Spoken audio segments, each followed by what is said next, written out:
Are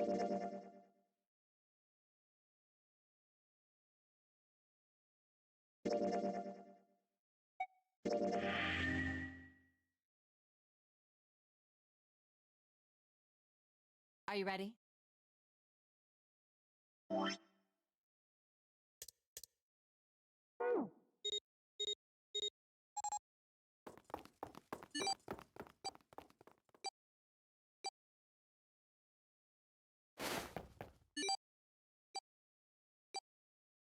Seconds left. Hurry!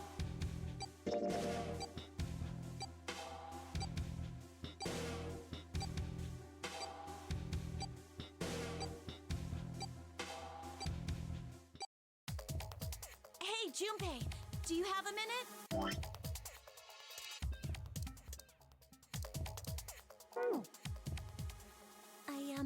I wanted to ask you something.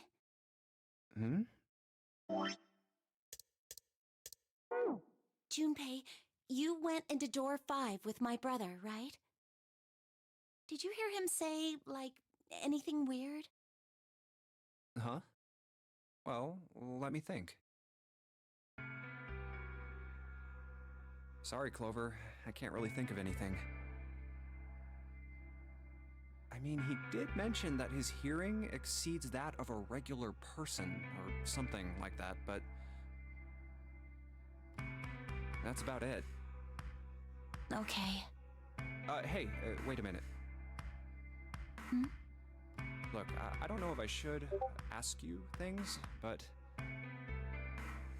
if you don't mind, I was hoping you could tell me if, is Snake, was he born? You're talking about his eyes? Yeah. No, he wasn't born blind. When he was a kid, he got in an accident. A really bad car accident. He couldn't see after that. And his arm. His arm? Yeah. My brother's left arm is, it's not like a normal person's arm. It's fake. It's not a real arm. The accident hurt him really bad. To save him, they had to cut off his arm. Oh. Is that all you wanted to ask me? Look, I'm sorry for making you talk about all that painful stuff. It's not that.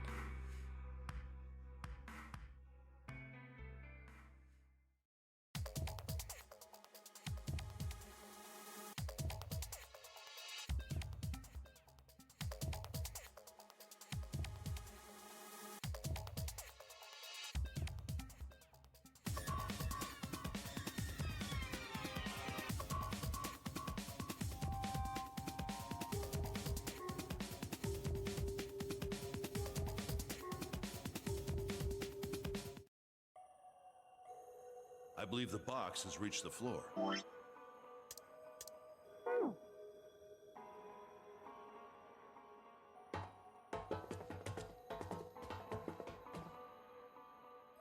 You know, speaking of experiments,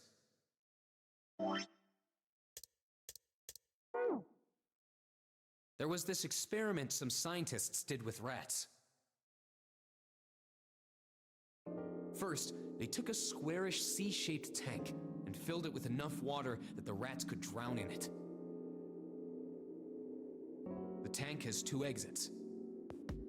Just to make it easy, we'll call one A and the other B. Exit A is pitch black, so dark even a rat can't see anything. But exit B is electrified, which means the rat can't leave through it. So, what would a rat do if it was put in this situation? Which exit would the rat choose? B, of course. The rat has no way of knowing that exit B is electrified. Exactly. The rat goes to exit B. Of course, like I said, it's electrified. Which means the rat can't get out that way. So, after a lot of trial and error, the rat finally finds exit A. I can't say that's very interesting or relevant. It's simply the story of a laboratory experiment. You're right. It isn't very interesting. Yet. See, these scientists repeated this experiment over and over, using hundreds of different rats over several generations.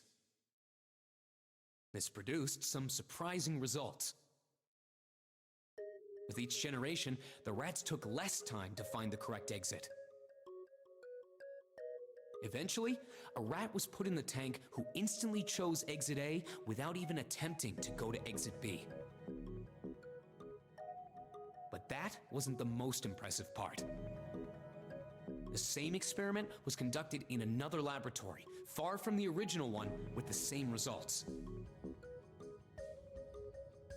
No, on second thought, the results weren't really the same. The rats in this second experiment began the trials with significantly faster times than the first rats in the initial one. These rats weren't related to the others and had never even come in contact with them, and yet they all easily found their way to exit A as though they already knew. What did it mean? Are you suggesting something like telepathy? They were passing information to one another through some undetectable medium? How the hell would I know? I'm not any kind of scientist. I don't know what made him do that. But I do know that story's true. And if you've got another explanation, I'd sure love to hear it.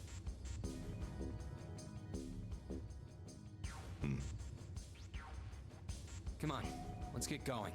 There's still a lot here we haven't checked out. And we gotta get the hell out of here before June passes out. Hey, wait. There's something I want to ask you. What? Why did they use that tank for the experiment? Huh? Well, I mean, it seems like you could conduct the same experiment without the water. They could have just used a dry box, you know? If they needed to motivate the rats to escape, they could have, I don't know, put some bait by exit B or something. I mean, do they really have to make it so the rats can drown? You know, the word emergency comes from the same root as the word emerge. You ever think about that? Huh? Well, an emergency is something urgent, often something dangerous. And to emerge means to sort of come out, or appear, or rise out of something else. So what's going to emerge in an emergency? Inspiration. Inspiration? Yeah. Think about it. When the chips are down, either you crack or your mind focuses and pulls up what you need. So in an emergency, your real potential emerges. Is that what you're saying? Yeah. That's why the rats had to drown. They had to be in danger. There had to be an emergency for inspiration to emerge. Oh.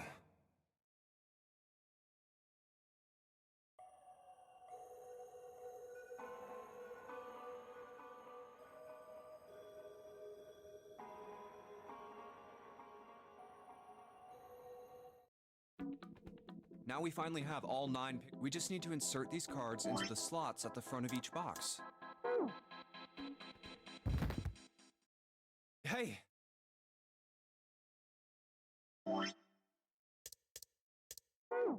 June, are you okay? I'm sorry, I gotta go check on her. You finished the box thing, all right? Just put the cards in the boxes. I'm counting on you. Are you all right? What happened? Can you stand? Oh, I'm sorry. I'm fine. I just tripped. Don't give me that. Now is not the time. But it's true. I tripped over a box. Just let me see for a sec. Huh. You're still warm. I saw her fall. I think she really did just trip on something, you know? Still, to fall down like that? I think she's probably still a little messed up. All right, well, let's just get out of here as fast as we can so we can get you to a hospital. Oh, I don't think it's anything that serious. I just need a little medicine and some sleep, and I'll be fine. Medicine. Medicine, huh? Well, if we could get in touch with anyone outside, I'll bet Ace could swing that for you easy. Ace? Why? Huh? Don't you know? He's the president of a pharmaceutical company. Cradle Pharmaceuticals is the name, I think. Their flagship product is an anesthetic drug called Soparil. Soparil. Soparil. I've heard of that before somewhere. Soparil. It's an anesthetic that's a gas at room temperature, a lot like how nitrous oxide is. It takes only a few seconds to spread, and even a small amount is very effective. A bunch of countries quickly accepted it for widespread use within their police and military forces. It was an effective crowd suppressant and room clearer. It was practical, ethical, and the humane nature of it made it the ideal drug. It's been around for about 6 years. They developed it from the extracts of several different roots. It became popular almost as soon as it was made public, with many governments placing large orders. Demand for Soparil skyrocketed, and of course that meant Cradle Pharmaceuticals' stock did too. Why do you know all of this? I heard it from the old man himself. From Ace? When? By the number 4 door at the central stairway, when we were searching the second-class room. Remember how Snake, Seven, and you went to door 5? It was back then. I asked him what he did for a living, and he said he ran his own company. After that, we just started talking, and I guess it just came up, you know? Huh. Are you worried about something? No, nothing.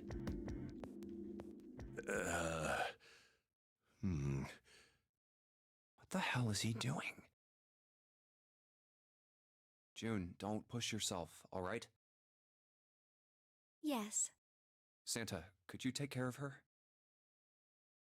I'll go check on Ace. Looks like he's having trouble. Sure. What are you doing? What happened? Nothing. My vision has gotten rather blurry, I think, because of fatigue. I can't see very well at the moment.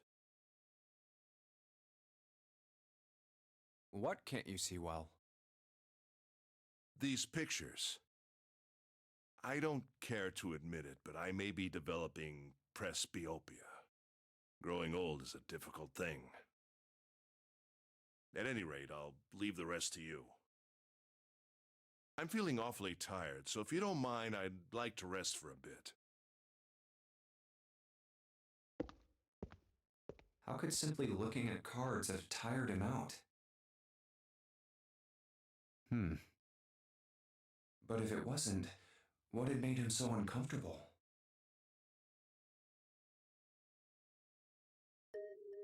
Prosopagnosia. Well, put simply, it means a condition where the mind can't distinguish between human faces. In other words, my face would look the same as Clover's or even yours. So they can't remember faces, which is how most people recognize each other. That means that people with prosopagnosia have trouble recognizing even people they're close to.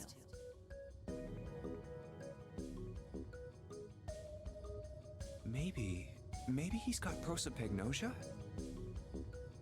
Huh. Well, he looks depressed enough to have it. Oh well. Time to solve the 9 boxes puzzle. Ace's card is in box 1, Snake's is in number 2.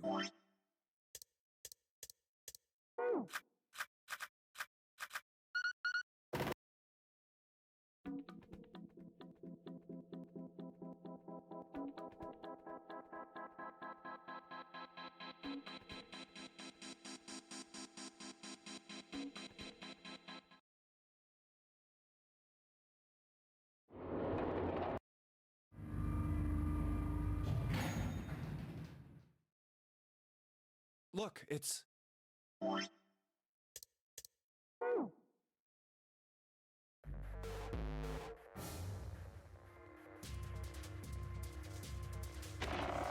She's not here.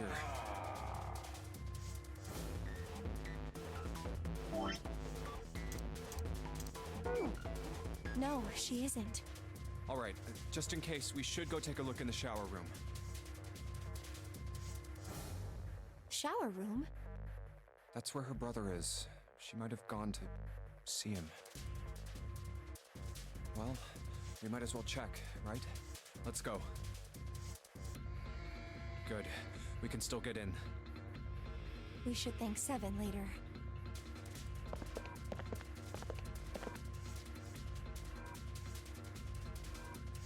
No luck.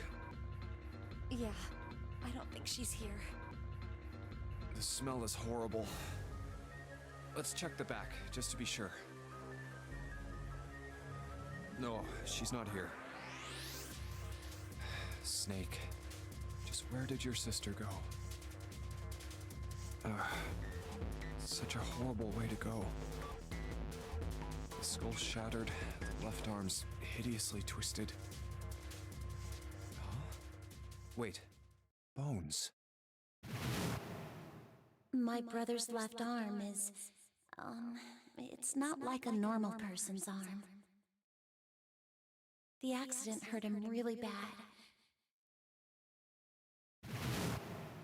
Of course! Of course! Why didn't I realize it earlier?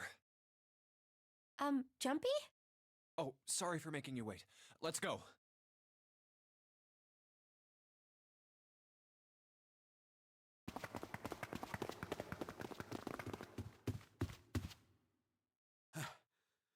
Junpei! June! Where were you guys? Did something happen? Clover is dead. I found her in the first-class bathroom.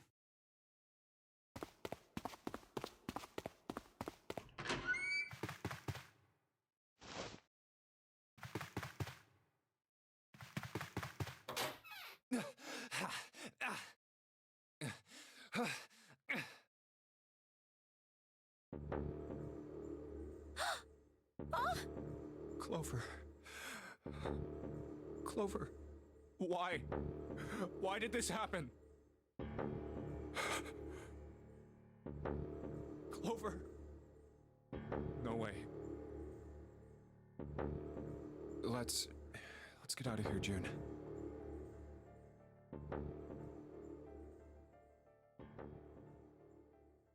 Are you all right? Yes, I think so. You should get some rest. Here, the bed. Can you sit? Yes. Who was the first to find the body? Me. Why did you come to this room? To look for Clover. Why else? I found her body in the bathroom. As soon as I did, I ran outside. I got to the top of the stairs by the casino and yelled as loud as I could.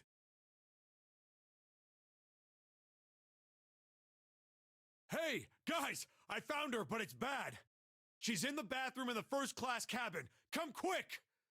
Or something like that. Then I went back to the bathroom.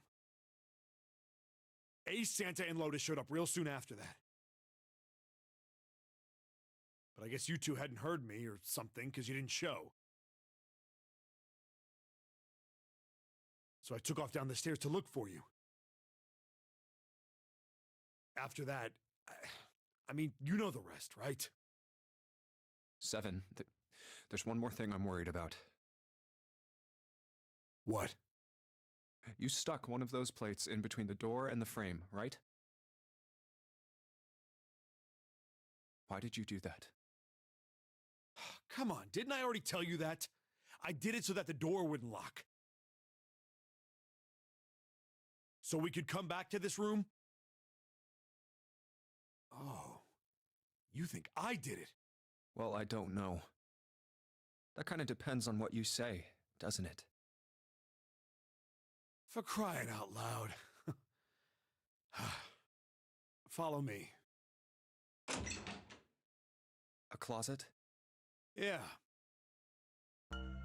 This is the reason. This safe. We couldn't open it when we were getting through this room. I figured there might be something pretty important in it. I couldn't stop thinking about it. I figured eventually we might figure out what the numbers are for the safe. And if we did, I didn't want to screw around with door 5 again. So I put the plate in the exit door so we could get back in that way. You get it now? Yeah. Figured it wouldn't open. Huh? This is... rust. If there's rust here, that means... Has someone opened the safe?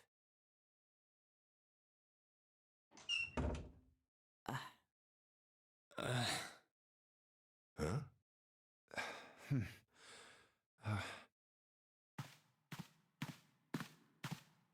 Maybe there's another clue. Anything that might lead us to discover who stabbed Clover. Behind this door. The ninth man's body is behind there.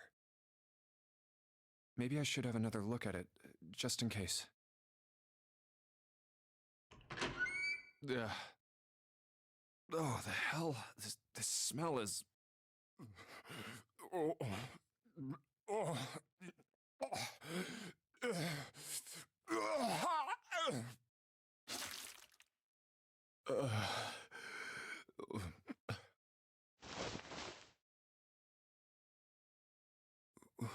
Wait.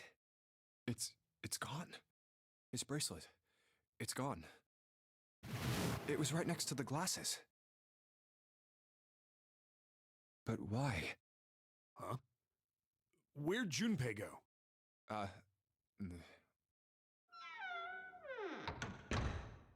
Oh, there you are. Were you looking for something in the hallway? Yeah. Did you find something? No, nothing. What's up? Well, I wanted you to take a look at something. What is it? Clover. What was it you wanted to show me? I searched Clover's body again. A real shame. She was stabbed once in the back, probably by a knife or something. And I found this. What? I haven't actually looked at it yet. Didn't want to disturb the crime scene, you know? Basic stuff. Well, I did borrow one thing. What? I'm opening it. Truth had gone, and truth had gone. Ah, Now truth is asleep in the darkness of the sinister hand. What is this? Some kind of secret code? A code.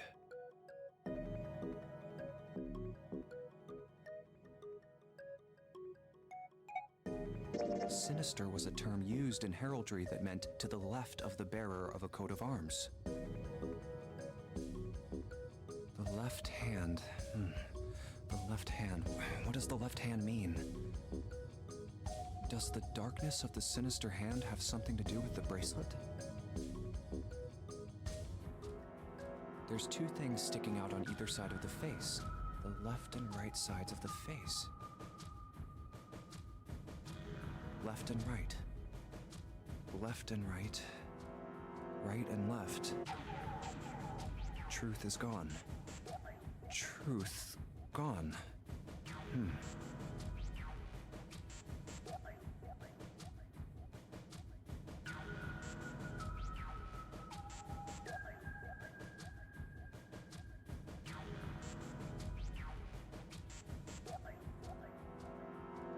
What else could gone and truth mean? Truth, of course, means something that is correct, something that's fact. In other words, something that is right. You could then safely assume that gone means left. After all, after someone left, they were gone. But in this case, they clearly refer to their directional homonyms. Then truth equals right, and gone equals left. The left and right of the bracelet. These two things sticking out. So if I...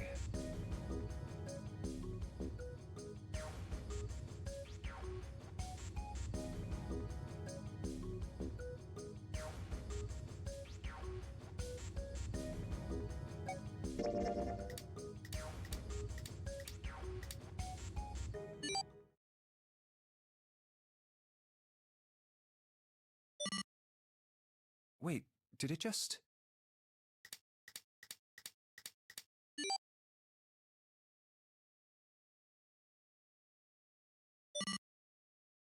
One, 4, 3, 8, 3, 4, 2, 1. Huh? Hey, what are those numbers? 1, 4, 3, 8, 3, 4, 2, 1. 1, 4, 3, 8, 3, 4, 2, 1. 1, 4, 3, 8, 3, 4, 2, 1.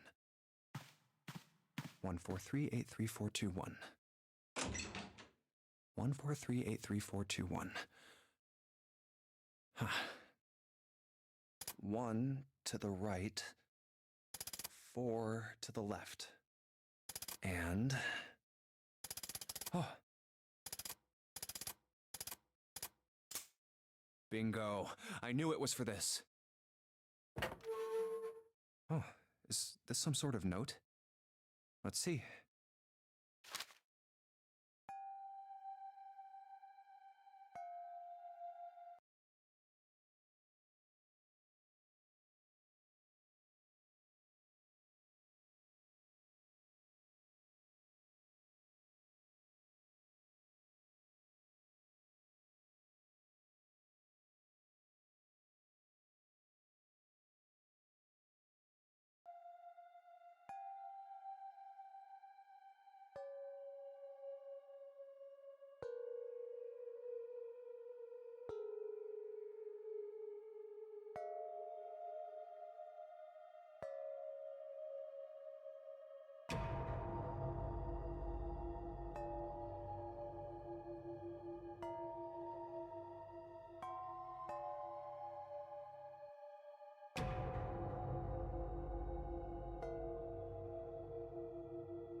Sorry, but do you think you could all come with me?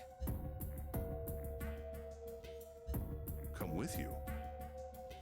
I want all of you to go to the big hospital room.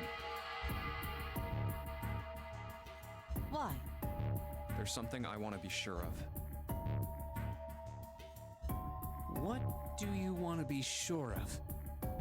I want to know if the person I suspect is really the culprit.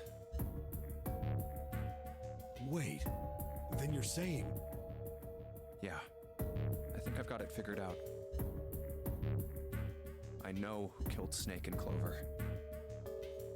Anyway, if you could all please move to the big hospital room. I'll explain everything as soon as we get there.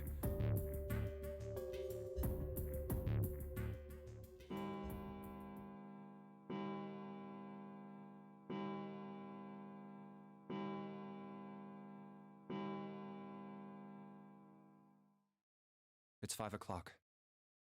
We don't have a lot of time left. Let's go.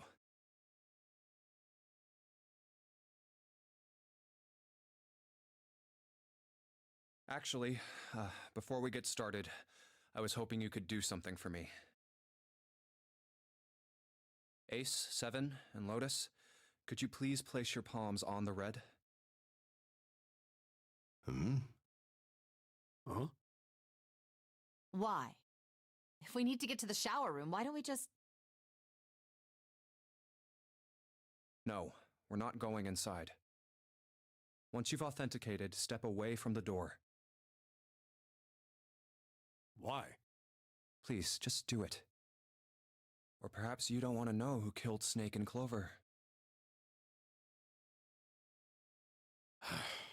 Fine. What about you, Ace, Lotus? Very well. Sure.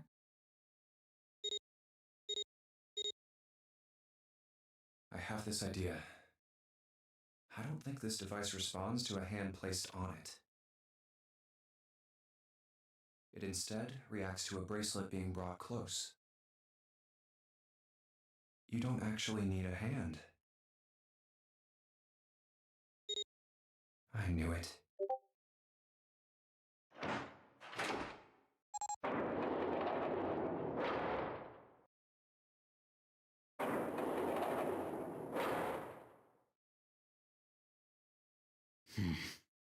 Huh? What was that about? How should I know? Thanks. I appreciate your cooperation. By the way, Ace, would you mind if I asked you something? What is it? Do you know who I am? What? What kind of question? Just answer it, please. Who am I? You're Junpei, of course. Who else would you be? Unfortunately, that's the wrong answer. Actually, I'm Santa. Well, what? The clothes I'm wearing, I borrowed from Junpei. And the clothes he's wearing are mine. We had a little swap. That's ridiculous. Impossible. So, you're saying I'm not Santa? Of course you aren't. Why? What makes you so sure I'm not Santa? If you were Santa, then door 3 wouldn't have opened for us just now. 1 plus 7 plus 8 plus 3 equals 19. 1 plus 9 would be 10. The digital route would be 1. But the 4 of us just opened door 3. You can't possibly be Santa. Your bracelet number isn't 3. It's 5, right? You're exactly right. My bracelet number is 5. Sorry, Ace. I tricked you. Of course, I'm not really Santa. I'm Junpei. Who could possibly think I was? It's obvious I'm not. To think I was? Ridiculous. But I guess you couldn't see just how obvious it was. I asked you before, didn't I? What makes you so sure I'm not Santa? And you answered. If you were Santa, then door 3 wouldn't have opened for us just now. Most people wouldn't say something like that. The first thing that would come to anyone else's mind wouldn't be the bracelet number. There'd only be one thing they'd say. One sentence. You don't have his face. Ace, you have prosopagnosia, am I right? Prosopagnosia? What's that? No clue. Prosopagnosia is...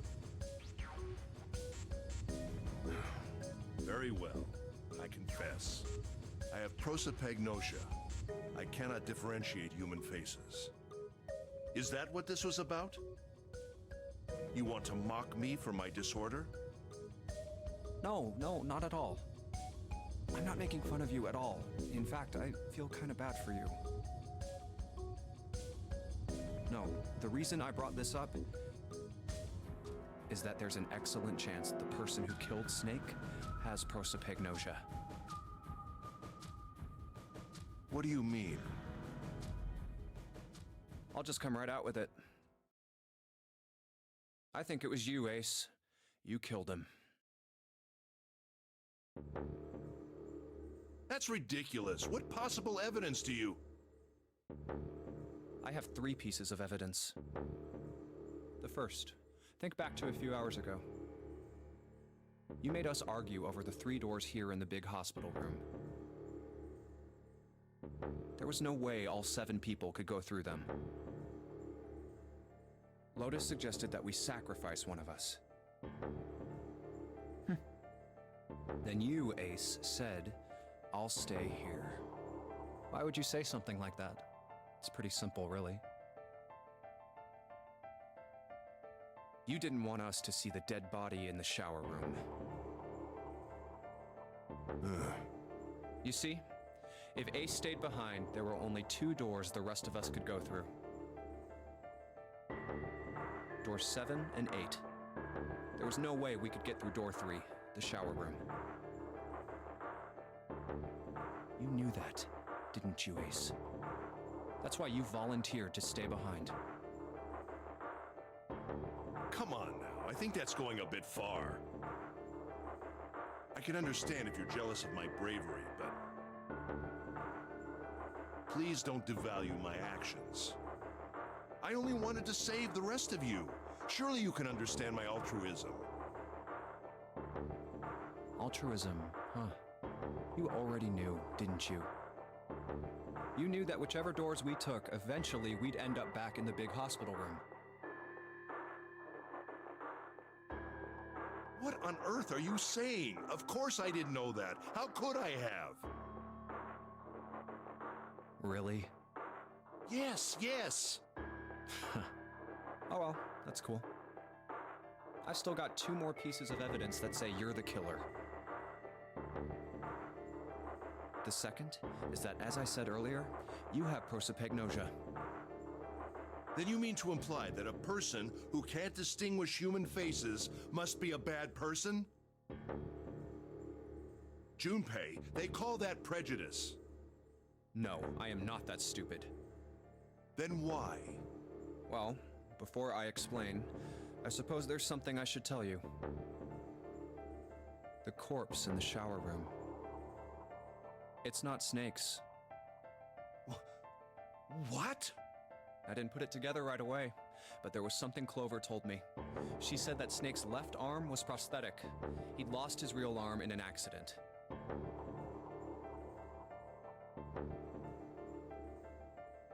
But the body we saw in the shower room, let's call him Guy X. Guy X's left arm was definitely flesh and blood. In other words, Guy X couldn't possibly have been Snake. Oh God. No. That's impossible. Let's say, hypothetically, that the killer didn't have prosopagnosia. If that were the case, he would immediately realize that Guy X wasn't Snake. Even if the clothes were the same as Snake's, their faces would be completely different. It would have been obvious they were different people.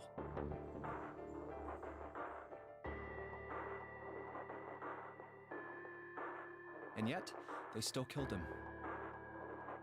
Why? Why would they kill a stranger who'd only just shown up? On the other hand, if the killer did have prosopagnosia, it makes sense. They thought Guy X was Snake and killed him. Wait. Wait just a moment. Let's say you're right, and I mistook Guy X for Snake. Even if I did, I would have had no motive to kill him. Why would I want to kill Snake? I can think of at least two motives. One, Snake knew about your past. If he ever revealed what he knew, that would have been really bad for you. You really didn't want that to happen. So to make sure Snake's mouth stayed shut, you killed him. Two, Snake had a grudge against you. You knew that, or at least you could have easily assumed he did. Even without exposing your identity, he was a threat to you. You never knew when you might be attacked. You couldn't ever let your guard down. Every moment was a moment he might try something. You didn't want that kind of danger hanging over you, so you... Hey, hold on a minute. What's the past that Ace wouldn't want us to know? Why did Snake have a grudge against him? Look at this. What's this piece of paper? The Nonary game was played once before 9 years ago. The person with the number 2 bracelet attended the game 9 years ago. It was planned by the following 4 people: Cradle Pharmaceuticals CEO Gentaro Hongo. What is this? It's the message from Zero. It was in the safe in the first-class cabin. Give me a break! That paper is a lie! Someone is trying to frame me! Me. You said me, right? Wouldn't that mean you're admitting you're Hongo, the CEO of Cradle Pharmaceuticals? Or am I mistaken? Very well. I admit that much. I am certainly the CEO of Cradle Pharmaceutical, Gentaro Hongo. So what if I am? I don't know anything about this Nonary game that supposedly took place 9 years ago. Everything on that scrap of paper is bullshit. Someone is trying to set me up, you see? First of all, Junpei, you're claiming I did this all by myself. Think that over, all right? How could I have killed Snake all by myself? Not Snake. It was Guy X. I don't care who it was. You said the killer put this other man into door 3, right? Yeah, maybe. Then I couldn't have possibly done that alone. I couldn't have opened door 3 with only myself and Guy X. Nope. You could have. Huh? What? Actually, Ace, when you were unconscious, I took something from you. Remember when you were injected with that anesthetic and fell asleep in the big hospital room? Yeah, back then, I took this. No! You couldn't have!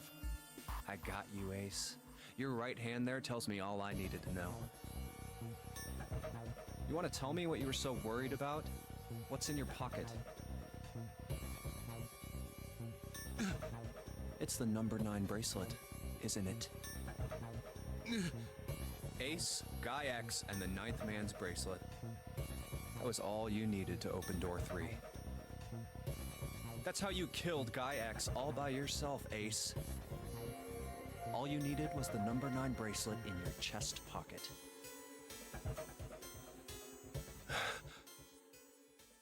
If you want to play innocent, that's fine by me.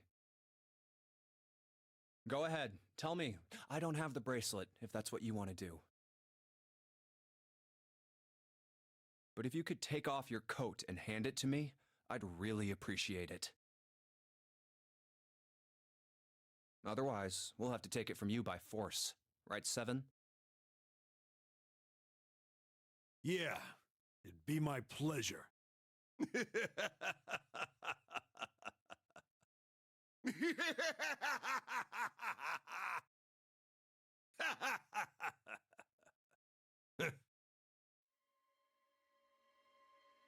Well done, Junpei. As you so correctly deduced, I have the number 9 bracelet. I retrieved it while we were searching for the missing hardware for the red. I left the room I was supposed to search and headed to the first-class cabin on B deck. My purpose was to obtain the number 9 bracelet.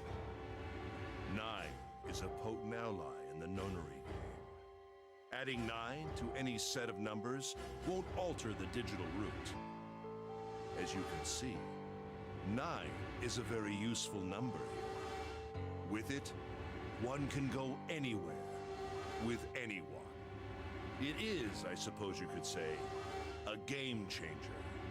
So I made for the first-class cabin to obtain it. In mere moments, I successfully acquired the number 9 bracelet. There was also an unexpected bonus. The knife the 9th man had used. I quickly pocketed both of them and left. I made my way back to where I was expected to be. That's when I ran into Snake. Well, this guy X, actually. I spotted him ahead of me. He was heading for the large hospital room and hadn't noticed me.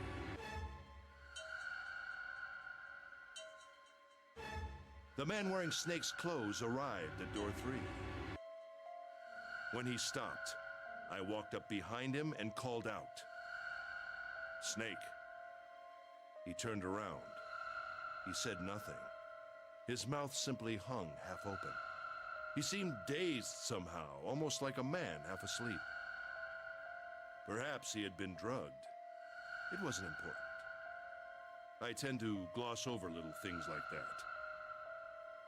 I was certain that man was Snake. I knew Snake had taken part in the Nonary game 9 years ago. Being blind, it made sense that he didn't recognize me immediately upon our first meeting.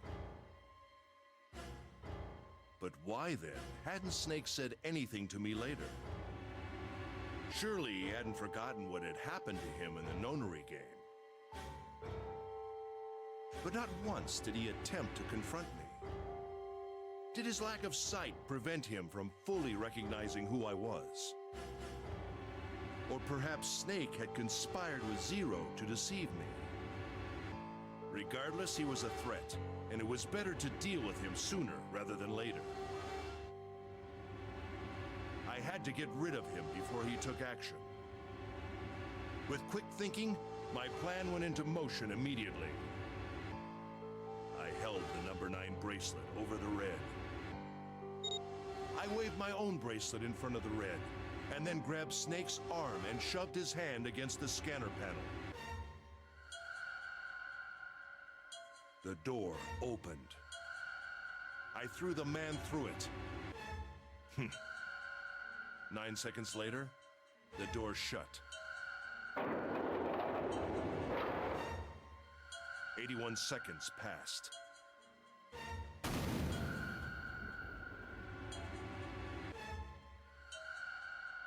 After that, I returned to my post as though nothing had happened. After conducting my own search, I returned to the large hospital room when the 1 a.m. bell rang. Ace, did you kill Clover? Yes, Why? Why did you kill her? she was Snake's sister. It was possible he had told her something dangerous. Additionally, she had gone through door 1. It seemed likely she might have found it. Found what? Why don't you go through door 1 yourself? Perhaps it's hidden somewhere. Yeah, but Lotus and I went through door 1 too. We didn't see anything suspicious. Yes, I thought as much after I heard your report at the central stairs. I doubt the two of you could find it. Hmm? Huh? But perhaps Clover was different. Perhaps she had found it. I was, therefore, desperate to find her. And at last I did, in the first-class cabin. I spoke very calmly. Did you see it? See what? Don't act as if you don't understand. You were in the captain's quarters, weren't you? Huh? What are you talking about? Very well. By the way, what are you doing here, Clover? What? Nothing. There's blood on your shoes. It looks fresh. Did you go take a look at the 9th man's corpse? I see. Your silence suggests that you noticed.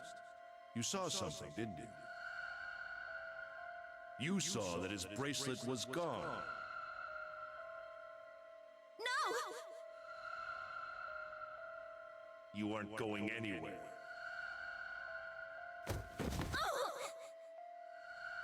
You're staying here. No! Don't you run, little girl.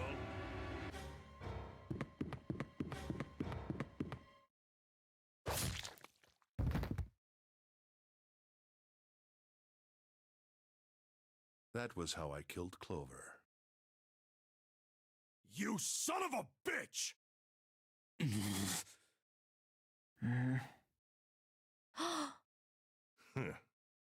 I admit it. I've lost. I have lost. Completely and utterly. Don't misunderstand, Junpei. I didn't lose to you. I lost to Zero, not you. I'm rather disgusted with myself for falling into such a simple trap. I looked the fool. And it was a trap, make no mistake. I was trapped and manipulated by Zero. The man I killed in the shower room, if he wasn't Snake, then I have no idea who he was. But he was wearing Snake's clothes, and that was no coincidence. He had also been injected with something that reduced his cognition and prevented him from identifying himself or resisting me. And we can't forget the components that were removed from the red before we arrived. I have no doubt that Zero planned all of this. Zero made sure I would kill that man. It follows, of course, that Zero knew everything I would do. That I would try to take the number 9 bracelet. That I would try to kill Snake. Everything.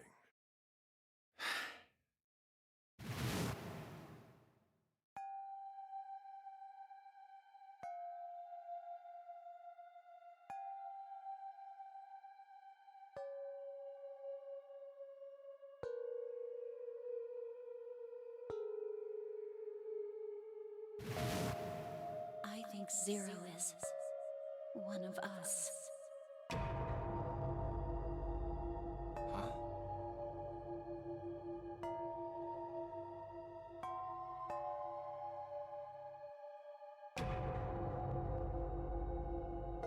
Zero is one of us? No. Wait. There's one more person. Snake. The man who died in the shower room isn't Snake. That means he's almost certainly still alive. Maybe Snake is Zero. Maybe he made Guy X wear his clothes so that we'd all think he was dead. Where's Snake now? What if he's off somewhere laughing at us? If he is Zero, he must have been lying to us about everything else. Is he watching us?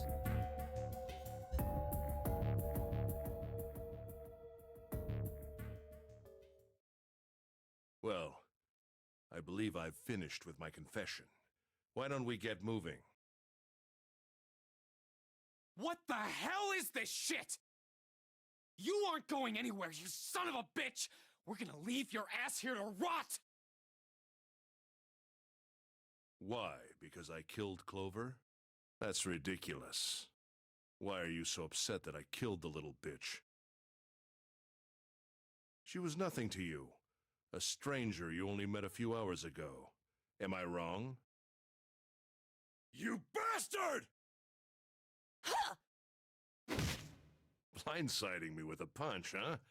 You've got some fire, don't you? I confess, I rather like a tough woman. Well, maybe you'd like another one then. Before that, let me give you one of my own. Huh? If any of you so much as blink, I won't hesitate to pull this trigger. I've already killed 3 people. Don't think I'm not ready to make it 4. 3 people? What do you mean? Very well. Let me take this opportunity to illuminate you. The person who killed the 9th man was me. Although I suppose to be more accurate, I encouraged him to get himself killed. While we were examining the main staircase, he came to me and told me his name. I recognized it at once, so I gave him a little push. Just a little white lie. It seems the settings for the dead were altered. Now it only requires a single person to deactivate the detonator in the bracelet. Investigate what's beyond door 5. We'll meet again later. And with that... Okay. Have a good one, guys. I'm going off ahead now. Well then. Goodbye. Why is it stopping? God damn it! You lied! Open the door, please! I'm begging you! Help me!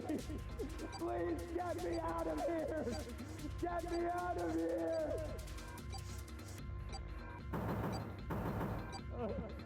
Oh my god! There's no time left! Listen! I was lied to! He lied to me! He put me in here! It was him! He killed me! It was him! Ah!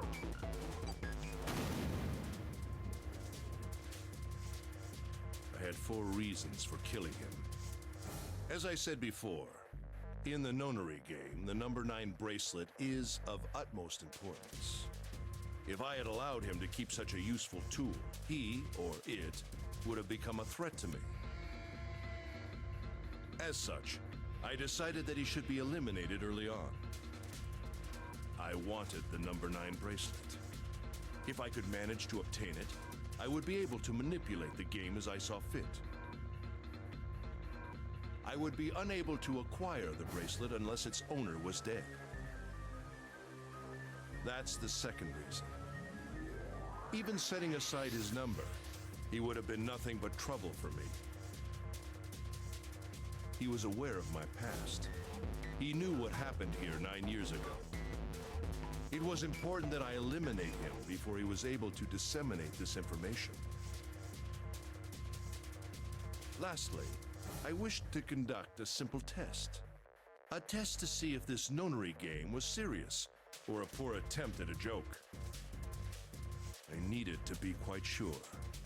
As such, I encouraged him to act against the rules so that I might observe the outcome.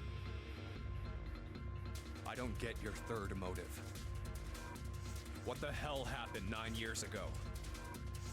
Didn't I say? The Nonary game was played. I planned it out, and I conducted its execution. Why? What on earth was it supposed to do? I don't really think I have any obligation to tell you that. Hey, what's with this gun? Where did he get this? Why don't you tell her, Santa? On the other side of door 6, we found the gun in the coffin in the cargo room, right? Bastard must have grabbed it when we weren't looking. Indeed I did. That was a pretty serious mistake, you know. Just saying you intended to leave it behind. Well, there isn't much time left. I'll be off then. Well, where are you going? Do I really need to explain? I had assumed it would be obvious. I have the number 9 bracelet, and now I have Lotus. Wasn't there a door with a 9 on it in the room that looked like a church? That's where you're going, isn't it? And how do you know that? Santa told me about it while we were looking for Clover. I see. Well, you are correct. That is my destination. But now I must say goodbye to all of you. Ah, and please, don't forget my warning. Move and I'll pull the trigger. I don't need her alive to open the door, you know. Shit! He's getting away! But we can't risk it. Now, Lotus, open the door for me if you would. Goodbye.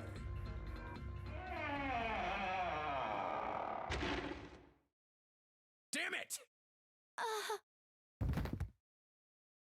Hey, June, what happened? Are you all right? Jesus, you're burning up. Your fever's back. Are you okay? I'm okay. Really, I'm fine. You should be worrying about Lotus. But Jumpy, don't worry about me. I just need a little rest. I'll be fine. Don't you remember? I just needed to rest a little bit last time.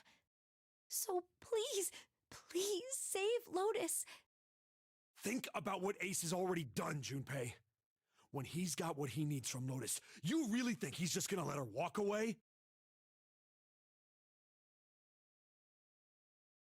Damn it. You guys go on ahead. Soon as June starts feeling better, we'll follow you. Go! Huh. all right, come on, 7. We're going after Ace. Hell yeah! Santa, you take good care of June. I'm trusting you. Got it. Let's go!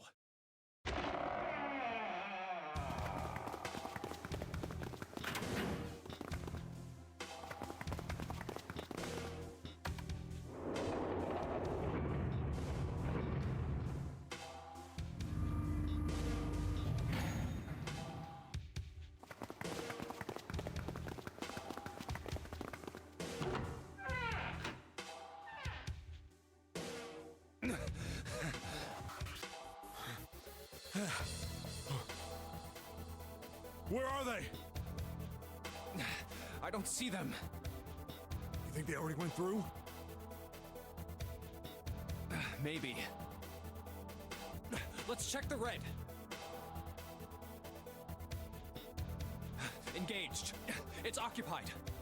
That means Ace and Lotus went through here.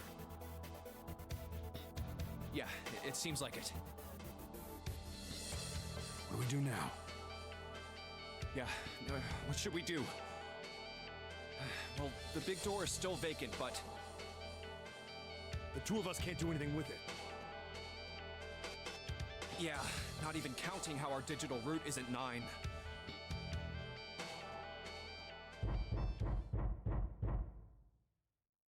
What's that sound?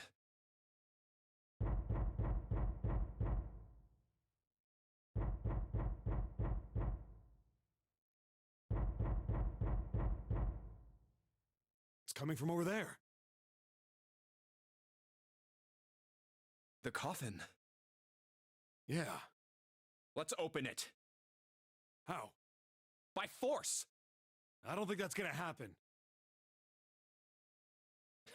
Well, you never know till you try, right? The only necessity for success is the willingness to suffer 1,000 failures.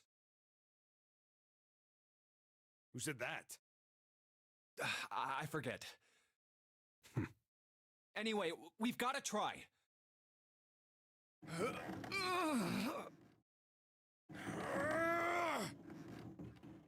Damn it! See? Didn't I tell you? If you could just pull it open, why would it have something like that? Right. So unless I put in the right passcode, it's not gonna open.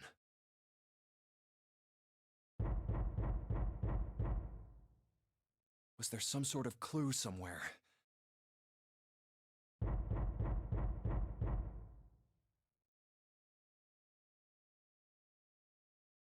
Hey, Junpei. I remember you mumbling about some weird numbers over by the bathroom in the first-class cabin. You got those numbers by solving the secret message Clover was holding, right? Truth had gone, or something like that. Yeah, that's right. What about it? Well, maybe that number's the passcode for this thing too. Come on, that's impossible. Those numbers were the code to unlock that safe. Yeah, but the person who set up that safe in this coffin is the same person, right? Zero set up both of these. Yeah, probably. Well, then they might have set the same passcode for both of them. That's ridiculous. Why don't you just try it? I mean, it's not like you'll make things any worse. It'd just be a waste of time. There's no way they're the same number. How do you know that? You never know until you try. The only necessity for success is the willingness to suffer 1,000 failures.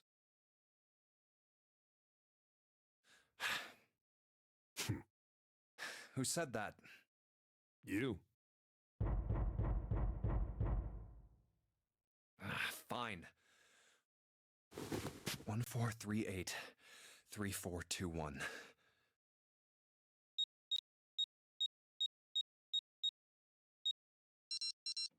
What? You gotta be kidding me.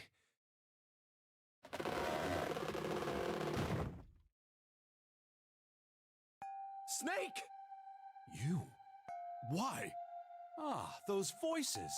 Junpei and Seven, unless I'm mistaken. Where are the others? Are they elsewhere?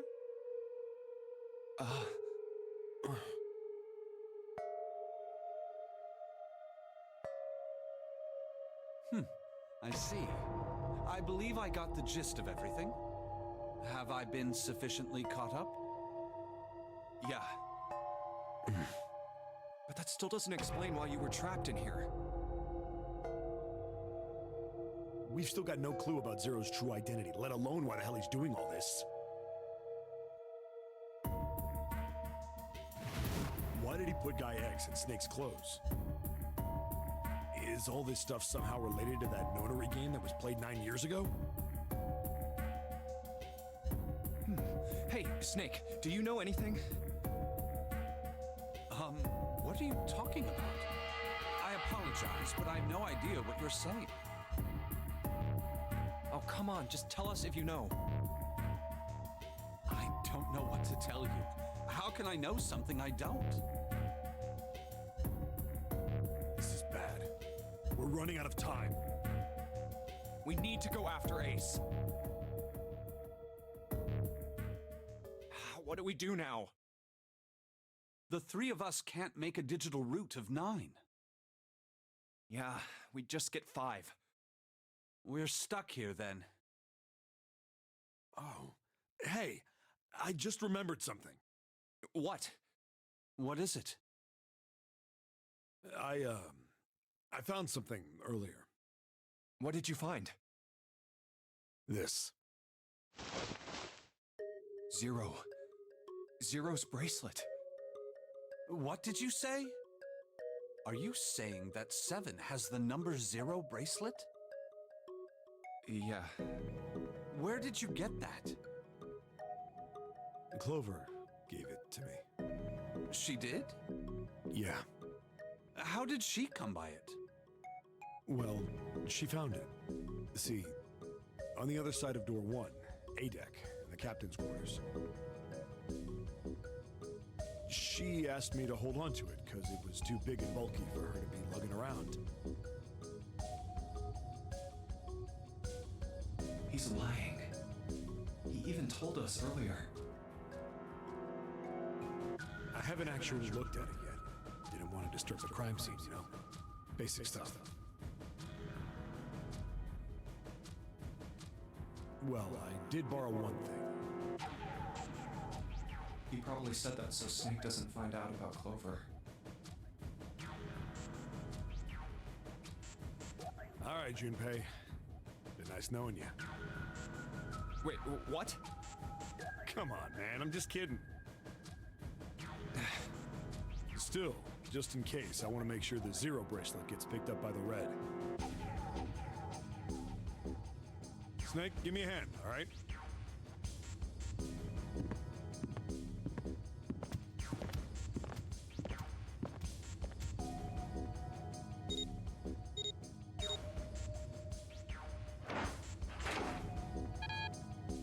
Huh? Why isn't it opening? Well, the third asterisk lit up, so it must have registered the 0 bracelet. Maybe it isn't actually Stream 0. elements. Huh? Set. What? Stay moist, my friends. Hydrate. That bracelet may not actually produce the number 0 when scanned. That is what I'm saying. Why don't we try a few different combinations? Perhaps we can determine what number that bracelet actually contains. Oh, got it!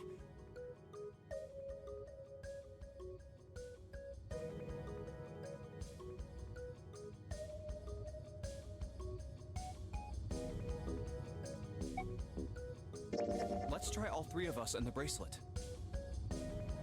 If this combination works, then the number for this bracelet is 4.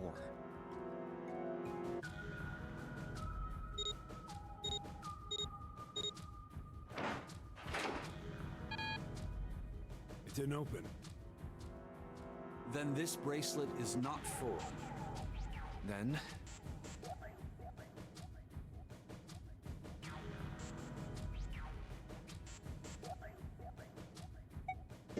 let's try me, 7, and the bracelet. If this combination works, then the number for this bracelet is 6.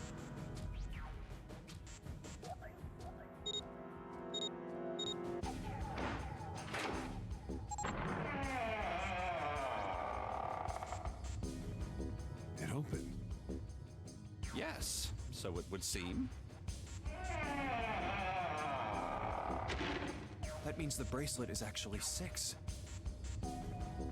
But how is that possible? The display on the bracelet clearly shows a 0.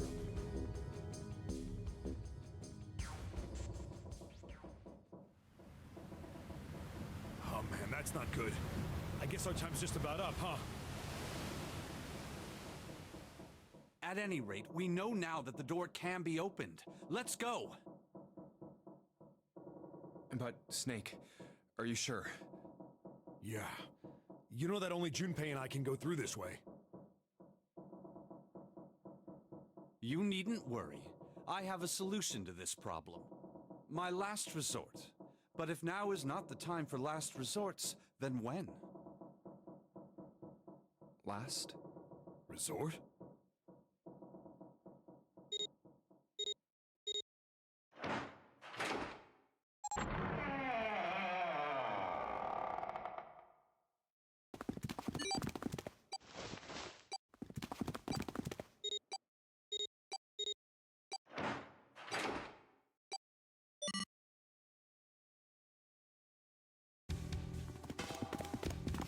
gotta admit, you really surprised me there, kid. I couldn't figure out how the hell you were gonna get out of that one.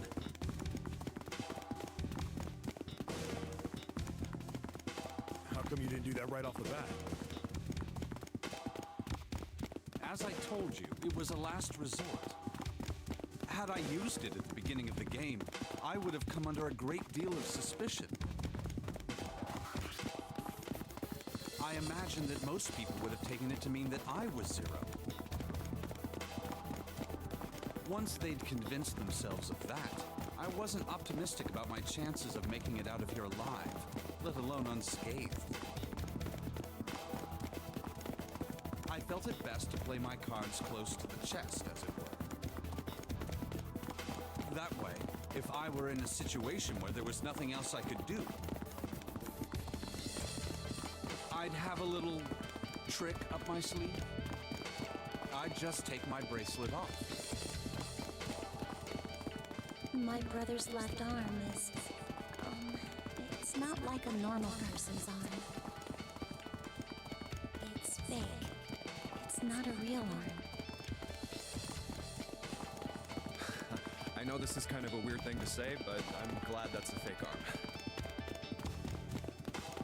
You don't have to be afraid of the door if you don't got a bracelet. You are correct. I think these stairs connect to the bottom deck. Doesn't look like it's underwater. Let's go through that door. Incinerator? Oh my. That doesn't sound very pleasant. Do you see a lever near the gate, perhaps? Yeah, right over here.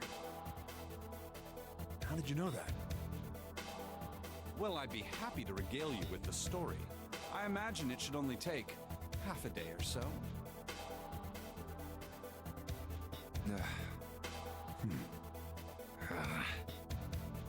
If you pull it, the door ought to open. Got it.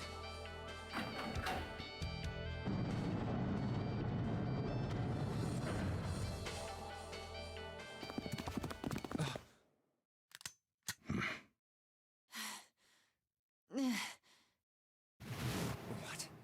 Why? Why is there another one? Warning. Emergency incineration command has been acknowledged.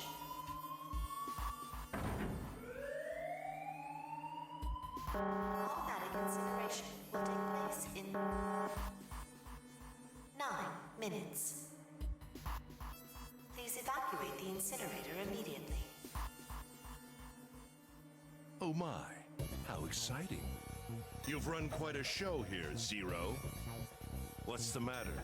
Too frightened to understand? Here, let me explain. It's said that the incineration system is about to activate. In 9 minutes, this room will be engulfed in flame. Who are you? You don't recognize me? I'm hurt. It's me, Snake. Snake? Oh yes, you are alive. I'm afraid your bizarre style had me confused. I'm quite glad to see that you're alive. If you don't mind my asking, how did you get here?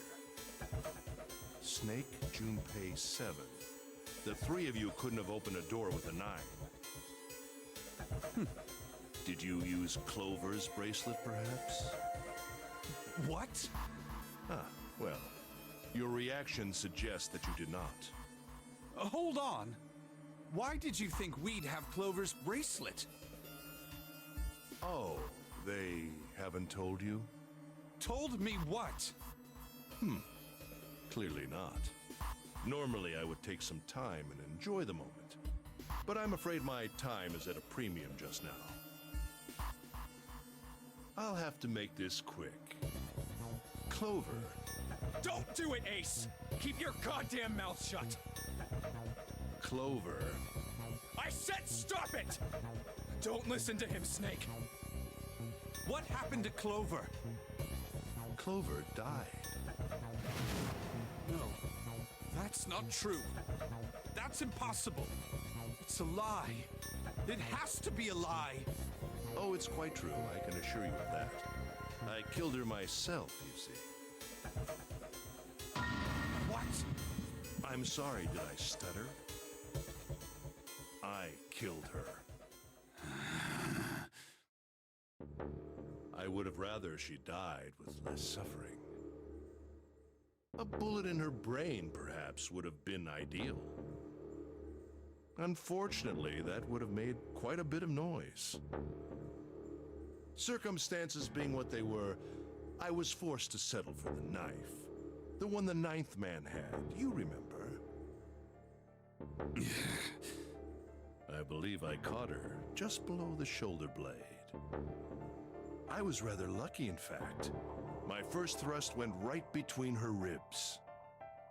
Her flesh was so soft.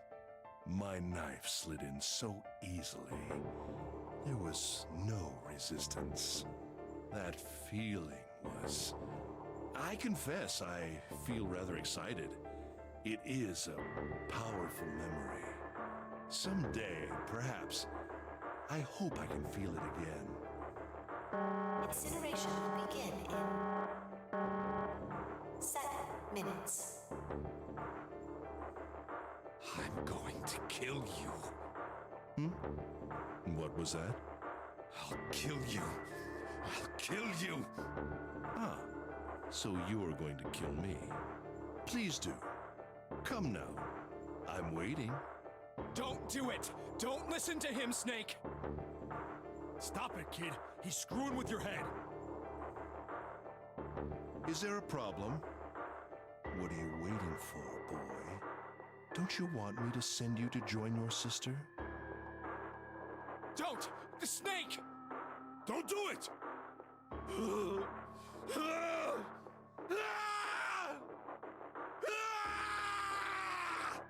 Snake! Snake!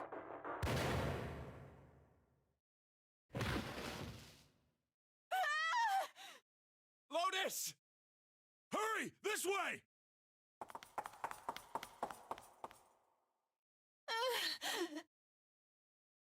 Incineration will begin in 5 minutes. Give me the woman. I need her. Without her bracelet, I will be unable to open this door. Quickly now! I don't have time for your shenanigans. I see. Then it would seem I have no choice. The rest of you must die as well.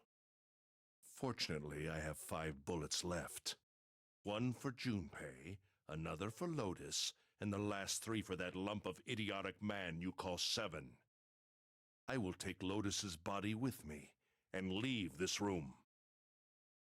Incineration will begin in 4 minutes. Well, it looks as though our time together is at an end. I rather enjoyed playing with you. Damn it! Goodbye. Kill you. What? No, that's impossible. I'll kill you. I'll kill you. Stay away from me. Get back. Stop. If you come any closer, I'll... Get away from me. Listen to me. I said, don't come any closer. Shit, you bastard.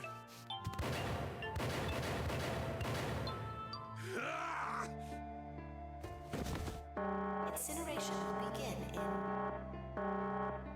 3 minutes. Finally, you're... I'll kill you. You won't get away.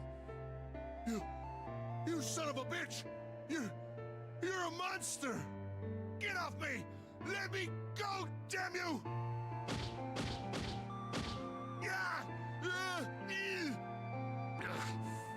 This is it, Ace. We're going to to death together. What? Incineration will begin in 2 minutes. Yeah, damn it! Damn you! Get off! Let me go, you monster! Okay, look. Think about it this way. My company owns a wonderful hospital. It has excellent doctors. You're not wounded too seriously. I'm sure they can fix you up easily. You don't have to die. You could be saved. Just let me go.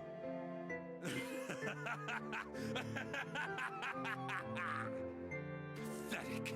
Begging for your life. Snake, that's enough! You can stop now! Yes! He's right, Snake! You've done enough! Come on, Snake, let's go! Let's get out of here! You have to come with us! We have to leave together! I apologize, but I'm afraid I can't do that. You'd best forget about me. You need to leave soon. I'm going to take him with me.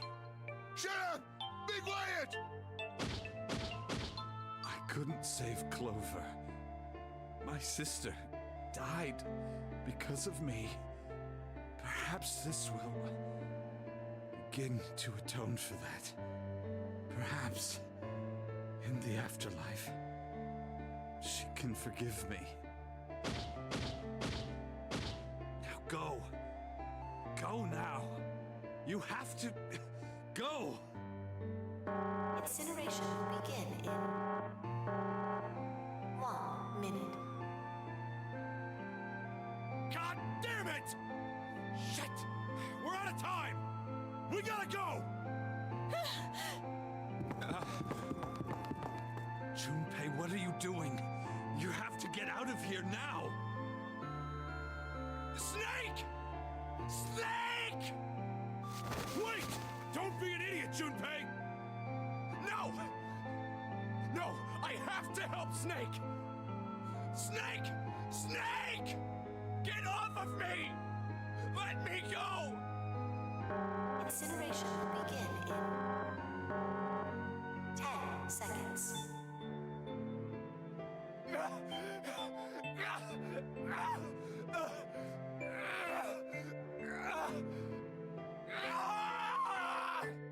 Seven, 6. Damn it, I don't get a choice, kid! Don't blame me for this, alright?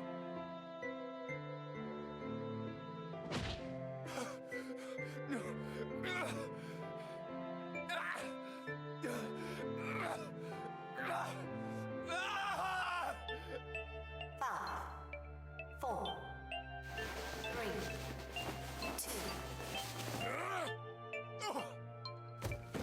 1, 0.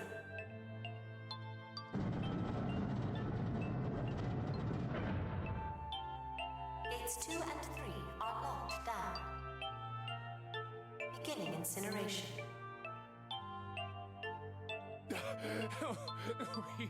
He's...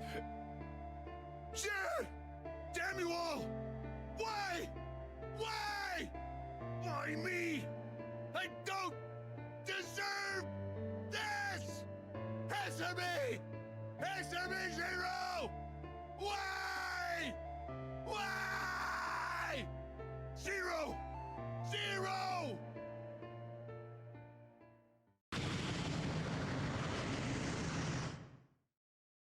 Zero!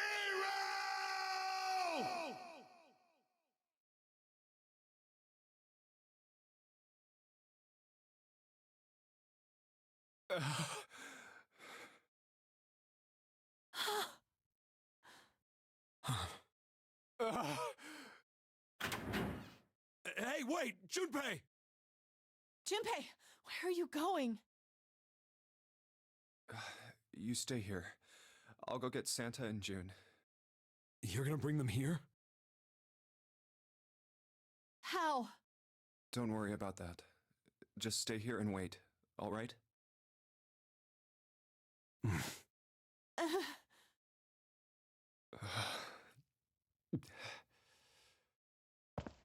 I saw an elevator on the way here. If I can get it to work, then maybe... Please work.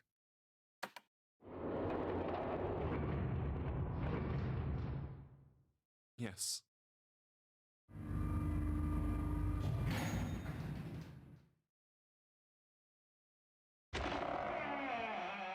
June!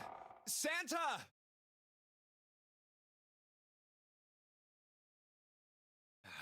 Damn it. Where did they go?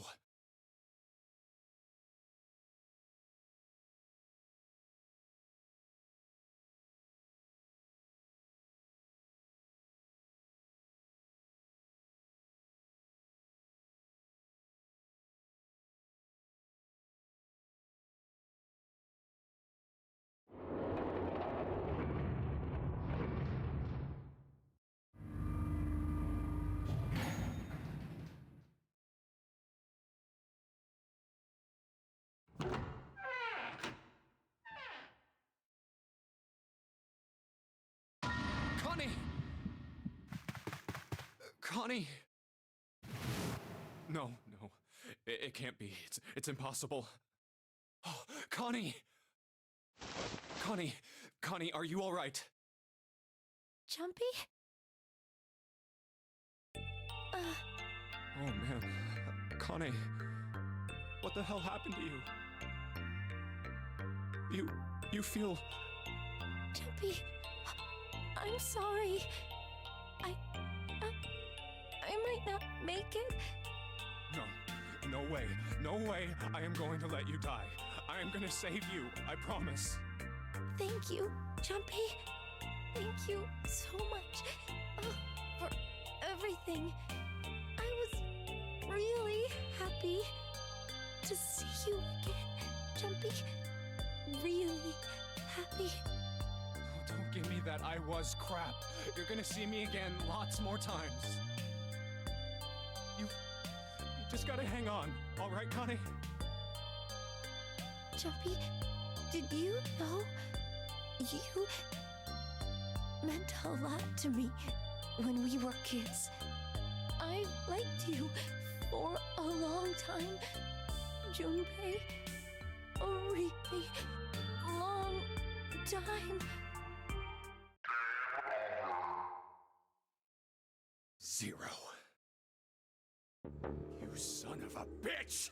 Where are you hiding?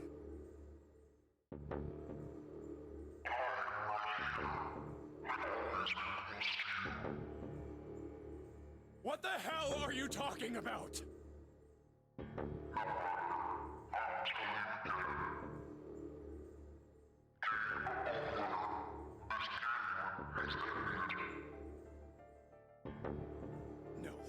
No, it hasn't. I'm not gonna let it end yet. I'm gonna get out of here with Connie.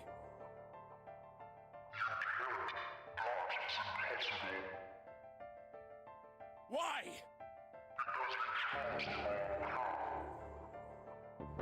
The wrong path?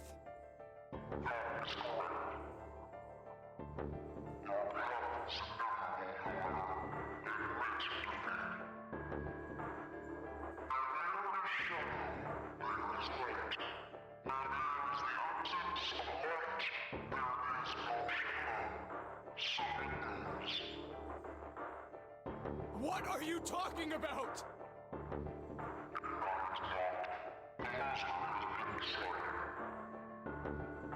I told you! I am not gonna lose!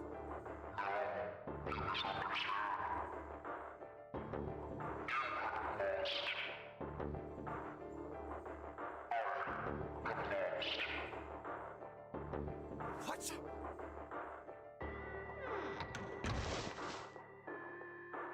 Connie, wait here. I'll be right back, I promise.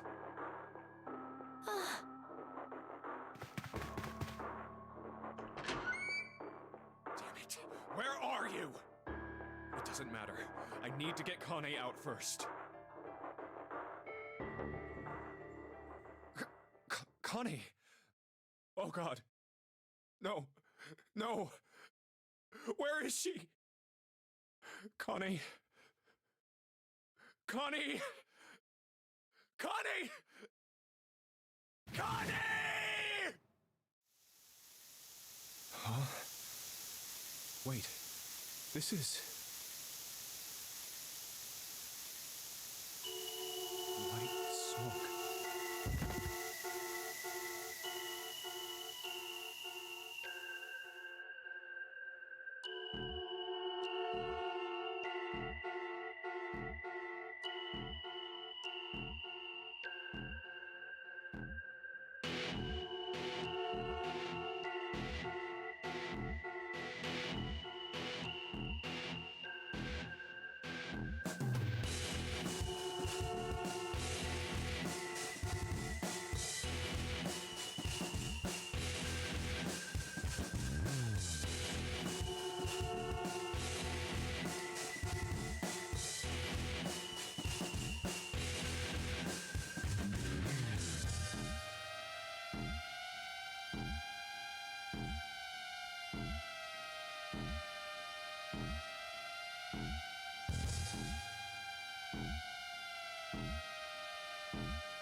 Wait, what? What the hell was that? That voice? Huh? What? What's up? Huh? Oh, nothing.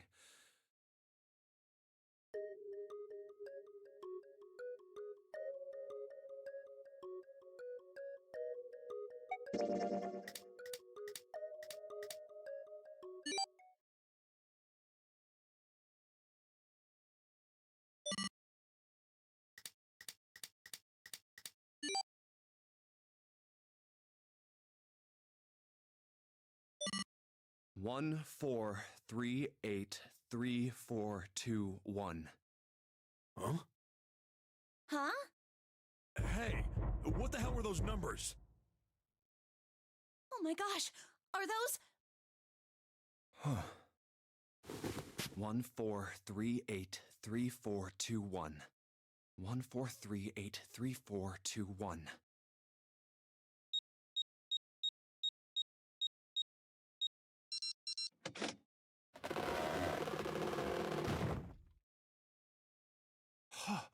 No way! What? Why are you...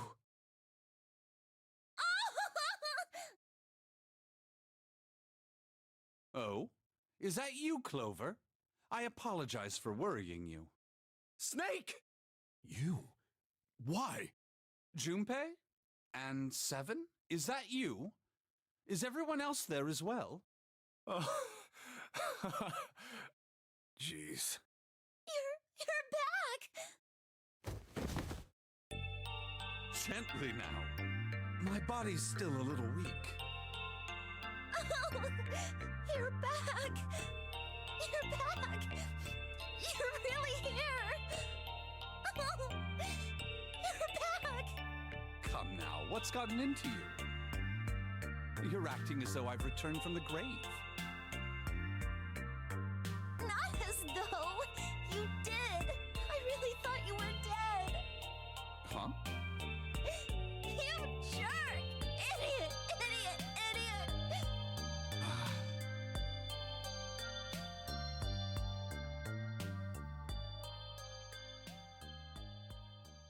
I see. I believe I understand things rather well now, thank you. In the shower room, there is a dead body wearing my clothes. Because of that, you thought that I was dead, correct? Yeah. You also discovered a corpse in the captain's quarters, and Santa turned on you here, in this room. Do I have it straight? Well, the dead body in the captain's quarters is a surprise. Sorry, there wasn't a good time to tell you. Don't worry about it. Well then. I've got a pretty decent idea of what happened while I was indisposed, but it's still something of a mystery who did all this, and why. The corpse in the shower room that looked like me, and the corpse in the captain's quarters. Why were they killed in the way they were? You don't know? No. Why would I? The guy in the shower room. We don't know who he is, so let's just call him Mr. X. Anyway, this Mr. X is wearing Snake's clothes. But you're wearing some kind of weird robes. That means someone took your clothes and put them on Mr. X. We need to figure out who that was. I apologize, but I have no idea who might have done this to me. I only just now woke up. I was unconscious during all the events you just described to me. They must have undressed me and changed my clothes during that time. When were you knocked out? When we split up to look for the red. Where did they get you? Do you remember? It was a small room in one of the hallways on C deck. What happened? The same thing that happened to every one of us when we were abducted. A canister releasing some sort of gas was thrown into the room. I believe the gas is some sort of incapacitating agent. Then that means it was... 0. Looks that way, huh? There's nothing else I have to tell you. When I woke up, I was in this coffin. Why? Why did Zero make Mr. X wear Snake's clothes? How would that benefit Zero? I don't get it. What the hell does any of it mean? And I have no idea how I got the passcode for the coffin either. Truth had gone, and truth had gone. Where did those words come from? Why did I feel compelled to push the buttons on the bracelet after hearing them?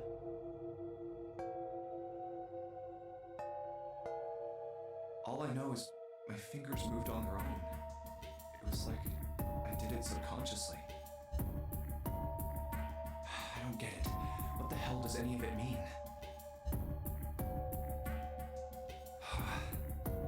Also, Snake and Clover had been subjects in a similar experiment 9 years ago. The ability to access a morphogenetic field is affected by a couple of things. The first is epiphany, and the other is danger. And someone did actually die. A girl. Her name was...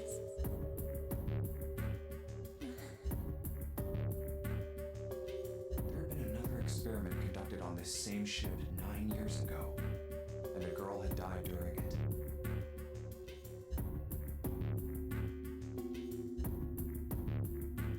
Morphogenetic field theory. The two murders. Switching clothes. The Nonary game.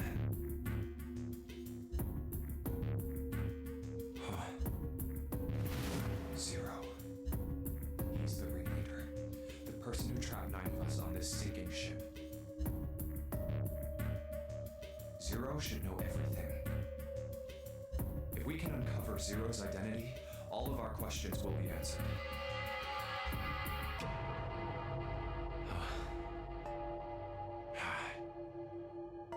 At any rate, we'll have plenty of time to decipher the details later. For now, it is of utmost importance that we escape. Junpei, it was 4:30 the last time you checked the clock, yes? That means we have less than an hour. We must hurry. Hey, how are we gonna get out of here? Isn't that obvious? Through the other number 9 door. Oh yeah, you're right. With Snake, we can open the door. Don't tell me you hadn't figured that out. Come on, you gotta tell me these things. I, assumed you'd figured it out. Forget it, let's just get going.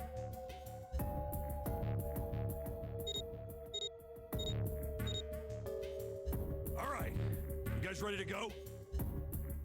Yes. Yep.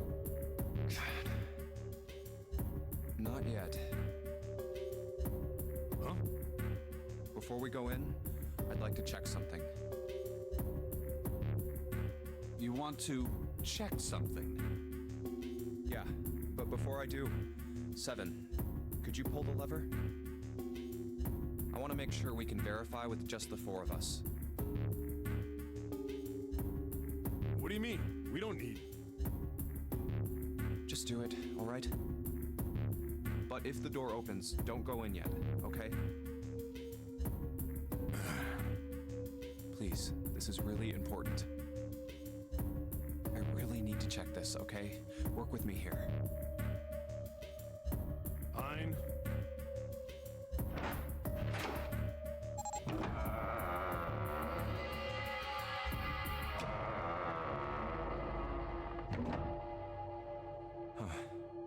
All right, that means the 4 of us can go into door 9.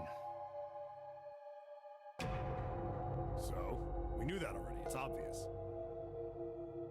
Obvious. Yeah, you're right. it is. Now, what happens if we add Zero's bracelet? What? Zero's bracelet? Why don't you take it out, Clover? So you did know I had it. I picked it up because I thought it might be useful sometime.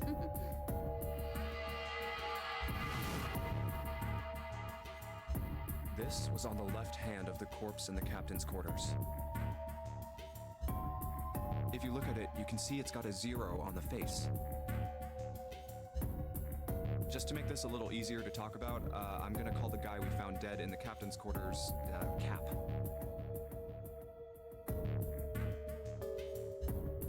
Then I should be able to open door 9 with just me, Clover, and his bracelet. Though the big question is, if Cap is the mastermind of this game, would he really put one of these bracelets on? Anyway, let's just give it a shot. Clover, give me your hand. Okay. Now the captain's bracelet. And pull the lever. I knew it. Now, what does this tell us? Maybe the bracelet has to be on your wrist in order for it to work? No, that's impossible. Did you see how the panel showed a third asterisk when I scanned Cap's bracelet? Whether or not it's on your wrist doesn't matter. All you have to do is put the bracelet near the panel for it to register.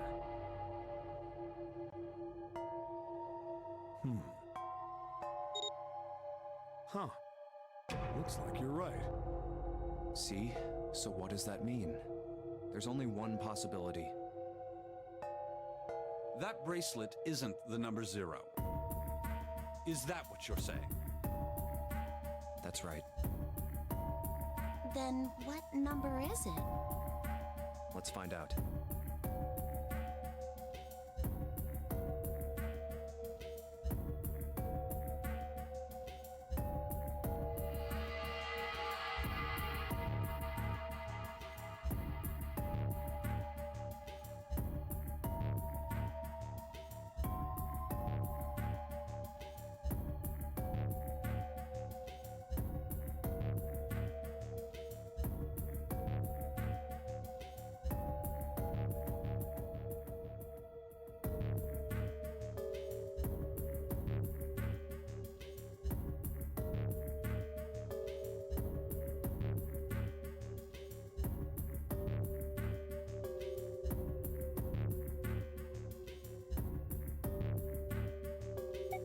Let's try 7, me, and Cap.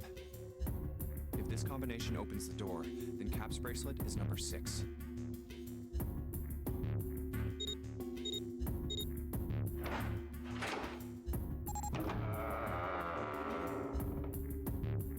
Hey, it opened!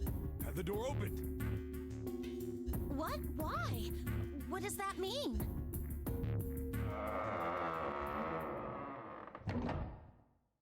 Isn't it obvious?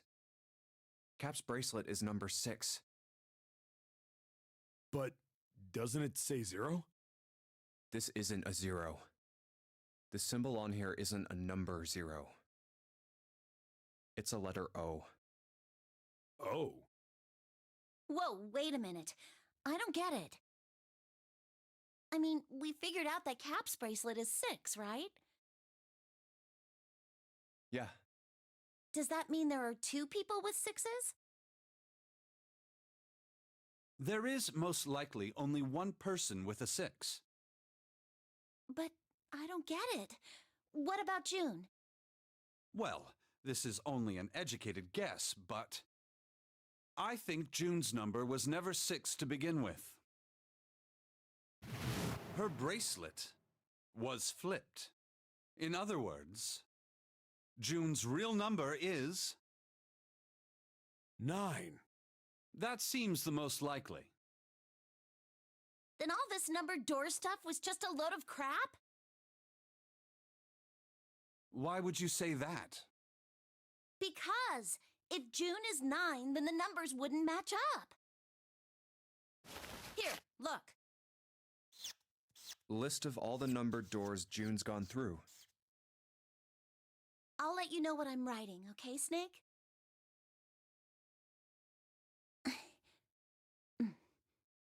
And that's everything. I wrote down which door she went into and with whom. And I wrote what all the numbers were. So if you switch 9 in wherever there's a 6, the numbers don't work. If the digital root is 7, then you can't open door 4. If the digital root is 2, then you can't open door 8. Clover, do you notice anything interesting on that list? What do you mean? You're talking about 3, right? 3? Santa's always in the room with her. That's what you're saying, isn't it? Yes, that's right. What about it? That's quite simple, really. You told me that the first time you came to this room, Santa was the first to refuse to leave June behind.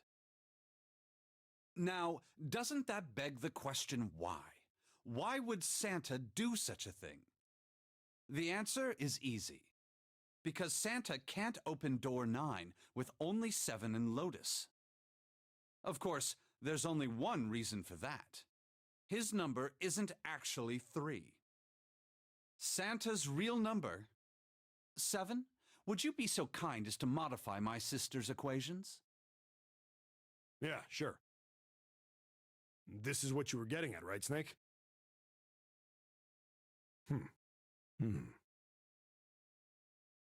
Thank you. That is exactly right, 7. Santa's true number wasn't 3. It was 0. No way. Santa is 0? And June was 9, not 6. Conversely, Santa was 0, not 3.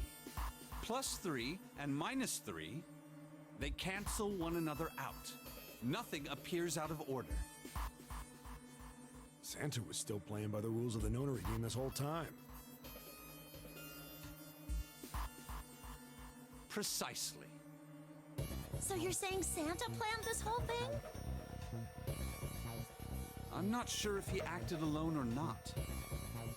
But I think it is safe to conclude that he is 0. If my hypothesis is correct. Snake's hypothesis. Something doesn't seem right. June's bracelet being flipped. Even if that were possible, that would mean there are 2 number 9 bracelets. And if that's the case? All right, that's enough talking. Let's go. It's high time we went through that door.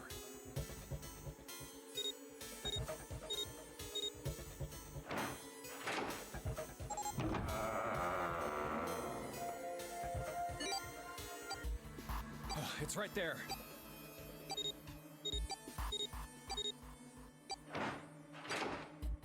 Oh. All right, let's keep going. I think these stairs go to the bottom deck. Looks dry. Let's head down.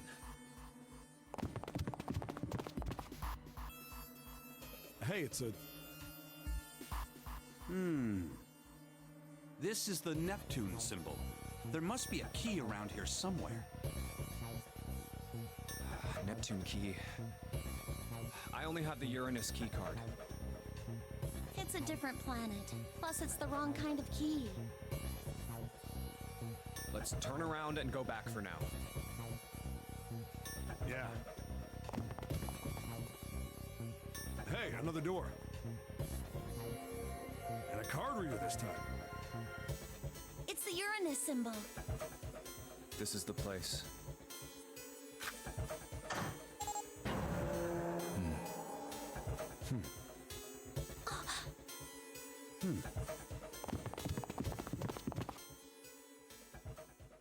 Wow!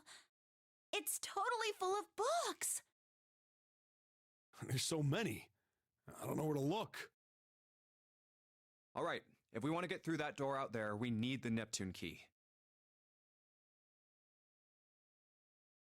I say we split up and look for it. Okay. Very well. Sure thing. Good. Let's get started then. We don't have a lot of time. Hurry.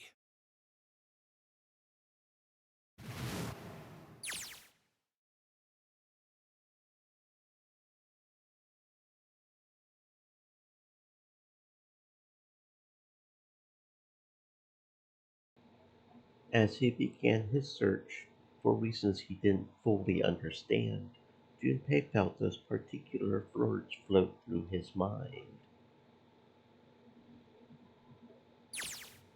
Alice sleeps in a forest of knowledge. Alright. Another puzzle room. The library. The forest of knowledge.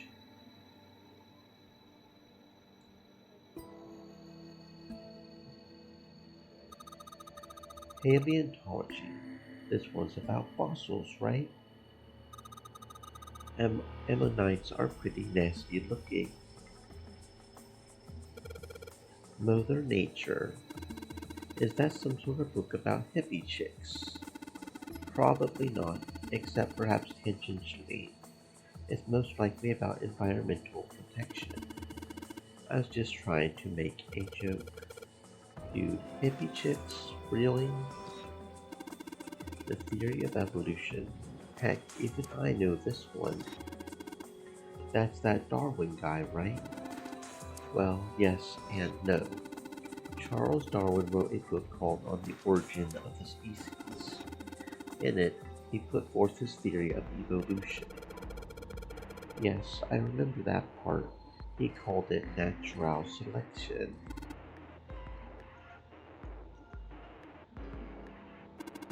This one says transition of extinct species. We need to hurry it up or we're going to end up in the pages of a book like that. Why did mankind lose their tails? Junpei, do you know what this one's about? Why are you asking me? I didn't even know we had tails to lose. Maybe you should ask a human with a tail. Mankind's ancestors most likely lost their tails as they were no longer useful, and the nutrients required to grow them were better put to use elsewhere. At least that's what I read. I was rather young. I may have remembered it incorrectly. Why the hell would a kid be reading a book like that?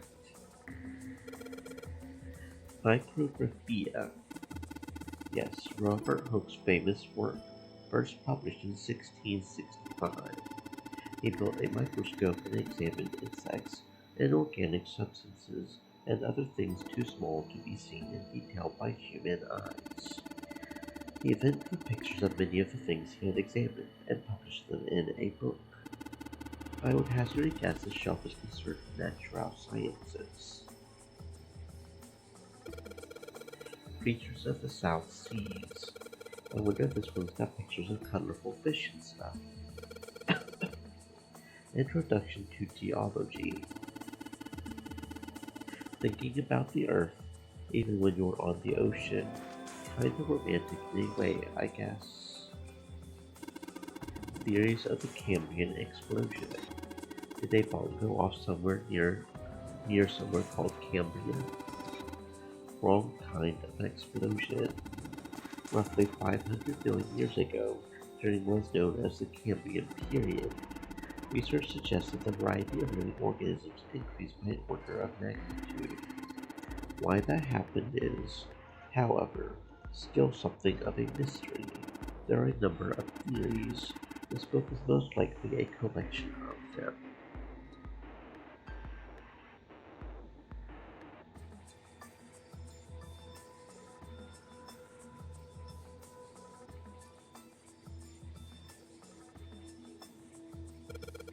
This book is called Mind Swap. You mean you could, like, change bodies with someone? Well, I guess I wouldn't mind switching bodies with my brother or Junpei too much, but I'd rather die than let Seven switch with me. What the hell? Like, I don't even want to swap bodies with a little brat like. Were you just imagining it? You were. Just shut up. Yeah, well, he wasn't the only one. Teletemporation and telepathy. What the hell is this one about? Well, I know what telepathy is, but I've never heard of teletemporation. It refers to having the ability to travel through time. Kitab, ow, as if, man, they've got some weird stuff here. I can't even pronounce this one. Who's that? Some famous guy? It's not a person's name. It's the name of a fictional book created by Abdul al-Hazred. It's said to be one of the sources used in the creation of the legendary Book of the Dead, the Necronomicon. Oh, so these are all occult books and stuff. This one says the golden rabbit and the moon on it. Does that mean it's about a rabbit that lives on the moon? Rabbits are pretty cute, but what's the moon stuff about? It's talking about the Judas tree that's said to grow on the moon, according to Chinese legend. Energy theory. I don't even understand the damn title. Looks like this shelf's all science and technology.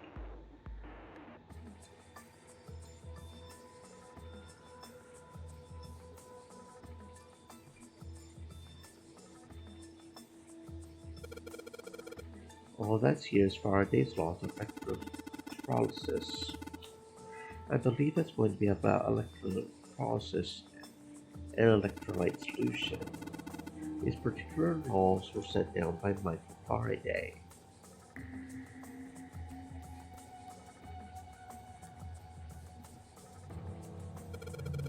What's the deal with these titles? They're all just gibberish. What if we, like, switch them around? Switch them around? Yeah, if we move them around, maybe they'll spell something. I get it. Yeah, it's worth a shot.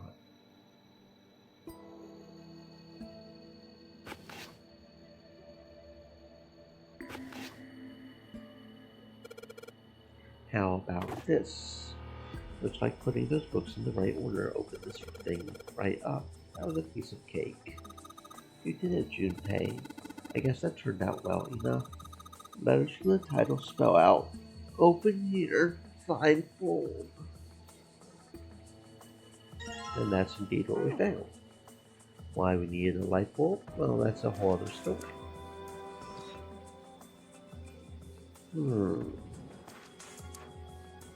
Okay, so that's just that one again. That's the energy theory. Okay.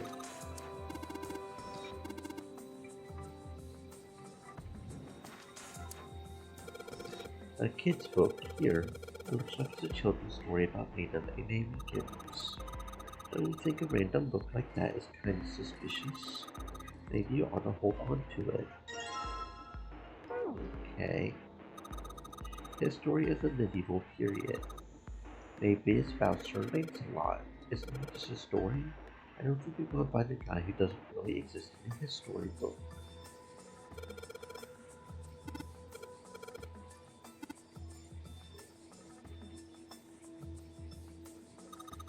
Oriental history. Black hole hypothesis.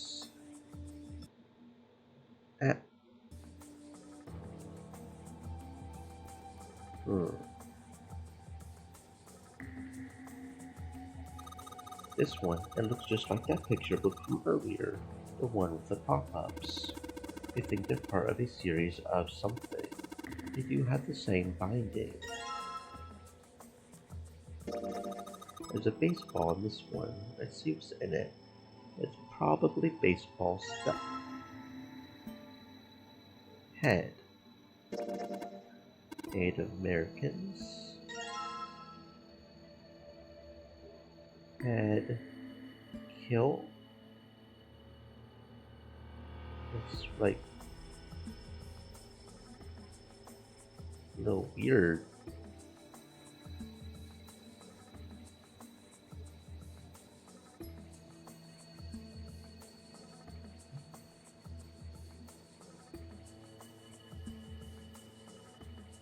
Hmm.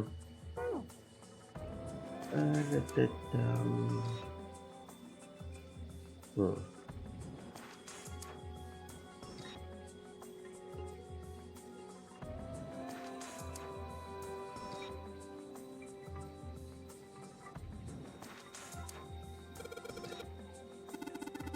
Ancient gladiators.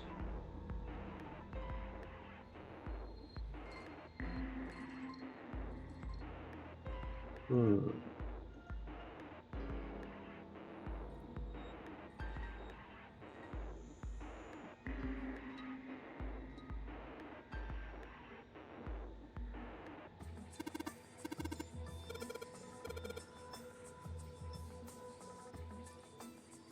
Hmm.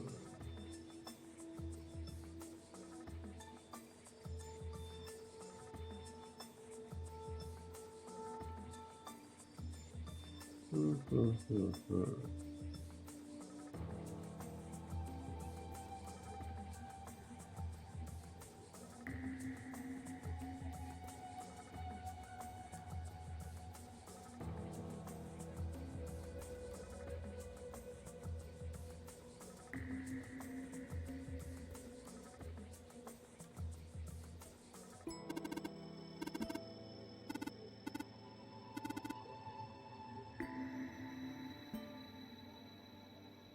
Stream elements. Said. Stay moist, my friends, hydrate.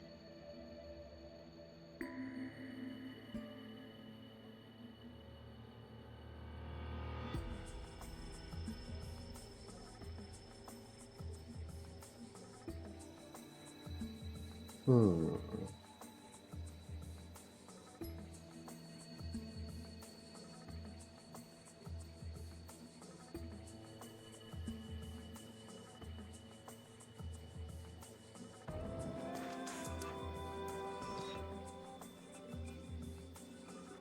Hmm.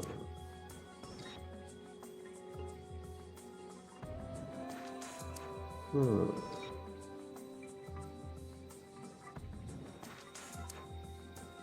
Hmm. Hmm.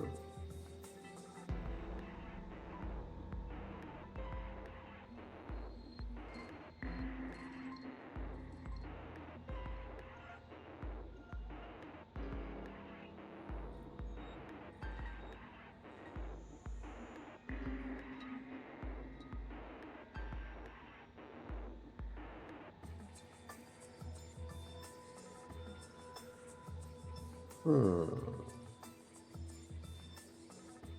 Hmm. Hmm. Hmm. Hmm.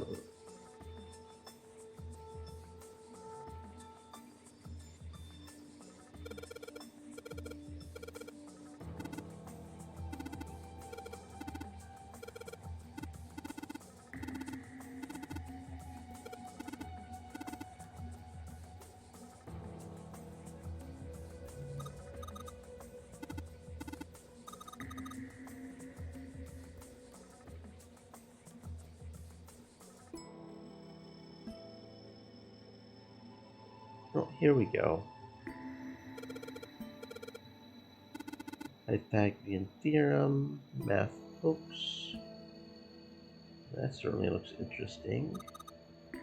Riemann hypothesis was your hypothesis about Riemann. There are many factors linked girth. Oh my. Okay. That's a weird book. Indian mathematics. Why is that funny? Gold box conjecture. Magic or psychic stuff. I bet it's about jewelry. They have no title. It's actually a very respectable mathematics book. It deals with one of the unsolved problems of additive number theory. Sorry I said anything. Look, let's not get into this right now, okay? Algebraic number theory. There's another one like that over here. It means something like primary number theory or analytical number theory or geometry. geometric. How did you know? Nobody said anything about those. Well, number theory is usually studied for chief disciplines. There was a book named Algebraic Number Theory. I took a wild guess that the other three would be there as well. Looks like I was right.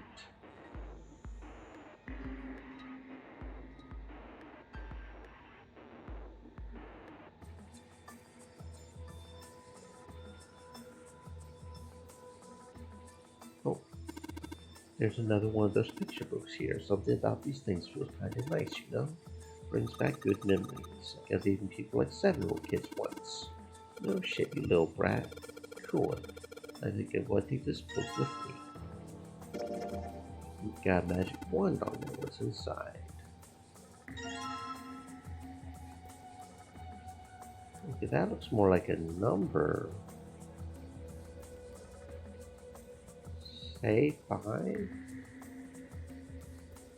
Huh.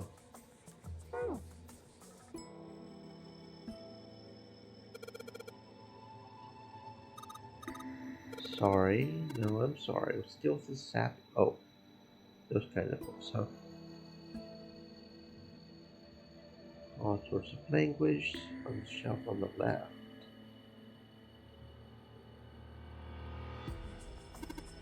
Bookshelf has a sort of glass inlay. There's only 6 books on it.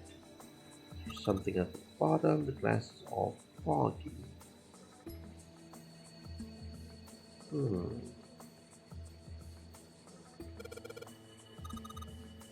German. Looks like complete works of something.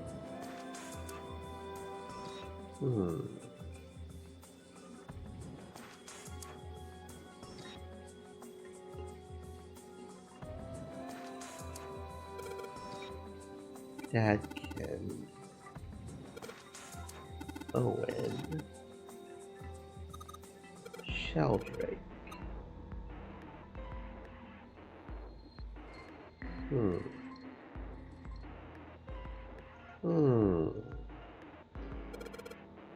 Origin of Japanese folklore. Wide range of subjects. All things you know in the book. It's pretty deep. Agriculture and historical. Modern Japanese literature.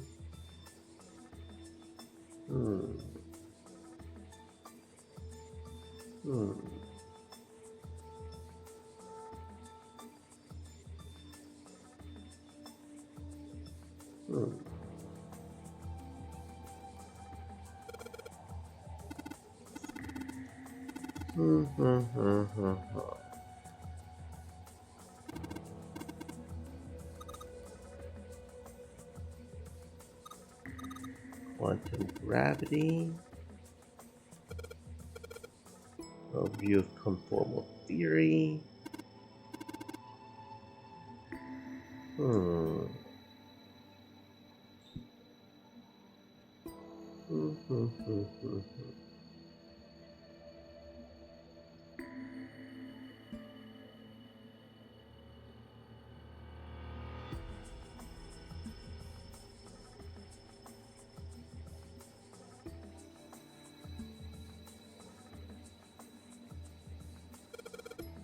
Note on that table, lights to the books.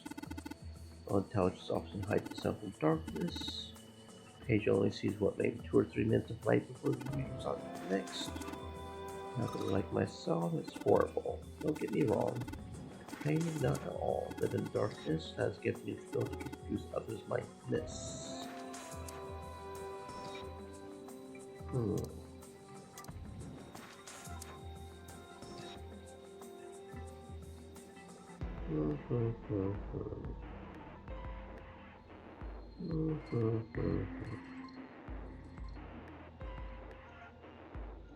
Small enclosure with 9 sides. There are 3 of the things on the music stands. Okay. This is a little weird. The sort of sealed letter is too dark in her to tell. Light bulb.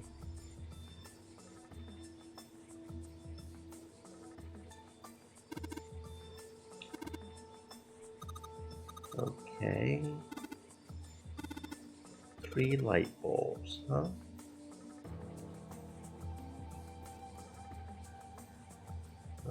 Okay. Some sort of code.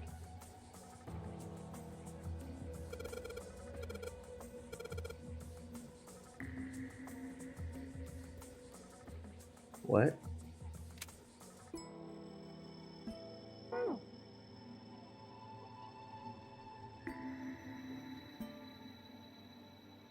Oh, 632415, like the astrology books up here.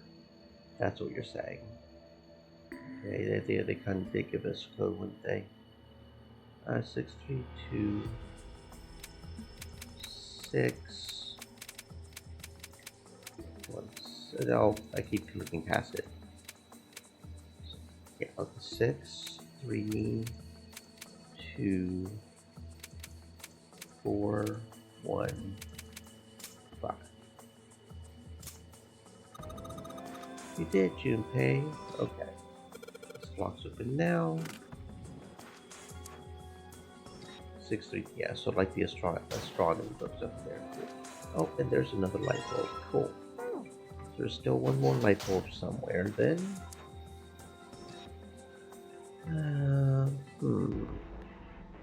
Maybe on the shelf somewhere? There's so many shelves. I'm not seeing another shelf that we can click though. I feel like we clicked all of them. Except this one. There's something definitely a little weird about that shelf.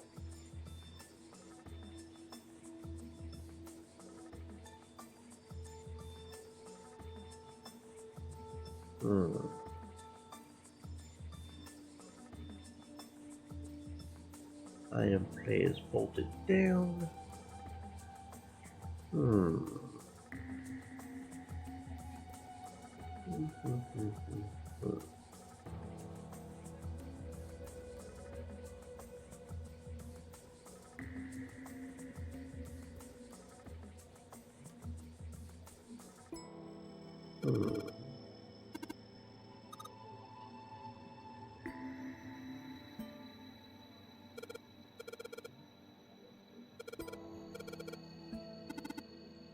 Human brains.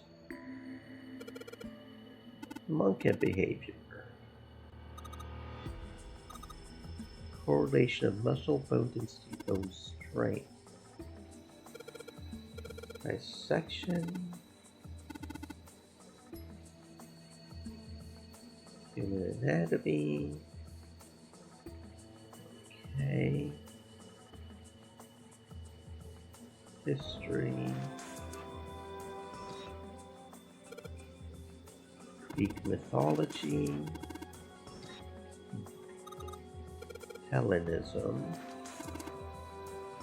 Permian creatures. Cultural heritage of Rome. History of Buddhism.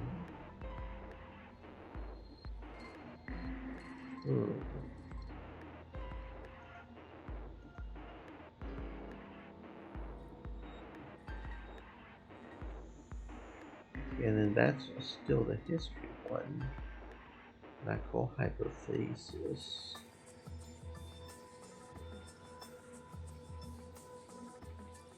We got one of the things from theory of general relativity.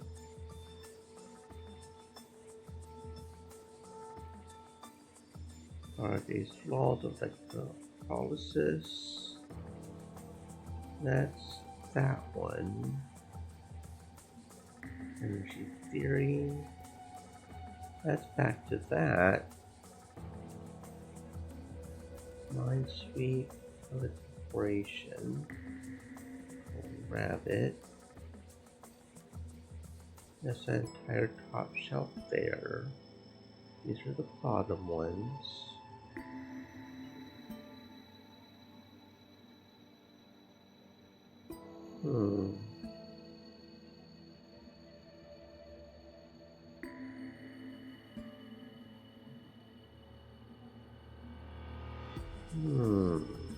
Then it just goes round back to here again. So there's definitely nothing on these shelves.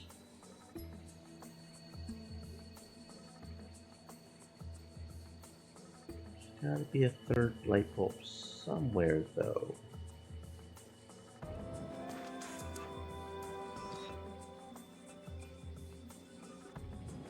Because he said there were three thingies, right?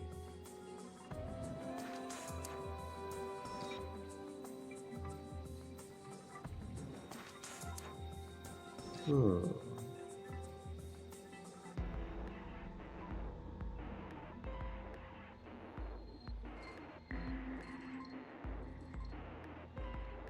So it's gotta be like right here or something, right?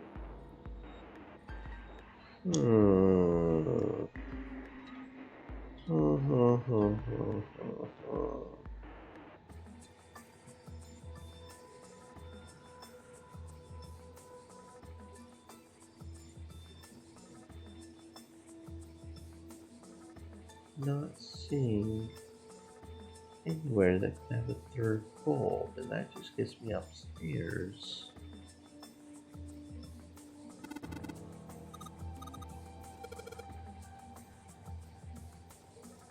Not seeing a third light bulb or anything anywhere. Nothing. Weirdness. Weirdness, weirdness, weirdness.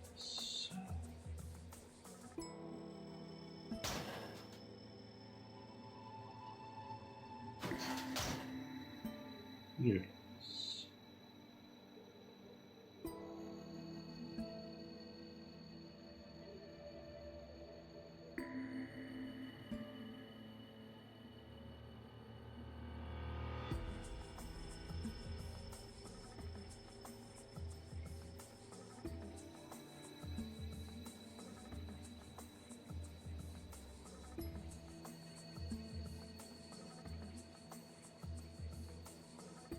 Weirdness, weirdness, weirdness. Weirdness. Definitely weirdness.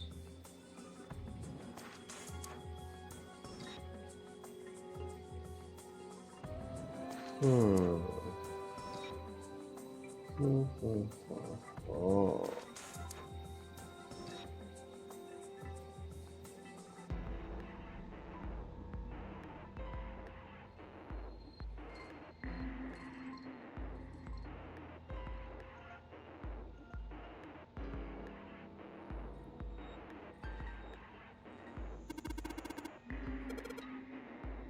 Oh, did I finally find a new one? Automated growth object assembly lines. Some sort of comic book. Different sort of robot. Somehow I managed to find a new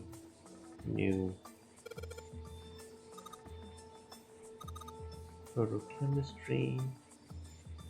Hold on. Oh, there we go. Somehow I've managed to find a new section of books. Fuck if I know how I managed to do that. Didn't I? Okay, I don't know. I don't know. All these books are looking the same to me at this point. Okay, either way, we got 3 light bulbs, and that's what matters. They should... Oh, Sheldrake 5. Okay, it worked. Way to go, Junpei. Good job, buddy. Something projecting on the bottom. The letters seem familiar. Sheldrake 5. Sheldrake 5? I think I saw the rest of this collection somewhere. Yeah, I think it was somewhere around here. Let's go take a look. Okay. Sheldrake. Have you heard of him? Sheldrake, I mean. Yeah, Lotus told me about him. There's a British biochemist named Sheldrake. He has a rather interesting theory. Morphogenetic fields, which relies on the theory of morphic resonance. Really? From Lotus, huh? Well, Clover also said something to me about that stuff. She did? Yeah, what was it? The ability to access a morphogenetic field is affected by a couple of things. The first is epiphany, and the other is danger. That girl. I told her not to tell anyone.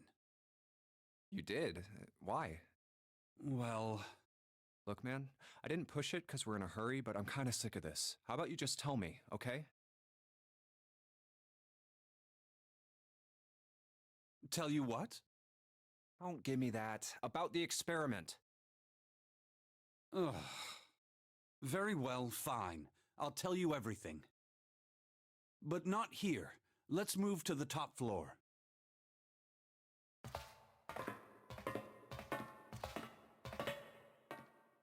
I suppose I might as well start by telling you why I kept quiet, and why I made sure Clover did as well.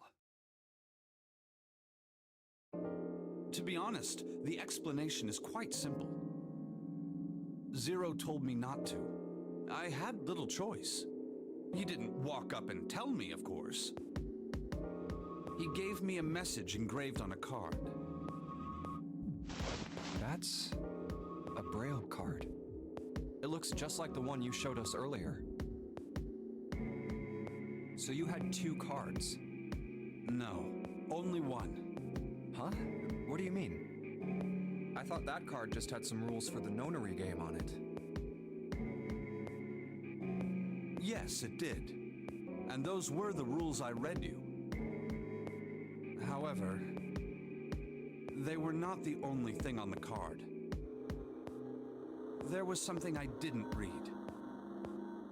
Well, perhaps I should say, there was something I couldn't read.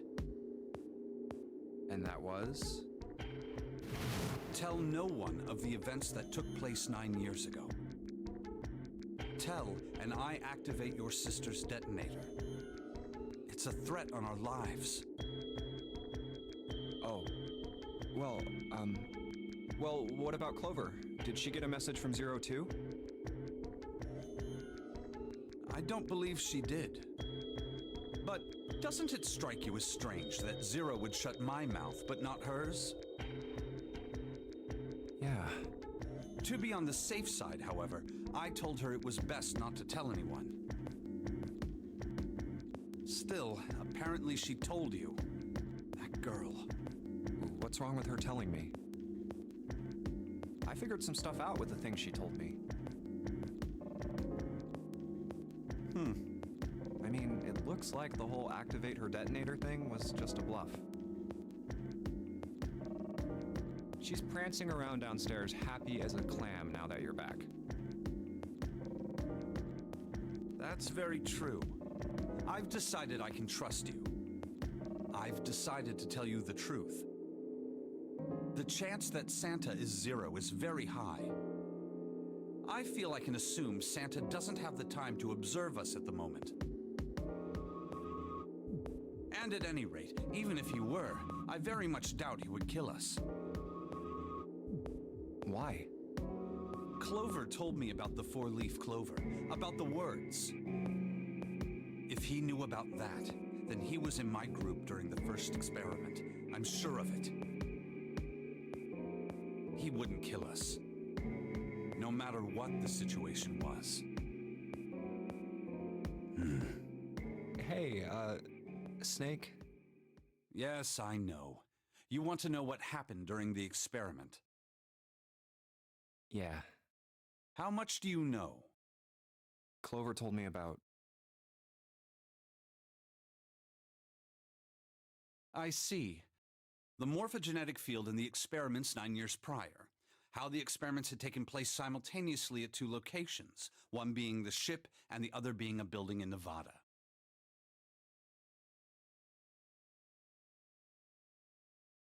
And the girl that died during the experiment. She told you all that, did she? At any rate, I now know how much you've learned. All that remains for us to determine is who did this and why, right? Yes.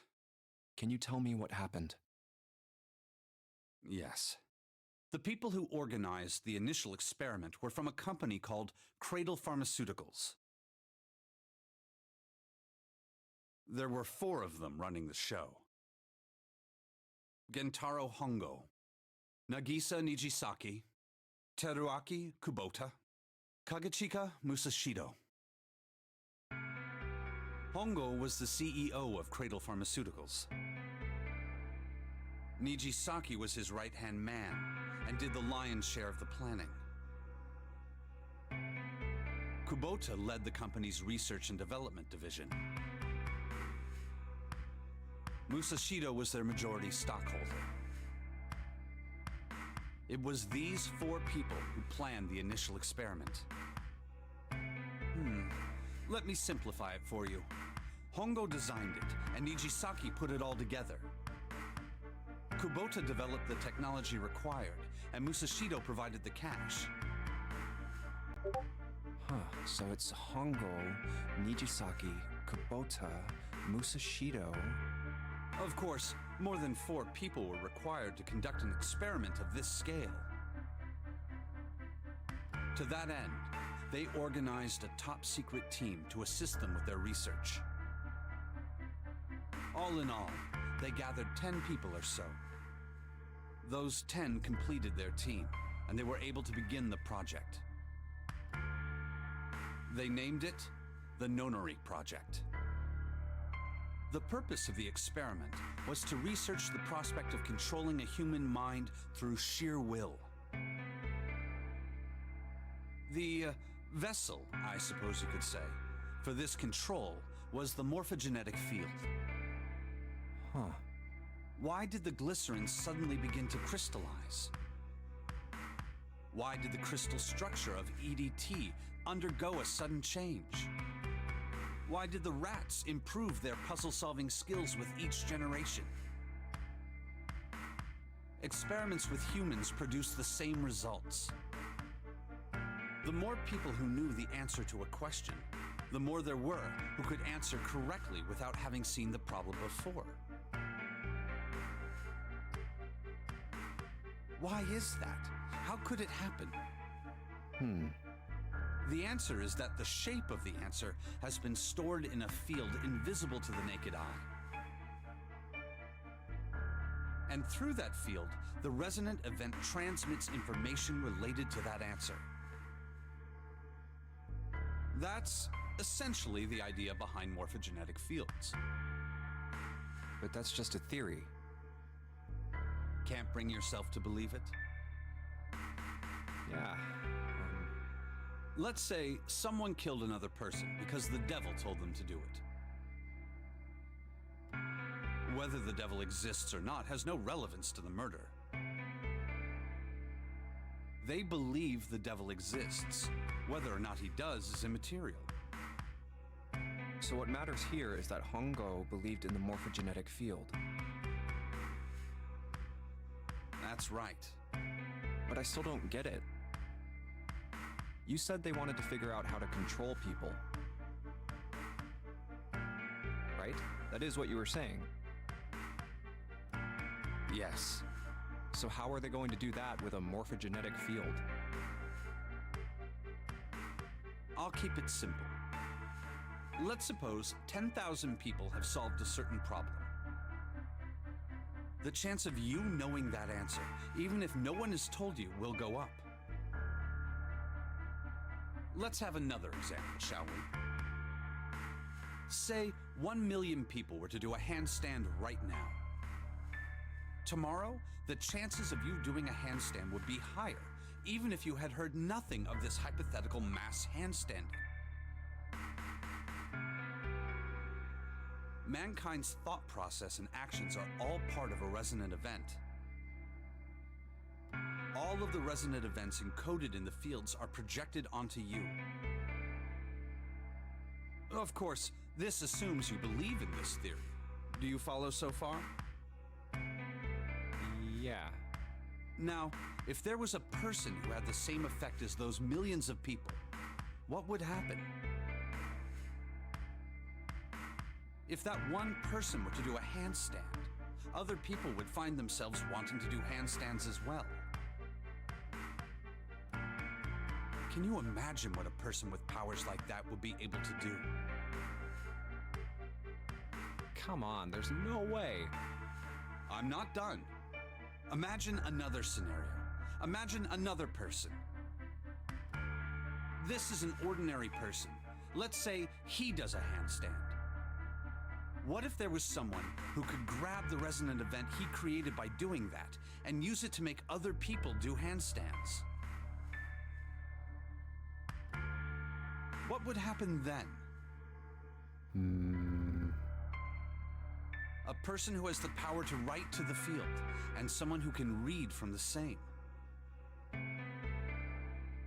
You could think of them as the writer and the reader, or the transmitter and the receiver.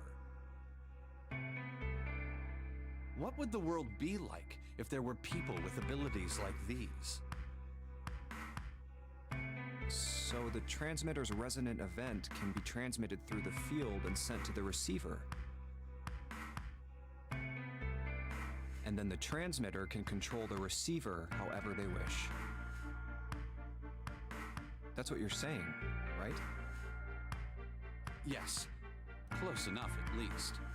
Come on, that's just crazy. Well, if you want to prove that, then you'll have to test it first. At least, that was how they thought. That was why they decided to do their experiment.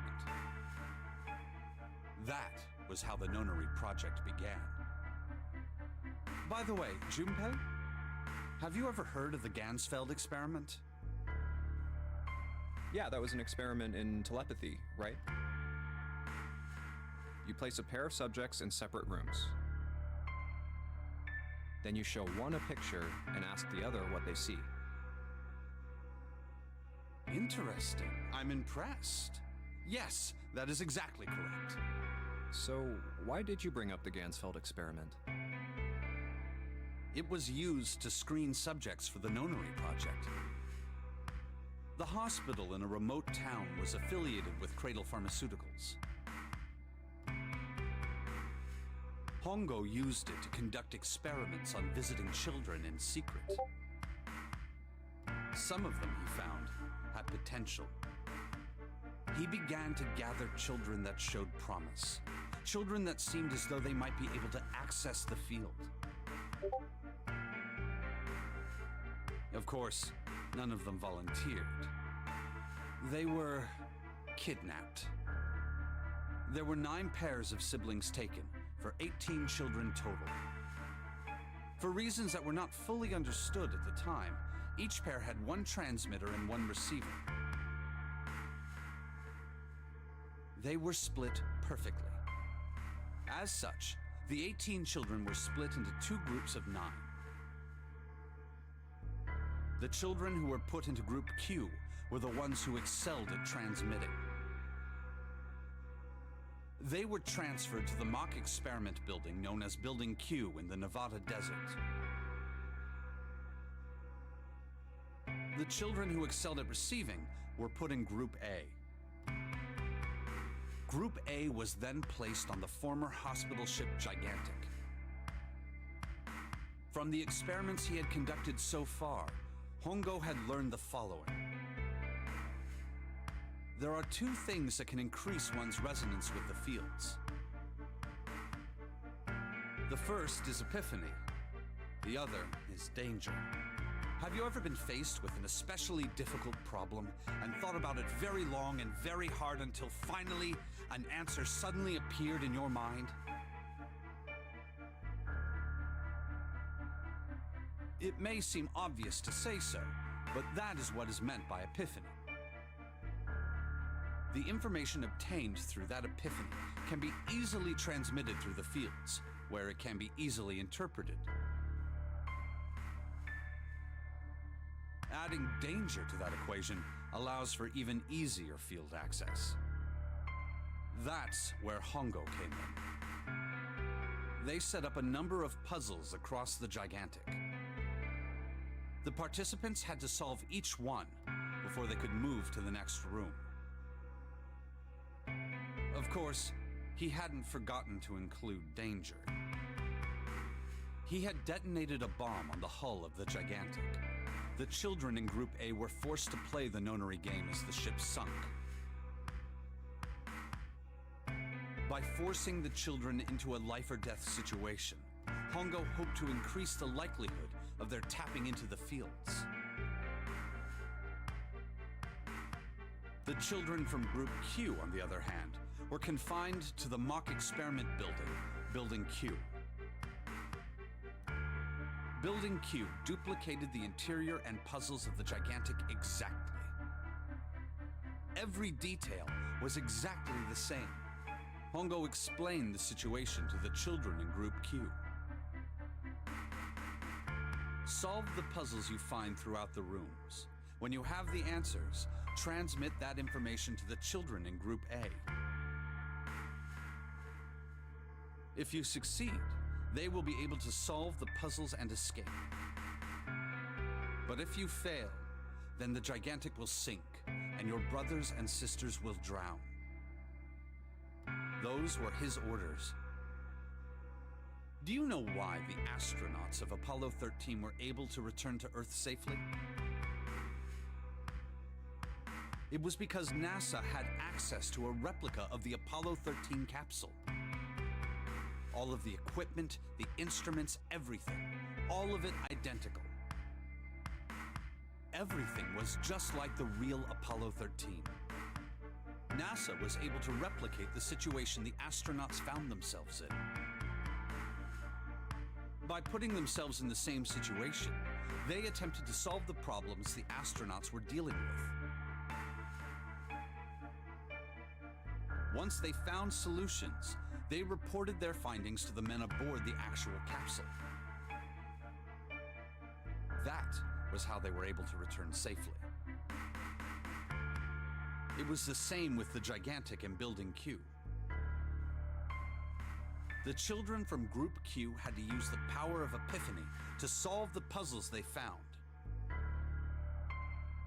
and transmit what they learned through the fields. The children in Group A, however, they had to access the fields to learn how they might advance to the next stage. That is the simplest explanation I can manage. Hey, Junpei, Snake! How much longer are you two gonna sit around on those bony asses? Get down here already! He's right. Let's go, shall we? We don't have much time. We need to get out of here, and soon. Hold it. There's one more thing I want to ask you. Are you sure that there were 18 kids? Why? Well, I thought it was only 16. Oh, yes. That was what they said on the news, wasn't it? Yes, I have no doubt that 18 children were abducted and used in Hongo's experiment. After all, you couldn't exactly play a Nonary game with any less, could you? Well, yeah, but are you saying that the news got it wrong? Yes, I am. There were 2 more children. However, they had no relatives that I'm aware of. I imagine no one filed a police report when they went missing. They were brother and sister, like Clover and I. The brother's name was Aoi. The sister's name was... Her name was Akane. That was the girl who died. Akane Kurashiki died 9 years ago? Then, who's June? No. It's impossible. It can't be true. Akane isn't that uncommon of a name. If Snake had known her last name, that's a different matter entirely. So they share a name. A lot of other people do too. It doesn't mean anything. It was someone else.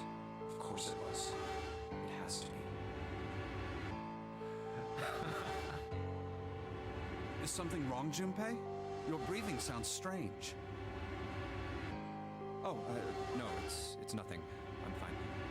Let's get back down there, all right? I couldn't do it. Why didn't I ask? What's her last name? I just couldn't get the words to come out.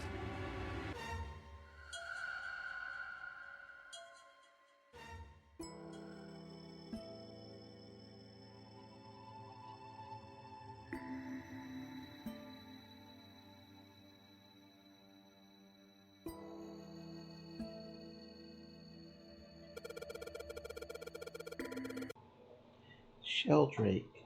This is it. This is what the shadow picture was pointing to. But didn't it say 5 at the end of the shadow picture? Yes, I think we need to find the 5th volume. Well, would you look at that? There's a big red button behind this book. I guess we should press this button. Yeah, it's probably a good idea. Oh. Well, hello there.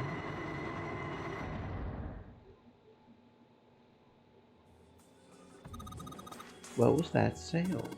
It sounded like something really big was moving. It came from the top floor. Alright, let's go check it out.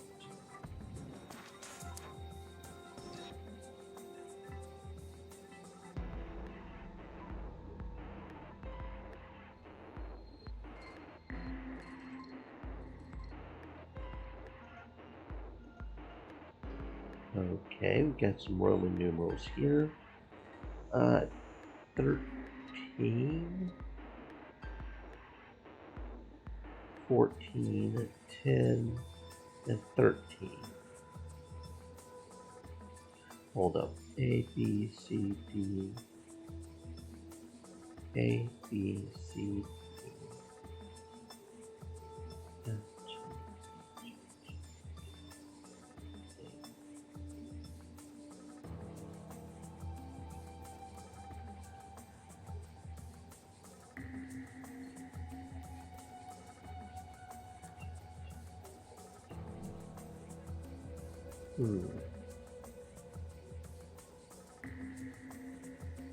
Unless it's like the captain's note. Could be like the captain's note, right? Where you take off 10, so it'd be A, B, C.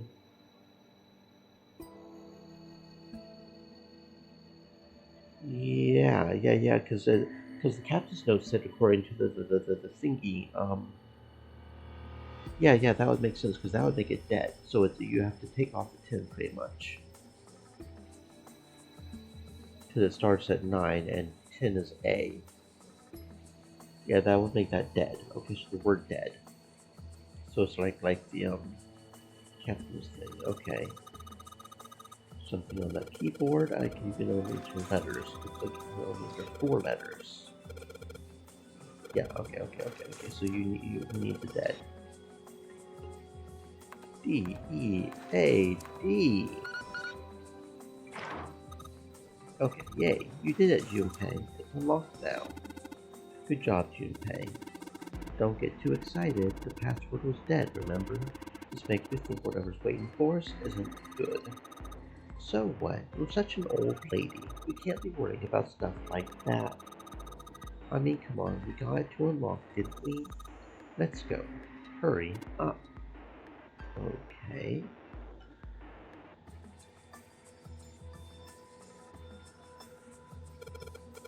Alright, let's get this thing open.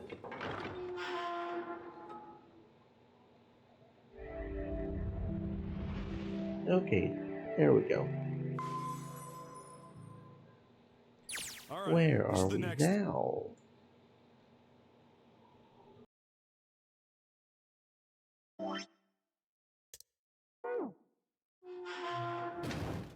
Oh, the door! Did that just close on its own? Don't tell me we can't go back. I don't know. Let's see. Damn it. It looks like it locks automatically. Is there any other way out? Well, there's another door over on the right. There's a card reader next to it. It's got a red light on it, though, so I'm pretty sure it's locked too. But there is a card reader, right? Yeah. Then perhaps if we find a key card, we could open the door and leave? Well, yeah, that might work, but... Hey! Wait a minute! Are you saying we're gonna have to search through this room for one little card? Oh, man.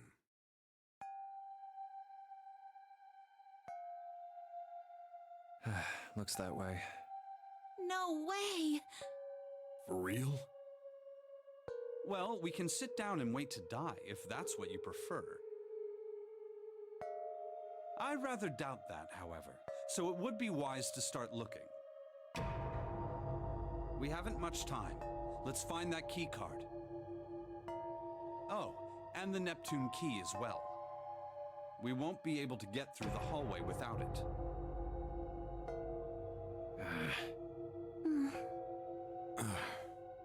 All right then, let's begin.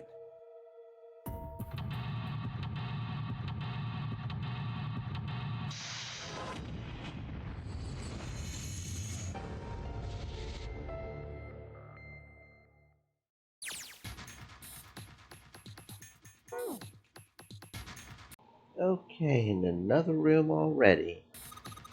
Look, Junpei, the restaurant here looks like Elvis' space.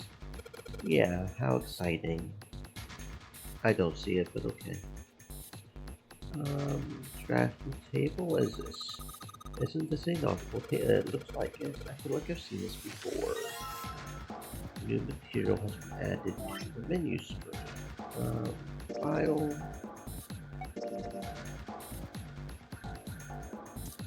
Okay.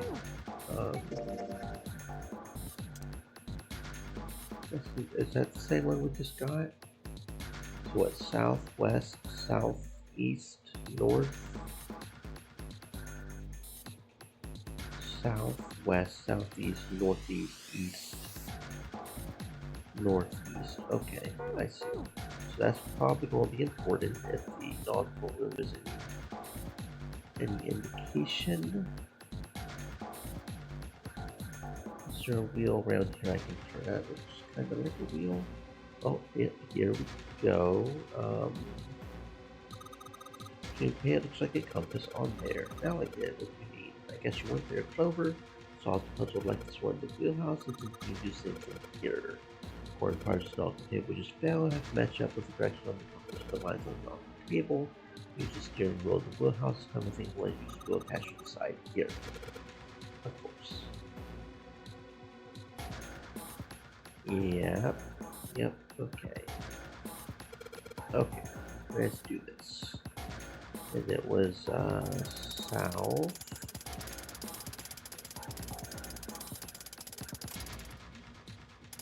West. Southeast.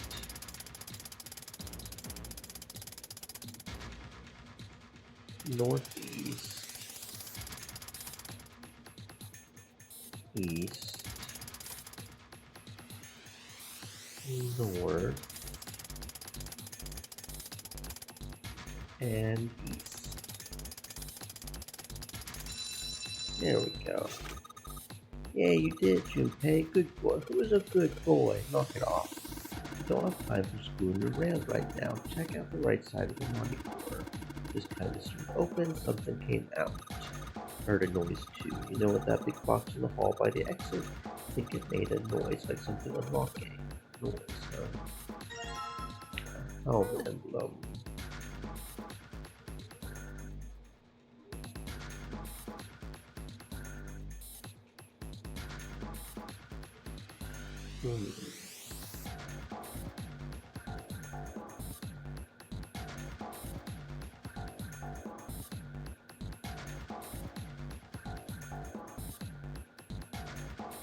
There are piles of crap everywhere. This place is a mess. It's so messy, I don't know where to start. Some of this looks familiar. I think a lot of these are parts of the puzzles you solved in other rooms. If that's true, then this room could be Zero's laboratory. Perhaps Zero will shut itself in this room and devise a machine that puzzles through the to see his plan come to fruition. That's a pleasant thought. There's a control panel in front of the big screen here. Wonder if these buttons do anything. Something on the screen now. What's this? There are 15 cells here with numbers and letters in them. Let me see that. I see. Whenever you touch a cell, the ones next to it turn on or off. Just gotta use that to make all cells on the right and the bottom green. I found this piece of paper under that thing. Want to take a look at it? This might have something to do with the puzzle. Numbers and letters connected by equal signs. Just like you said, all this is probably made the puzzle complete somehow. Okay, let's go back to my game. All the cells all green. What was that piece of paper she gave me? For the chart Clone gave me, I need to plug in a number for each letter. Well, I didn't get a chance to let me look at the chart she gave me. Is it, wait, where's the chart at? What? Okay, so that's just back to that. What else we got around here? Something written on these pieces of paper, 3 sheets of stuff, and material added to the files. Morse code chart found in still shelf for letters A to I. Did that. Okay, so there's a Morse code chart with the letters. Okay. That feels like it could be important.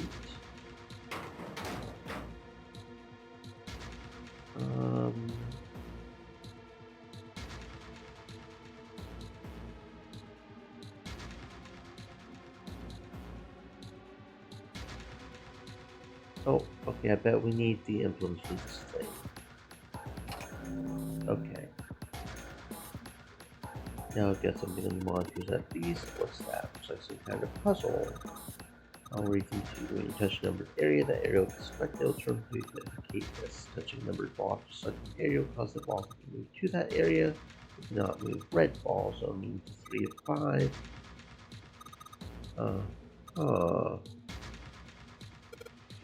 I still don't know. Okay. Let's see you solving it. Okay.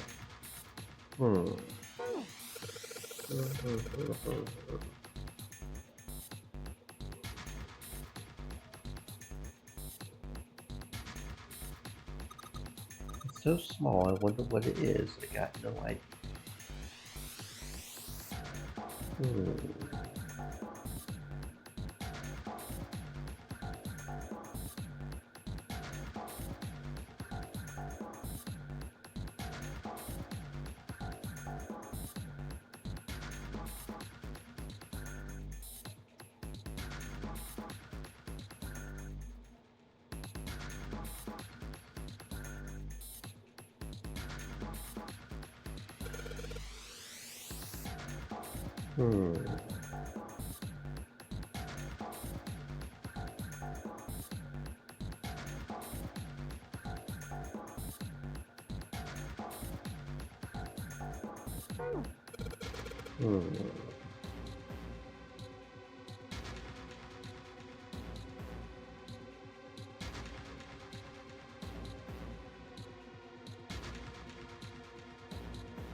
Oh, Alice. There's a coffin. The seventh, yeah, he's all pale. Thinks the same thing I am. Could this be? I'm sorry, but what's going on? It's a coffin. I wonder if there's a vampire in it. Right, I guess Clover and Snake don't know the story. I can't bring myself to tell them. Well, at any rate, let's have a look around. The metal plaque on the coffin, Snake's touching it. All ice. The two machines. Holy shit, this is serious. Let's open it, shall we? Clover, if you could give me a hand. Okay, I got it. Ready? 3, 2, 1. No luck, it doesn't seem to be ready to open. Yes, it's not like it's screwed shut or something. Yes, I believe it's locked in some other way. You think you could open up with your superhuman strength 7?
No,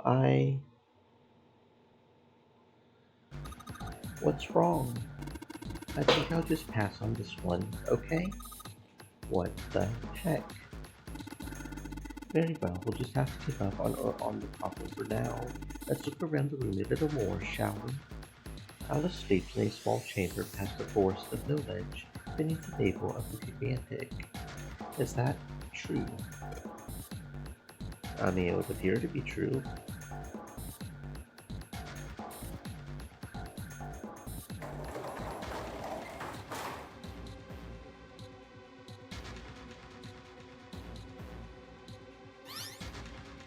Whoa, well now we've got something on the screen at least.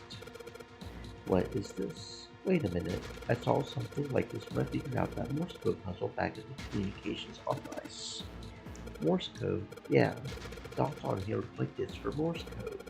There's 2 dots in the first line, 4 on the second, and 1 on the last. I'm afraid I don't understand. Well, perhaps you should give it a shot anyway. Before I do that though, maybe I'll run it through the instructions. Okay, allow that determine. Let's do this. Okay, so what we need 3 letters is what you're saying? There's 3 dots? Well, if that's the case, it's probably ice, right? All ice, ice. Something like that. So dot, dot. Yeah, okay, so we need 3 letters is what we need. Which means it's probably ice. C is dash. dot dash dot or did or whatever you want to call it. Okay. I see. It seems you have solved the puzzle, Junpei. Excellent work. The answer was ice. How did you know? All I had to do was listen to the sounds that the machine made. After that, it was a trivial matter to decode them. Yes, I believe I heard a noise from somewhere on the right of the device after you solved the puzzle. It sounded rather like something sliding open. Do you see anything that made that noise? Yep, we have another code of them. Okay. Cool. That's code emblem 2.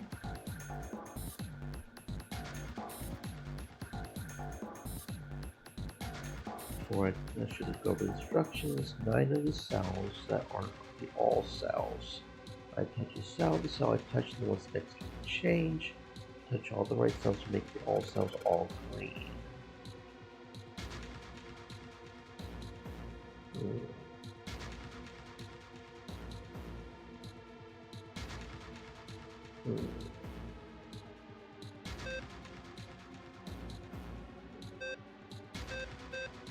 Okay, so like one of those. Okay, I think I understand it here.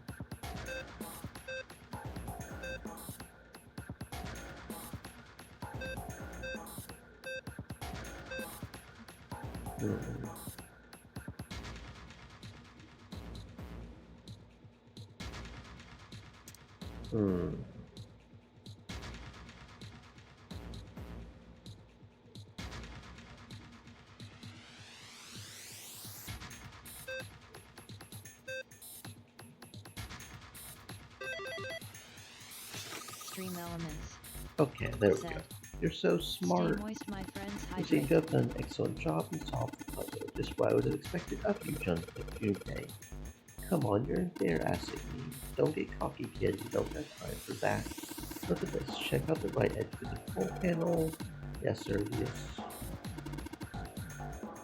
Oh, the coffin might be unlocked? What? Okay, so there's one more emblem somewhere.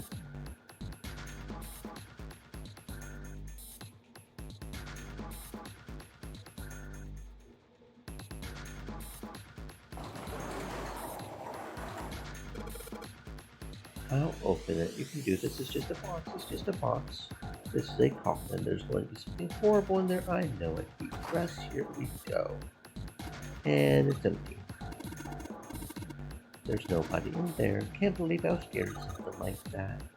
What do you mean, nobody? Were you expecting someone to be in there? It's a long story. Ask Junpei about it sometime. Just like Seven said, there's nobody in there. There is something in there, though. 2 somethings. What is that? I don't know. Oh, 2 things on the bottom of the coffin. Looks like we got a plate with an emblem on it, and the Neptune key. We finally found it. Now we can get through the hallway. That's correct, Clover. We do need to get out of this room first. Okay, let's get the hell out of here as quickly as possible. I do not have any going for it. Okay, as far as this other thing goes, coffin emblem. Okay. So that should be all 4 emblems, right? Steering wheel is already in there. If I want to give the puzzle another shot, the keyboard needs to be one more time. Okay.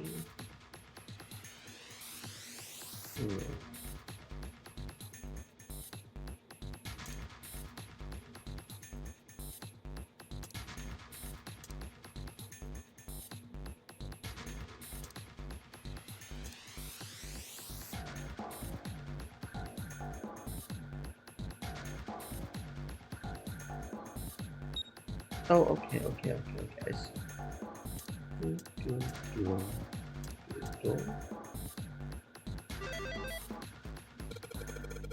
Okay, this is it, right? Nothing's happened. There are still 3 more indentations left empty, and they all filled. Does that? Yeah, that seems likely.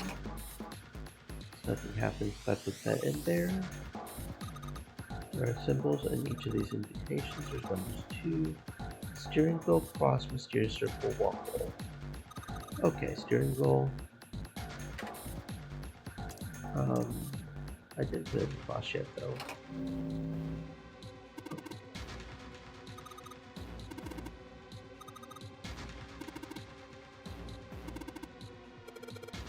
Okay.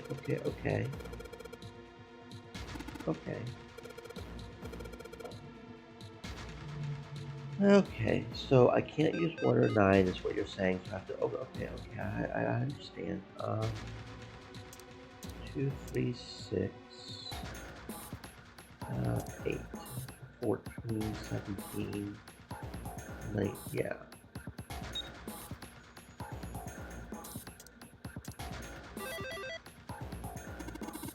That's awesome, Junpei. There's only 2 left now. You can do it. Okay, and you said it was the code input next, right? Secret code. This puzzle looks a lot like the last one. This is the 3rd time I've done this. This will be fine.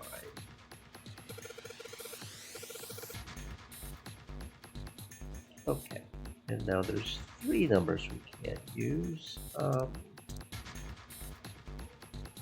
Do and do. Excellent work. You only got 1 left. Okay, and the coffin symbol. There we go. 4th one. Probably, I mean, there's no other symbols to put down, so obviously it's the last one. Silly. Got 3 numbers we can't use now. Okay.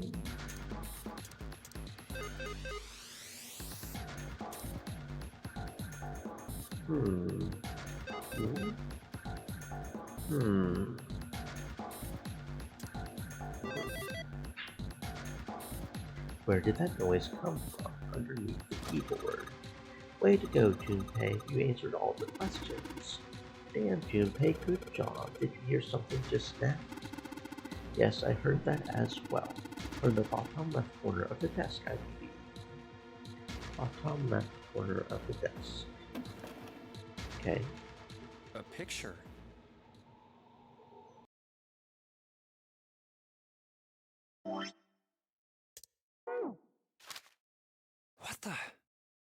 What the hell is this?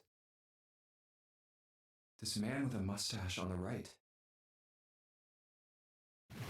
He's the same guy we found murdered in the captain's quarters. He had the zero bracelet on his left arm.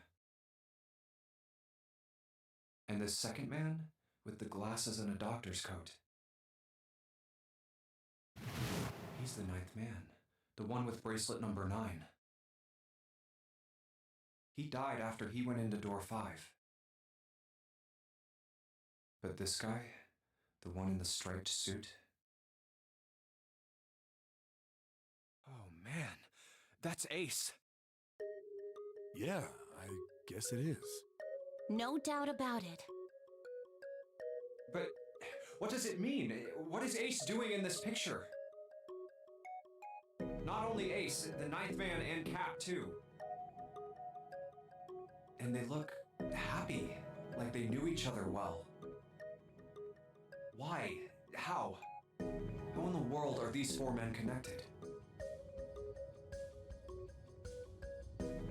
You say Ace is in that picture?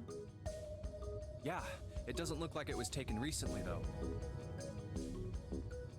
Ace, the 9th man, and Cap all look about 10 years younger. Ah, so the 9th man and the man you found murdered in the captain's quarters are also in the picture? Yeah. Is there anyone else? Or are there only 3 people in the picture? I'm afraid I can't see it. No, there's one more guy. He's got kinda long hair, he looks smart, but a little cold. He's the only one I don't recognize.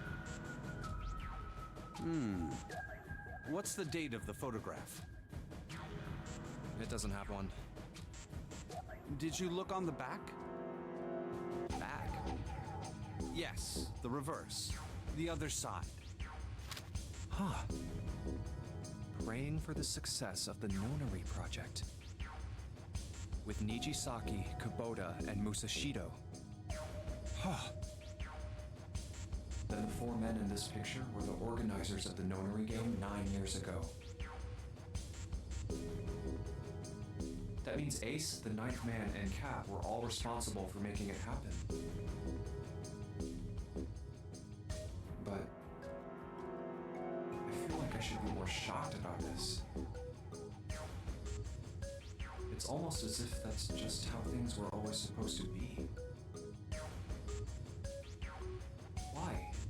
Why am I not surprised? Ace was the one in charge of the Nonary project, but... why? Why am I so calm? It's like I already knew. Ah, of course. I understand now. Ace was the CEO of Cradle Pharmaceuticals. He was the one who invented the game 9 years ago. He was Gentaro Hongo. Ace is Hongo? I had my suspicions from the beginning. Their voices were similar. Too similar to be a coincidence. I could never forget his voice. It was the voice of the devil. I couldn't be sure, though. After all, I had no way to check. I certainly couldn't ask him. Even if I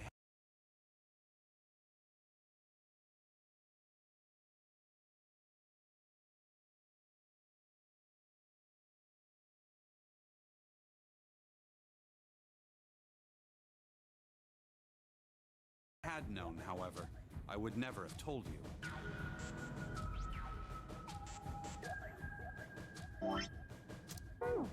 Zero made it quite clear what would have happened if I did. Gosh, I had no idea. Huh? I didn't know that Ace was Hongo. Oh, yes. I suppose you wouldn't have. 9 years ago, you were in Building Q in Nevada. But Hongo was in the Gigantic with us. I know. That's why I didn't know what Hongo looked like. But why? Why didn't you tell me? I mean, I'm your sister, right? You could have told me. I'm sorry. I apologize for keeping this from you. But if I'd told you, Clover, you would have told everyone else. And if you did, then I would have been forced to tell them about what happened 9 years ago. I had to prevent that. Hey, Junpei. You think I could borrow that picture for a sec? Sure. Hongo, Kubota, Nijisaki, Musashido. Hongo, Kubota, Nijisaki, Musashido. Hongo, Kubota, Nijisaki, Musashido. Hey, Seven, do you... Shut it! Just be quiet. I'm this close to remembering. This close. Hongo, Kubota, Nijisaki, Musashido. Cradle Pharmaceuticals. Nonary project. Shit. What? What's wrong? Holy shit, this is nuts. What's nuts? I remember Remember what? everything. Everything? Yeah, I remember all of it. My memory's back. I remember what happened before I got snatched. What? Let me tell you what happened. Like Snake said, Ace is Hongo. From the right, the other three are Musashido, Nijisaki, and Kubota. Musashido was the man with the cash. Nijisaki was Hongo's right-hand man, and Kubota developed the actual technical details of the experiments. How do you know all this? Come on, man, I told you, I finally got my memory back. No, that's not what I mean. I'm trying to ask you why you knew all this stuff in the first place, before you forgot it. You really want to know? Of course. Me too. This is gonna take a while. Hell, it'll probably take me a good 3 days to tell you everything. Well, we don't have 3 days. Just give us the short version, all right? Short version, huh? All right, fine. I'll give it a shot. No promises, though. I'm a detective. It's a little awkward to say this about myself, but you could probably consider me a lone wolf type. I hold to my own code, as I think doing what's right is more important than doing what you...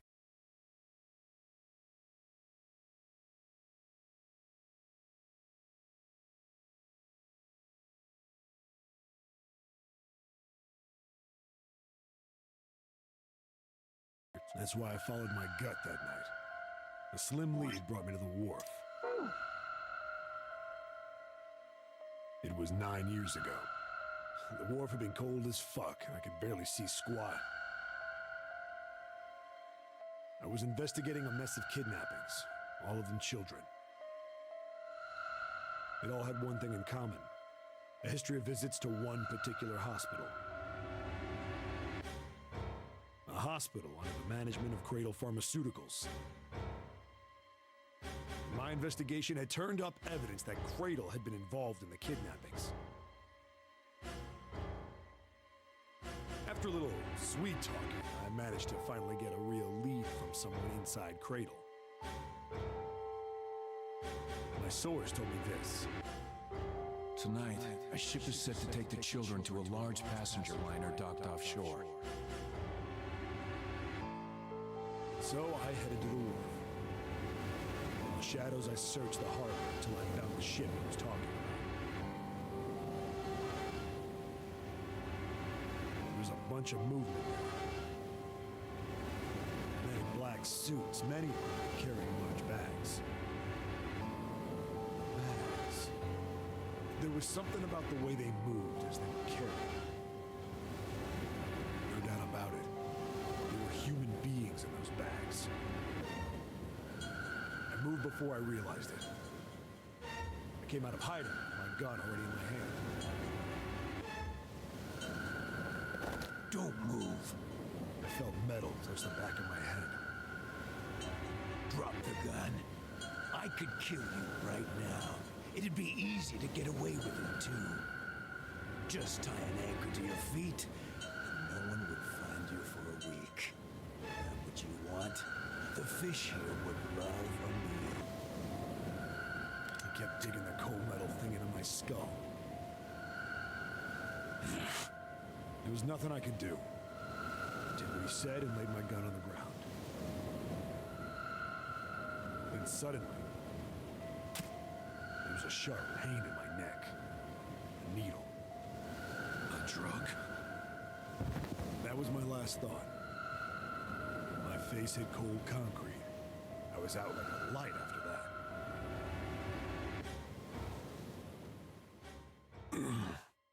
I woke up on a hard floor. Damn it! Shit, my head hurts. I did a quick once-over of the room. Where am I? A small, shabby bed, a dirty sink, a toilet with no privacy. I'd seen it countless times as a cop. I'm in a cell, huh? Facing the toilet was a door set into the wall. I was still pretty woozy, but I made my way over to it. I pushed and pulled on it, but...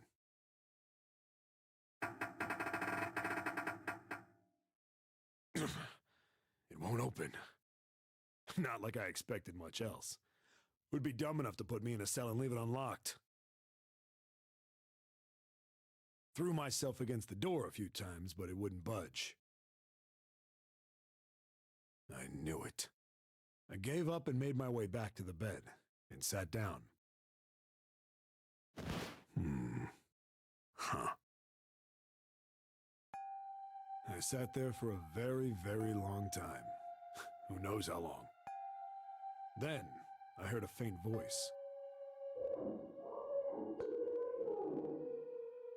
The voice was far away. I couldn't understand what it was saying. But I could hear one. It was pretty high, probably a little kid. Huh? No, it was several. I hear 5 or 6, maybe more. Where? Where are they coming from? I pressed my ear to the wall and tried to listen through it. No, that's not it.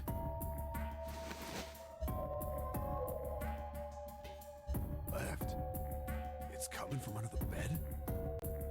I hauled on the metal frame and flipped the thing over.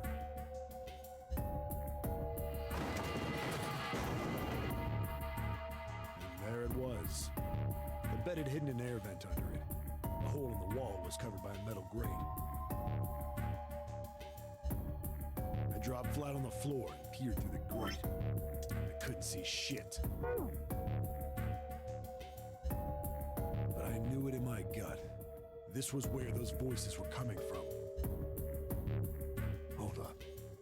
Why are there kids here? But then what my inside man told me popped into my head. Tonight, a ship is set to take the children to a large passenger liner docked offshore. Whoa, whoa, whoa.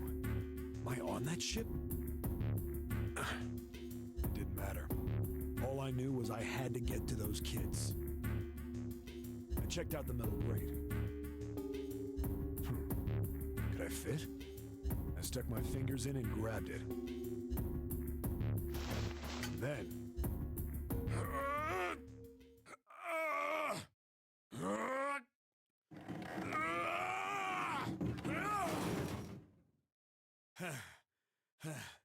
Yeah! How do you like that, you son of a bitch? I finally got the damn thing off. Sweat was dripping down my face, so I wiped it off and crawled inside. The first bit or so was tight. I had a wriggle on my belly. It wind up eventually, and there was space for me to crawl along on my hands and knees. I went from crawling like a worm in dirt to skittering like a bug. Couldn't say it was much better, but I'd take what I could get. And when I'd been in the thing long enough to start wondering where it'd take me, a massive sound nearly scared the piss out of me. It was like a heavy metal door had just been slammed shut. Then there was a voice.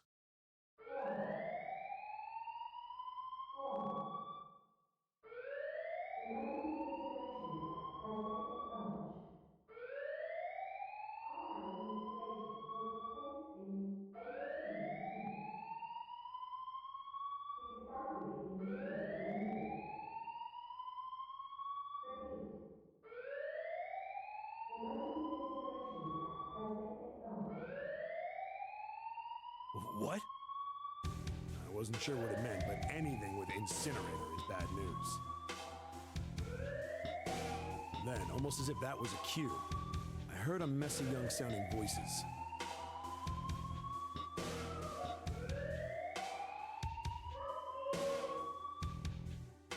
A bunch of them were straight up screaming in terror.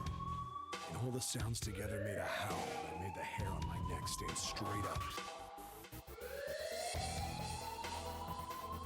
Damn it! What the hell is going on here? I scrambled through the duct as fast as I could. It made a giant racket, but I didn't care at that point.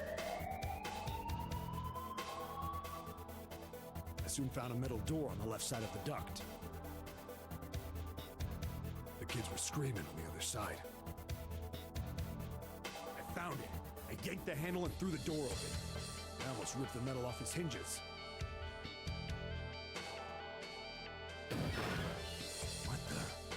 What the hell is this place?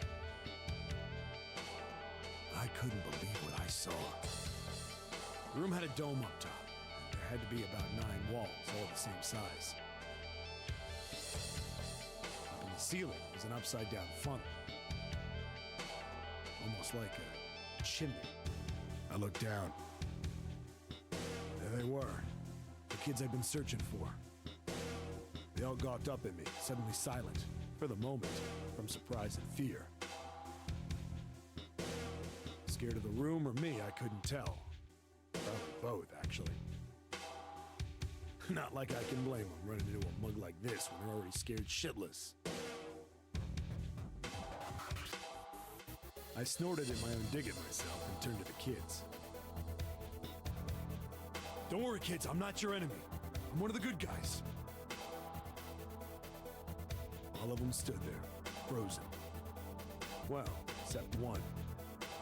He was a boy, slightly older than the others, in a private school uniform. Who the hell are you? He stepped forward and glared at me suspiciously. I'm a detective. I'm here to rescue you. It looked like he relaxed some the second I got the words out. How are you gonna help us? Where's the exit? There isn't one. The doors we came in through won't open, and the door over there... He kind of cut himself off. I think he was considering something before he changed his mind. Anyway, there's no point. We can't all get out of here. If we don't get out of here, we're gonna be burned to death. Burned to death? Can't you hear it? That voice said the incinerator's gonna start up soon. So...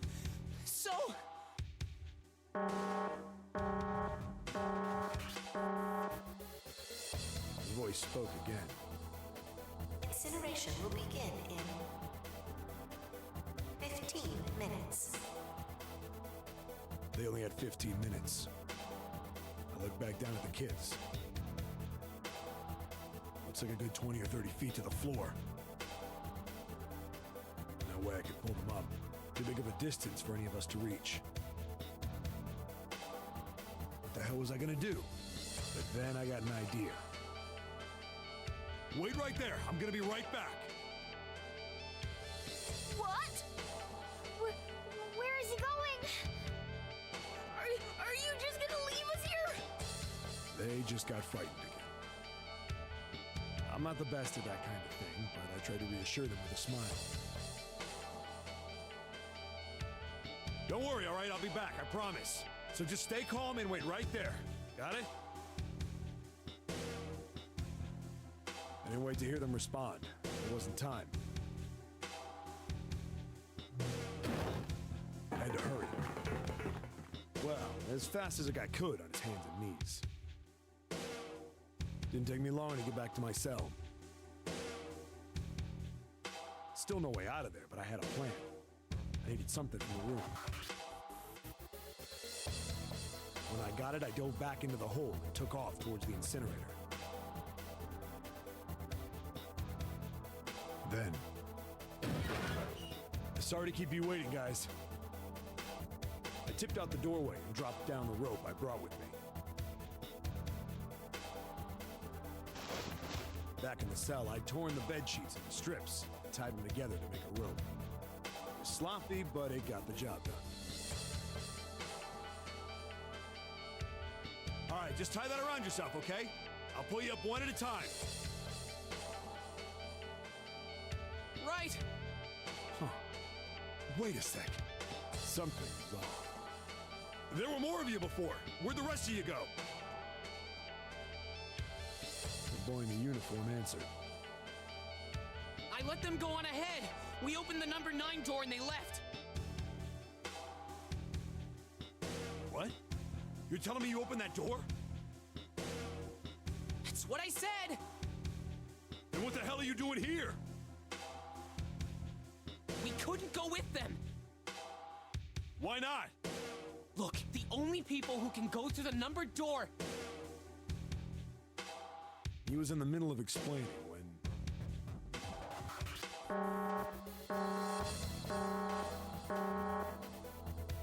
Incineration will begin in 5 minutes. The wall shook a bit, and the voice bouncing around. Look, that can wait, all right? Just get us out of here! Right! I grabbed onto the rope.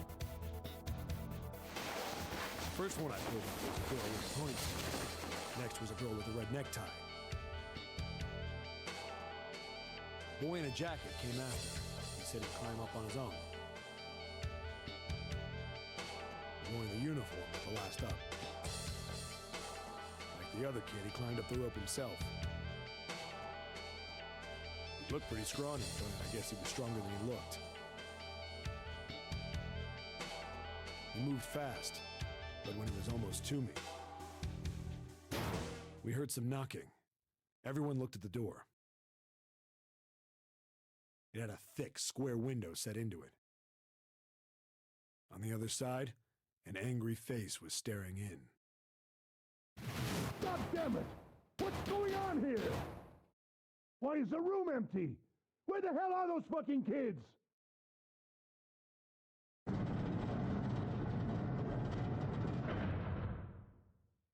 The door opened, and a man stepped in looking half mad with fury. I recognized his face. I saw him many times in photos during my investigation. The man's name was Gintaro Hongo, the CEO of Cradle Pharmaceuticals. Hongo saw the boy hanging from the rope. Yeah! It was like he was an animal. He lunged for the rope. Hurry! I know! The boy in the uniform booked it up the rope.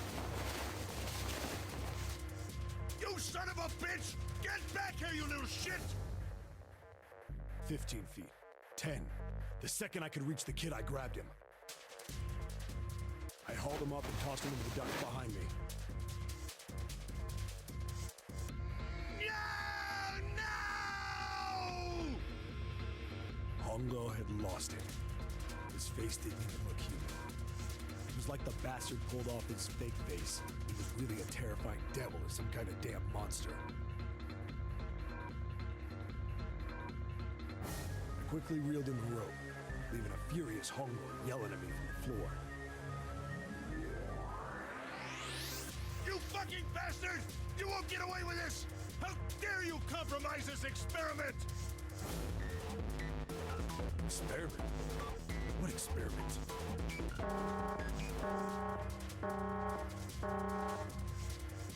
Incineration will begin in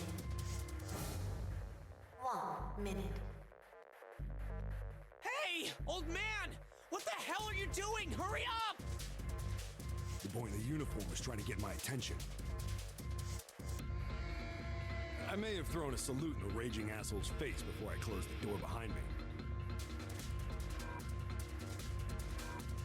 I went to going back in the cell, so we went down the other direction instead.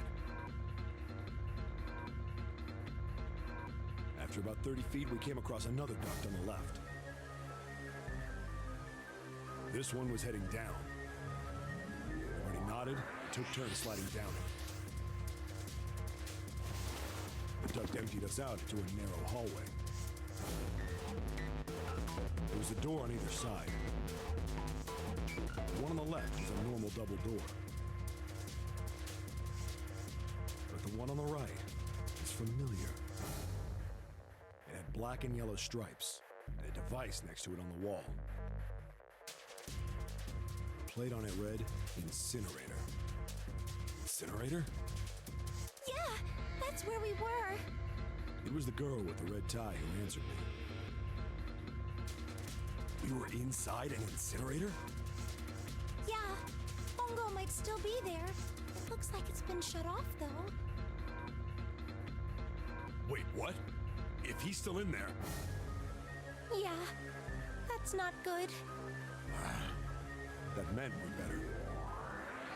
We gotta get out of here. Go to the other door, hurry! The kids started running, and I was close on their heels. On the other side of the door was a large spiral staircase. Run! Didn't need to tell them twice. We went up and up and up. Our feet pounded the steps, our arms pumping fast. Round and round and round, the devil was on the tail. The stairway kept going. We passed a couple of landings when the boy in the uniform suddenly spoke.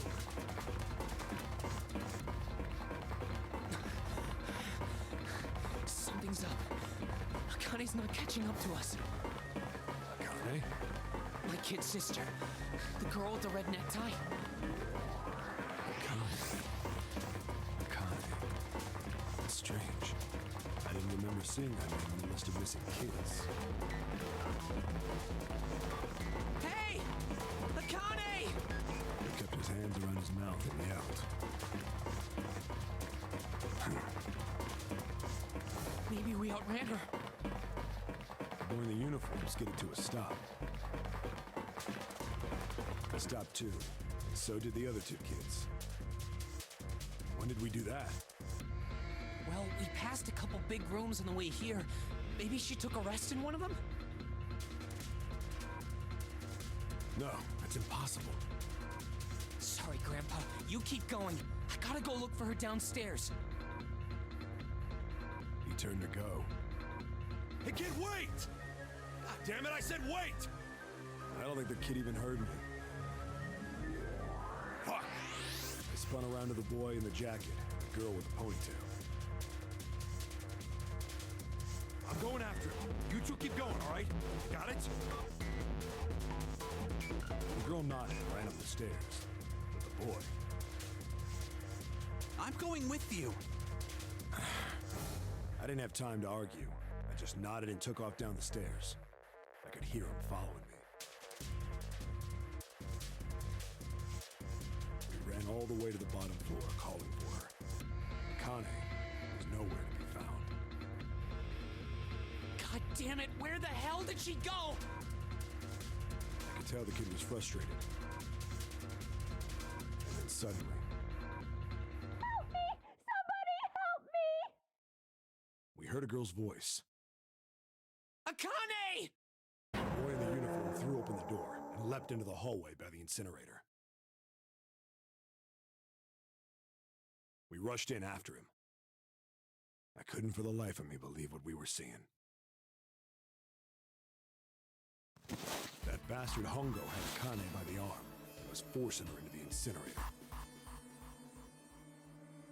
Come on, goddammit, move!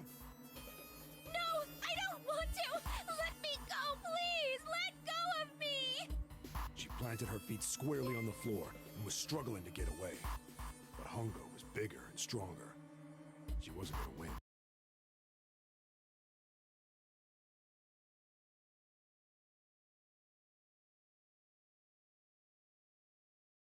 Thank you for the follow, friend. Welcome on in. I hope you're having a fantastic existence.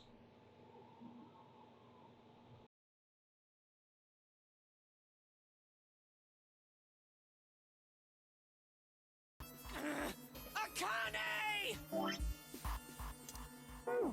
My brother roared with anger and charged toward Hongo. Help me! Ah! You're too late, idiot! Hongo lifted Akane bodily into the air and threw her, still fighting him, into the incinerator. Before we could even blink, Hongo had leapt through the door after her. We saw him land inside.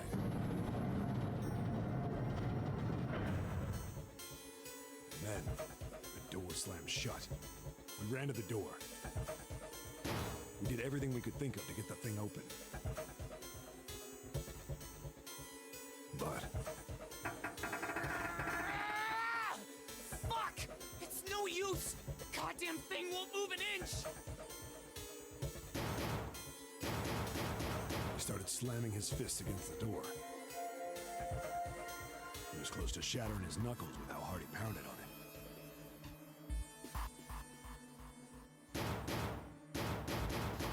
Akane! you okay? You came back! Her voice was muffled, but all of us could hear the sheer terror in it. What should I do? I think I'm trapped in here! Where's Hongo? He went out the other door! What? Warning. Warning. Emergency incineration command has been acknowledged. Automatic incineration will take place in 18 minutes. Please evacuate the incinerator immediately. Repeat. Emergency incineration command has been acknowledged. Are you fucking kidding me? It's the same damn thing! Are you there? Yeah, we're here. Just hang on, all right? We're gonna figure out a way to save you. His words would have seemed like a sick joke to her if she'd been able to see how white and bloodless his face was right then.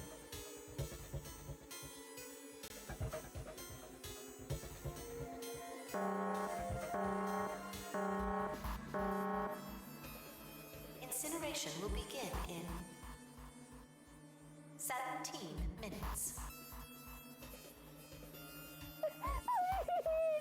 Please help me! I'm really scared! I don't want to die, please! I don't want to die! I don't want to die! It's gonna be all right. I'll figure something out. I promise. I promise, okay? You hear me? I promise. It was torture listening to her sobbing on the other side of the door.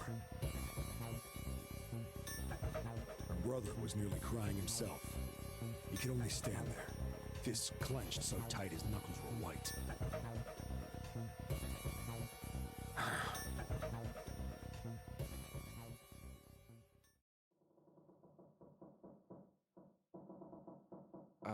What happened then?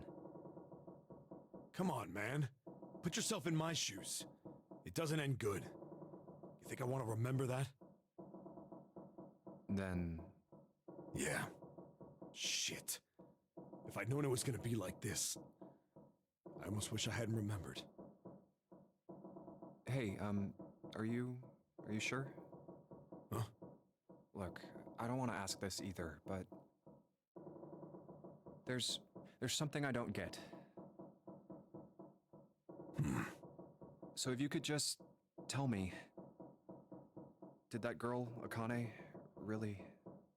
Yeah, I'm sure. There wasn't anything we could do. After a while, the countdown ended. And we heard something burning. The fire stopped, but we still didn't move. Me and the jacket kid were frozen. The boy in the uniform collapsed as if he couldn't hold himself up anymore.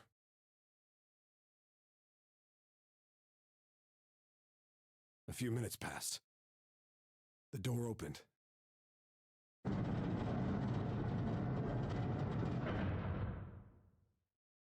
boy in the uniform tripped over his own feet running in. We followed, too numb to speak. The air in the incinerator was hot. Every breath made my lungs feel like they were on fire. It was like standing on hot asphalt. The air was wavering and in the middle of the room, there it lay. The kid's legs were shaking so bad, I don't know how he managed to walk. I couldn't see his face, but his body somehow looked empty. Finally, he reached it. He fell to his knees as his legs gave out on him. And then...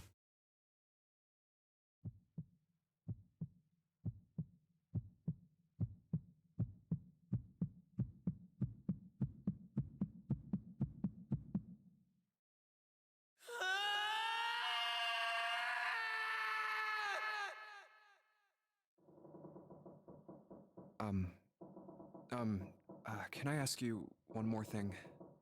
What's that? The girl, Akane. What was her last name? What does it matter to you?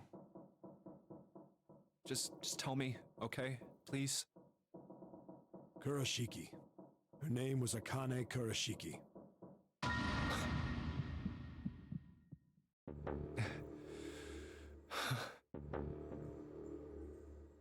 You were there that day, weren't you? The tall kid in the jacket.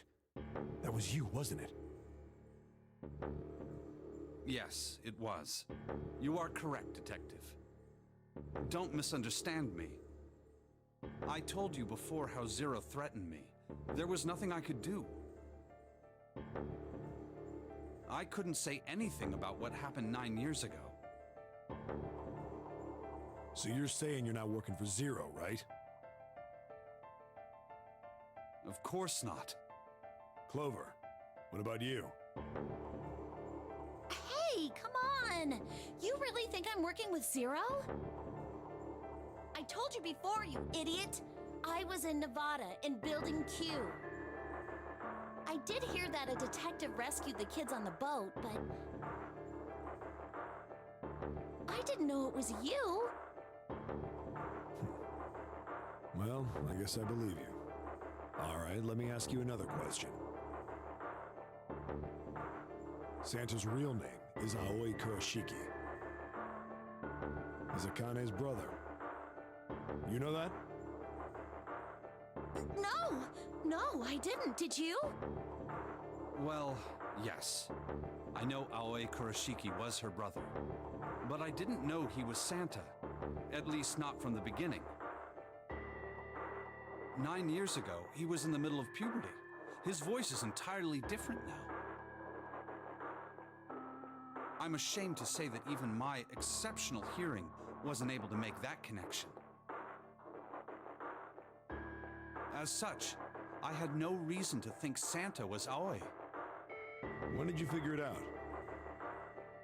Clover told me that Santa might have been one of the subjects of the initial experiment. It was only a short while ago, while we were leaving the library. When she told me that, I had a feeling.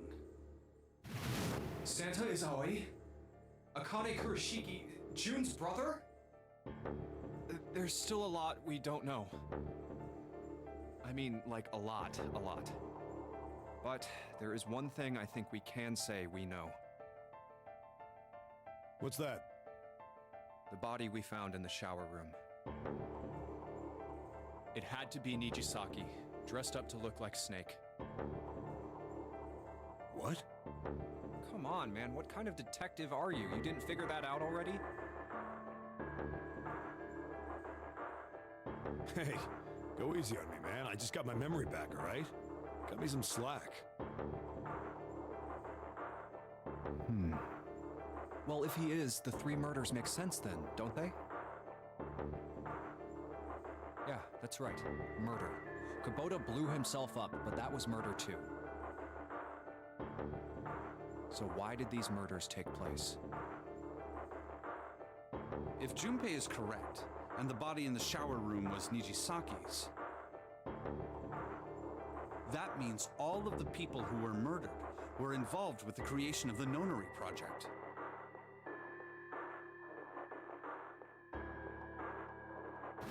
Kubota, the person who conducted the actual experiments. Nijisaki, Hongo's assistant. Musashido, the man who financed the project. You mean this was all just revenge? Santa is Zero. He's getting revenge for the death of his sister. That's why he killed them. No, I don't think Santa actually murdered anyone. If I'm right, then it's not hard to figure out who the next victim's gonna be, is it? I'm pretty sure I don't have to tell you. Yes. Yep. Right. The next target will be Gentaro Hongo. The person who planned the Nonary project. In other words, Ace. What? Whoa, what the hell's going on here? It must be 6 a.m. Our time is up. Shit! Come on, we need to get out of here. How? I'm betting this sucker opens the exit. Come on, let's go.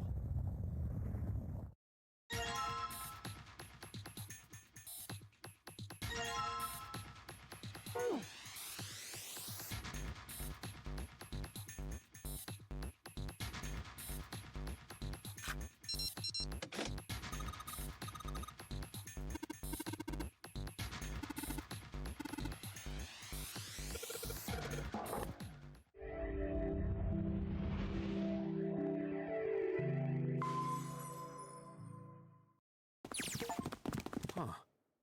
I think the shaking stopped. It would seem so, but we are yet to be out of danger. You're right. Let's hurry. This exit needs the Uranus card, too. Hey, Junpei. Yeah, I know. All right, it's open. Let's go. Okay, Neptune Key, let's see if you work. Yes! I think it unlocked. It says incinerator. So this is the incinerator. This is the first time I've seen it from this side, but yeah, I think so. Then there ought to be a lever near the door. Yeah, right here. Pull that and the door should open. Got it.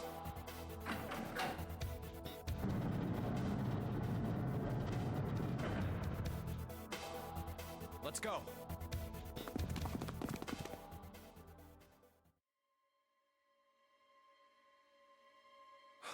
What the hell is going on? What's wrong? Are you okay? Jumpy, you came to get me. Of course I did. I made a promise. I'm so glad you're here. So glad. Hey, what happened to you? I'm fine. I just fainted. I wasn't feeling very good. I'm feeling a lot better now, though. Are you sure? Yes. I just need to rest a little longer. I'm sure I'll be fine. You shouldn't worry about me. Santa. Hey, where is it? Where's the gun? You hide it somewhere? I don't have it. I got sucker punched and they took the gun. What? Who took it? What? Isn't that obvious? I took the gun. Ace. Just what the hell do you think you're doing, Ace?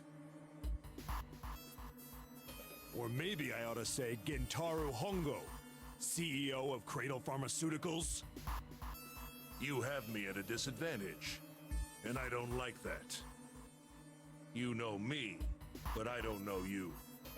Do you have any idea how much I've suffered? Can you even begin to understand my pain? The pain of prosopagnosia, right? Another irritating insect.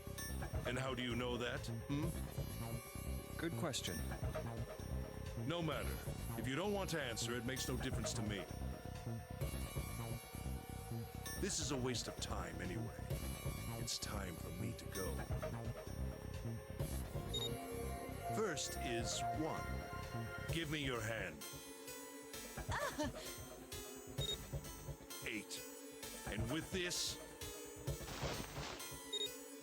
9. The ninth man. Kubota's bracelet. I believe I've won this game. I've had quite a time playing with you. I must thank Zero, I suppose. Wait, what? Ace doesn't know who Zero is.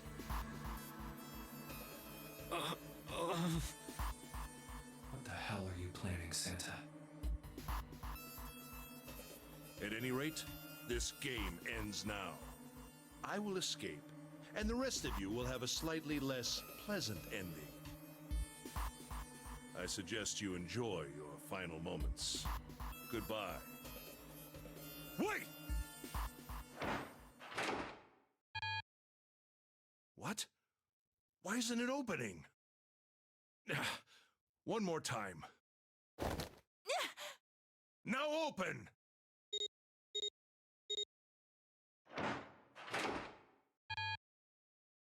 No! What is this? Why? That digital root should be 9! It has to be 9! Then why? Why isn't it opening? Now!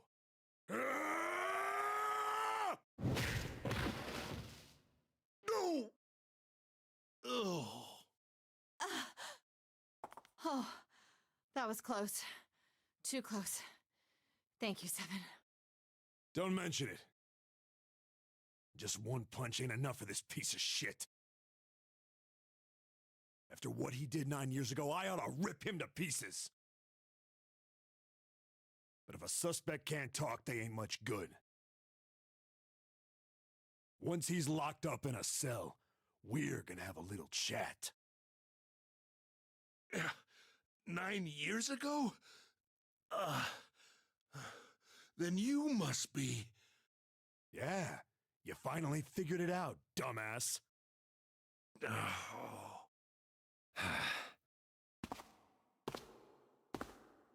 Ace, you killed Kubota, Nijisaki, and Musashido, didn't you? Wait, Nijisaki? Oh, right. You don't know yet. All right, we'll just go through them in order then. Let's start off with Kubota. You talked to Kubota and managed to convince him to go into door 5 alone. You killed him without making it look like you killed him. The way I figure it, you had 4 motives. 1. In the Nonary game, the number 9 is dangerous. Whoever had the 9 bracelet could join whatever team they wanted. Adding 9 to any number doesn't change the digital root. Which means that number 9 could do whatever they wanted. You wanted to remove that threat as soon as possible. 2. You wanted the number 9 bracelet for yourself, so that you could make use of its power. In fact, you did use it in the murder of Nijisaki. 3. Even if his number hadn't been 9, Kubota was a problem. He knew your past. He knew what had happened 9 years before. You needed to silence him before he told anyone. 4. But last, and perhaps the most disturbing, you used Kubota as a test. You wanted to know how serious this Nonary game was. Was it truly life or death, or simply a harmless prank? You convinced him to break the rules so you could see what would happen. That was why you killed Kubota, but he was only the first. Next was Nijisaki, while everyone was off looking for the missing parts for the Reds. You ran into Nijisaki near the big hospital room. However, because of your prosopagnosia, you didn't realize he was Nijisaki. Chiefly because, when you met him, he was dressed like Snake. That was why you thought Nijisaki was Snake. No, that's not... That was Nijisaki? Why? How did... I'll get to that. Anyway, you thought he was Snake. Snake was one of the kids in your experiment 9 years ago. You remembered him because he was the blind kid. But his presence made you think. Snake was one of my subjects 9 years ago. He probably hates me. But if that's true, isn't he saying anything? Is he keeping quiet because he can't see? Or perhaps he's working with Zero to get revenge on me. Whatever the reason, anyone who knows my past is a threat. Before he tries anything, I need to get rid of him. That was when you decided you had to kill him. The murder weapon was Kubota's bracelet. You just waved it over the red. Verified your own number and then grabbed Nijisaki's arm and forced it over the scanner panel. Then, when the door opened, you kicked him in. 9 seconds later, the door closed. And then 81 seconds passed. And poor Nijisaki was dead. Then you mean to say Snake is still alive? Sorry to disappoint you, but I'm as good as new. Thank you for killing the wrong man, but I can't say I like knowing that you wanted me dead. Although, to be honest, even if you hadn't tried to kill me, I would still hate you very much. Well, I wouldn't blame you. Last but not least, let's talk about Musashido's death. When Clover and I were investigating the chart room, you came over to talk to me. Do you remember what you said? Oh, a pocket watch. Might I take a look at it? Extreme Elements said, I handed it to you. "Stay and you moist, left my the friends, room. hydrate." You had been in charge of the Nonary project. Of course, you would have known the solution to every puzzle. Which would mean that you also knew how to get out of the wheelhouse. All you had to do was place the watch in the indentation on the door to unlock it. With the door open, you could enter the captain's quarters. Musashido was there. Conveniently placed next to him was an axe that practically begged you to kill him with it. You picked up that axe and buried the blade deep in the other man's chest.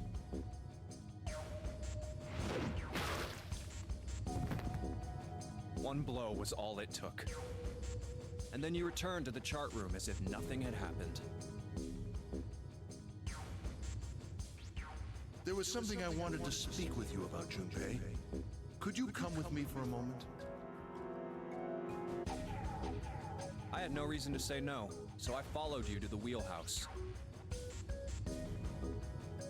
When we stepped inside, remember how you slipped your hand into my vest?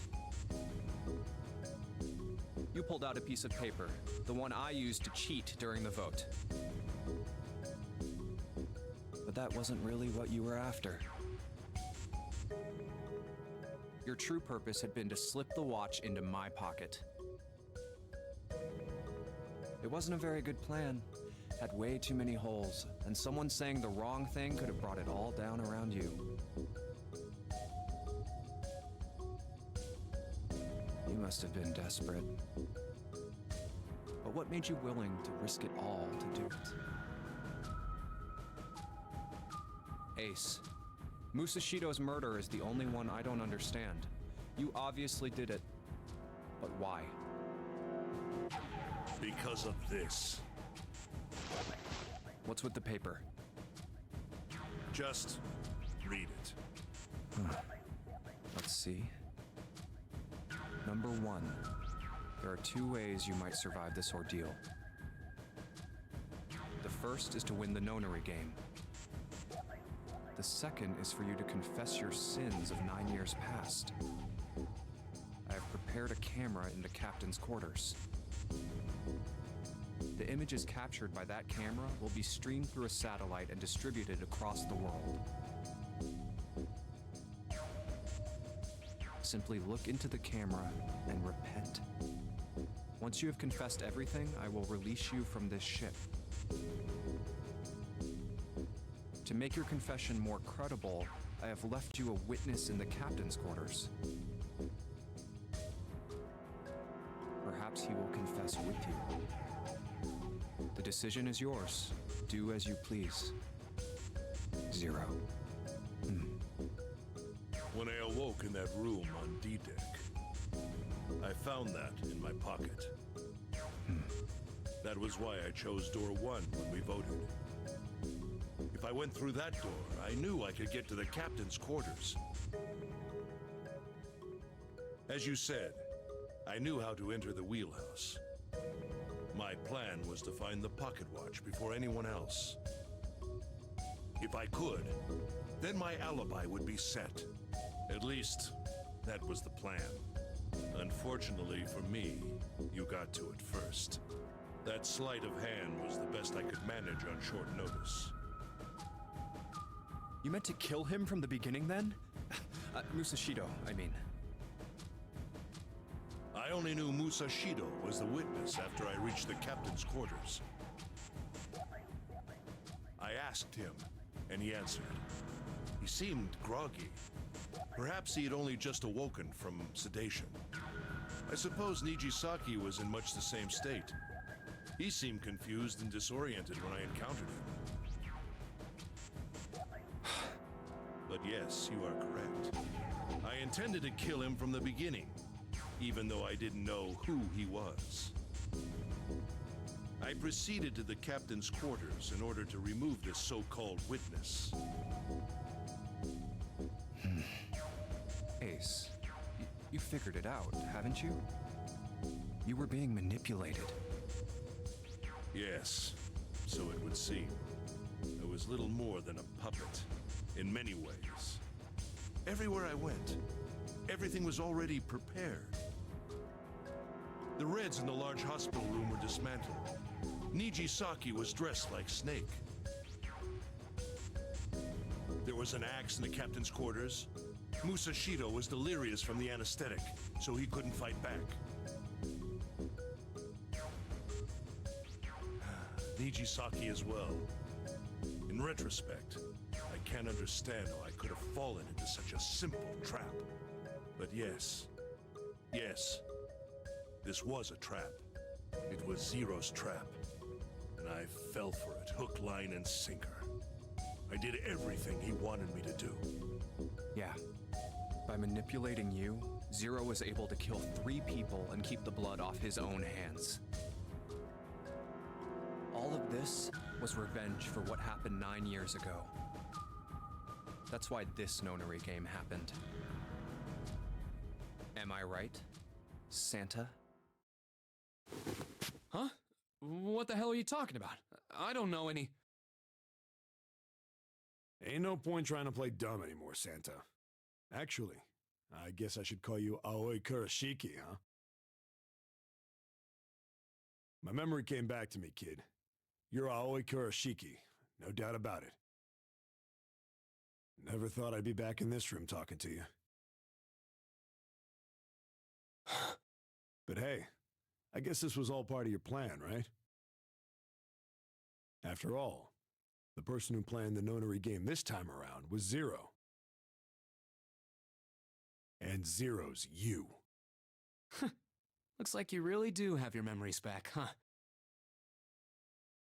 Well, I guess there's no point in hiding it then, huh? Yeah, you got me. I'm Aoi Kurashiki. I was one of the kids in the Nonary game 9 years ago. I made it out. So did Snake over there. But there's one thing... No, I guess there's 2 things you got wrong.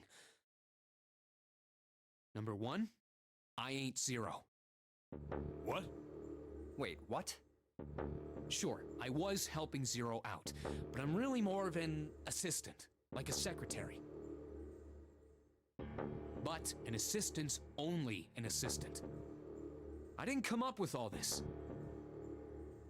All I did was follow Zero's orders. Then, if you're not Zero, who is? Calm down there, Junpei. Didn't I say 2 things? You made one more mistake. Junpei, you just said, All of this was revenge for what happened 9 years ago.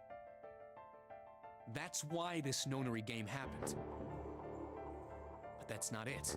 Revenge isn't the only purpose. There's another reason you guys are playing the Nonary game. To save someone.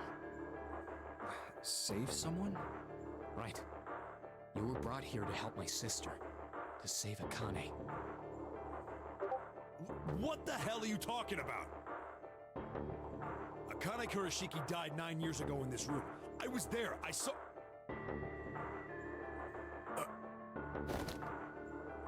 What? What the hell? Where is she? Where's Akane Kurashiki? Ugh! Oh, my head! My head, it feels like it's gonna pop. 7! What the hell is going on? I don't know. I just... Oh! I swear to God, my head feels like it's about to explode! What was the Nonary Project? I'm sure you know already, but I'll tell you one more time. It was a project designed to test a particular phenomenon. And what was that phenomenon? For two organisms to communicate with one another in the absence of physical contact. The morphogenetic field theory. Could human beings use these invisible fields to exchange information? That was what this experiment was conducted to determine. There were two separate locations. One was the Gigantic, and the other was a building in Nevada called Building Q. The 9 children trapped in Building Q were faced with numerous puzzles, copies of identical ones on the Gigantic. They were told to send their answers into the morphic field set and transmit them to their brothers and sisters on the Gigantic. The transmitters were put in Building Q, and the receivers were put on the Gigantic. Each sibling pair was supposed to be split up, but there was a mistake. Akane was a transmitter. She should have been in Building Q. However, for some reason, she was placed on the Gigantic with the receivers, like me. Perhaps she was mistaken for someone who was supposed to be in Group A. Whatever the case, Akane ended up on the Gigantic. I think I've told you enough. You get it, don't you? I'm pretty sure you know where this is going, Junpei. Where what is going? Don't play dumb. You know things you shouldn't. Things you couldn't. How did you know Ace had prosopagnosia? How did you know why Ace wanted to kill Kubota and how Nijisaki was killed? Were you surprised when you found out Ace was Hongo? And what about the coffin Snake was trapped in? How the hell did you open it? Well, that's...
freeze.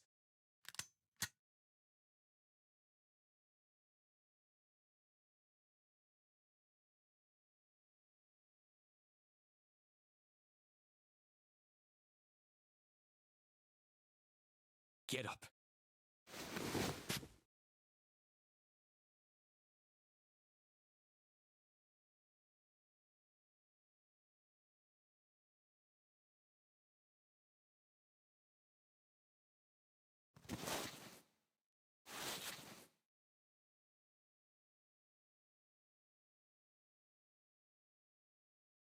Hey, what's your plan, Santa? What are you doing?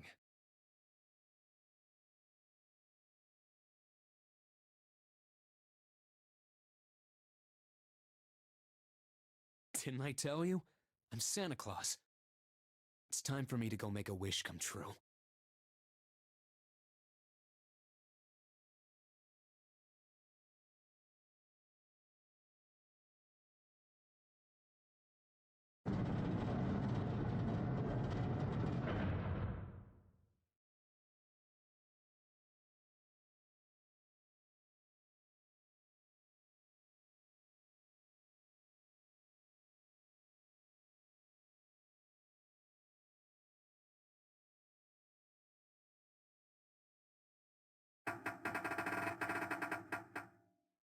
Damn.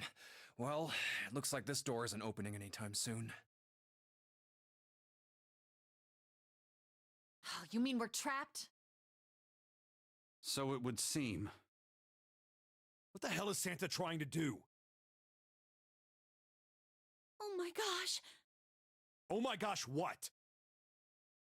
Have you considered where we are?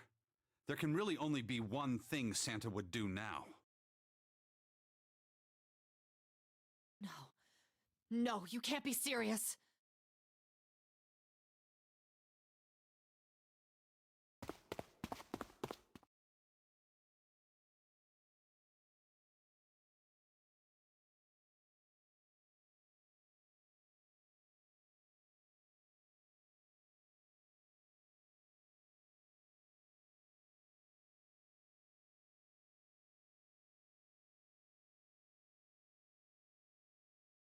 Junpei, can I borrow your pen and notebook?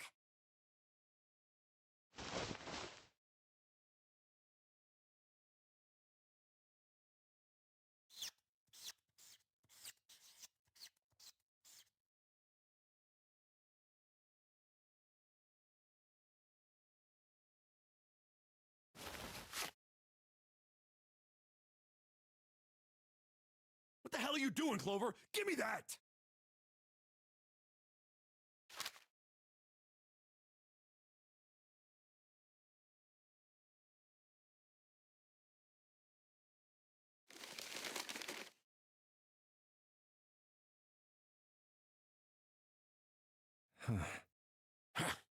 What? And there's no other way?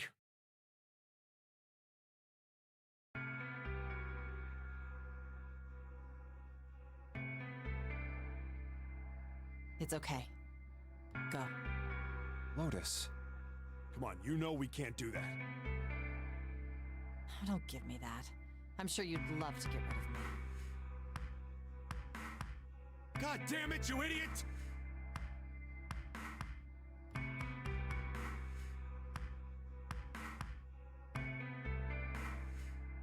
Without... if you're not... Look, it'd be bad, all right? Bad? Yeah. If there weren't assholes like you around, I'd be out of a job. Uh-huh. Look, I'm just not leaving you behind, all right? End of story. 7. He's right. I'm not leaving you either. Me too.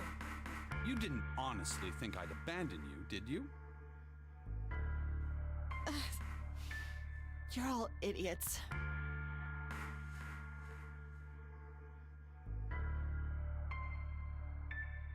That being said, however, I doubt we would be able to open the door anyway, even if we were to leave Lotus behind. Huh? Why? I trust you remember what happened to Ace? I couldn't see exactly what happened, but I was able to guess what he was attempting to do earlier at the Red. Oh, yeah. No! What is this? Why? The digital route should be 9! It has to be 9! Then why? Why isn't it opening? Just to see, why don't we give it a shot? Give it a shot. Yes, that is what I said.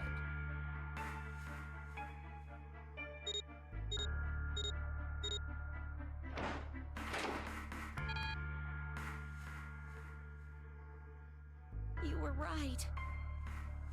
It ain't opening. But it did open 9 years ago. The digital route was 9 then, I'm sure of it. You think maybe they changed the settings? Perhaps.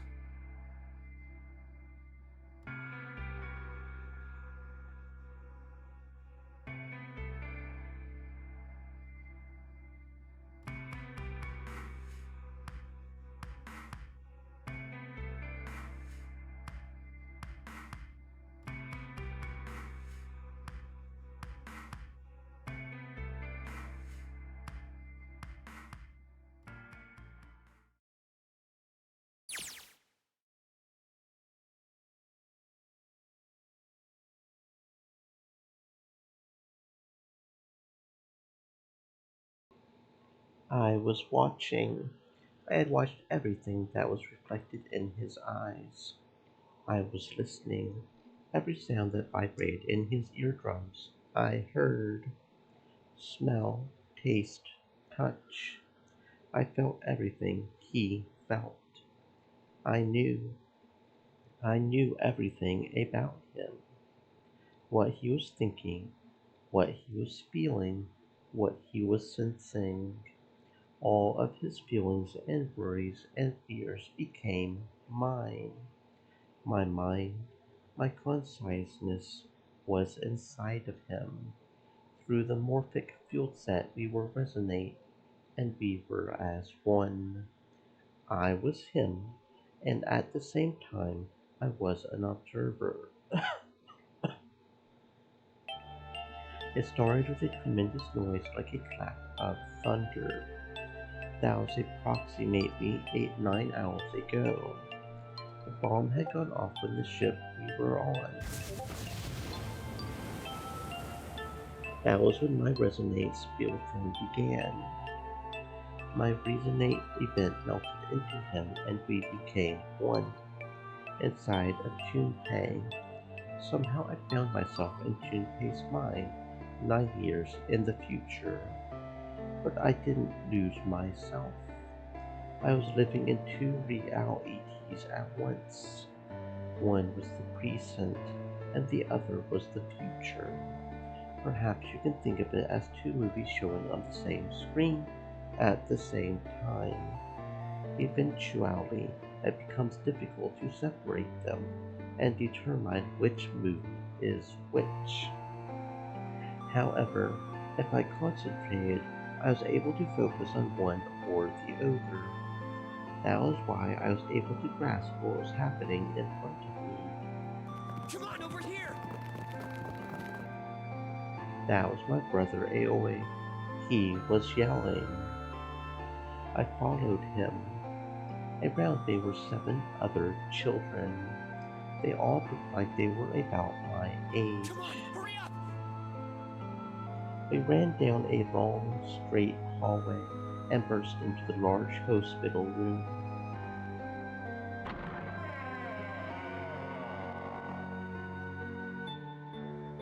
Everyone was arguing. 2 of the boys got in a fist fight. A girl watching them began to cry. I wanna go home, she cried. I wanna go home. Another girl slapped the crying girl and glared down at her. It has been 2 hours since the Nonary games began. We were starting to fall apart. But just when all hope seemed lost, Light started talking. He was blind. 9 years later, we would call him Snake. Hello? Everyone? Could you come over here for a moment?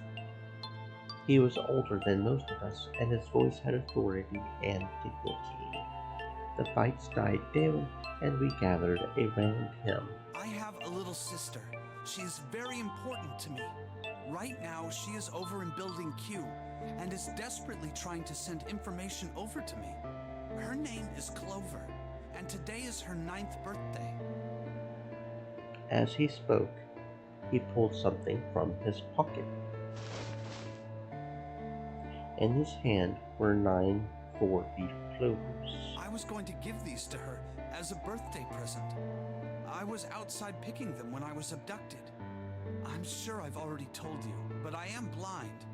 For a man who can't see, collecting 9 of a very specific plant is, well, it is difficult. But my sister means a great deal to me. And I hope that these would show her how much I cared for her. Since it's her 9th birthday, I thought 9 4-leaf clovers would be appropriate. Every one of you has a brother or a sister in Building Q with Clover.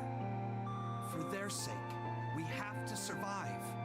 We have to get off this ship. Do you understand?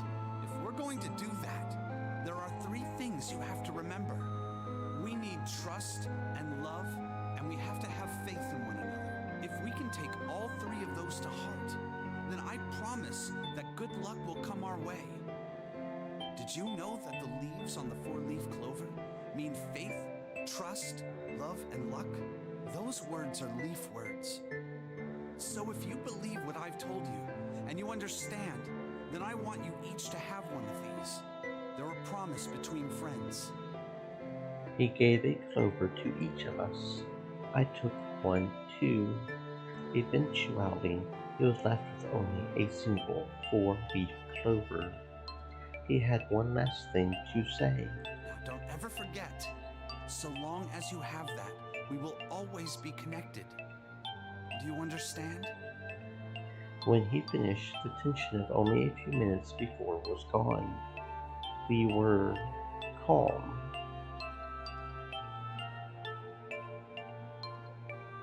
After that, we ran around the ship for a while longer and opened several of the numbered doors until we finally found a door with the number 9 on it.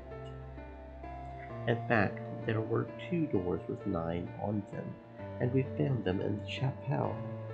We split into 2 groups and walked through the doors.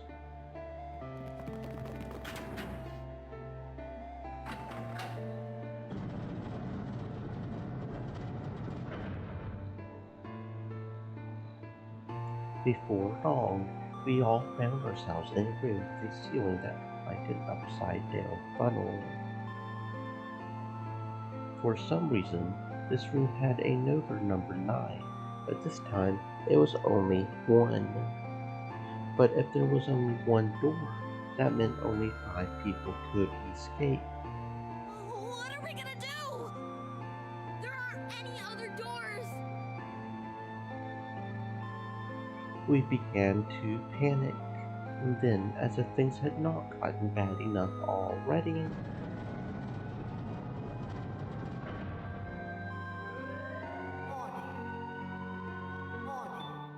Emergency incineration command has been acknowledged. Automatic incineration will take place in 18 minutes. Please evacuate the incinerator immediately. Repeat. Emergency incineration command has been acknowledged. What? What's happening? What did that thing say? That didn't sound good. my brother Aoe swallowed hard and answered. I think it means this room is gonna burn. Burn! The plaque on the door says incinerator, and that voice said that the incineration is about to start. And incinerate means to burn. No! Help me! Abject terror filled the room as everyone began to scream and cry. Every pair of eyes were filled with despair. Then, High up on the wall, a door opened and a man appeared. He was a huge, frightened malekin of a man as large as a bear. 9 years later, we would call him Don't worry, 7. kids, I'm not your enemy. I'm one of the good guys. I'm a detective. I'm here to rescue you.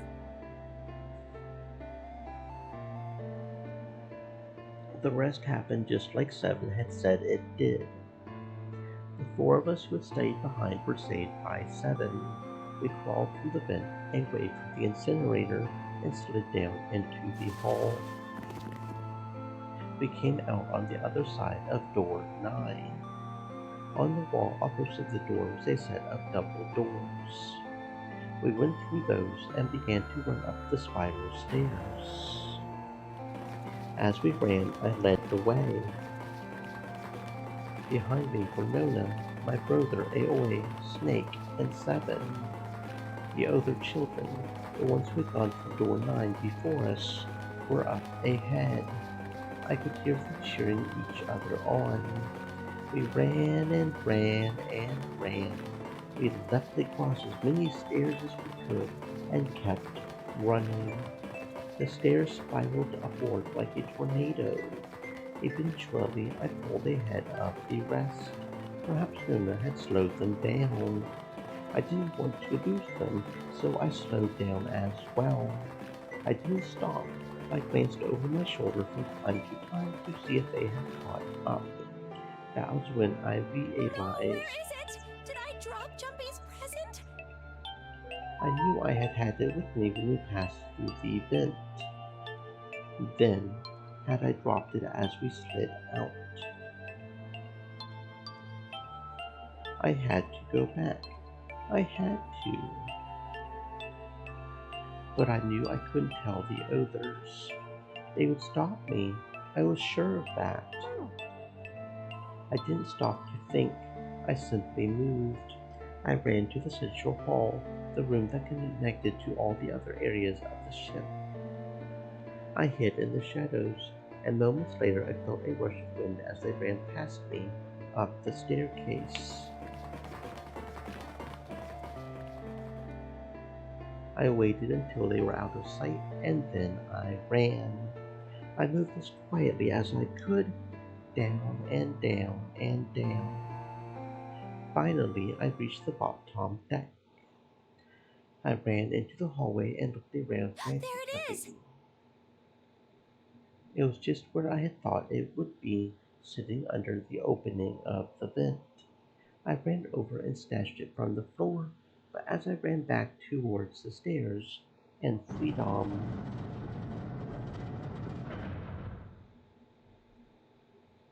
the door to the incinerator opened and a man stepped out. It was Hongo. Gintaro Hongo. 9 years later, we would call him Ace. Ah, how wonderful to see you decided to come back. His smile made my blood run cold. It looked mechanical, as if someone had simply pulled up the corners of his mouth. Come with me. We must continue the experiment. I shook my head, eyes wide. Slowly, I began to walk backwards. 1 step, 2 steps, 3 steps. Then I spun around and broke into a run. I felt Hongo's hand close over my left wrist. I said, come with me. There was an edge of insanity to his voice now. I pulled as hard as I could. No! Stop! Let go of me! Let go! I shook my body and flailed my arms, trying desperately to get Hongo to let go of me. But I was still only a child. I was no match for a man like Hongo. Stop struggling, goddammit! Do as I tell you! He heaved on my arm, trying to pull me into the incinerator. I screamed. Somebody help me! Then, suddenly,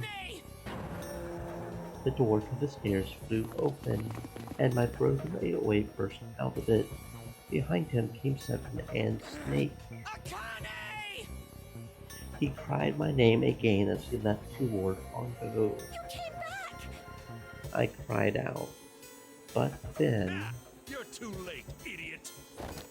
Pongo threw his full weight against my arm, pulling us both into the incinerator. The force of it threw me to the floor. I scrambled to my feet and looked towards the open number 9 door. Pongo stood between it and me, but behind it I could see my brother, his fists clenched. But those fists never reached Pongo.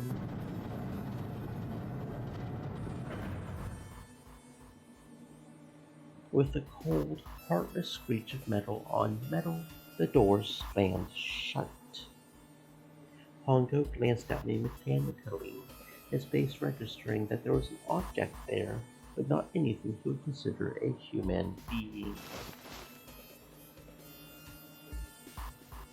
Then he turned away and walked to the red that sat next to the door. He reached into his pocket and removed 2 bracelets.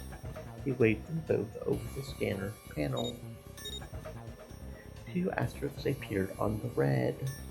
He checked the screen to toss the bracelets carelessly onto the floor. What was he doing? What was the point? He made no effort to explain himself, of course.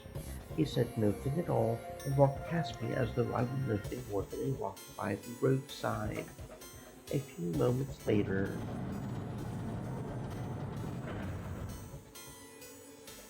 the 2 other doors slid shut as well. Faintly, I could hear someone pounding on the door behind me. I turned around and ran toward the door with the 9. Akane! Akane! Are you okay? I could hear a voice from the other side of the door. A worried, frightened voice. Help me! My throat was already raw. I screamed as loud as I could. My voice echoed lonely around the empty room. What should I do? I think I'm trapped in here! Where's Hongo? He went out the other door! What? Then it started again. Warning. Warning. Emergency incineration command has been acknowledged. Incineration will begin in 18 minutes. Please evacuate the incinerator immediately. Holy shit. Man, I knew what it was going to say, but that is one hell of a creepy voice. I knew it! It's starting. Santa started the incinerator. Fuck! Man, I never thought I'd hear that damn voice again after 9 years. What the hell? What the hell? What in God's name are you talking about? It's 9 years this and 9 years that, and when it's not 9 years something, then you're talking about some sort of fucking experiments. You aren't making any sense. I'm sorry, Lotus, but we really don't have time to explain it right now. I promise. I'll tell you everything once we get out of here. But... Incineration will begin in 17 minutes. You know what that means, right? Incinerate means burn!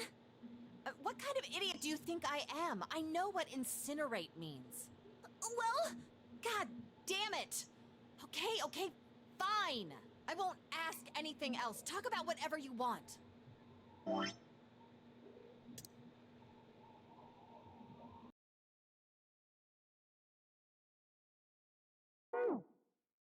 But you have to do something for me. 7, figure this out. What? Why me? Just shut up and stop this thing. How the hell? There has to be some sort of emergency shut-off button. There isn't anything like that. How the hell do you know? Because I looked for it 9 years ago.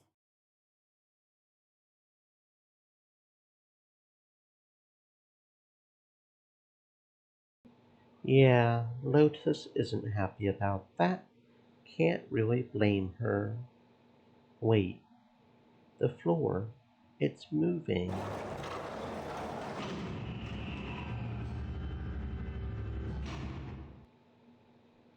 What else can I say about it but What the hell is that?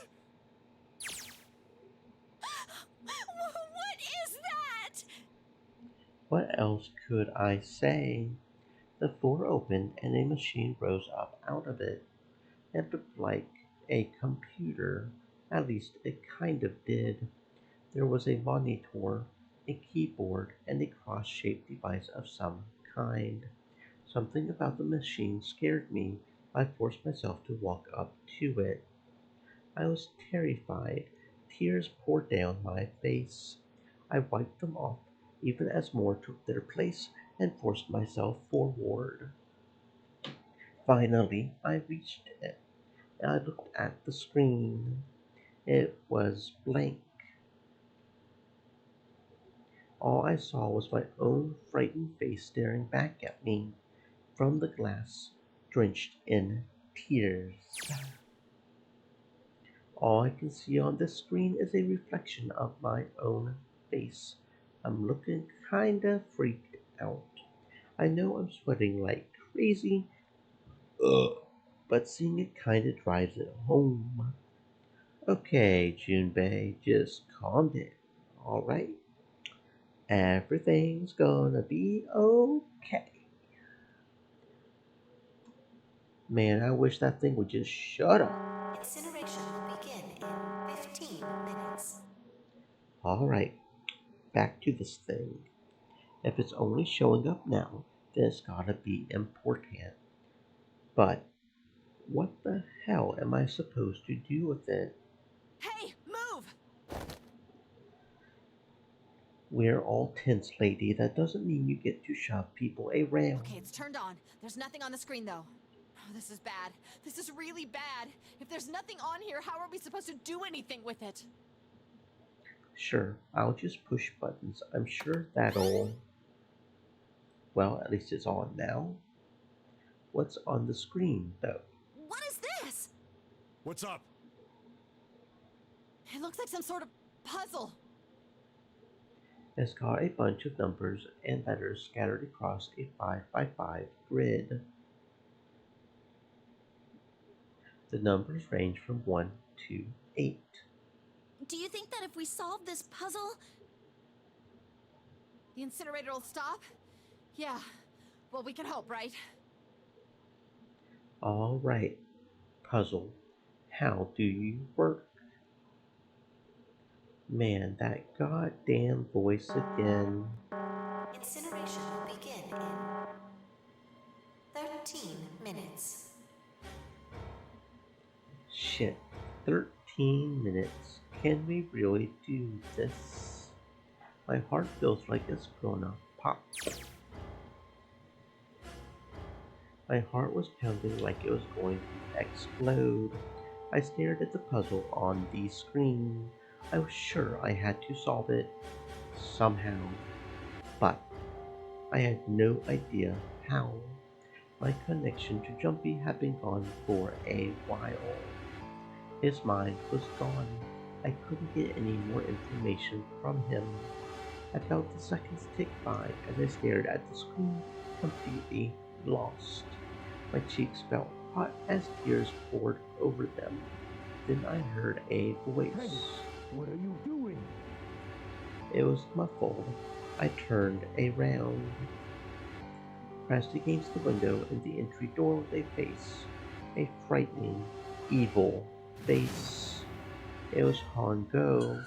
How long had he been watching me? Don't know what to do. He was yelling, but his voice was still muffled. Simple, really. But I suppose I might as well tell you. Just solve the puzzle on that machine.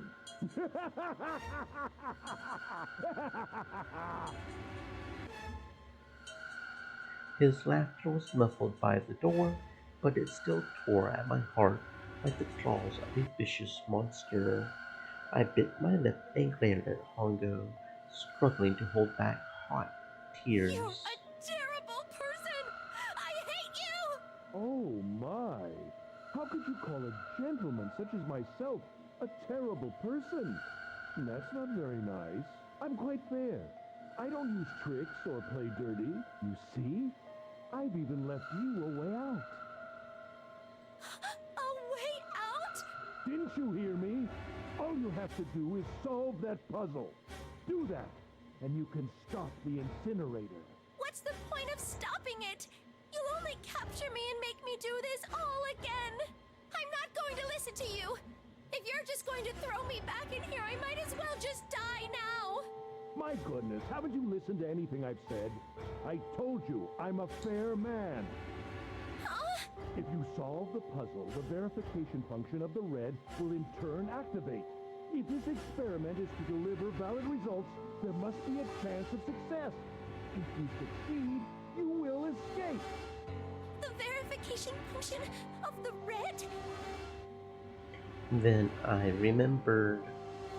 Before Hongo left the room, he had scanned 2 bracelets into the red. Ah, so you do remember. Right now there are 2 numbers in the red. The first is 1, and the second is 3. Say, Akane, what's your number? I looked down at my left hand. The face on my bracelet showed a 5. 1 plus 3 plus 5 is 9. I ran to the door with the 9 on it. I grabbed the red and put my hand against the scanner panel.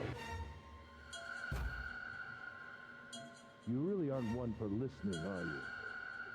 I hear Hongo's muffled voice from across the room. I've already told you, didn't I? Once you solve the puzzle, the verification function of the red will activate. In other words, if you haven't solved the puzzle, you can't enter your number. What kind of fool are you? Why are you doing this? You could never understand. You don't know what it's like to spend every day surrounded by monkeys. Now start the experiment. Solve the puzzle. I can't! I don't know how! Of course you don't. Isn't that the point?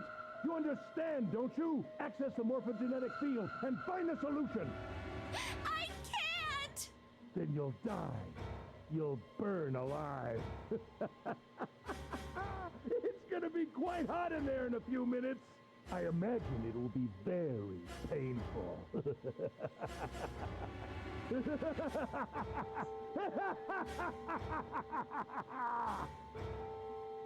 His horrible laugh echoed across the room, and even after his face disappeared from the window, I could hear it. Incineration will begin in 10 minutes. I was crying, great gulping sobs broken by hiccups that shook my body. I was terrified. I could feel my fear pressing down on me like a tremendous weight. Somehow, I forced my shaking legs to carry me back to the device. I stared at the monitor. I can't! I just can't! There's no way!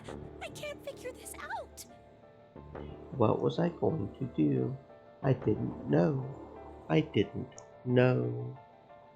I didn't even know where to start. Fear scattered my thoughts, and all I could think of was how I was going to die.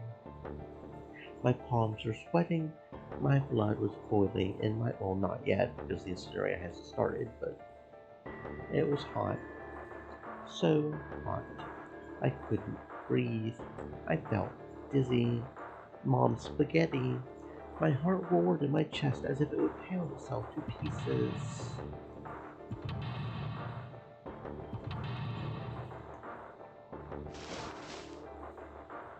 I reached into my pocket. I wrapped my hand around the thing I had come back to get. The doll Jumpy had given me. At least I had that. I held it tight with both hands and prayed. Help me! Jumpy! Help me! Help me! Help me!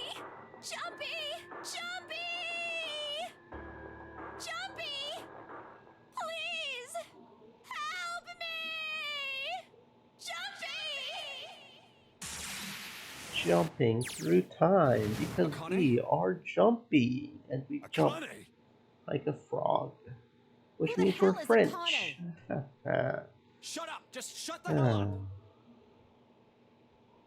Seven and Lotus don't understand. I think Clover and Snake have an idea, though. Clover's looking at me, and I think Snake may have figured it out. No, it doesn't matter. They're in my way. Where did she go? Maybe over here. Akane! Akane! Can you hear me? Akane! Say something! Fuck. Did something break our connection? I swear I just heard her. Shit. Akane!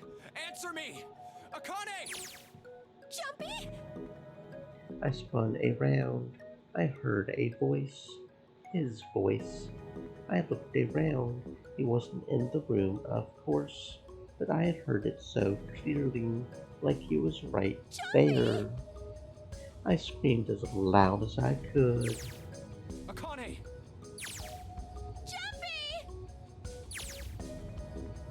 That's her.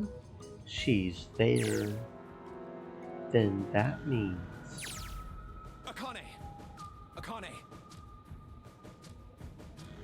Are you in an incinerator right now? Yes, I am! How did you know? I couldn't believe that he knew that. Now I understand what Santa meant.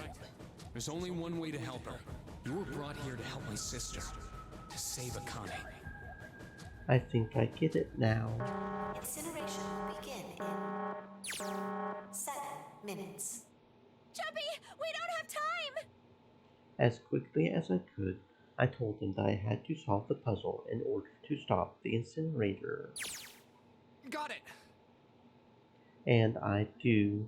I get everything now. At last, I finally understand what all of this means. I know why the Nonary game was held today. I know why we were kidnapped and brought here. It was all for this moment. All of this was planned out to lead to this one moment. Oh my god. This is insane. I can't believe it, but there's only one possible answer. June is, 0 is, Akane Kurashiki. She recreated the high story of the future that she had glimpsed of 9 years ago. She tried to save herself that way 9 years ago. No, she's trying to save herself right now. That means that there's only one thing for me to do. Even if this is all some sort of insane plan, I will save her. I will save Akane Kurashiki. I must save her no matter what. Incineration will begin in 6 minutes. The voice reminded me of how much time I had left. Yeah, I know. Just hang on, alright? I promise I'll get you out of there. I'm not gonna let you die. I promise. So don't worry, alright? Just give me a few minutes, okay? Okay. My voice shook as I answered. It was hot in the room. It felt like my heart was on fire. 6 minutes or not, my heart burned with my feelings for him.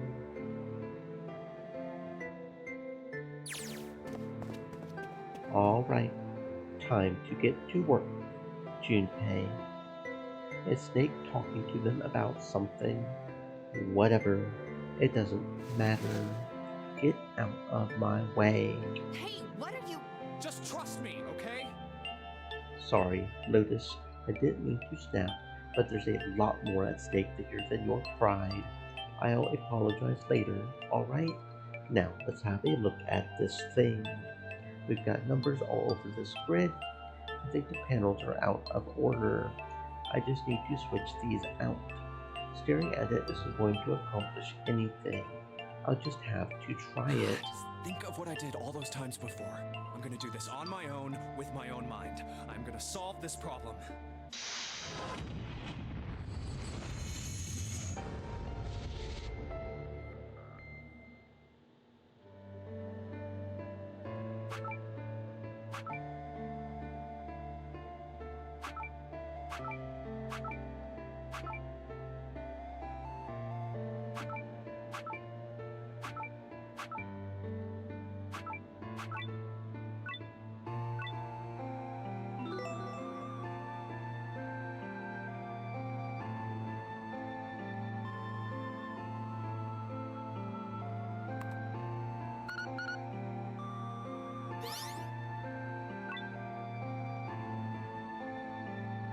Yes, that's it. Akane, did you get it? Yes, I did! I solved it! I mean, really, you solved it for me, but I copied everything you did!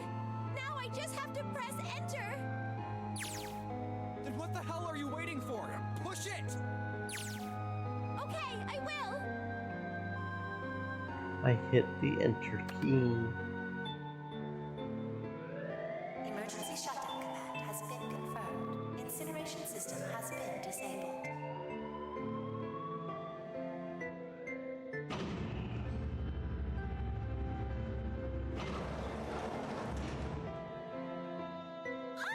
Jumpy! It worked! It worked! The incinerator shut down! It worked! Tears rolled down my face as I cried out to him, but they were a very different sort of tears. A wonderful feeling of accomplishment and relief flooded my body. At the same time, what strength I had had left disappeared, and I collapsed to the floor. For a while, I just lay there, laughing and crying and enjoying being alive. Every time I thought about him, I thought my heart would burst. Whew. I can't quite believe I did that, but I am so glad. So glad. I feel like my heart's on fire.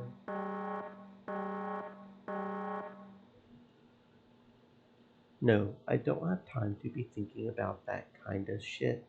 I need to tell Akane. Sorry, but things are kind of busy over here. I'm gonna have to hang up now, okay? Oh, of course, that's fine! I wiped the tears from my eyes and nodded vigorously, even though I knew he couldn't see me. Then I looked over at the corner of the floor. There were the two bracelets Hongo had left behind. Ah! Fly! Now. Stupid fly. Well, Seven and Lotus don't look particularly happy with me. Not a very nice look to give someone who has just saved your lives, guys. Junpei, Okay? Shut it. Right. Okay, so maybe they have a reason to be pissed off. So what if I haven't pressed the enter key yet? Alright, nothing holding me back now. Here goes. Wait. Incineration will begin in 90 seconds. It doesn't sound like it's stopping. What the shit? Why isn't it stopping? Okay, maybe I didn't hit the key hard enough. Just hit it again, and again, and again. Okay, that's not working either. The alarm's still going off. What the hell is going on? I've got all the right numbers in the right boxes. It's perfect. So why the isn't this thing stopping? Incineration will begin in 60 seconds. Wait, of course. That's what the numbers that showed up after the puzzle mean. 2 plus 4 plus 5 plus 7 plus 8. Snake, Clover, Me, 7, and Lotus. Then, door 9. No, that's it. That number on the door isn't a 9. It's not even a number. It is hidden, but an exit can be found. Seek a way out. Seek a door that... Holy shit, of course. Then we just have to put the right number into the red and... Incineration will begin in 30 seconds. Run, guys! Get to the door! Run! Oh shit, oh shit, oh shit, oh shit. Don't have much time. Man, I sure hope they can trust me on this one or we are all fucked. Alright, no time to explain, Quick, just go. verify your numbers on the red. Verify? Who? What combination? All of us! We all need to verify! Why? You really think this is a good time to ask questions? Just do it! Hurry, hurry, hurry, hurry, hurry. Incineration will begin in 10 seconds. 9, 8, 7, 6, 5, 4, 3, 2.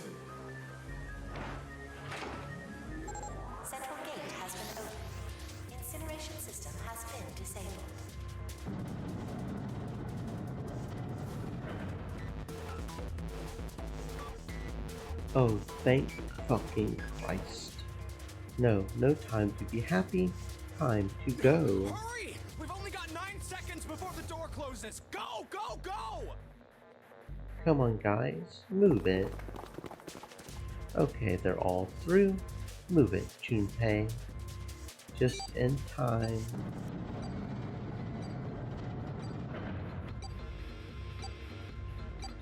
And there goes the door. No, don't calm down yet. You're not done. We've still gotta find the dead.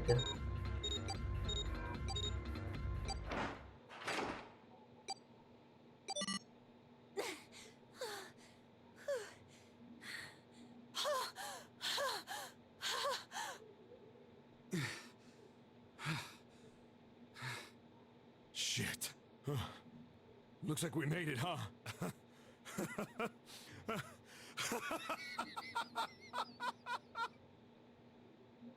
Man, that guy sure can laugh when he wants to. Looks like Clover and Lotus are totally Stream out of elements. energy. Said. Snake is shaking his Stay head moist, warily. my friends, hydrate. I just want to take a nap, but Akane? Akane! Can you hear me?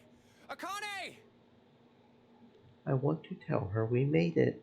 I want to tell her how good I feel. But no thing.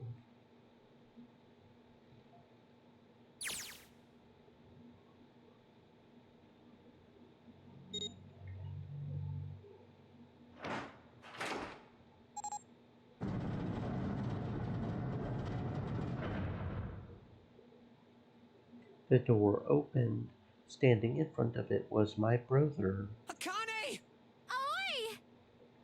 I cried his name, even though my voice was almost gone from screaming, and leapt into his arms. Oh, oi! Akane!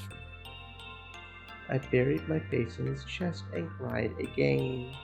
I cried and cried and cried. The steady thump of his heart in my ear made me feel like I was home. Its beat was almost like a lullaby. I wrapped my arms around him as far as they would go and held him as tight as I could. Just to be there felt like a miracle. I hadn't felt the warmth of a noble human body in what had seemed like an eternity. I just wanted to stay there in his arms forever. But I couldn't. The moment I had passed through the door, my bracelets had begun the countdown to death. I leapt away from him and looked around. The door had already closed. I spied the dead only a short distance away. It took me only a moment to get to and scan all the bracelets. I left the ones Hongo had dropped on the scanner panel.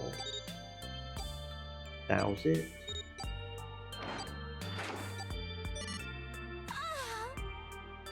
I took a deep breath and looked around again. The huge detective who we had called 7 in 9 years, and Snake, the blind boy, were looking at me. They seemed to have been utterly stunned by my sudden appearance. Their eyes were wide and their mouths hung open. Let's get out of here. If we don't book it, we might run into Hongo again.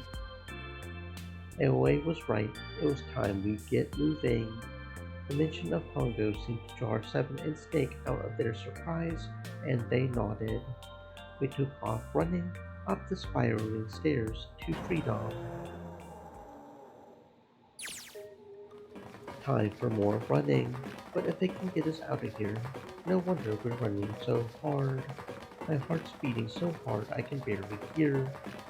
God, I can't wait to breathe real air again. Is 7 talking? Hey, Junpei, can I ask you something? What's up? That door, the one with the 9 on it. Why'd it open? Yeah, all 5 of us verified our numbers on the red. 2 plus 4 plus 5 plus 7 plus 8 is 26. That makes our digital root 8. It shouldn't have opened.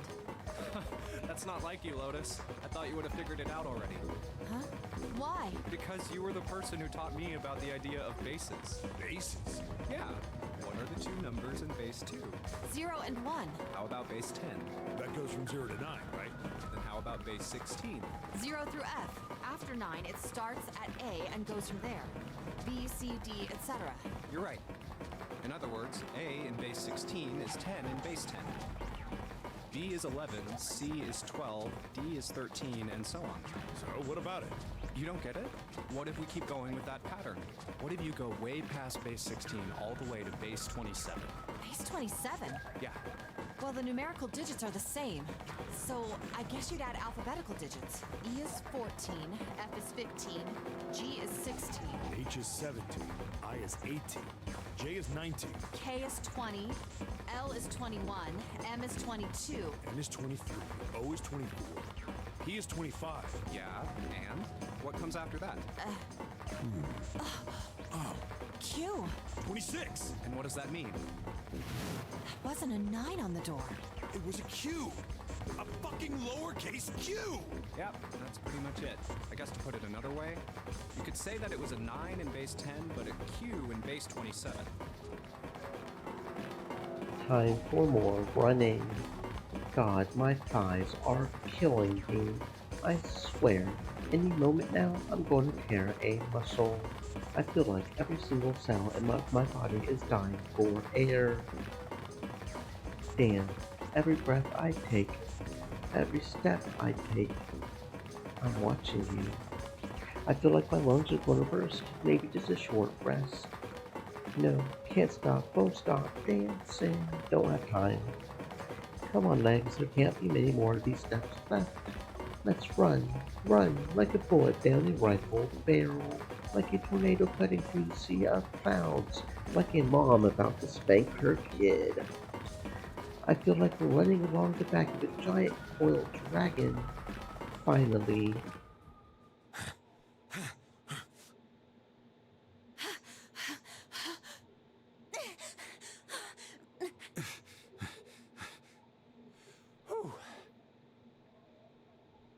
Jesus, I can barely breathe.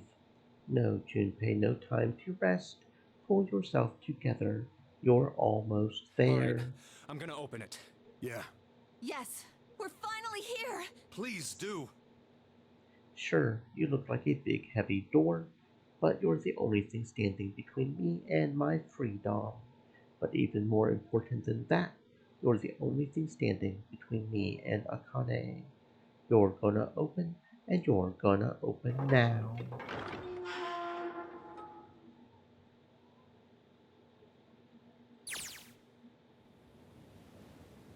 I felt a hand on my shoulder. It was always. He gave it a small, reassuring squeeze. I was so happy I felt like I could melt. My heart was at peace. And not only because my brother and I were back together again. Thanks to the huge detective, all 9 of us who had been kidnapped were finally able to escape from the gigantic. On the distant horizon, we could see the faint outline of the ship as it sank. It gave a thunderous roar as it finally slid beneath the waves. Its last cry echoed out across the ocean, and then it was gone. Aoi whispered. Yeah. It was over. It was finally over. Or was it? Was it really? No, that was wrong. That wasn't it at all. I was sure of it. That wasn't the end. It was only the beginning. This was only a prologue to what would happen in 9 years.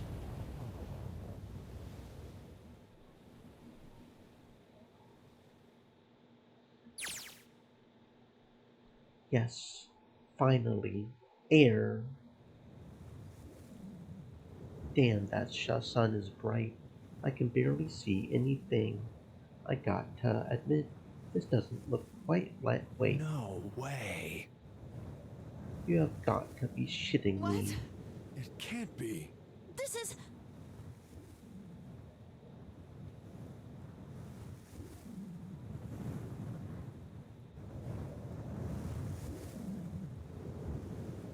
This is the building in the Nevada desert. The mock experiment building. Oh my god. This whole time we were in Building Q.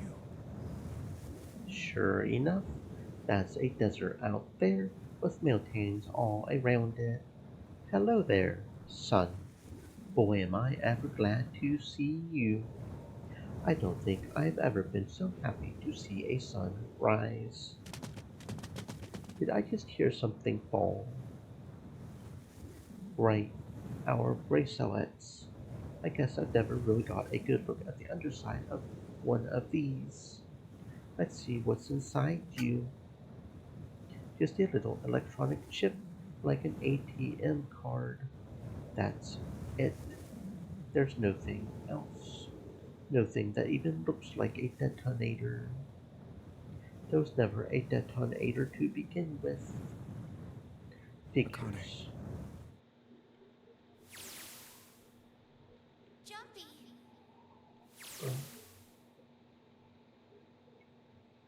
Guess I must be pretty crazy about the girl if I think I'm hearing her voice in the wind.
Are you okay?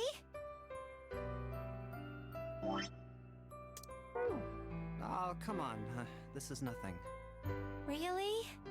Yeah. You don't look okay.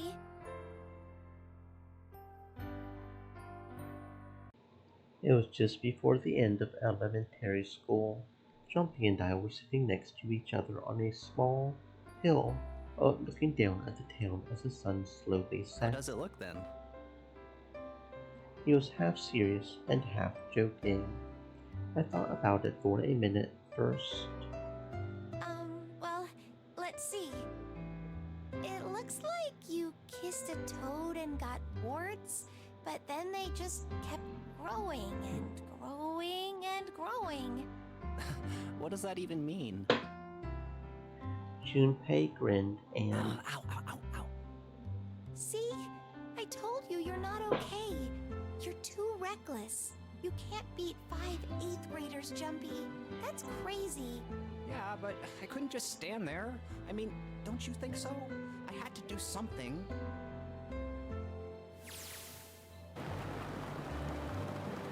Look at the Nevada desert go past. For an SUV, this thing has a pretty smooth ride. Sure was nice of someone to leave it for us outside the building, keys in the ignition and gas in the tank. Almost like it was a precinct, you know? Anyway, we jumped in, and now here we are, screaming across the desert. Lotus is over there in the passenger seat. Snake and Seven and I are all squeezed into the back seat here. I still can't believe we let her drive. This is so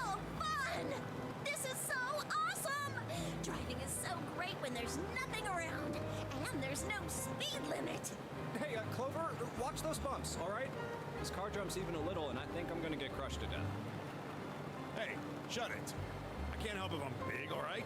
Suck it up. Why don't you drive, Seven? I'm a cop. I ain't gonna break the law. He doesn't have an international license. Yeah, but you could have sat in the passenger seat. Oh, hell no. There's no way I'm giving this seat up. And Clover, there's no need to slow down. The car Santa and June are in should be somewhere down this road ahead of us. Yeah, I saw some fresh tire tracks going out. There's no doubt about it. Then we've got to hurry if we want to catch them, don't we? Sure thing. Oh, shit. God damn it, she doesn't have to drive so fast. Man, I didn't even think a car like this could go this fast. We're sure throwing up a lot of dust.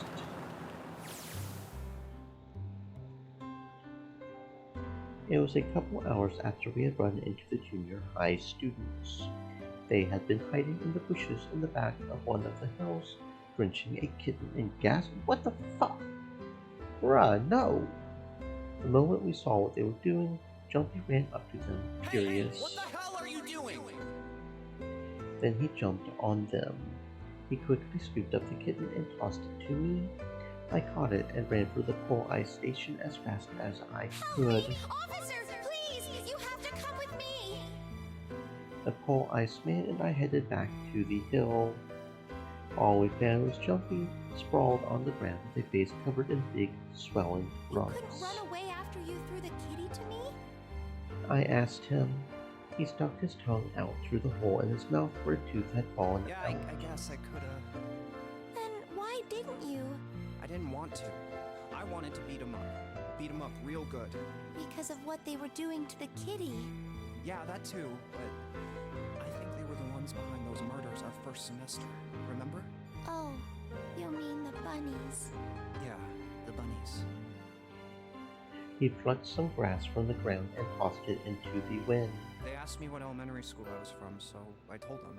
And then they said they'd do the same thing to you that they did to the rabbits. I couldn't forgive them for that, so I...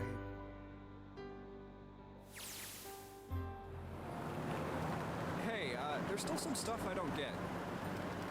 Of course, they probably don't know any more than I do. Like Ace.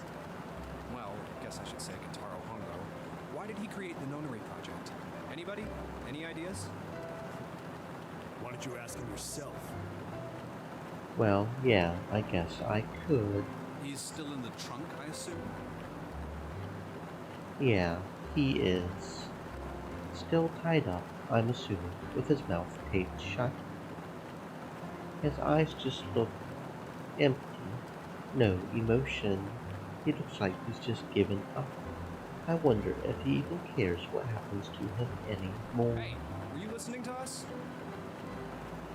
Yeah, go ahead and try to pretend you weren't, you old bastard. Let's get that tape off your mouth. Come on, I know you were. Answer me. You could at least look at me when you talk, man. I only wanted to see the faces. Human faces, I thought if I could gain the ability to access the morphic field center, then perhaps I could see faces. By peering into people's minds, you could understand how they were processing the expressions of others. That's it? Yes. If you want to put it simply, and if you are looking for a more philosophical answer, I can supply that as well. You see, the human collective consciousness... I think that's enough out of you. How? Time for the tape to go back on. All right, so what's your second question? You said there were some things you didn't get, didn't you? Well, somebody's a little nosy. Well, my next question doesn't really have anything to do with you two. This is for you, Seven. It's about the whole Alice thing. What's the deal with that? Well, see, 9 years ago, after I escaped from the Gigantic, I kept going after Hongo on my own, hoping I'd catch him when he finally slipped up. During the course of my investigations, I learned a lot more about the Gigantic. I also found out about Bourdain and Alice. You're not really answering my question. Was there actually a girl who wouldn't melt at room temperature?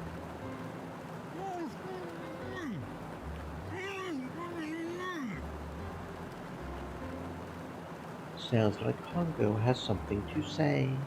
Alright, fine, I'll let you talk, but you got to behave. What? Alice doesn't exist. 9 years ago, I found Alice's coffin behind the library on the bottom deck. There was nothing in it but the root of a peculiar plant. My research determined that it was a member of the genus Madrigora, of the family Solanaceae. I was able to extract a particular alkaloid from it. I used that extract to create soap. Its creation was a tremendous boon to my firm, and we grew rapidly. Shit, this is gonna go on forever. Tape's going back on, Congo. The rest of my questions can wait a bit. For now, I think I'll just enjoy the ride. Here, this is for you. What's this? This is a for you doll. His name is Junpei. Jumpy pulled something out of his pocket and shoved it out his arm toward me. In his hand was a doll made of yarn small enough to fit in his palm. Jumpy, are you sure it's, for you, doll? Huh? Yeah, the lady at the shop said so, so that means it's for you, right? Are you sure it's not a voodoo doll? Wait, what? That's... Oh, man. Oh, man. Well, it sure looks like a voodoo doll. I mean, you do know what a voodoo doll is used for, right? Yeah, I guess calling it Junpei isn't a very good idea then. Why are you giving me this anyway? It just seems really sudden. You know how after June, we aren't gonna get to see each other too much? I mean, we're gonna be in different schools, and I just thought I'd, Oh, okay, well, how about we call it June then? Okay.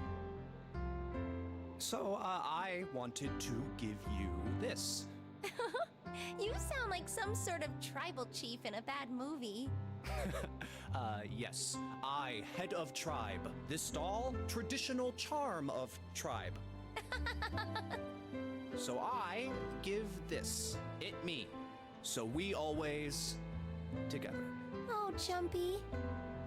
If something bad, then hold and pray. I go wherever you are. So here, take. I reached my hand out and picked up the doll gently. Thank you. Thank you so much, Jumpy. Before I knew it, I was crying. Tears streamed down my face and fell onto June's tiny yarn body. Jumpy, I'll never forget you, I promise. Jumpy looked straight into my eyes and said just 5 words. I'll never forget you either. The sky was a beautiful crimson red as it melted down toward the horizon.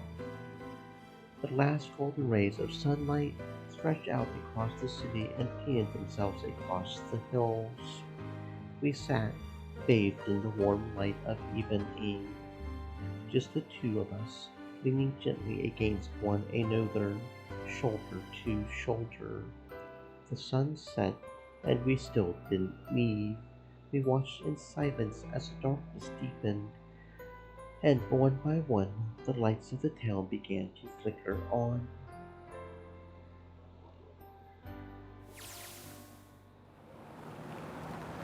There's still one thing I don't get. To be honest, it's the biggest mystery as far as I'm concerned, and also the only one that's really important. It has to do with June and Akane. 9 years ago, she died in the incinerator on the Gigantic. But she's still alive now, as June. But how? Was it because I tapped into the morphic field set and saved her 9 years ago? Alright, let's say that makes some kind of insane sense. If I did that, then How do I make sense of what Seven remembers? Snake makes sense. He's blind. He couldn't have seen her body anyway. But Seven, he said he was sure he saw it. Does that mean there's some kind of historical discrepancy? Or, wait, maybe that's not it at all. There is one other logical explanation. Was what you told me the truth, Seven? You look satisfied. No. No way. He couldn't. Hey, look! Over there! There's somebody next to the road. Huh? What? Hmm?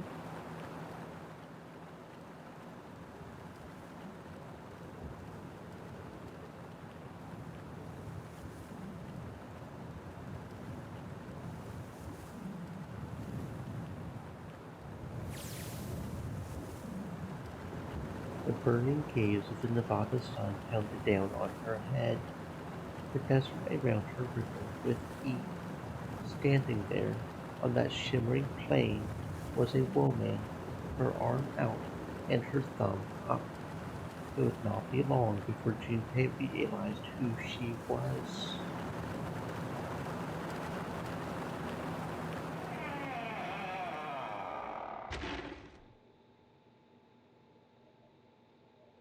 Okay. Yep. Sure. I guess.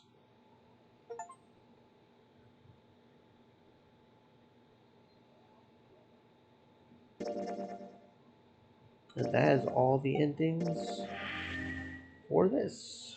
For better or worse. Yep.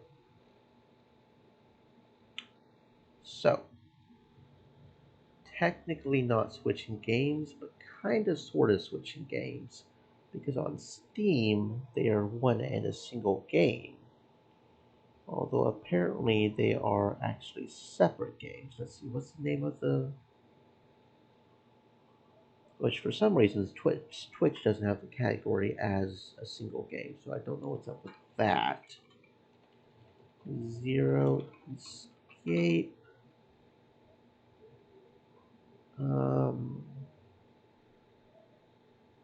Is Virtue's Last Reward. Okay.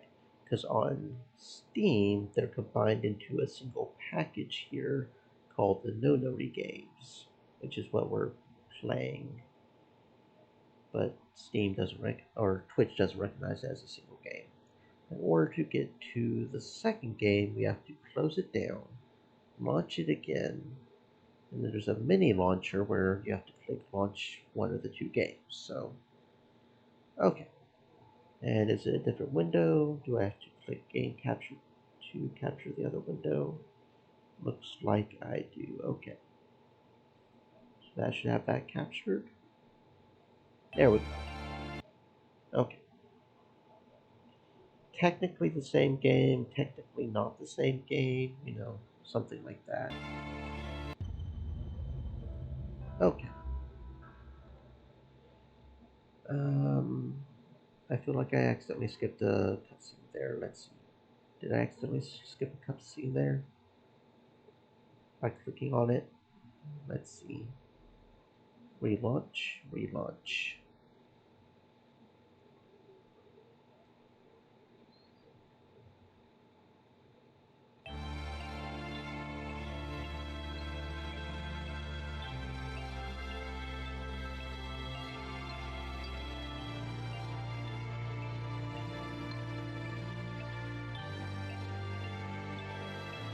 Oh, well, that's a decision.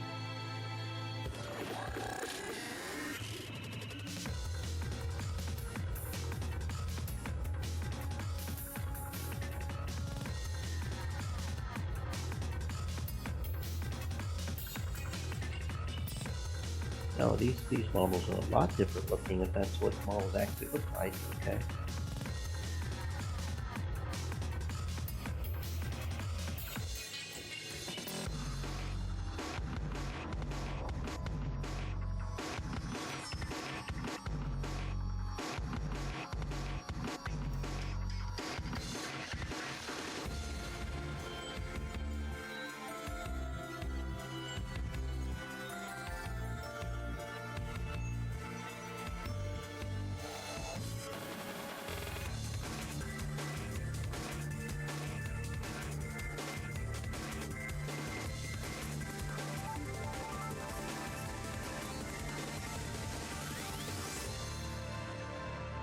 Other than the potential Cleopatra, it looks like we got a whole new set of people to play with, too. Okay. Yep. I accidentally skipped that little cutscene when I clicked on it, but... Okay. Virtue's last reward. Double check the options here just to see what we've got going on here.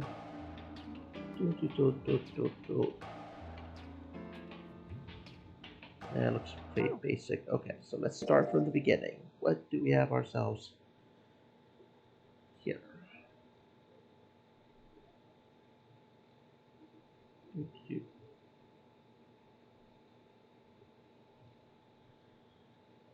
2028, so 3 years into our future, apparently.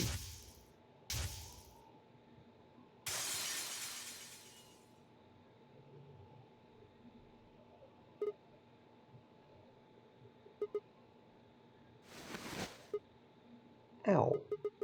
Ow, ow, ow, ow, ow. Damn it. Feels like my head's gonna explode. Wait.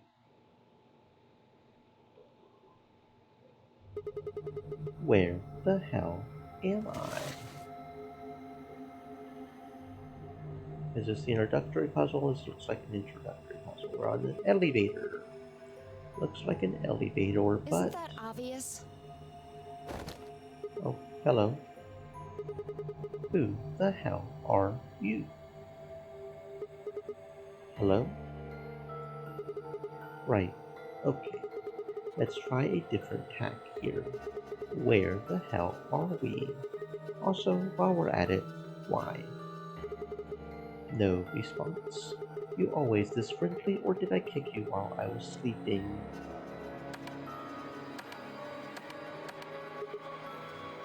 Damn. No luck there either. I'm plenty friendly. What? I said I'm plenty friendly. Looks like you can talk after all. Let's try this again. Where are we? Don't know.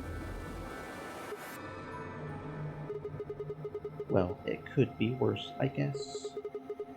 You could have said, we're stuck in a booby-trapped elevator in the bowels of a top-secret government faculty where they conduct grotesque human experiments. Right. Back to the first question then. Who are you? By which I mean, what's your name? Sigma. Cute. That's my name.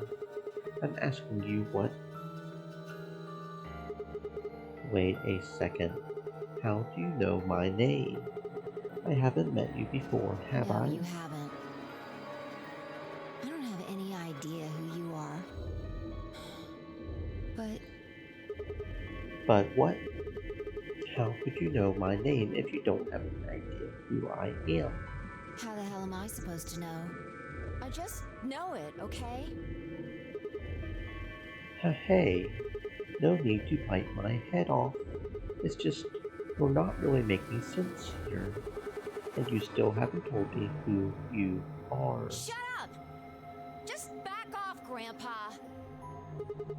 To Grandpa? Look, I just don't know, alright? It's just kind of there.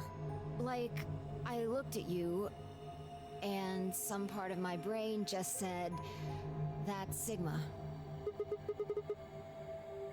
Hold on a second. What do you think this thing is? This bracelet? See, you've got one too. They're pretty much identical. Yeah, you're right.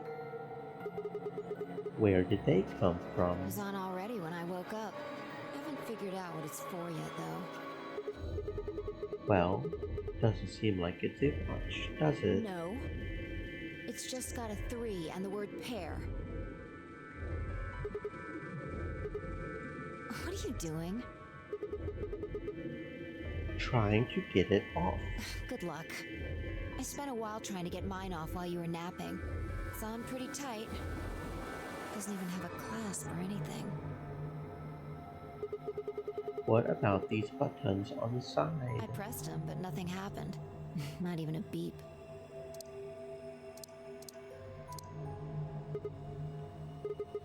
Yeah, you're right. No thing. Damn it. What the hell is going on here? Somebody better start explaining, or... Hey, look! What? There's something on that screen over there. Wait, what? How are you feeling? I am Zero the Third, the king of this kingdom! Wait, what happened to Zero the Second?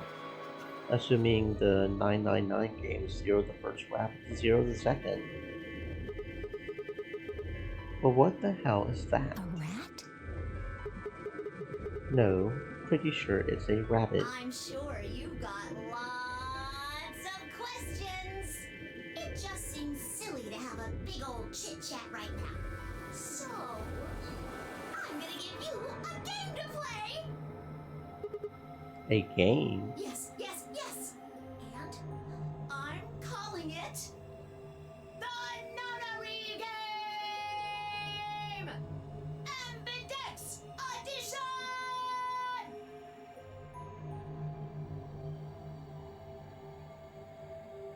There's more to it! Lots more! But if I told you now, that'd be cheating. So, hurry up and get out! I'll be waiting! Hey, hold on. Who the hell? Alright, I forgot to tell you the most important thing. This elevator you're in, it's gonna fall in a few minutes. Way down. The fall. Yes, indeedy. So you better get moving. I'll see you later. Have a nice trick.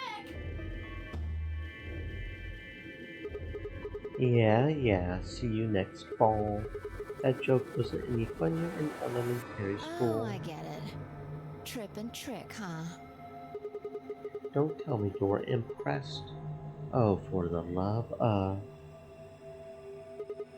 Damn it. Damn it. God damn it. This is bullshit. That stupid rabbit didn't tell us anything. How are we even supposed to get out of here? Well, I guess whining about it isn't going to help anybody. We won't be able to get any answers if we can't get out of here. You with me? Come on, just nod or something. I don't want to die here any more than you. Let's go. Yeah, okay, let's go. Let's go. Let's try to figure this out. And my ear is itching. My ear isn't itchy. Okay. Oh, they didn't have the door slamming shut sound. That made me think of that one game. The escape portion and the novel portion is to escape from whatever you're in. Yes, okay, we know how to do this because we, it's in the same, yeah.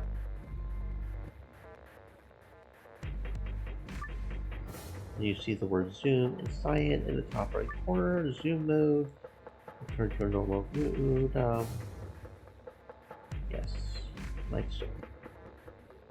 Thank you, I was trying to,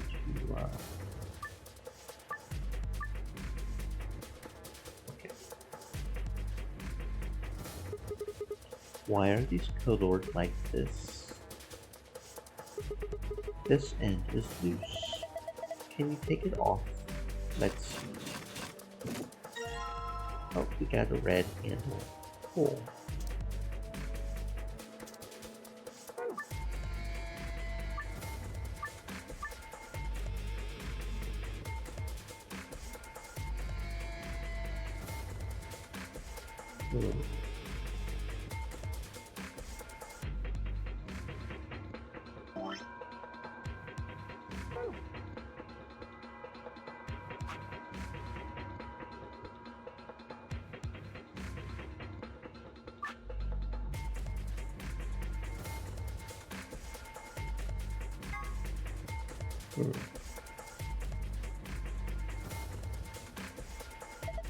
This looks like a case for fire extinguisher. No good. Is it locked? Looks that way. Okay, so that's locked.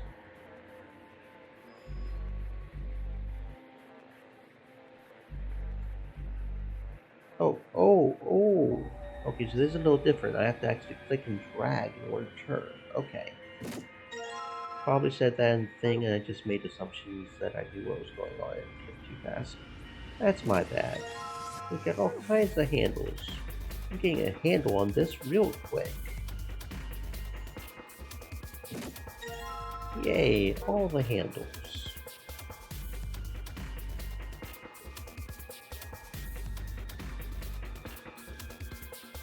Oh, well, why do we even need the fire extinguisher area? We've got the fire extinguisher right here.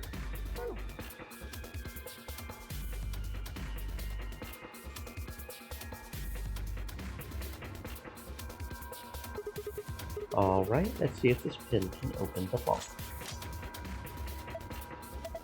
Looks like it worked. Excellent.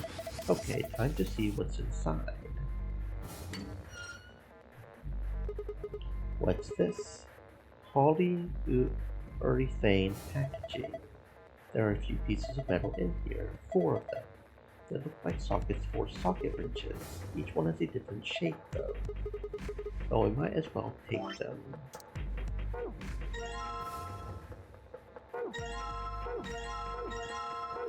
Okay.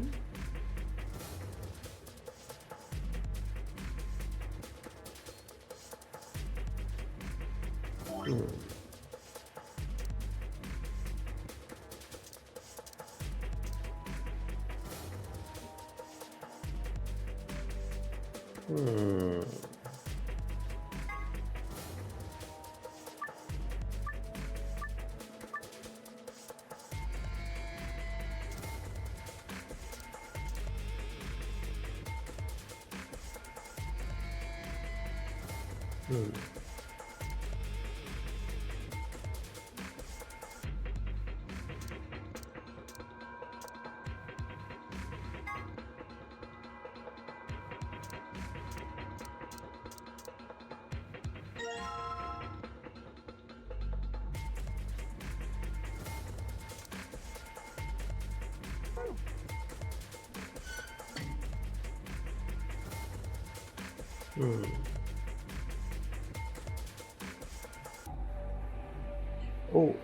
Okay. 1, 2, 3, 4, 5, 6. 6 is hexa, right? So penta, 1, 2, 3. Okay. Ooh, pentagon, yep, okay, that's green. Okay, I see, so these are socket wrenches. Okay. And then triangle for yellow. Triangle for yellow, and that just leaves the other for... Okay. Go, and go. Go. Looks like you got it off. Yeah, I know how to get things off. You should see me in the bedroom. I really get things off. Let's give this yellow one a twist. Okay. Oop. And green over here. There we go, that's the green bolt off. Good job, you're a regular mechanic. Yes, I am.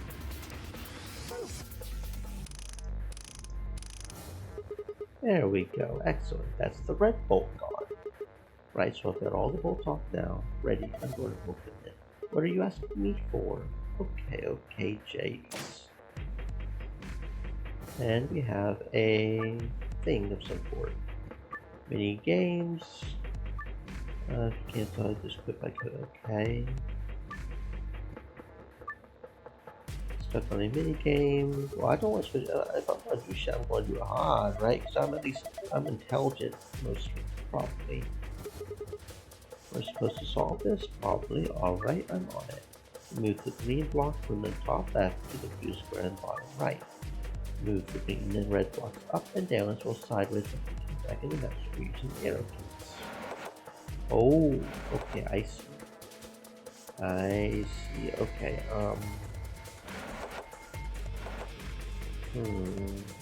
okay, I see.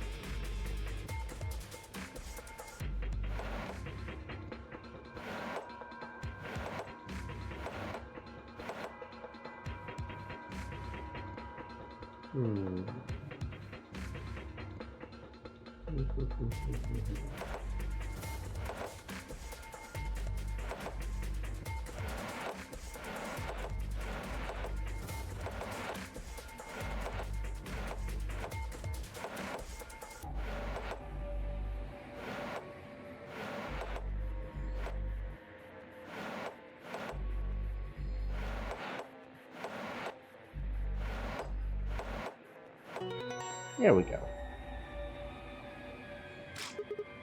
Sweet. I did it. You're pretty good. This is kid stuff. I could do it with my eyes closed. Look at this. Something came out of the box. Yes. Is this a memory card? And it looks like it. Some sort of memory card. Don't know what we'll do with the memory card, but we got a memory card, I guess. Let's see. What do you think this means? Hell if I know. It's just a bunch of pictures of babies and old people. Why don't you see if you can get off the wall? Some things you come across it looks like will be stored with the rest of your items, they'll be put in your files. Archive. Oh. The useful menu bar. Archive. Okay. The more you know. Notes and flowchart. Save and history. Escape and novel. Escape investigate. So tutorials that we've already seen, but are technically new since we haven't seen them here. Using examining combining items. File, difficulty part 1 and part 2.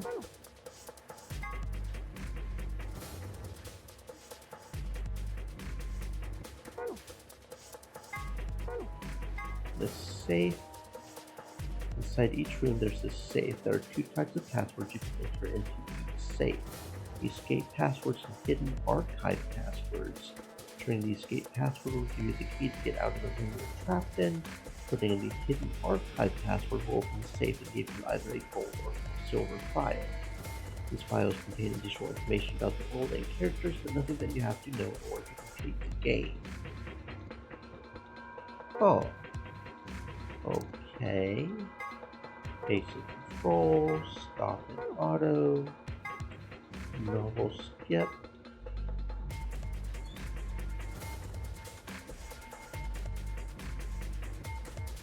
Okay. Keys, escape keys, novel keys, other keys. Okay. Oh, I see. So that, okay, and it's got, okay. So that was just the help. And then a file. Try killing the number of babies and old people. I see a bare buck.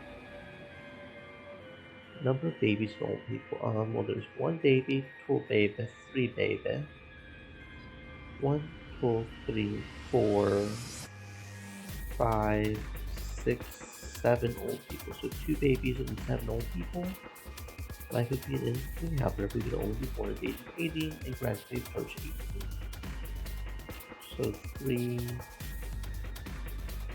and 7. Okay, that feels important somehow. Oh, there's numbers right here.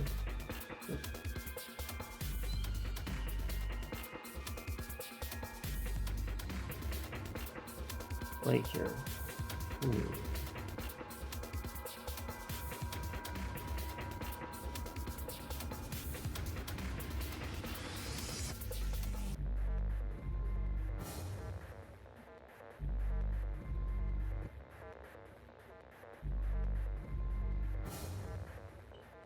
That's got a baby on it. Oh, look at that. Okay, so 3 over here, right?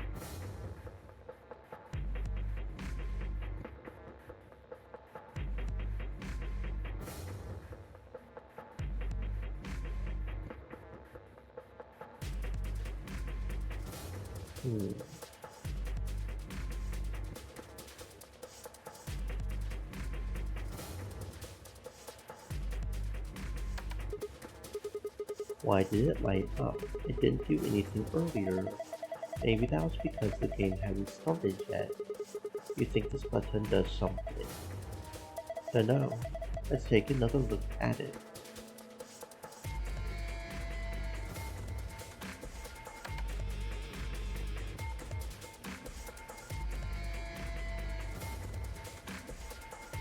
And then it's the bunny, so that's 0 because the bunny is 0, right?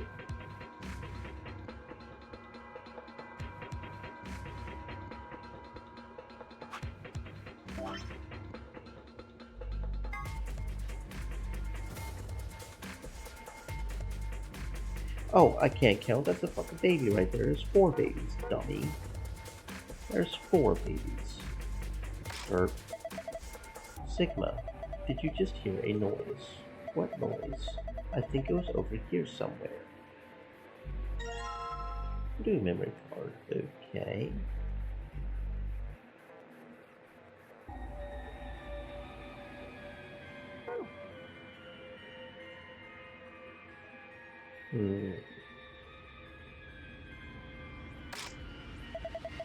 There it is again. It's right here. A red memory card.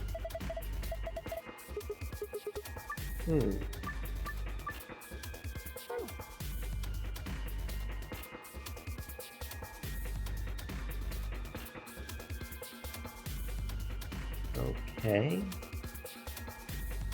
Cool.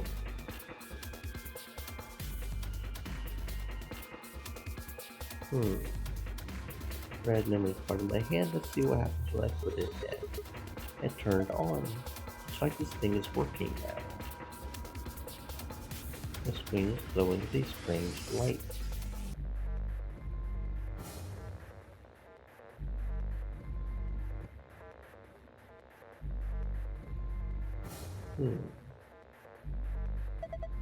A square metal box looks like a safe. I wonder what's inside. Something wants to keep safe with a cracker. Because crackers are tasty. A tie deposit box.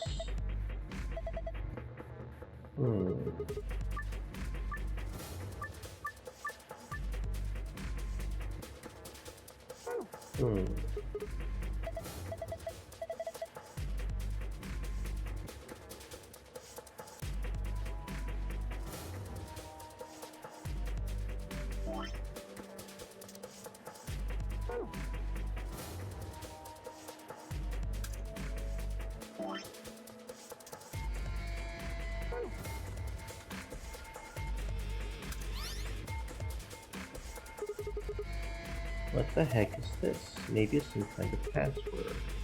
A password? You got a notepad or something? No, not really. You'll just have to remember this. You think you can handle that? Yeah, of course.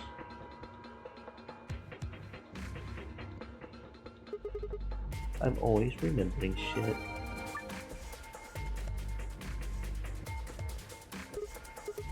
This isn't what it showed us last time.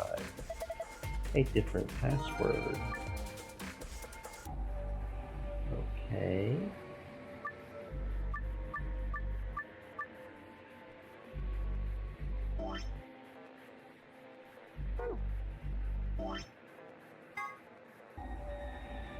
It said the green? No, the blue was the secret one, right? Moon, sun?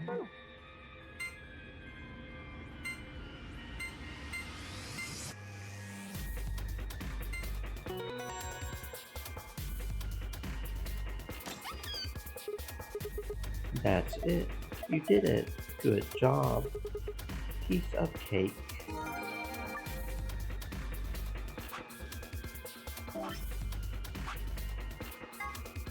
This is where you play the A-B game. It appears to be an elevated car. There are 6 A-B games in the warehouse on floor A. On the left are referred to as first, second, third. The interior of each room is identical to the others with a voting device on the wall and a hatch in the ceiling.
This refers to the door of the AB room. Most elevator doors open horizontally, but this one opens and closes vertically. Most elevators also include a safety feature that prevents the door from closing if anything obstructs it.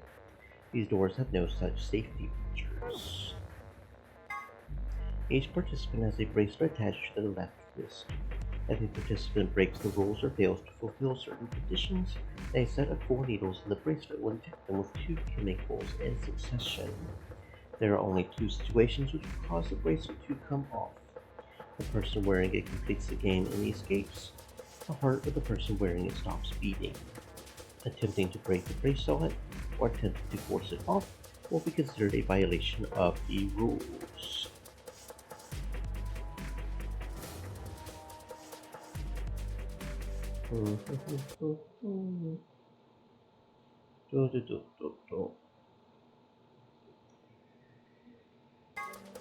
AI is short for artificial insemination, which is a process by which eggs are fertilized without the use of a male organ. It is commonly used in the breeding of dairy cattle and pigs, but has also been... Oh, I'm being told that in this case AI stands for artificial intelligence, which is another thing entirely. Word 03 says before he leaves. There are a few variations. Have a nice trick, have a nice trap, have a nice traitor. A device built by Tom Kwan, a Boise, Idaho commuter. That's actually a lie. A quantum computer is a highly advanced machine that uses quantum phenomena such as superposition and entanglement to perform calculations. Let's say, for example, that you want to determine the prime factors of 5,183. A Van Neumann-style computer, let's call him Paul, would say, can I divide it by 2, 3, 5, and just run through numbers like that until I got the answer. Mr. Kwan, on the other hand, the computer, not the imaginary computer, would just look at 5,183 and say, obviously it's 71 times 73. A traditional computer within this can only be in one of two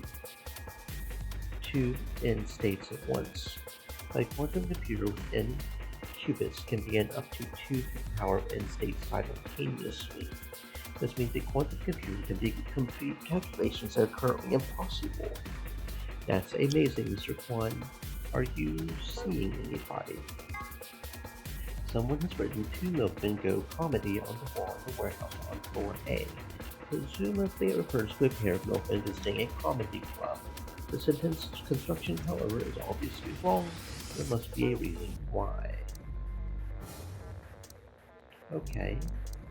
So are there 16 different puzzles, and each 16 puzzle has a secret to it? Like the one for this one is, you can either put 0 or 3 because the rabbit is 0 the third. Not just that there are 0 rabbits counting the rabbits, but 0 the third. Okay. So do I still have to put the escape password in? As well? That's probably what it is. Because that was just a password for getting the... How a safe opens up into 2 different things, I don't know, but no, we don't want the poster. So star, moon, star. Okay. Star, moon, star. Like so? Okay. That's odd. It opened with this password too. Maybe it has 2 types of passwords. Look, it has different stuff in it now. Yeah, you're right. It's called a false back. See, it can just... Oh, okay. It can just flip around. Kind of like those hidden passages in mansions and stuff. If you put in a different password, you get different stuff. I think so. Right, well, that's enough of that. Grab the stuff. Yeah, let's just get out of here. Is this a key? We have a key.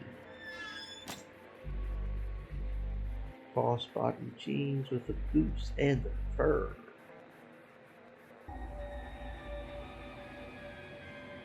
I'm guessing we put the key in here. You ready? I'm Stream going to put the elements. key in. Said. You don't need to ask me every Stay time you're moist, my going to do friends, hydrate. something. Just hurry it up. Right, I know. Here goes. Stop talking and do it. Yes, it unlocked.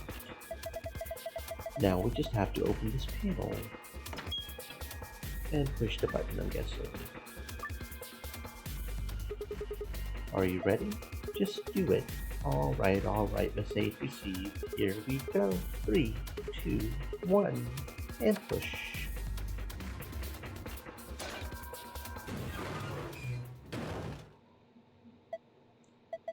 It opened a hatch in the ceiling.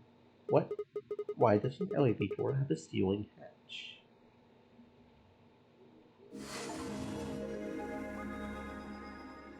Okay.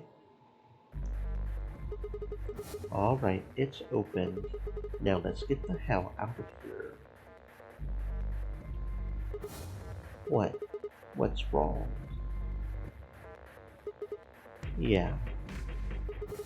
Guess it's a little high for you. I would say that's at least 6 feet, maybe more.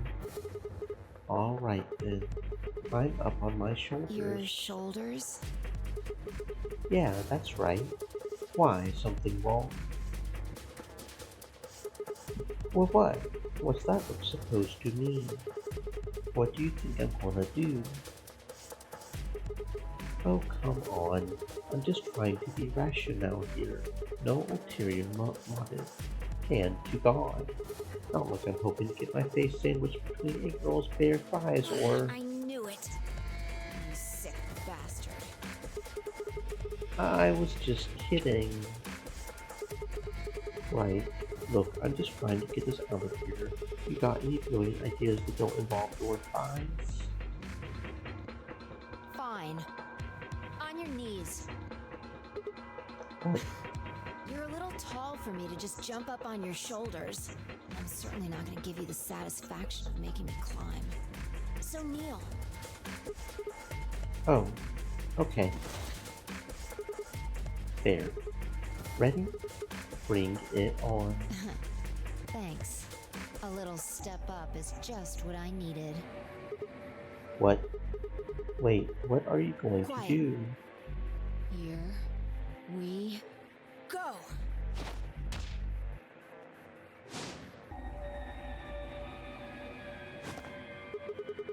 So she can fly. How in the hell?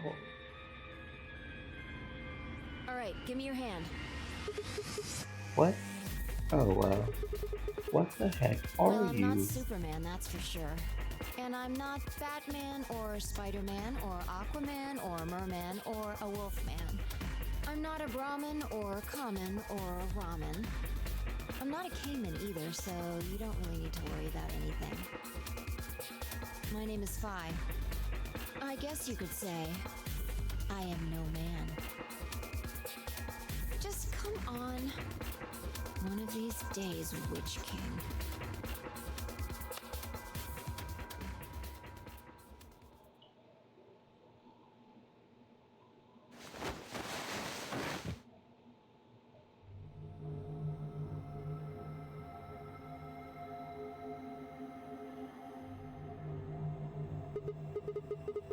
What's up with this place? Sure doesn't look like an elevator shaft.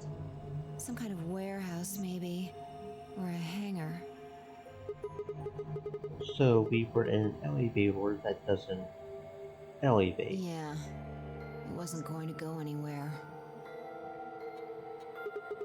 When that rabbit said it was going to fall, he was just screwing with us. So it would seem.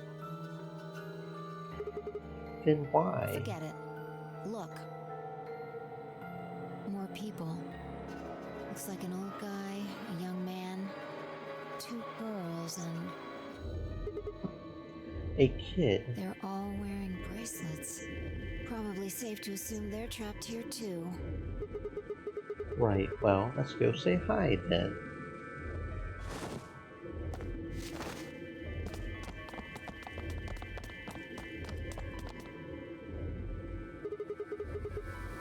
You are literally not wearing a shirt. You're only looking covered up by your necklace. That's okay. Yep. Hey there. Any of you guys know what the hell's going on here? No, we don't. I haven't been out here much longer than you. They grabbed you too, huh? Grab.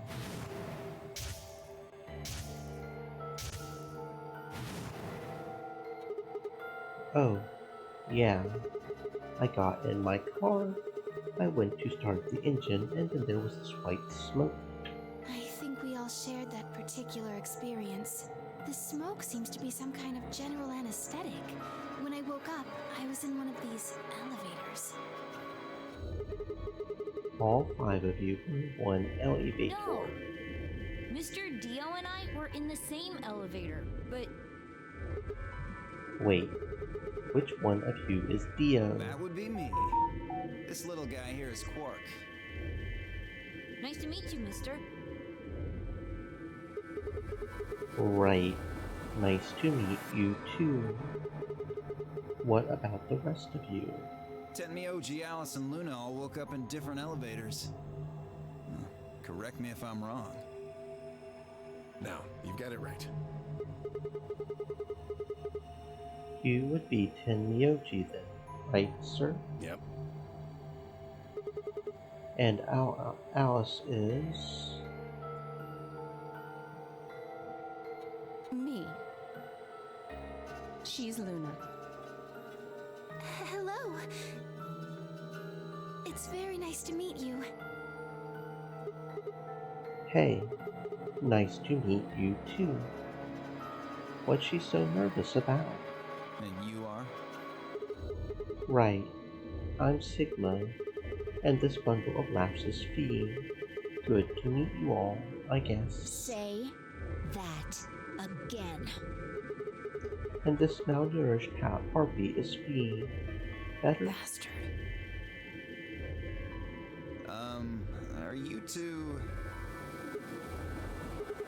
Not likely.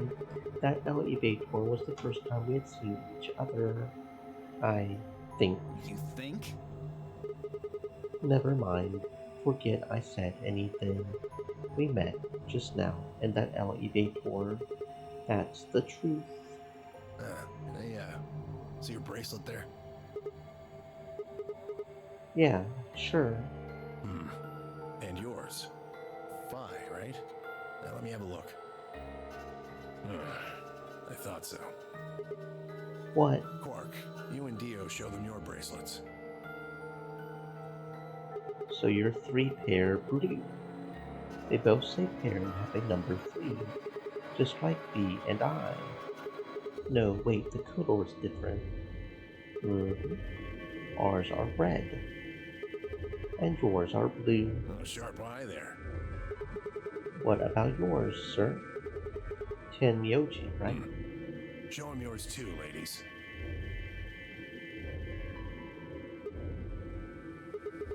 Red, blue, and green. They're different. You've all got 3s, but your bracelets say solo. Right. You figure it out then? Figure what out? Sigma and I are the red pair. Dio and Quark are the blue pair. Each pair got put in the same elevator. But Tenmyoji, Alice, and Luna were all solos. So they got put in their own separate elevators. Okay, that's great and all, but what do pair and solo mean? And why is there not a green pair? Don't got the foggiest idea. Or is there a green pair we just haven't met yet? Well, that's helpful. I don't know why we're split up like this either. Does anybody know what the 3 means? Maybe it has something to do with the game. Game. Oh, yeah. Yes, yes, yes! And I'm calling it the Nonary game! Admidex Audition!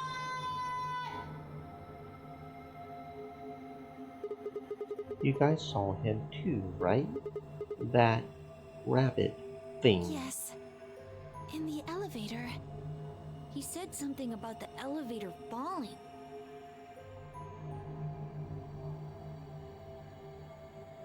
The others explained that after they had escaped from their own elevators, they had gone around the warehousey room we were in and tested the doors. Unfortunately, it turned out they were all shut tight and impossible to open. They had been about to try and open this door, the one with a 9 on it, when V and I appeared.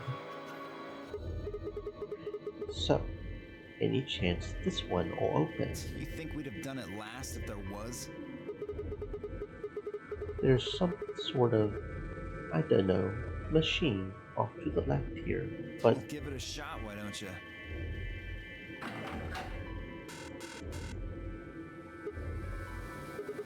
looks like force probably isn't going to work either. Damn. Well, I didn't really think that would work anyway. I don't think you'll be able to force that door with anything short of a tank. Depending on how thick it is, you might not even be able to force it with a tank either. That looks like a very thick door. Alright, well, how about these 3 doors over there? I told you already. Ugh. Each one's got a digital lock on it. We can't pick the lock, and we can't break down the door. You sure about that? Why would I lie? Okay, are there any other ways out? No, unfortunately. Not that we've found anyway. Great. Well, there is one thing I'm a little curious about. And that is? I was the first to escape. That means I know who was in which elevator. I watched all of you come out after all. And? Well, I was in the 1/3 from the right. Tenmyoji was the second out.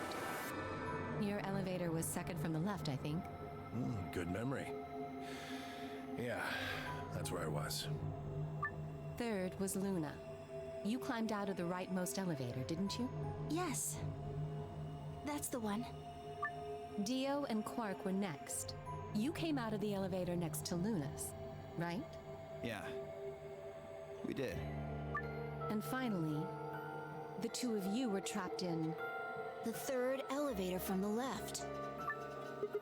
Obviously, the last one is a pair of greens. Wait, then... Yes. Where they No one are, has I come don't out of know. the leftmost elevator. Maybe they're still in there? Are you saying there's still someone in there? I can't say Probably. for certain, but it does And seem there's a green strange. pair. Maybe we should go take a look. Yeah, good idea.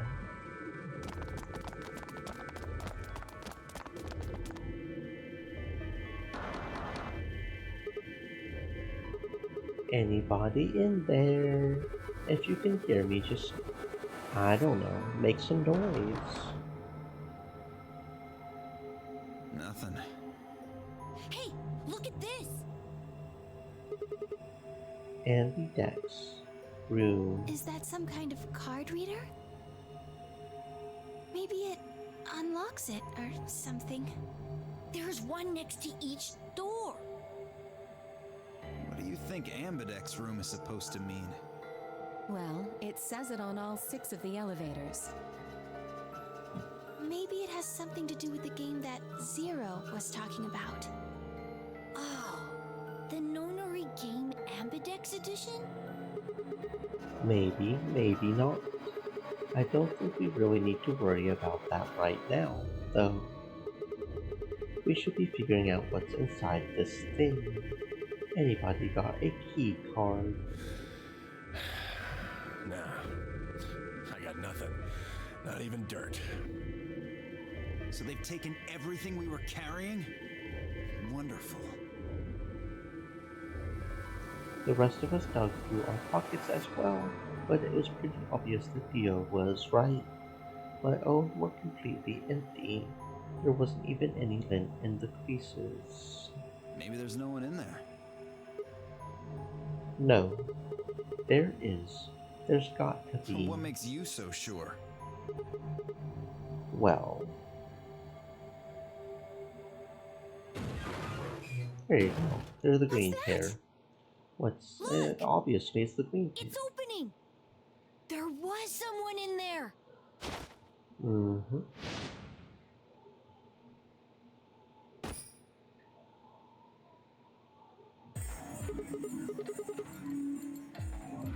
What the? Who the hell? Clover? Oh, so okay, there are two people here, I guess, from the first game. I didn't recognize Clover there for a second. Clover! Wake up! She's probably older, I think. What's going on here? Do these two know each other? What did you do to her? Nothing. She was like that when I woke up. I really wouldn't worry, though. She should be all right. She's only sleeping. Then she hasn't woken up since they kidnapped her. Kidnapped?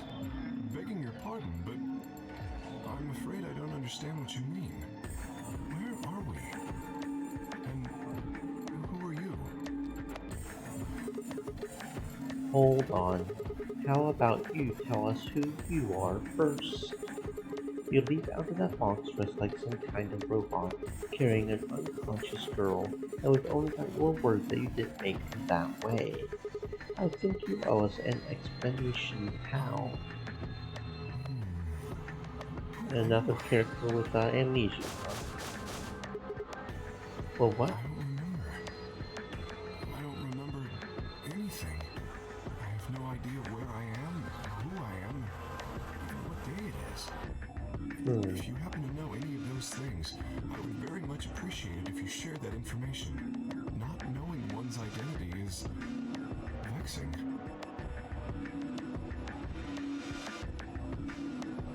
Oh yeah, very original. The amnesiac routine. Please. How are we supposed to take you seriously when you're wearing this robot suit? We can't even see your face. You gonna tell us someone forced you into that thing? I assume so.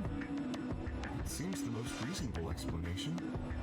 When I woke up, I was wearing this armor, I suppose you could call it. You look pretty calm for a man who doesn't know who he is. Look? That's an odd choice of words.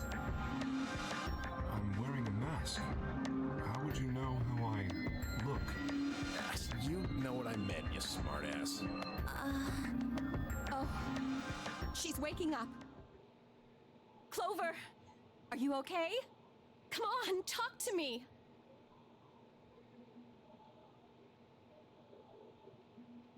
Alice, where are we?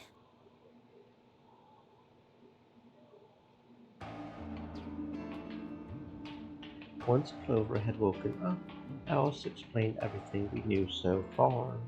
She listened silently until Alice mentioned Zero and the Nonary game, and then her eyes went wide. What? No, that can't. The blood drained from her face, and she wrapped her arms tightly around herself. What did she know? As Alice continued to console Clover, the rest of us turned to questioning the mysterious man in the mask. When did you lose your memory? When? That's a difficult question. I suppose when I was born. I don't remember anything of my life. Assuming I had one. We asked him everything we could think of. Birth date, address, occupation, family, childhood. But all he did was shake his head. I think he has generalized amnesia. It's a type of memory loss. People affected by it retain knowledge like language, social common sense, memorized facts, abilities they've learned. But anything that has to do with, themselves is just lost. It's a very serious condition. Most research suggests that it's mainly psychological, not physiological. But in very rare instances, it has been shown to result from severe head trauma. Do you have any idea what might have caused it? Maybe I had a really bad breakup? He was making a laughing sort of noise, but his expression didn't change. With the mask on, there was no way we could tell if he was smiling or not, but his voice sure did make it sound like he was. Bullshit. This guy's obviously full of it. Don't tell me you're actually buying this. Theo's outburst was greeted with an awkward silence. It wasn't that we trusted the robot man per se, only that it seemed clear he was in the same boat we were. There was a bracelet on his wrist, too. Close inspection revealed that his armor fit around the bracelet. In other words, the bracelet was attached to his arm like ours and not simply part of his suit. And, just like ours, his had a 3 on it. It said pair below the 3, and all the text was bright green. Clover's bracelet was the same. How long had we been there? I still hadn't entirely shaken the last traces of sleep out of my head, and my brain felt foggy and cluttered. Had I been asleep for hours? Days? There was no way to know. They had taken my favorite watch and they grabbed me and given me the bracelet instead. And unless it happened to be 3 right now, it wasn't going to be very useful for telling time. With no windows in the warehouse, it was impossible to even guess what time of day or night it was. Time could have stopped and we wouldn't have had the first idea.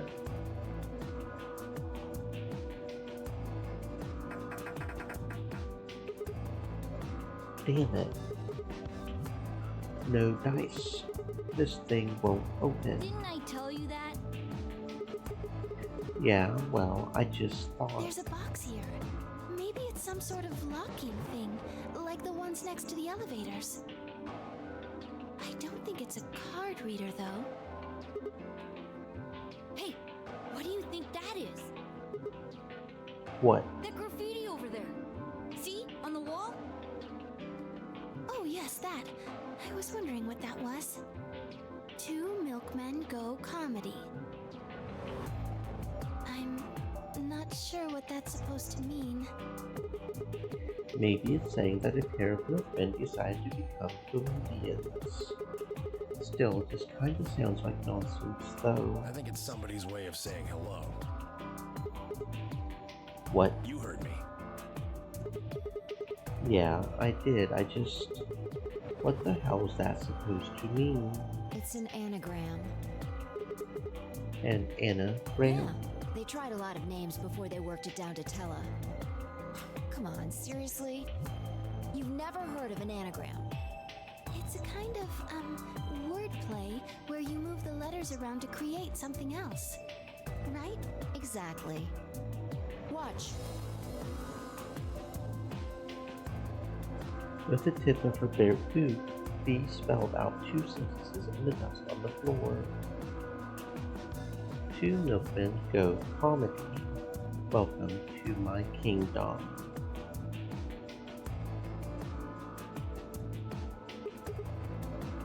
Okay.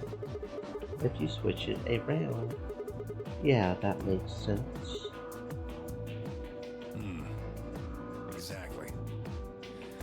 Seems like somebody was expecting us, doesn't it? Yeah, but...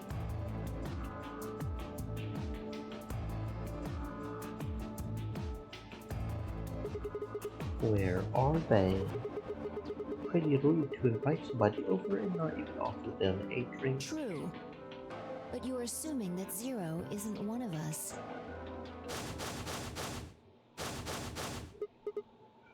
Well, what?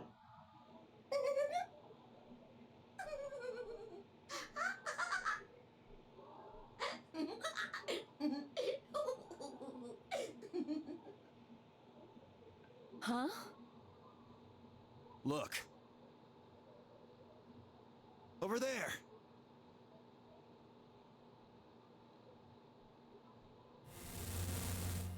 Shame on you, Fido. You can't say what I'm about to say before I say it. Zero. I've got a plan, you know. I can't just tell you everything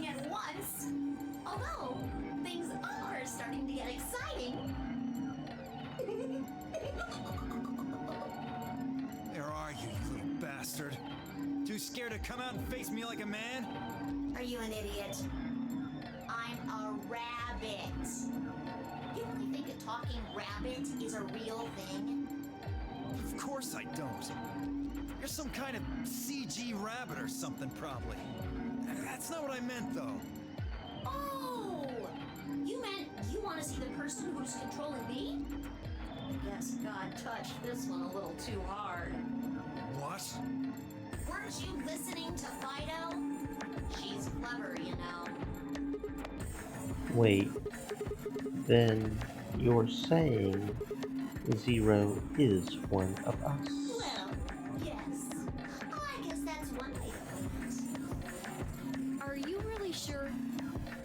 You're responding to our questions and stuff right now. That means you're not just, like, a video somebody made. Wouldn't that mean that Zero would have to be controlling you and sending you answers right now? Because it doesn't look like anyone's doing that. Well, of course they aren't. I'm an AI. What? I'm an artificial intelligence powered by a quantum computer. Zero is the one who built me, of course. So I guess that makes one of you my parent. Now, are you a mommy or a daddy?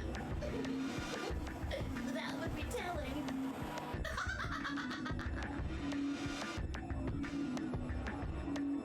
Now, with that said, I guess I should probably tell you that I'm not the one who brought you here. I mean, obviously, I don't even have a body. I'm just the facilitator for this facility. I just do what I'm told to do. And what do you facilitate? Didn't I say? The game, of course! Oh, the Nonary game, Ambidex Edition. Correct! It's my job to make sure it runs smooth. No. It's supposed to be over. There she goes again. She knows something. So, what is the Nonary game? Nonary refers to a base 9 numeral system, but can also mean something that is, in some way, related to the number 9. Nona can be used as a prefix as well, where it means essentially the same thing. Therefore, it stands to reason that the Nonary game is a game that deals with the number 9 in some way. Exactly.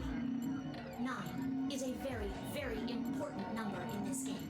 After all, 9 is your goal. Goal? Yes, goal. You see that door in front of you? That's your door.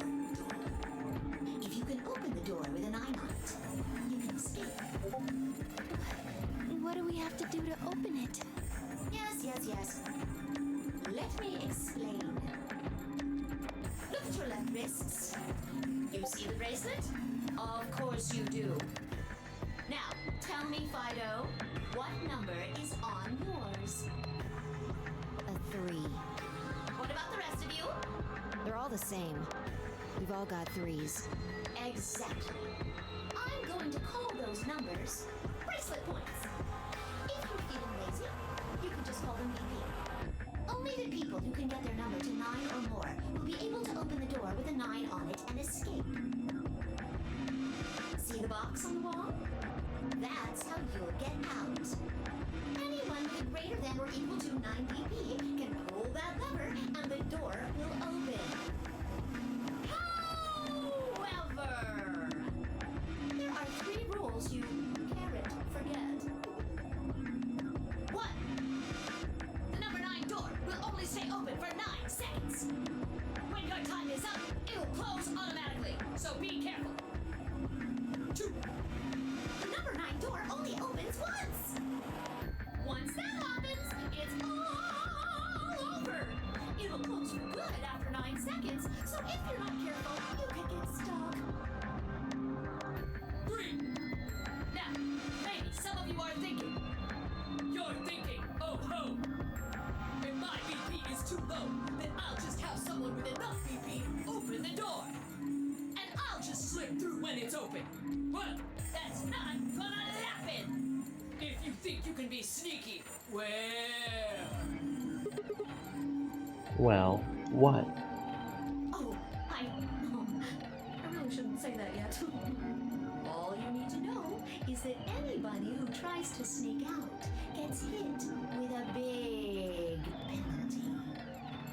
What the hell does that mean? Down in front! I'll tell you later. Yes? Why did you start making rabbit puns? Well, cause I felt like it. I thought it might make me sound cute. Never mind that. You still haven't told us what we need to know most. How do we get BP? Oh, that's easy. Just use the Ambidex room. If you like abbreviations, you can always call it the AB room instead. You mean those, elevators? Gold star! So how do we go about using them? How else do you use a room? You go in.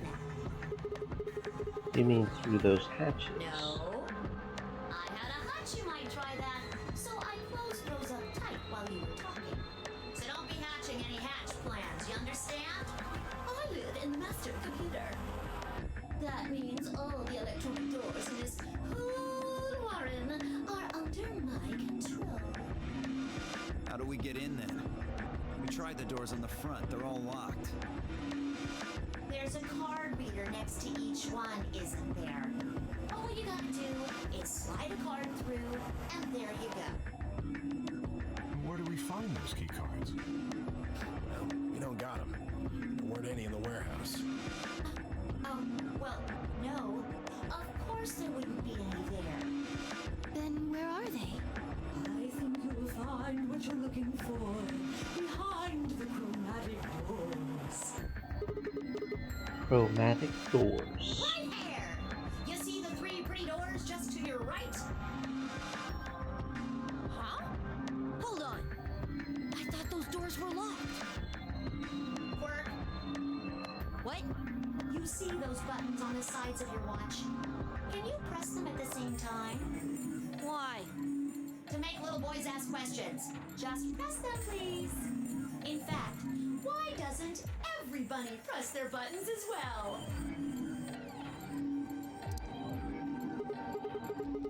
Hey, what's this number? The 2 digits on the left show hours, and the 2 on the right show minutes. Does that mean it's 12:10 in the morning? No! Oh, the numbers are going down. It's gone from 10 minutes to 9. So, that would mean this must be counting down to something, right? Correct. I don't even need to explain the rest, do I? I'm guessing this is the time until the chromatic doors unlock. Ding, ding, ding, ding, ding! Very impressive, Tenmioli! All right! Let us review what we learned. In 9 minutes, the chromatic doors will open automatically. However, just like the number 9 door, they won't stay open forever. You have 5 minutes. Once your time is up, the doors will close no matter what. So I hope you've gone through by then. That's just the primary door. What? Each door in this warren has a twin. Isn't that nice? The chromatic doors aren't any different. There's one door on this side, one door on the other side. Unfortunately, the secondary chromatic door on the other side is locked too. Couldn't make it easy for us, could you? Of course you'll all have to split up. Split up? Yep. Cleaver, can you tell me what the 3 primary colors are? Why are you asking me? Because you're the only person who hasn't talked to me. I try to communicate with as many people as I can. It helps me improve, you see. I'm trying to get into the rabbit of doing it all the time. Now, answer my questions. Do you know what the 3 primary colors are? Well...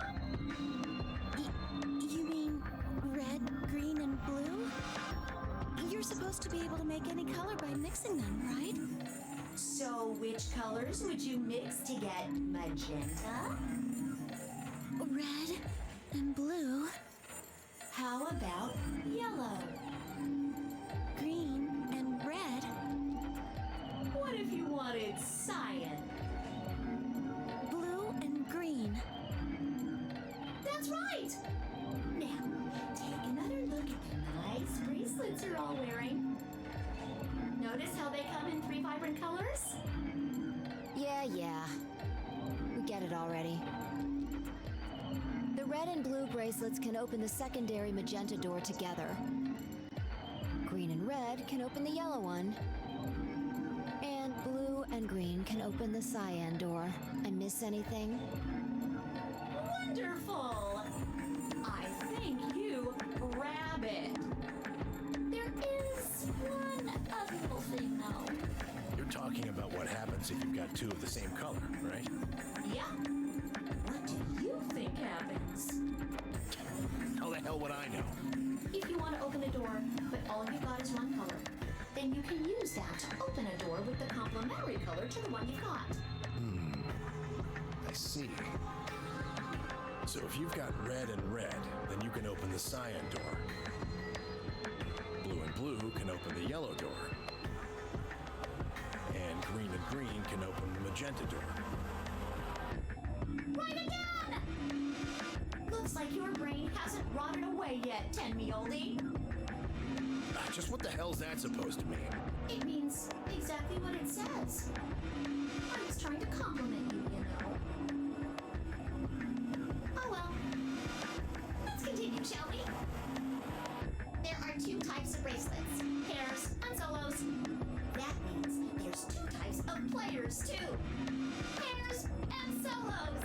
In this game, the 2 members of a pair are considered to be a single entity, which means they share the same destiny. Isn't that a good deal? I mean, you get 2 for the price of 1! Unfortunately, it also means they care as well. Aww. Both members of a pair have to go through the same chromatic door. Solos don't have any restrictions like that, though. I mean, why would they? They're forever alone. And that means that they can go wherever they want! Yay! Now, let's take another look at all of your bracelets. We'll start with you, Siggy. What color is your bracelet? Red. Are you a pair or a solo? I'm a pair. Fido is next! Tell us about your bracelet. It's just like Sigma's, red in a pair. What about you, Alas? It's red, and I'm a solo. Yo, Quirk? Blue. Pair. Yeah, mine's the same. Mooney, Cleaver, Tamioli, all at once? I'm a blue solo. I'm a green pair. Green solo. And finally, who are you? I'm... let's see. I suppose you can call me... Kay. I knew it. You were just lying about that amnesia crap. I'm not lying. This was just a... how do I put it? A flash of insight, I suppose. I saw the letter K. So, what does K have to do with anything? I wish I knew. Sadly, I have no idea. Does it mean anything to you?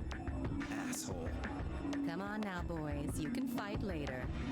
Now, Kay, can I call you that? Yes. I'm guessing your bracelet is the same as Clover's. That's right. It says pair, and the text is green. Okay! I'm glad we got all that bracelet business out of the way. Now, let us return to the subject at hand. How do you open the secondary door? So, Siggy, what would you do to get through the magenta door? Well, B and I can't split up since we're part of the same pair. If we're red, then I guess we should pair up with Luna, right? Since she's a blue solo. Or you could work with Mr. Dio and me. We're blue too. Whoops! Oh, celery sticks! I forgot to tell you. You have to have exactly 3 people in your group to open the secondary door. That means you can't have 2 people, or 4 people, or, well, anything other than 3, really. Then our only choice is to pair up with Luna. And I guess I should probably tell you that the secondary door won't open until the primary door closes. It's made that way to keep out cheaters. We didn't want a 4th or 5th person just running in at the last minute like, no, wait for me! When the right people open the door. But if the primary door closes first, then that's impossible! See?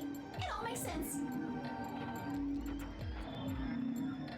Anywho, might have run a hair too long in my explanation, but now I'm all done. Any questions?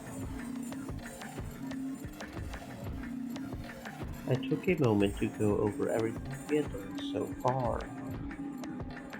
What do I have to do to escape? Open the number 9 door. How do I open the number 9 door? I have to get 9 or more bracelet points, also known as BP. How do I get more BP?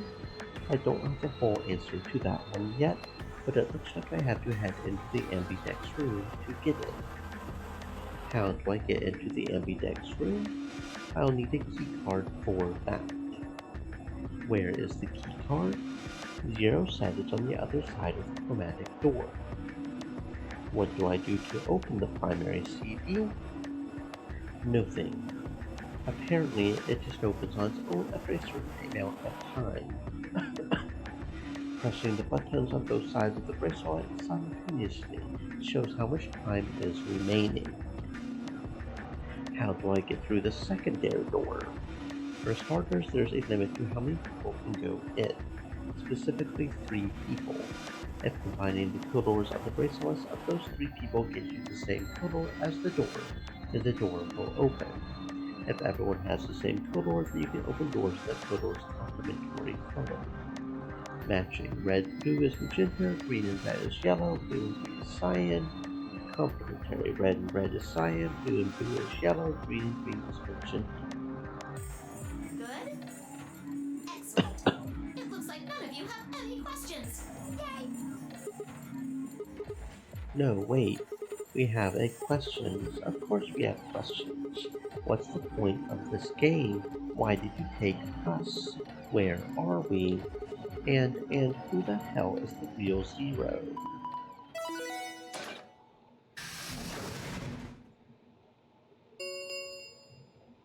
Chromatic doors have opened. 5 minutes remain until chromatic doors close. Oh, so sorry, guys, but it looks like your time's up. You better hop to it and get those secondary doors open. Fuck that! We aren't gonna open shit! You can take your lamery game and shove it up your ass.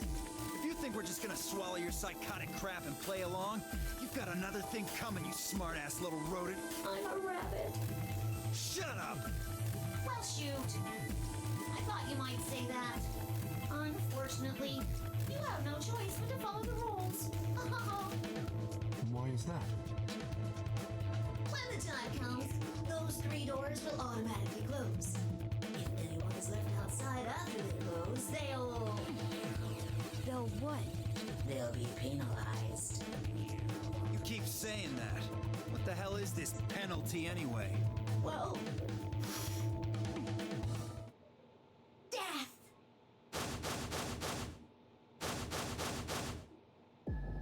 Your bracelets contain 2 drugs. The first is an anesthetic called soporil beta. The other is a muscle relaxant called tubocurarine. Your bracelet also has a bunch of needles on the inside. If you break the rules, those needles hop out and inject you.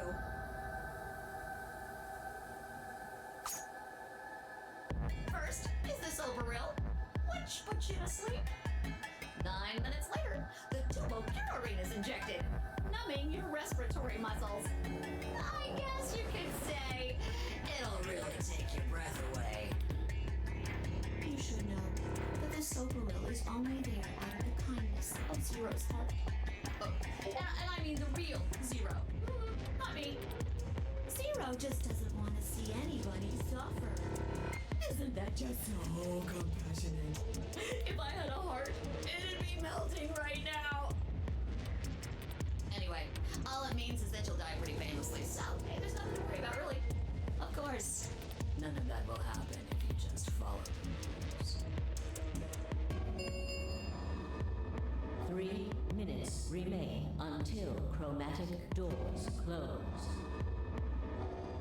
Well then, looks like it's time for me to hop on out of here. Good luck, guys! See you all later! Have a nice trap!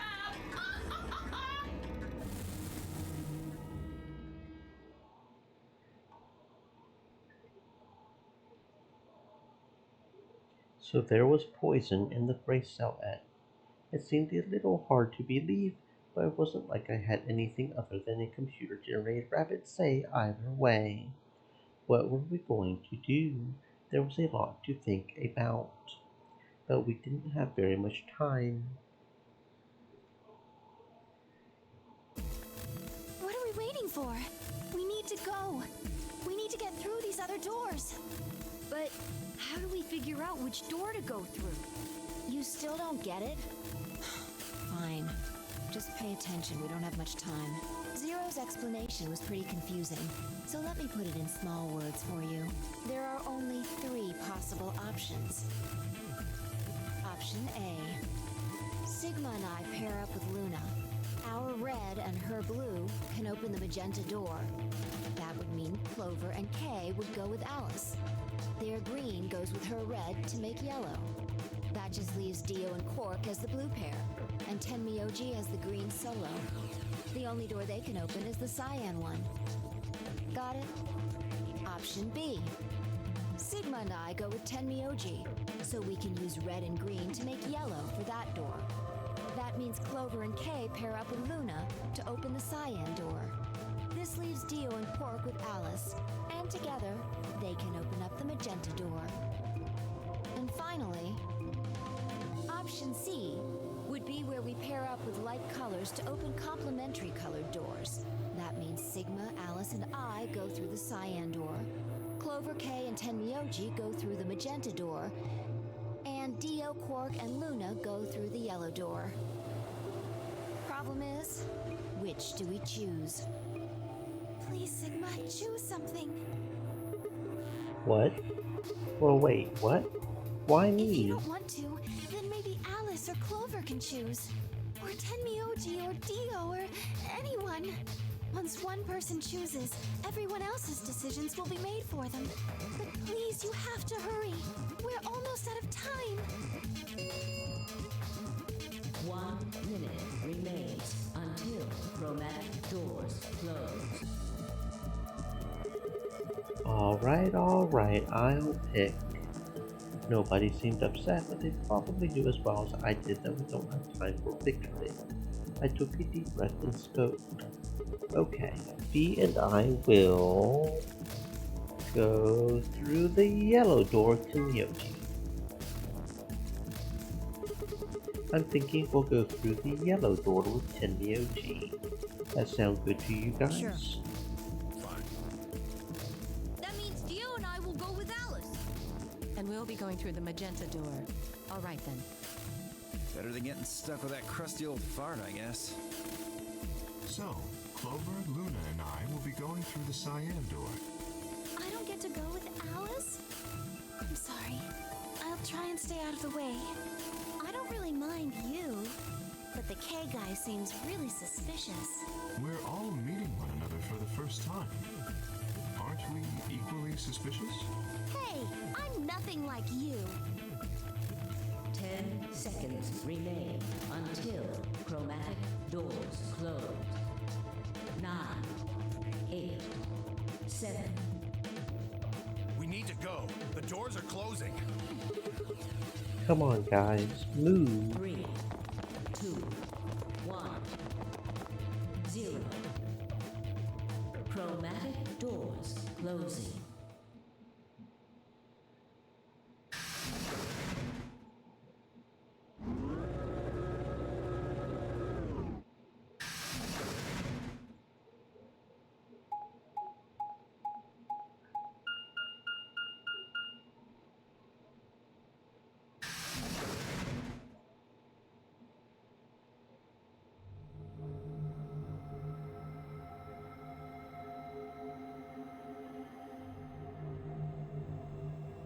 So this is the infirmary?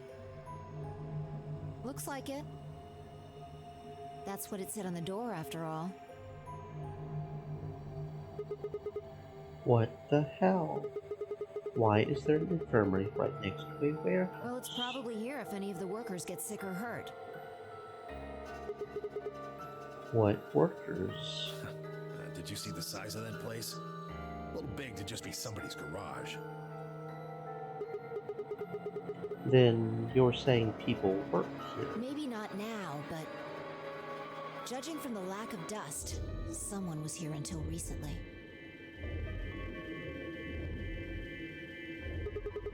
There's a door in the back. Think it'll open? No way. How can you be so sure? Just look at it. You see that thing next to the door? What's it say? Lock.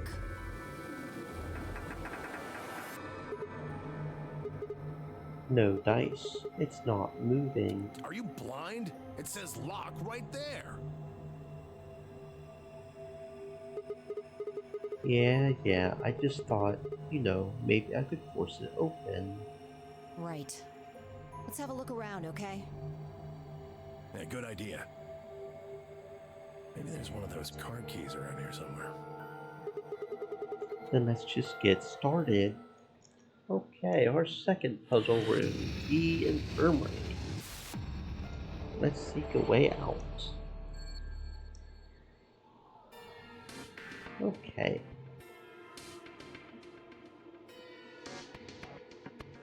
Ooh, what's this? We got a metal coin like thing. Okay.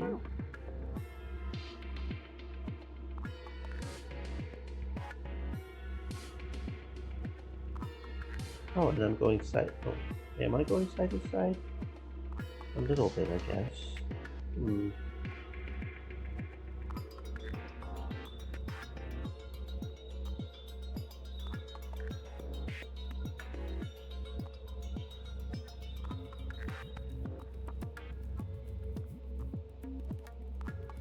Oh, okay, here's another key.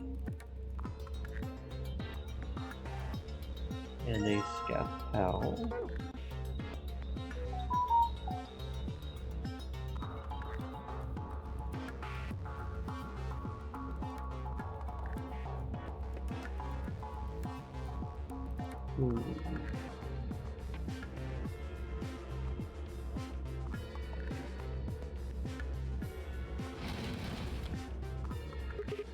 What's this?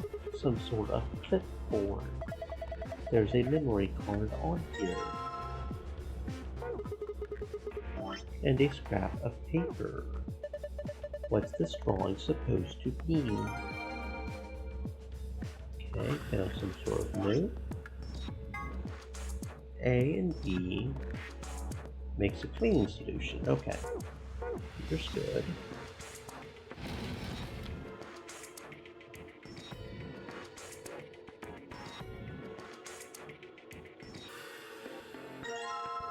A jar containing white powder.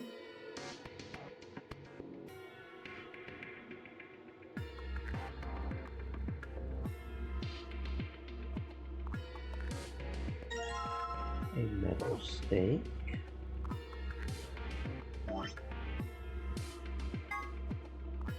That looks like it goes with this thing. It's got the same color thing. Okay, so that's a key of some sort. Okay. Okay, a pretty key. Well, I guess you like the color yellow. I'm not really a big fan of yellow myself, but... Okay, so now we've got two keys. Hmm. Oh, there's a limit to how much I can turn that way, and so we have to turn this way again, I guess. Looks like, okay. Interesting. Okay, TV. Looks like there's a way to enter things in here. Maybe we can use the memory card right here. This looks like a slot for a memory card. I think we're supposed to put a memory card in here. Try it out. Come on, you don't have to tell me what to do. I know what's up.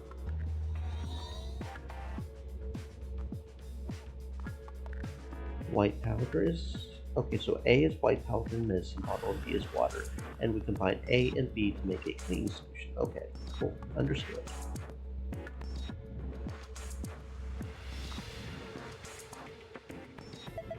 There's something on the screen.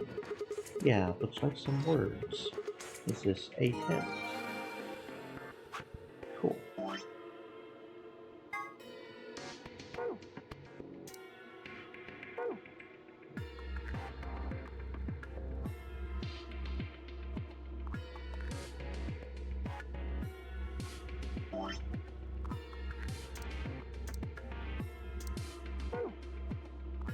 I got a jar and into the basin you go.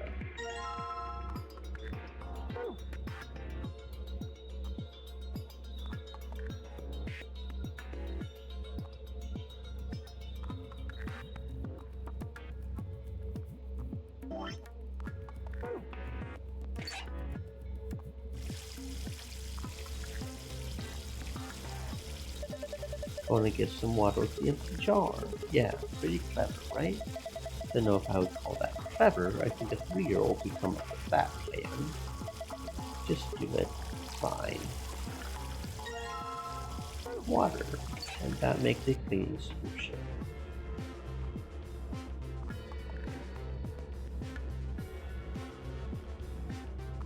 Part of this bed looks special. There's a piece of fabric sewn in here. It's the same material as the bed sheets. Someone attached a sheet to this sheet. I guess so. Why would someone do that? I don't know. Ask the mouse. He's a rabbit. Don't stand up for the guy who kidnapped us, bro. A piece of fabric has been sewn into the sheet. I think this cat towel might be the trick here. Okay.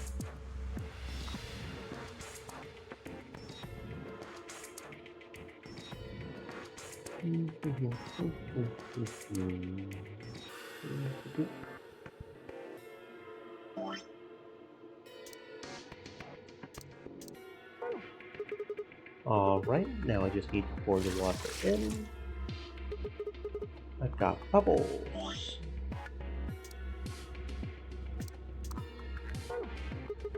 If I just soak the stained fabric in this,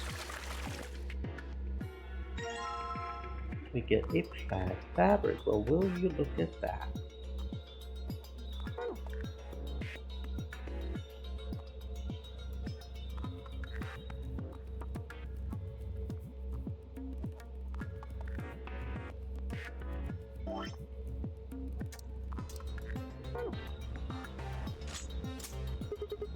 Awesome, I unlocked it.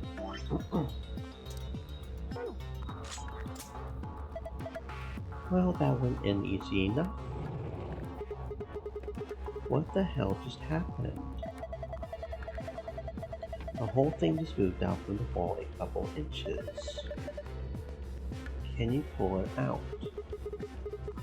What do you mean, pull it out? Yeah, it looks like I can pull the case out. Well, let's have a look at it then. Sure.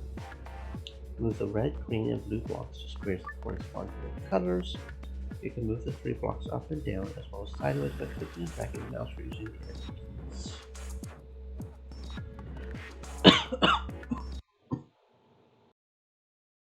Stream Elements said, "Stay moist, my friends, hydrate." Oh god, tickle in my throat there for some reason. Okay.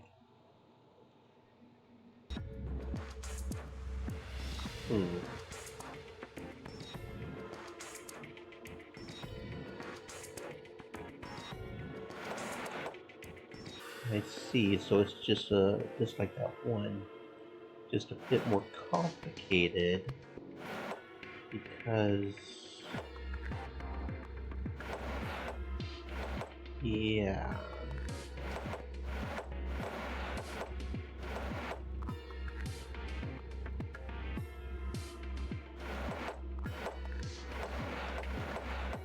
Okay, nope, that didn't work. That didn't work.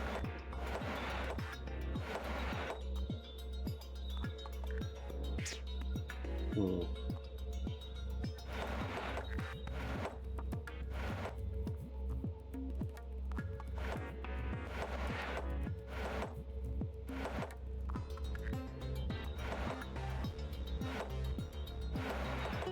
There we go. That was a piece of cake. I guess that was a passable performance. Good work. Why do I get the feel your heart wasn't in that? Did you guys see this? Moving those blocks seems to have filled in the empty spaces on the front. Yeah.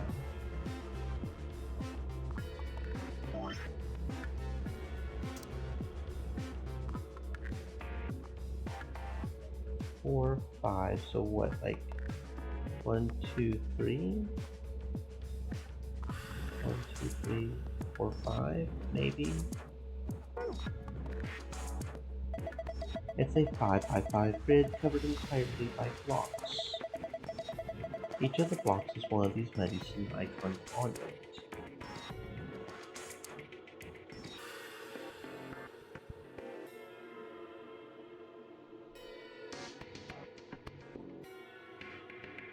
Hmm.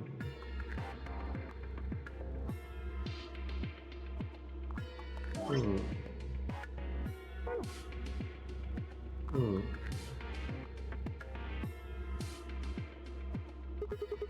There are 3 buttons on this floor. Well, there's no handle, so I'm guessing those buttons are how we get it open. Thing over each one of them looks like some kind of counter. So that means... Alright, oh. Oh, okay, guys. I get it. Just did a countdown. So 1, 2, 3, 4, so 6 yellow. 5, there's only 3, right? So 6 yellow. Okay, so 1, 2, 3, 4, 5, 6, 2, 5, 6, 2.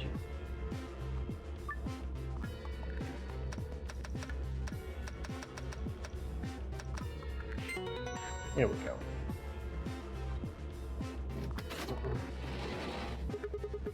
Yeah. Open sesame. Well done, Sigma. There's something in here. Okay. 3, 1, 2. Okay. Oh. Is that not? Ah.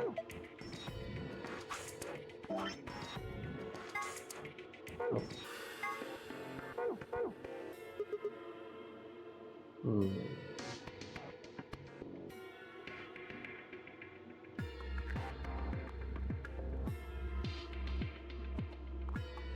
Hmm.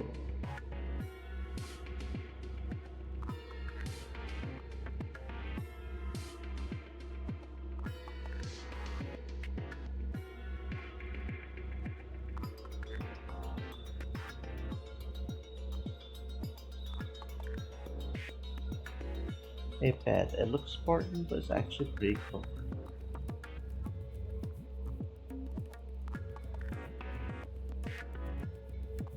Hmm.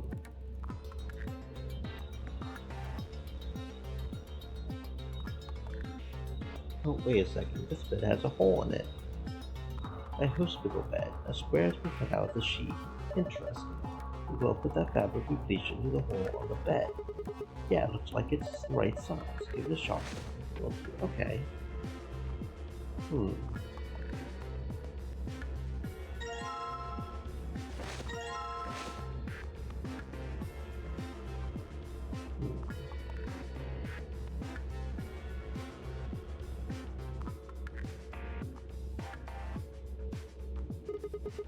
There's nothing on the screen.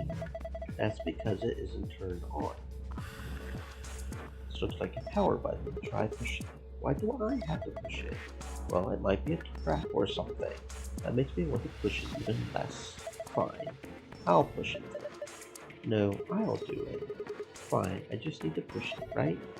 Please do. Please do. Okay, what did that do? Screen's white. Handheld scanner. Now that we've got the power on, what are we supposed to scan? How about the sheet you put on the bed? Really? Might as well. Scanner so that you can read the hidden letters.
That feels like there's another combination there. Something is going on there. Okay, what if we overlap? Hold on. Blue, yellow, red.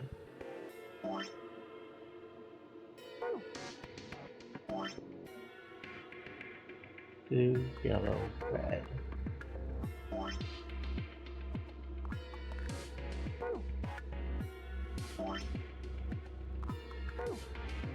Yellow, red. Okay, so that's different. That's blue. Okay, so 1, 2, 3, 4. 2, 3, 4, 5, 6. 4, 6, 2.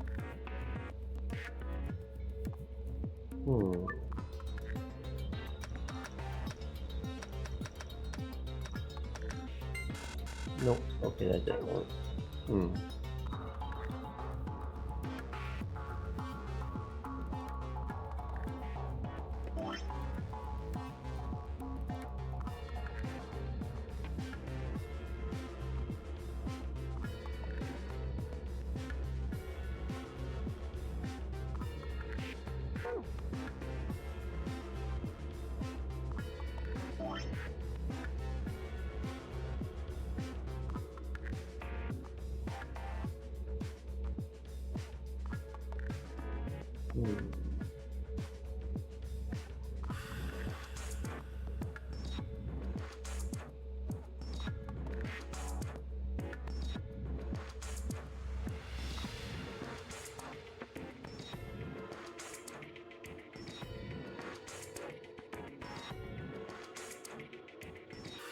Or maybe we just count only the ones on each of these slides.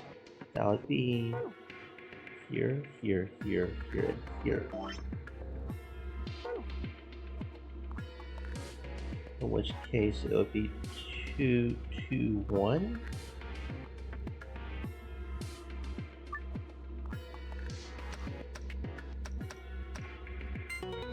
Oh, there we go. Okay, so it's just... Okay, I gotcha. Awesome, unbond. Why did the left door open? So, okay. And we got another piece of fabric. Oh, okay. That's probably the secret one, because that was a bit more difficult, because... Okay. Okay. So Let's use this one on the bed. Okay. But we still have to scan them in the right order, right? Well, I mean, this is 1, 2, 3, 4, 5. So that's kind of obvious, right? There. Okay, okay. Yes, I did it. Very nice work, Sigma. Well done. Look, the screen changed. Wait a minute. You've seen it too? Yeah, there was something like this in the AV room. Symbols are all different, though. I take it you two saw one. Yeah. We used a password like this to open the safe in our AV room. You ought to write that down. Oh, no, it's cool. I can remember it. You're going to memorize it? Sure, no sweat. I've got a pretty good memory. You found a new password, safe password. Okay. Oh, I see, okay. Okay, so the blue, okay, and then when we get back into the AV room, we have to do the blue passwords for the gold files and the green ones for getting points. That sounds like a safe assumption to bet. Okay. If that's the case, we need to take this one off. And then this one is the one that we need to work for. Okay, so assuming that 1, 2, and 3, blue is 1, yellow is 2, red is 3, blue, yellow, red, right? Okay, so blue, yellow, red, and then 4 and 5. Blue. Oh, no?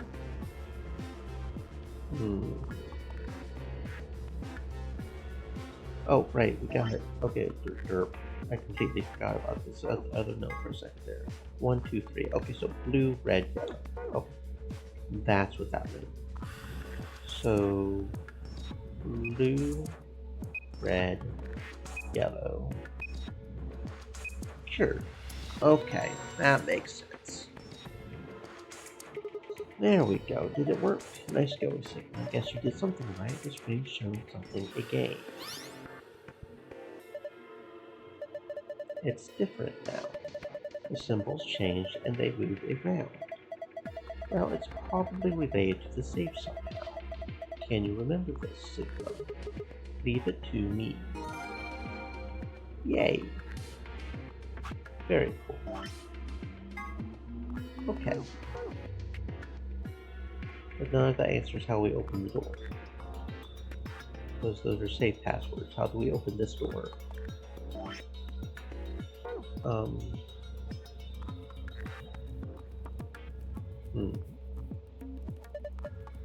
Says block on it. Need a key.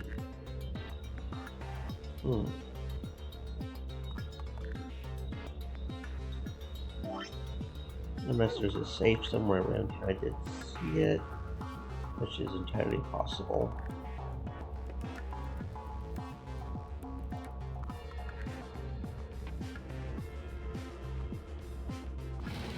Oh, there you go. Oh, yep, there's a safe here. There we go. Saw a safe like this one in the AV room, Sigma, and I saw one just like it. Do you think it opens the same way? Try it and find out.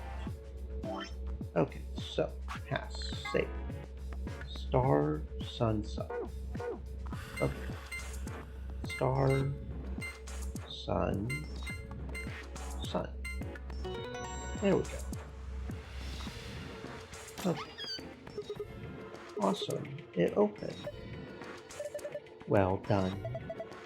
Good work. Gold file. Very good. What new secrets do you have? Oh, that's not 2? Okay, so it does look like each puzzle has its own page of secrets. So that means there probably is 16 secrets. Okay. Real Beta, one of the bugs used by Nonary bracelets, and an extremely powerful anesthetic. It is the first drug injected when a participant breaks one of the rules. This drug also appeared in Virtue's Last Reward sister title, 9 Hours, 9 Verses, 9 Doors. It was created by Mr. H, who is the president of Cradle Pharmaceuticals and appeared in 999. He developed it by extracting a purifying alkaloid from a variety of mandrake.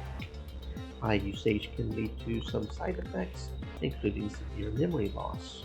It can also be aerosolized and used as an anesthetic or knockout gas. Tubocurine, one of the drugs used by the Nonary bracelets and extremely powerful muscle relaxant. This is the second drug injected by the bracelet as a rule is broken. The tubocurine is injected 9 minutes after the socoril. It causes the respiratory muscles to cease functioning and the body perishes from lack of oxygen. Tubocurine is a component of some of the poisons used by indigenous populations in South America, who tip their poison arrows with poison when hunting. It can be counteracted with a choline sterase inhibitor, but it's not clear if the Nonary game faculty has any of this antidote available. ATOM, acronym for the Automatic Diagnosis and Analysis Machine. This device uses nuclear magnetic resonance imaging to examine and diagnose anyone put into it. It's similar to the MRI machines you might find in modern-day hospitals, only much smaller and more efficient. An advanced computer built into the device can automatically diagnose nurse issues and ailments. If the subject of diagnosis is already deceased, the ATOM can perform a virtual autopsy to determine the cause of death. Newspaper excerpt. Radical 6 infection spreads. Cure continues to elude authorities.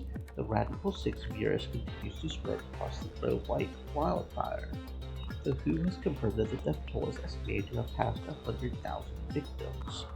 Immediate quarantine of any infected patients is formulated by oh my.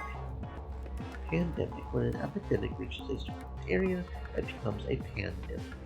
Some historical pandemics include cholera, typhoid fever, tuberculosis, the Black Plague, and smallpox.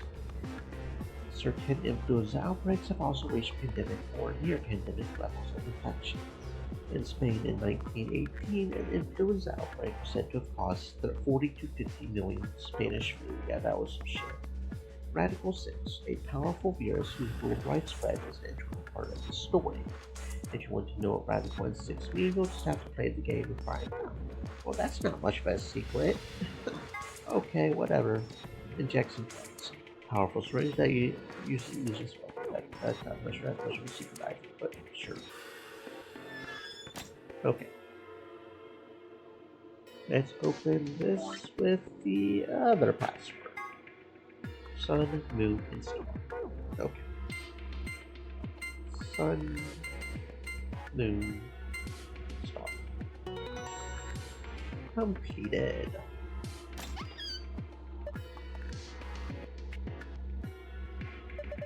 Looks like it'll open up with that other password too. Seems like it. There's a whole bunch of stuff in here. First we've got a map. It says floor A. Yeah. We can take a close look at it later.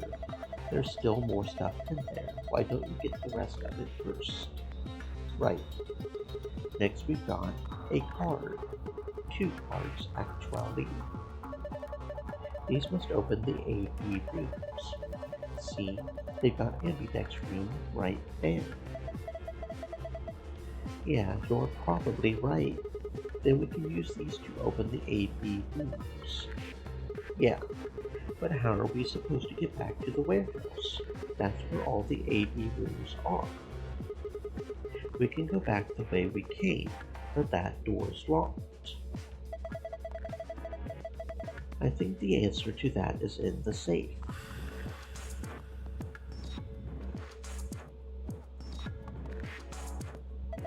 See, read this note. Here are a few more rules for you. Once you've opened a door, you can hop through it as much as you like. The chromatic doors are like that too.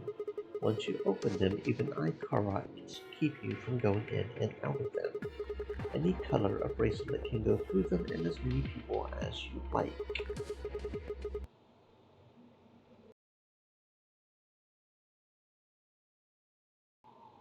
But, you have to escape before you can take advantage of the free reign rule. Once you've activated a chromatic door and gone through it to the puzzle beyond, it won't let you go back until you solve the puzzle. Interesting. So it's saying that once we get out of here, we'll be able to head back to the warehouse. Yeah, there's another piece of paper in here. It looks like a part of a newspaper. Why would someone put a newspaper in here? Radical 6 infection spreads. Cure continues to elude authorities. The Radical 6 virus continues to spread across the globe like wildfire. The WHO has confirmed that the death toll is estimated to have passed 100,000 victims. Immediate quarantine of any infected parties is strongly advised. What the hell? What's Radical 6? Wait, quarantine? No way.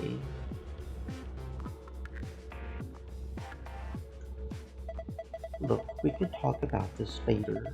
Right now, we need to get out of here as fast as we can. But forget it. Just do what I tell you to do. Last thing in the safe is probably the key, so we can finally get out of here. She's nodding. Let's go.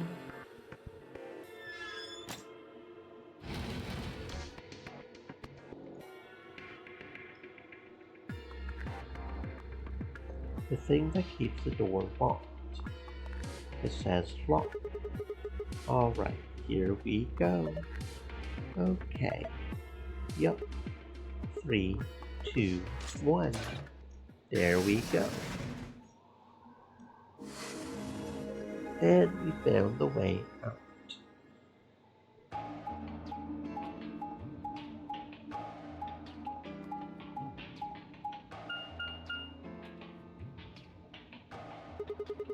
Another elevator. You think this actually works? Dunno. Only one way to find out, though. Hey, someone's coming. Did someone else solve their puzzle as well? Luna, Clover, and K. Ah, where's my mouse? There's my mouse. With Dio, Quark, and Alice tagging along, looks like.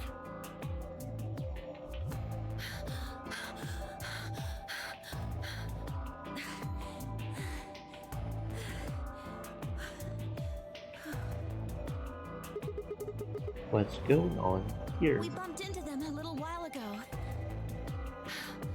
Who'd have thought we'd bump into you too? Let me see the map. Oh, sure.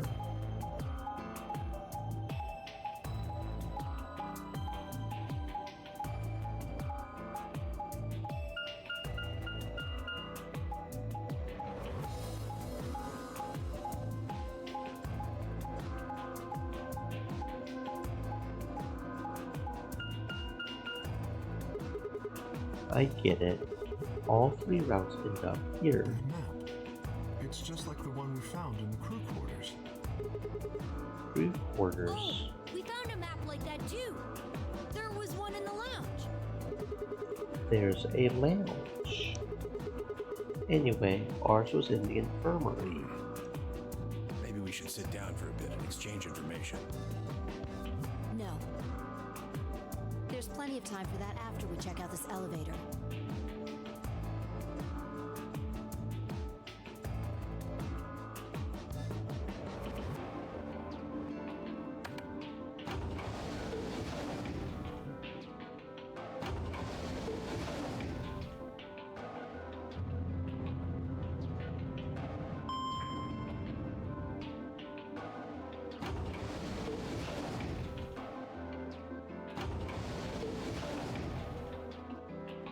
What the? Oh, this is just like the other floor. These doors have colors on them too. The one on the left is green. The one in the middle is blue. And the one on the right is red. Are these chromatic doors? Look, there's a box here. It looks like the ones we saw earlier. Lock. Yeah, won't budge. And just like the other doors. No good trying to force it open, I suppose. Is something wrong, Alice? You've been staring at your bracelet. Oh. No, I'm fine. But it looks like my guess was right. The numbers have changed. Numbers. Oh yeah, the time left. Looks like 2 hours, 6 minutes. Ah, for fuck's sake. You telling me we're gonna have to just sit around here for another 2 hours? Well, looks like we don't have a choice then. We gotta head back. Sigma, where's that note you found? Right. Oh? Did it say something like supplementary rules? Because if it did, we have one too. We found ours in the crew quarters. Yeah, we got one of those. Found it in a safe in the lounge.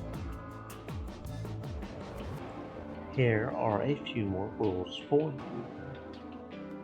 Once you've opened a door, you can hop through it as much as you like. The chromatic doors are like that too. Once you open them, even a karat stock can keep you from going in and out of them. Any total of bracelet that can go through them and as many people as you like. But, you have to escape before you can take advantage of this free reign rule. Once you've activated a chromatic door and gone through it to the puzzle beyond, it won't let you go back until you solve the puzzle. If that's true, then we can all go back the way we came and get into the warehouse. I don't think Zero's saying we can. I think he's saying we have to. Otherwise, what's the point of that key card? You mean this? The Ambidex room key. We found some too. That makes 6 then. 1 for each A, B room. Let's head back to the warehouse. So when Zero says jump, we say how high, huh? If you don't like it, stay here. Stupid angry mutt watching the door sounds about right. Asshole. Better hope I don't have rabies, you self-satisfied old turd. Well, what's it going to be? Are you going to go back with us? Or are you staying here by yourself? Alright, fine. I'm going.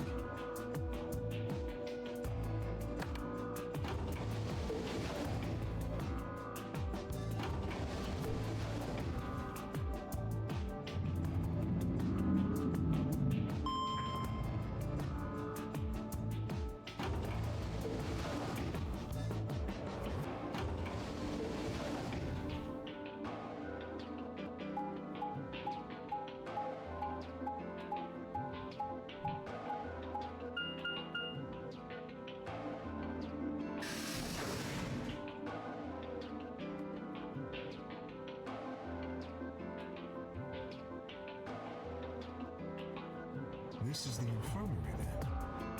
We were able to walk right in, just like the note said. That means you can come visit the lounge too. You like it, Grandpa. There's lots of alcohol. They've even got some of your favorite. Oh, well, that sounds great. Maybe I'll go have a drink later. The hell, man? How are you so damn calm? Wait, Grandpa, did Tenryoji and Quark know each other? Were they actually related? I was about to ask when something else caught my attention. Someone behind the divider was talking to someone else. I snuck a look around. Do you think there's a connection? I can't be sure yet, but there's no way this is all just coincidence. Yeah, there's even a 0. Whatever it is that's going on, We need to get in touch with headquarters and fast. Yeah, I agree. They've probably figured out we're gone by now. Yeah. Do you think they'll find us? Let's hope so. How are these two connected?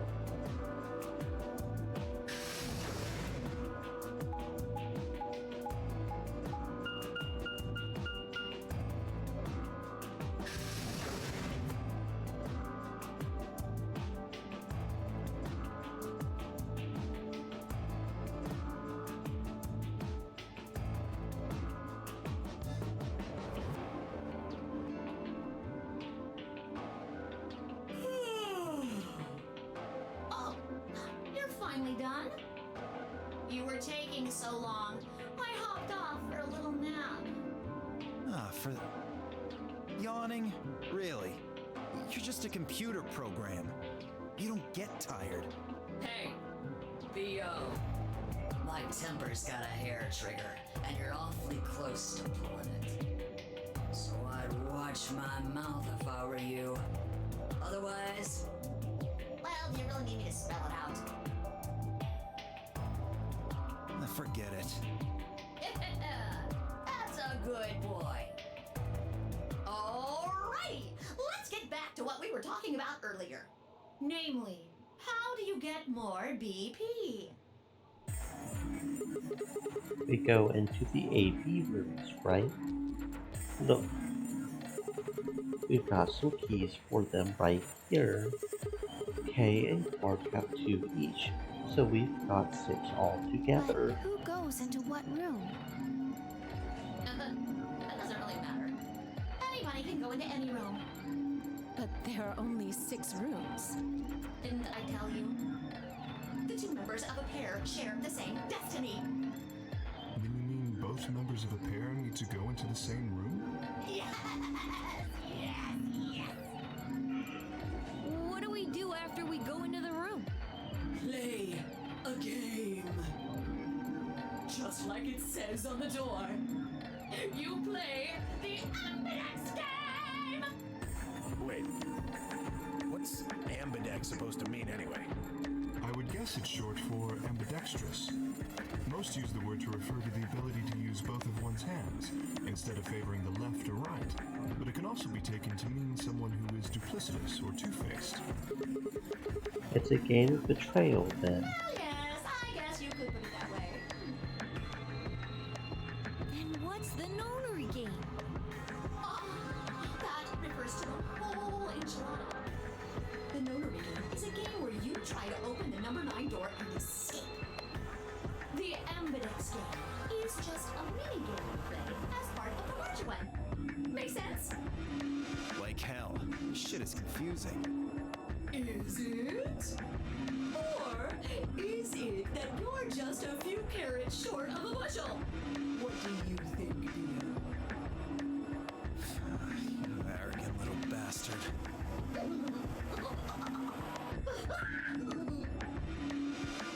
Well, that's just how I am, so you better get used to it. Now, could I have you all move to the AV room, please? I'll give you more specifics once everyone's inside. I think it'll probably be easier to understand Kay, Quark, and myself each give one card to Luna, Alice, and Timioji. Then we headed into the AV rooms. There wasn't really any discussion of who would go into which door, and Fee and I found ourselves heading into the leftmost room.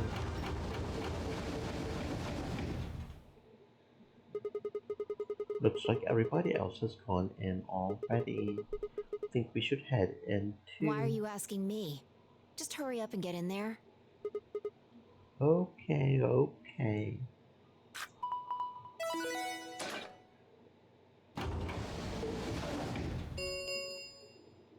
An Ambidex gate has been opened.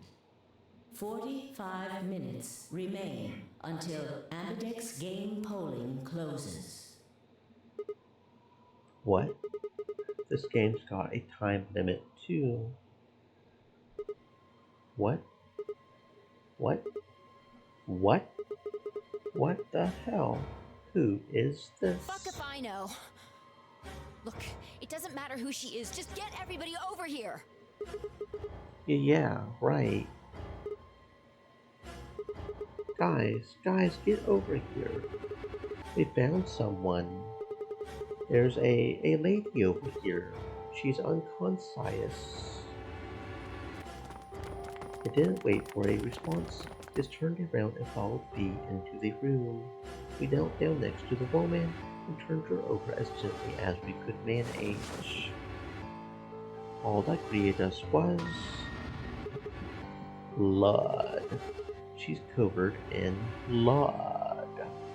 I leaned down to listen at her mouth. Nothing. No breath. With shaking hands I felt against her neck for a pulse.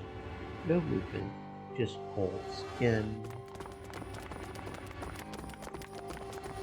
What the hell were you yelling at? What's going on here? Is she? Cork, don't look.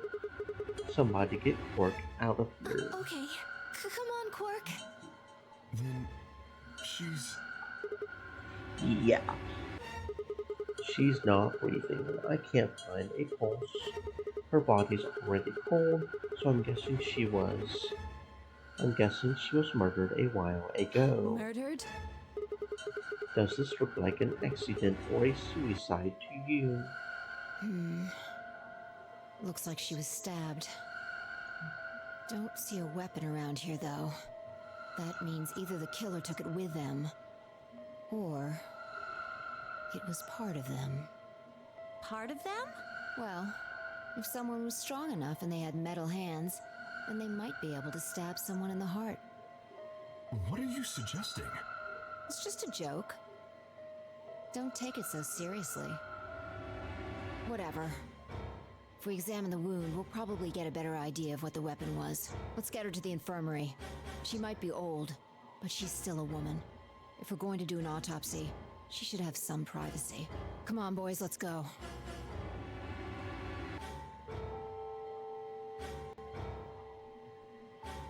Dio, Kay, and I gingerly lifted the woman up and carried her to the infirmary.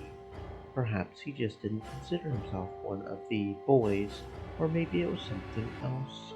But whatever the reason, Tenmyoji only stared. His whole body was rigid, like a rope pulled almost to its breaking point, but it was his eyes that caught my attention. He wasn't staring at us. Not quite. It was more like he was staring toward us. A smoldering spark of something burning silently beyond his gaze. It wasn't until we were almost to the infirmary that I realized Tenmyoji hadn't spoken a single word since the moment we had found the body. I turned to look back at him. He was following us at a distance, his breathing heavy and labored and moving slow and shuffling, as if his body was suddenly made of lead.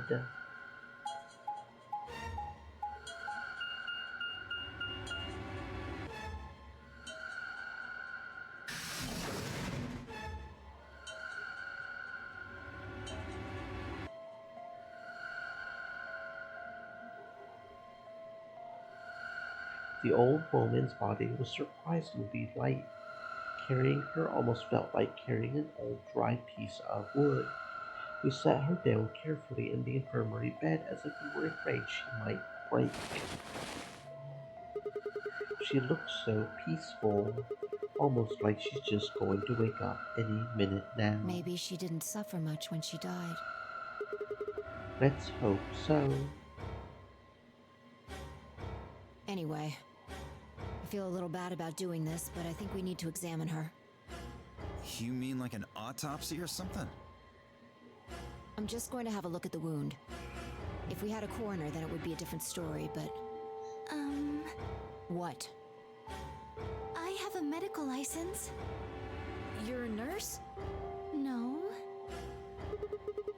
You're a doctor. Well, I'm not exactly a coroner. Interesting. I guess you really can't judge a book by its cover, can you? Sorry. You don't need to apologize. Are you really going to perform an autopsy? Oh, doing it. I think that machine over there is a medical scanner. It's called an atom. It uses nuclear magnetic resonance imaging to examine and diagnose people. So you think you can use it to perform some kind of Yes. autopsy? I think I should be able to manage that.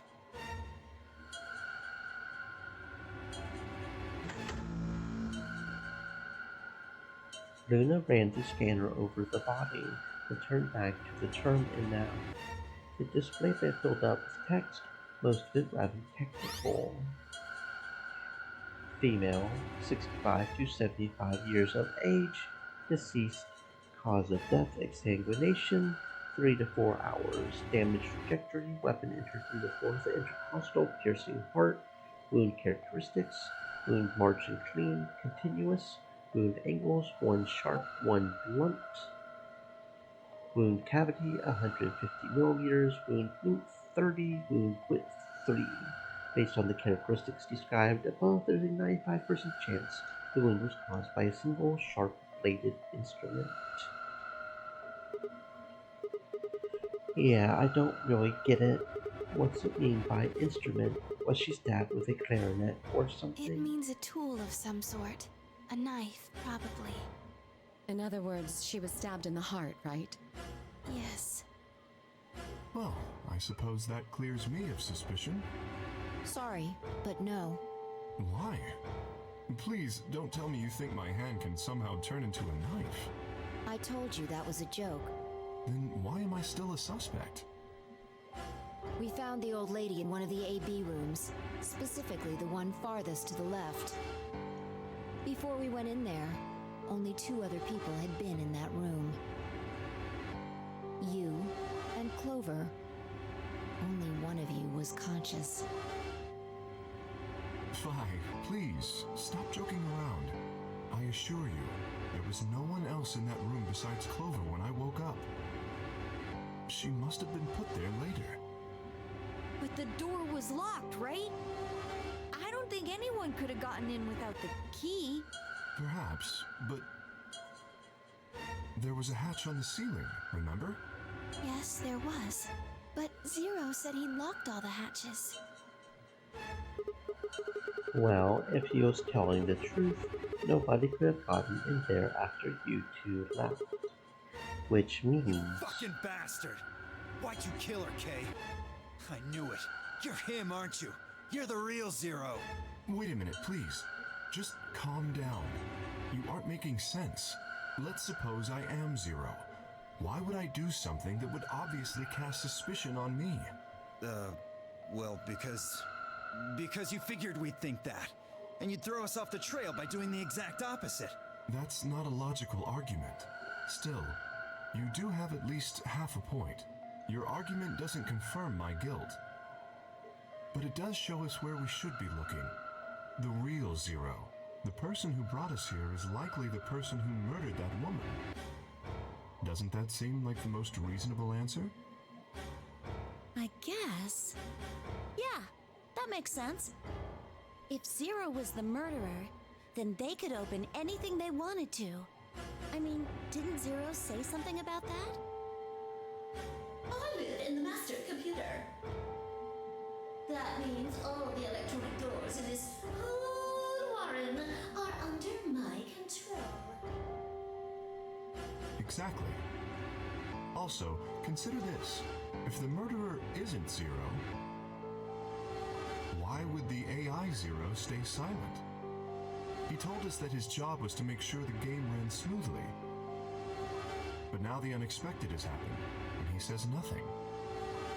Why would he do that? If he can see everything we do, then he must know who killed the old woman. So why has he kept his silence? The answer is simple. The murderer is Zero, or rather Zero Senior, I suppose you could say. He likely ordered Zero Jr., the AI, to keep his identity hidden.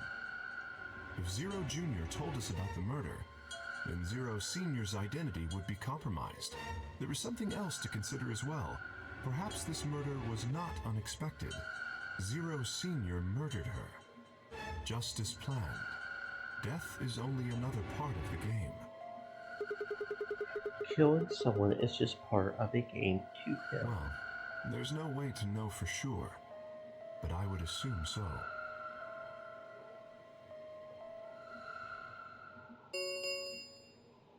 Ten minutes remain until Ambidex game polling closes. All players, please enter your votes. If no vote is recorded before the deadline has passed, any non-voting parties will automatically ally. What was that? I don't know. Well, one thing's for sure. And that is... If we don't go vote, something bad's going to happen. You see? Just as I said. Zero Jr. ensures the game continues, even though someone has died. All of this is part of Zero Sr.'s plan. Let's get back to the warehouse. If we all head to the AB rooms, maybe we'll see Zero Jr. After all, he told us he'd give us specifics once we gone in.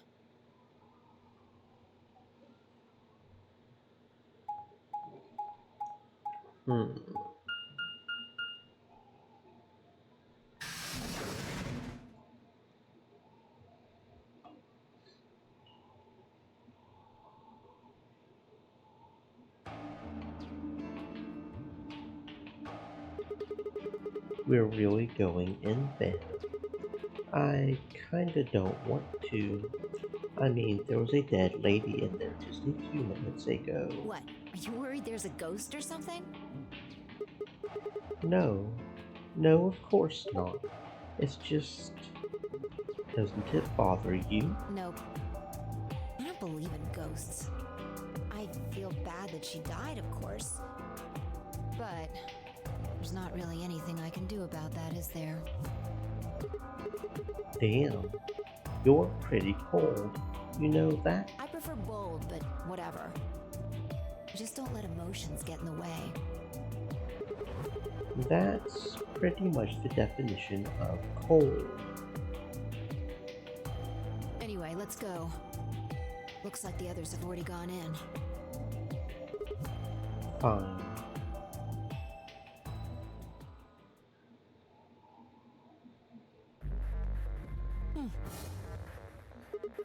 What is it? You find a ghost or something? No. Look at the screen. There's something there. The screen. The Ambidex game will now begin. To enter your vote, please touch the start button on your screen. Once you have entered your vote, the door will lock automatically. It will not open again until the polling period is finished.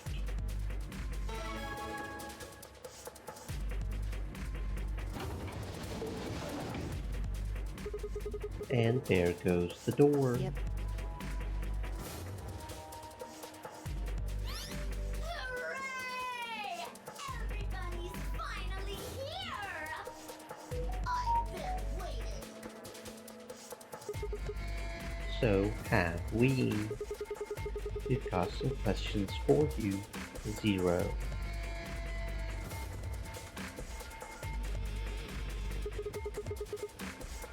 Who was that old woe? Will all of you please stop bombarding me with questions? All. The other people in the other rooms are asking me stuff just like you are, Siggy. I guess you probably can't hear them since these rooms are completely soundproof, but B.O. is especially loud. For real, B.O. I need you to shut up. There isn't much time. I gotta hurry and explain all this stuff, or the game will end before I'm done. So, no more questions from now on. No answers for anybody, okay? You just have to wait. Now, let's get this party started! Let me tell you about the new game. Since it's a game, you're obviously going to have an opinion. But it's not like this is a battle royale where just fight everybody. Each round will be a one-on-one battle. Mono a mono, or mono a womano. Well, there are 2 people in each pair, aren't there? So it'll be more of a 2-on-1 battle, I guess. Now, I imagine you're all wondering who your opponent is going to be. It's actually really easy. You'll be competing against whoever you paired up with to go through the chromatic doors. For example, Siggy and Fido paired up with Ten Mioldi and went through the yellow door, didn't they?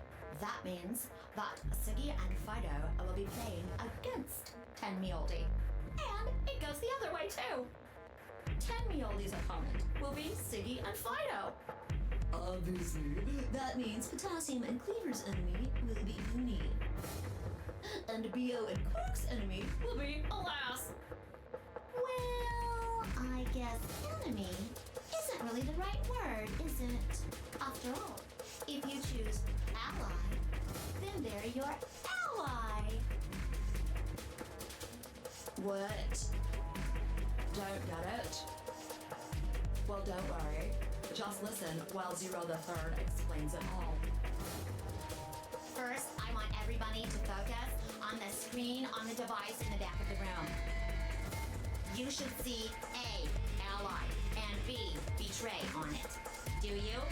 All you guys have to do is pick! Just pick one of those easy options! Your BP will go up or down, depending on what you pick. It's a little complicated, and some of you are a little slow. So, I made this handy chart. The plus and minus are from your point of view. Let's see. So if both of us ally, we get +3 points, which would be the best option. If we ally, okay, so it's a little complicated. Okay, so both our ally and partner get their own vote. So if we ally and the opponent allies, and the partner is no, okay, I'm just misreading it. So if we ally and the opponent allies, we get +2. If we betray and the opponent allies, we get +3. If we both betray, if the opponent betrays and we ally, okay. So, okay, that's interesting. So from our point of view, it would be better if we betray and the opponent doesn't ally. But if the opponent betrays trying to get more points, then and we do betray, then nobody gains points. That said, if we do ally and our opponent does betray, that gives them +3 points, but we lose points. So, let's say you choose ally, and so does your opponent. You'll get 2 BP, and so will they. And you'll all get a nice warm, fuzzy feeling inside. We call that the best pals outcome. Just puts a smile on your face, doesn't it? Next is what you get if you choose ally, but your opponent chooses to betray. If that happens, you lose 2 BP, and they get 3. We call that the stupid jerk face outcome. Somebody did that to me at Stone Stool with some tires. The third choice is the opposite of that. It's when you choose betray, but your nice, innocent opponent chooses ally. This time, you're the one who gets 3 BP, and they're the one who loses 2. We call that the serves them right outcome. I mean, what were they thinking? Choosing Ally was a stupid choice, and there's nothing for you to feel guilty about. And finally, the very last scenario. This is when you choose Betray, and so does your opponent. If that happens, neither of you gets or loses anything. Absolutely zero change in BP. Boring. We call this the why even bother outcome. As the game master here, this is the situation.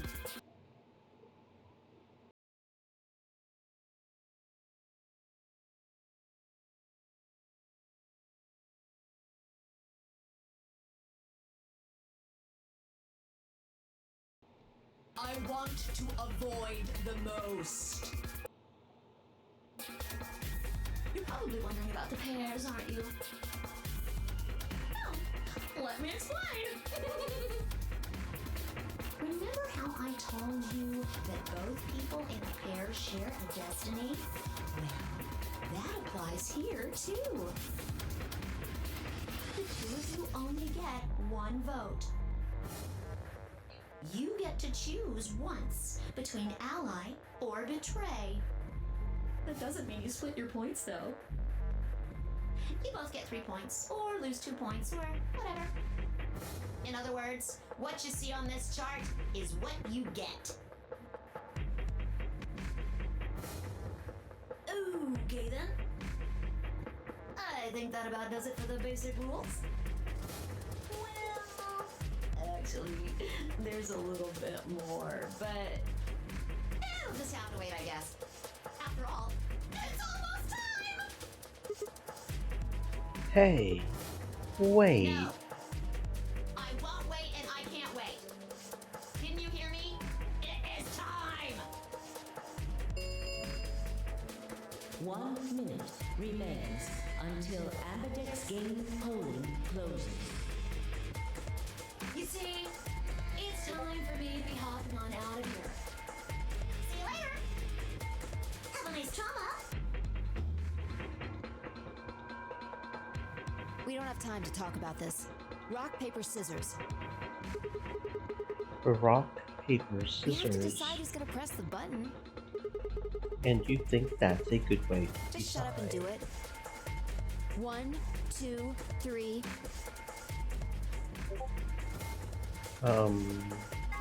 Paper. Scissors. Looks like I Damn it. won. So what are you gonna pick? I guess We're playing Ally. against Tenmyoji. Do you have any reason to think he won't betray you? I guess not. Yeah. If he does, what does that make our BP? We would be down to 1 point each. But that's not hopeless. I mean, sure, we'll be a little further away from the goal, but all we've got to do is earn those points And back. when will we do that? Okay, well, I don't know. It's pretty obvious that we'll be playing this game more than once. After all, we can't get to 9 BP if we don't. 10 seconds remain until Ambidex game polling closes. Well, you won. The decision's yours. Now decide. Ally or betray? 3, 2, 1. In that last moment before the counter reached 0, I made my choice. Vote has been recorded. Please wait. Round 1 of the Ambidex game has been completed. Results will be displayed in the warehouse. Thank you for your participation. Ambidex gates now opening. Stream elements. Said. Stay moist, my friends, hydrate. As V and I stepped out of the AV room, I could see the others running toward the projection, shoving and pushing to get closer. Tenmyoji was left behind, his footsteps a slow, heavy plod. What had happened to make him like that? Chose betray, huh? That's messed up. What? You said I should. Hey, I didn't say that. I just asked you a question. What would happen to our BP if Tenmyoji chose to betray us? It was a leading question. I get it. I was wondering why you were so happy to let me choose after you lost in rock, paper, scissors. You were planning to use me as a scapegoat all along. Was I? God damn it. Yo, what's up? Siggy! Fido! Hey, what are you kids doing over there? We're about to announce the results. Anyway, we need to go have a look at the results first. Come on. Hey, wait. Shit. Good. Looks like you're all here. Finally. Let's get ready to rock! Ambidex game! Round 1! The results! If everybody would please direct their eyes to this monitor.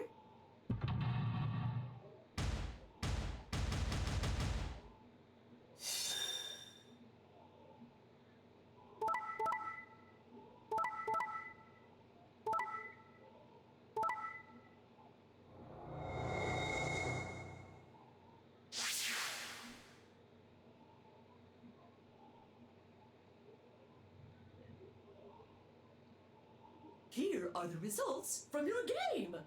Now, let us check the numbers on our bracelets.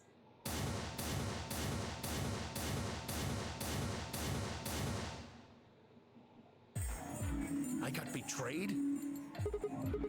Sorry, I told him you might choose betray. I can't believe you. I'd never choose betray. I trusted you two. And this is what I got. Ah, I apologize. Fifi, you don't need to apologize. I was the one who did it. I pushed the button. Oh. Yeah, I guess you've got a point. But wait, what? It's Sigma's fault. You want to blame someone, blame him. What the hell, Fee? What, you gonna fight each other now? I don't care which one of you pushed the button. I'm never trusting either of you again. This isn't over. Just you wait. I tried to think of something to say, but before I could come up with the right words, he was gone. I spun around. Fee, what the fuck? But she was gone too. Where the hell? How did she just disappear like that? As I looked around the room for P, I noticed that Clover, Kay, and Luna seemed to be having some kind of an argument as well. I moved closer and did my best to listen surreptitiously. Why did you do it? Sorry. I guess I wanted to get out of here as soon as possible, you know? I apologize, but I felt the same way. But if we all choose ally, then we could all escape together. It only takes 3 turns to get 6 points. That would be enough to get us out. Why? Well, of course we know that. But if we betray, then it's faster. If your opponent chooses ally and you choose betray, then you gain 3 points. Do that twice and you get 6 points.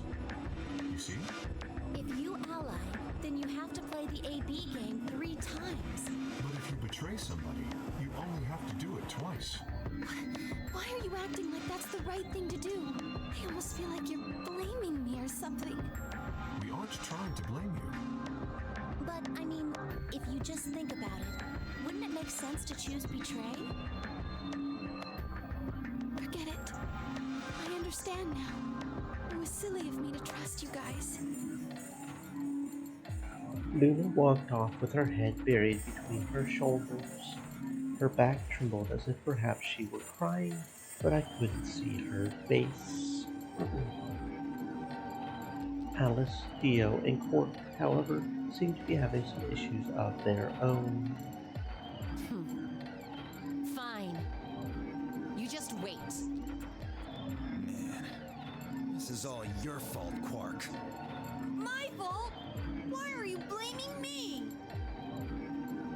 They exchanged dark looks, then stomped off in different directions.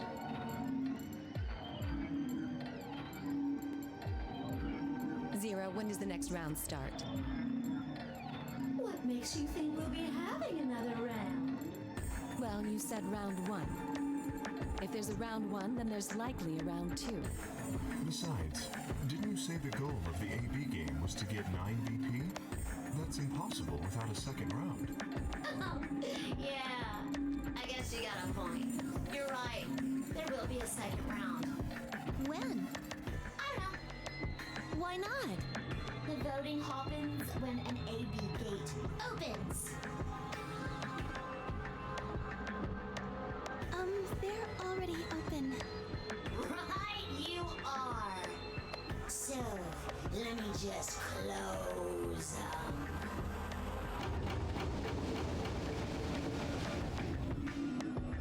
The Ambidex gates have closed. Round 2 of the Ambidex game will be the Moon Round. Moon cards will be required to open the gates. Moon cards. Does that mean we can't use these cards anymore since they've got suns on them? Yes, indeedy. Now, you'll have to look for cards with moons on them. And there's only going to be 3 rounds, Moon, Sun, and Star, just like on the safe combos. Okay. So, how many Understood. times do we play the AB game? I don't know. 3. As many times as you need to. It's anybody's guess how long it'll go. But I plan on keeping this party going until somebody opens the number 9 door. So it's over when someone gets 9 BP. No. As long as that person doesn't open the number 9 door, the game goes on. Of course. You could also get stuck just below 9 BP, where everybody just keeps going back and forth and back and forth and you're losing points. After all, if there's nobody with 9 BP, the door can't open. If that happens, you'll just have to continue on to round 3, and round 4, and round 5. Round 100, round 2000, you might even go all the way up to round 24,9,004,897. Although, I really, really hope it doesn't come to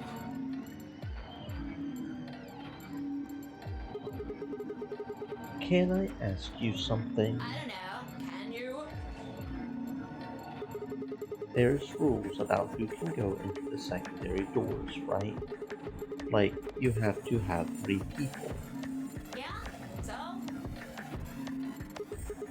Well, what about the number 9 door? Are the rules the same? There aren't any rules about how many people can go through that door. It could be 1 person, or 2 people, or even all 9 of you.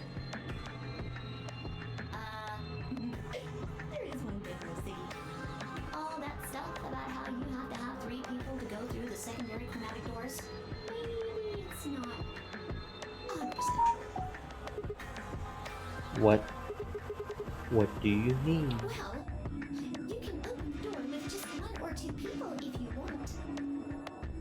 That's not what you told us. Well, I didn't want to make things complicated. Then explain it now.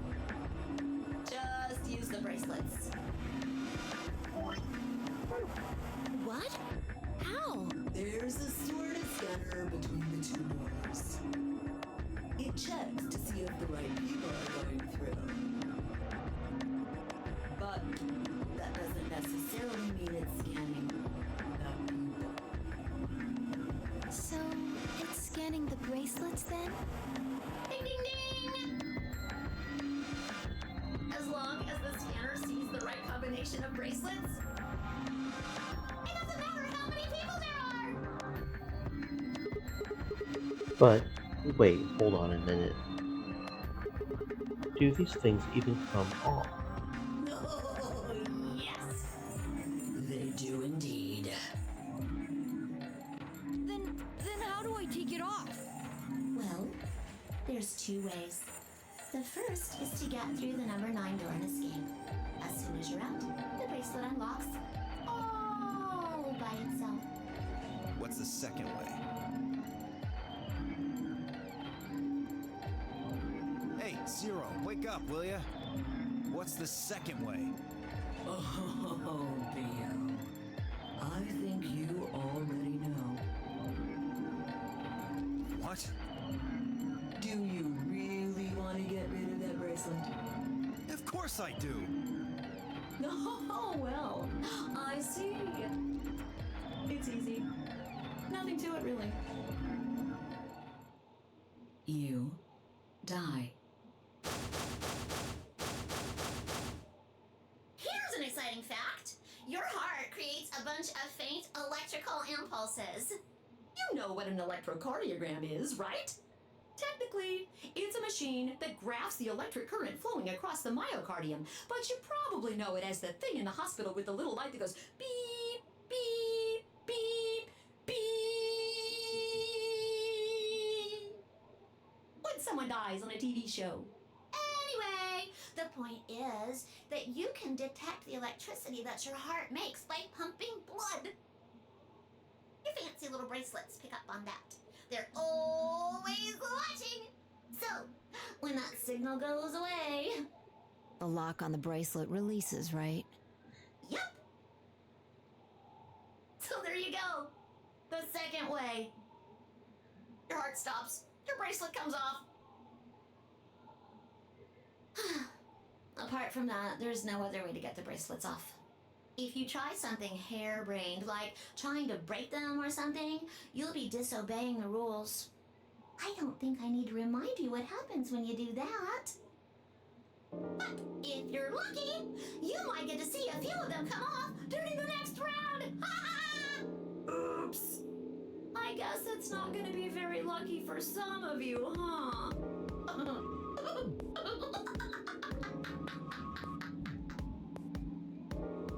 Next round. Yep. What do you mean?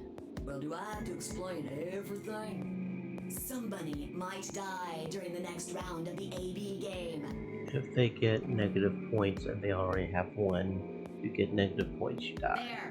That's pretty clear, right? Yeah. If I had to guess, I'd say it's going to be Temioldi. Or Alas. Or Mooney. Or maybe everyone. And if nobody votes, okay. Probably. Why? Yeah. Why am I going to die? I guess I can tell you why. Anyone whose BP drops to 0 gets penalized, just like when you break the rules. I'm pretty sure I already told you what the penalty is. You mean the needles in our bracelets are going to activate and we'll die. Correct, Siggy. Full marks. I see. Alice, Luna, and I only have 1 BP. That means we'd have less than 0 if we lost 2 points. What? What the hell? This is important stuff. Why didn't you tell us about this earlier? Sorry. Sorry's not going to cut it. I thought you were supposed to tell us the rules, not hide them. Well... Is there anything else you've conveniently left out? It's not fair to make people play a game without explaining all the rules. I think it's fair. After all, it's not like anybody else knew. I took a moment to go over everything in my head. The AB game would continue until someone opened the number 9 door. There were no rules about how many people could or couldn't pass through the number 9 door. That meant it was possible for everyone to escape. The secondary chromatic doors could only be opened by any number of people so long as you had the right bracelets. The bracelets would only unlock under two conditions: if you left the building or if your heart stopped. If your BP hit 0, the needles in your bracelet would activate, killing you. Oh, one last thing. The next set of chromatic doors you'll be going through are downstairs. You already saw them, right? There should have been 3. Red, blue, and green. That means that to get through, you'll need bracelets in cyan, magenta, and yellow. But wait, you've already got those bracelets. Said. Cheap viewers on stream.com remove the space RZIVMXV.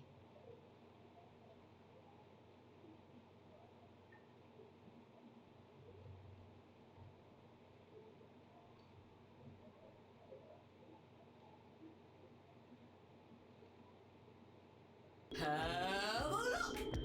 The color's changed, hasn't it? Yeah, my color's changed. It's magenta now. Mine's magenta too. Me too. Hey, wait. It wasn't just the color that changed. I'm a solo now. Looks like Clover and I are still pairs, though. I'm a yellow pair now. I am yellow as well, but it seems I'm still a pair. Then who's the yellow solo? Me. Still a solo. Looks like I'm cyan. I'm a cyan pair. Aren't you one too? Yeah. Says pair, and the color's cyan. When did they change? Back when the AB gates closed. As soon as the gates close, your colors get all shuffled up automatically. The pair and solo assignments hop around a bit too. And of course, it's totally random. No rules or anything. Now, with all of that explained, I must bid you adieu. Sadly, we may never meet again. What? Well, there's not really anything for me to facilitate anymore. I mean, you guys are good from here, right? I'll never see you guys again.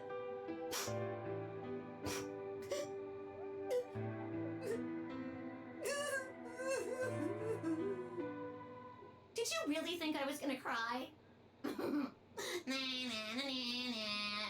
Suckers! As if I'd cry over you dummies! What the? You fucking dick. You mad? Anyway, good luck. I may be gone, but I'm always watching. Maybe I'll see you again someday. Have a nice tragedy.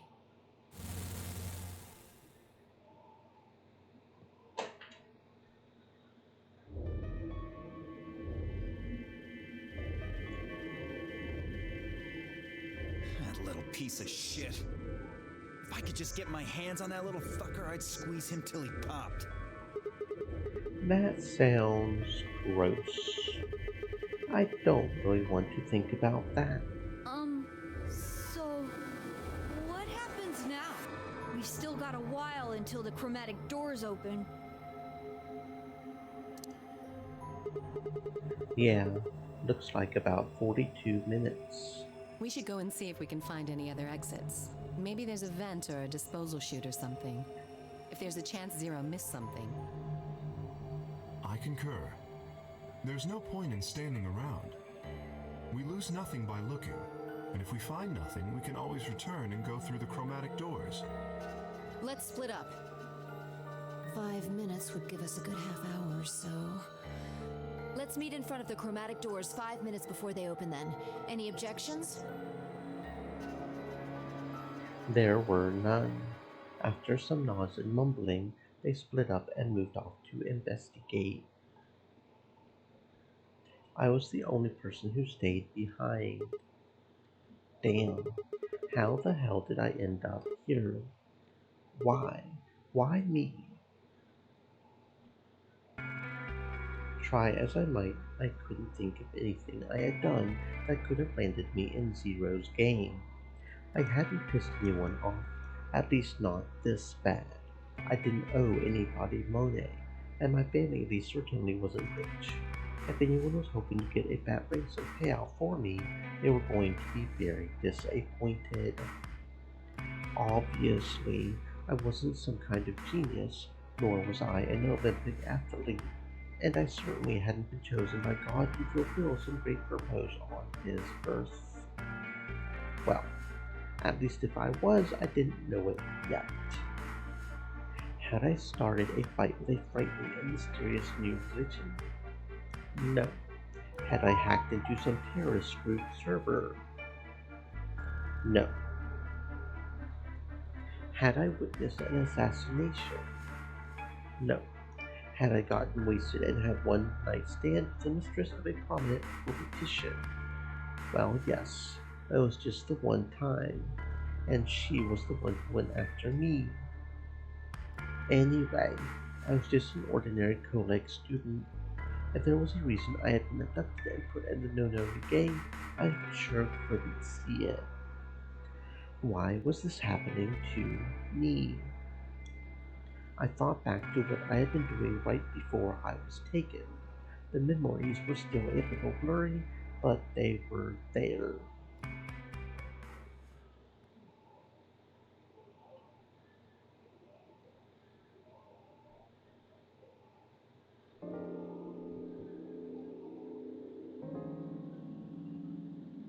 December 25th, 2028. Early morning, California desert. The moon was beautiful. I had just finished writing a paper due that day and was heading to my car from the research building. The parking lot was empty, and a bright moon cast sharp shadows across the showy pavement. The last time I had looked at the clock, it had said it was 2 in the morning, which meant that today was Christ Mass Day. Why was I at school typing away feverishly on Christ Mass? There were 3 reasons. First, my home computer had suddenly decided to eat shit. When I hit the power button, I just got nothing. I didn't have the time to spend all night troubleshooting the stupid thing, so I headed back to campus to use one of the school machines. Second, the professor in charge of my research group was a Buddhist. Christ Mass didn't appear to have any sort of significance to him, and part of me couldn't shake the thought that he was trying to make some kind of point. Third, my girlfriend had broken up with me a week before. I'm sorry. I don't think we should see each other anymore. Goodbye. All I had got was that one cold email. Try as I might, I couldn't even get in touch with her. Of course, that meant I wouldn't be attending the party we had been planning on going to. Somehow, I didn't think drinking by myself around a bunch of happy couples would really be a good idea. At any rate, I had stayed up all night to finish my paper and emailed it off to my professor before the sun began to rise. As I walked across the parking lot, I felt light. Perhaps it was the relief of finishing my paper, or perhaps it was the 5 energy drinks I had chugged to stay awake. Perhaps it was both. I slid into my car and stuck the key into the ignition after only 2 tries. I twisted the key. Nothing happened. I jiggled the key in the slot and tried again. And again. And again. On the 5th try, the engine made an odd creaking noise like metal on metal and fell silent.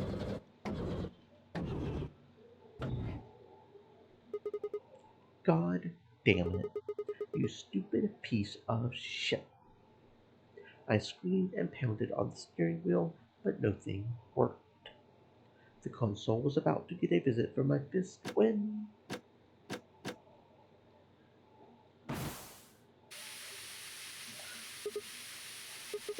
Well, what the hell is this? Why is my car smoking?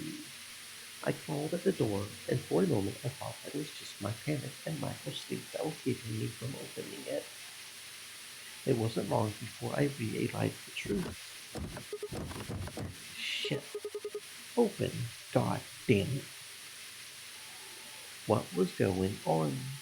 My mind was racing, trying desperately to puzzle out what was happening through a haze of fear and caffeine-fueled neuron misfires. That was when I saw it, just a glimpse in the rear view mirror, but I was certain there was someone behind my car. I spun around as fast as a very tired college student sitting in a car can. Who's there? My vision started to swim as the smoke filled the car. The more of it I inhaled, the heavier my body felt, and I could already feel the world starting to go dark. The last of my strength failed, and I collapsed sideways into the passenger seat. My eyes slowly drooped closed.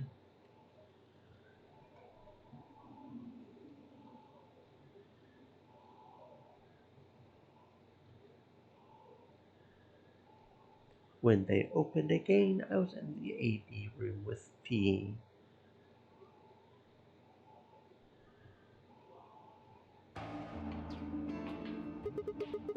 Why is this happening to me? I spent a few minutes wallowing in misery. I figured I deserved at least a little self-pity. But even I knew that brooding and whining wasn't going to get me anywhere. Like Kay had said, we needed to at least try and find a nobler way out. So I shook my head, stood up straight, and headed off.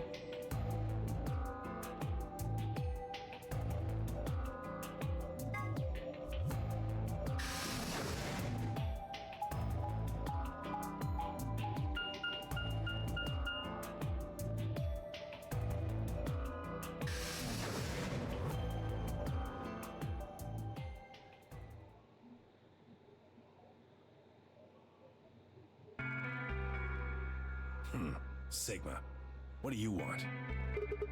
What do I want? What, you think I'm here to play doctor? Only if you're secretly Clover. Tell you what, how about I'll be the doctor? You get on the exam table and I'll cut you open with that scalpel over there.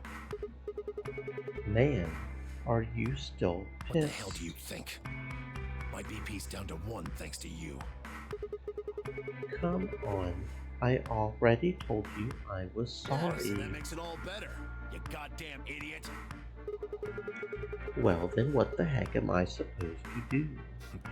Piss off. Seems like I'm already doing that. You don't know the half of it. Just get out of my sight. Easy solution then. Just close your eyes. Leave before I make yours black. The last guy I fought went home in an ambulance. Shouldn't have picked a fight with a paramedic then. Shut up.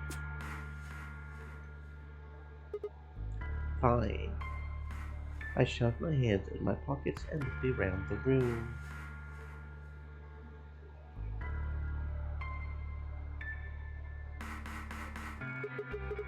So, is it just you here? On this side of the divider, yeah. This side? Quark's over there, having a look around. And there's... You really gonna make me say it? The lady who was murdered, you mean? Yeah, you've been acting kind of weird ever since we found her. Why is that? What, isn't that normal? We found a dead body. Who the hell doesn't get a little freaked out? What ain't normal is all of you just running around like nothing happened. Hell, some of you probably don't even remember she's in here. That's just because we've got a lot of other stuff to think about. Can you blame them for being a little single-minded? They're trying to escape from a game that's just made it clear It has no problems killing them. Just trying to survive, huh? Yeah. Then don't you think we gotta figure out who killed her first? What does that have to do with anything? You don't think much, do you? I'll bet you a pound of neodymium. The bastard who grabbed us is the same bastard who killed her. Who else could it be? If Zero is one of us, then you're saying one of us murdered the old lady. You saw it too, right? The person in the gas mask? Yeah. Did you not ice anything? Not really. The gas made pretty short work of me. Me and Quark. What? You and Quark were grabbed together. Yeah, we were. Is he your grandson? So what if he is? Why do you want to know? That doesn't have anything to do with what's going on here. But what if it does? Maybe it'll shed some light on something else. I'm pretty sure it won't. Why is that? Quark's got nothing to do with this. So it's got something to do with you then. What is it, goddammit? What do you want? Why don't you just leave me alone? Because you're suspicious. What? There's nothing suspicious about me. Alright, tell me this then. When and where did Zero Sr. abduct you? Yeah, right. Like I'm gonna tell that to someone who betrayed me. Alright, fine. I'll just ask Quark. Quark. Hey, stop it. Quark! Don't tell him a damn thing! You're getting more suspicious by the... I had started toward the partition as I spoke with the intention of finding Quark. I found him as I rounded the divider, but... he was just standing there, a blank, slightly confused look on his face. Hey, Quark, you alright? Can you hear me? Huh? What? Is something happening? I turned to look at Tenmyoji. He looked back confused. Weren't you listening to our conversation? Yeah. You were just talking so fast. I couldn't really understand. Fast? My head felt kind of foggy, and I couldn't really make out what you were saying.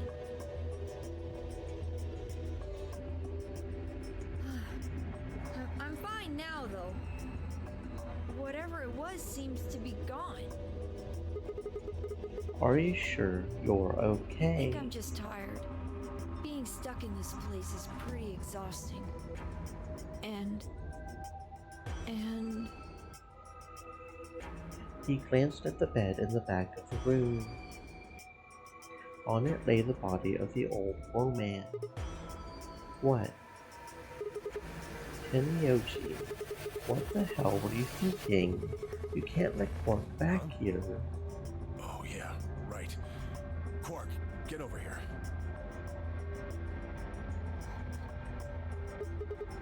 Anyway, you're really sure you're okay now? yeah. Maybe Luna should have a look at you. Supposedly she's some sort of doctor. I said I was fine. Gosh, Grandpa, you're such a worrier. You always freak out over nothing. I'm fine.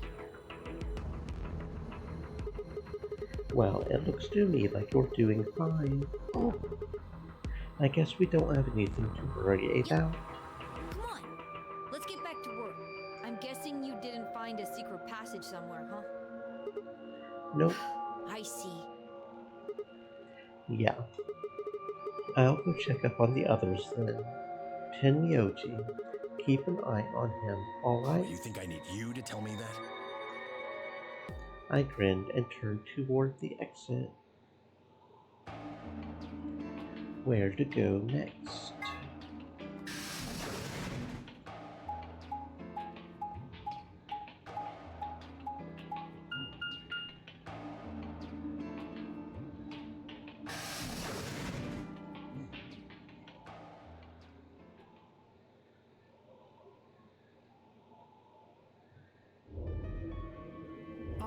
Sigma.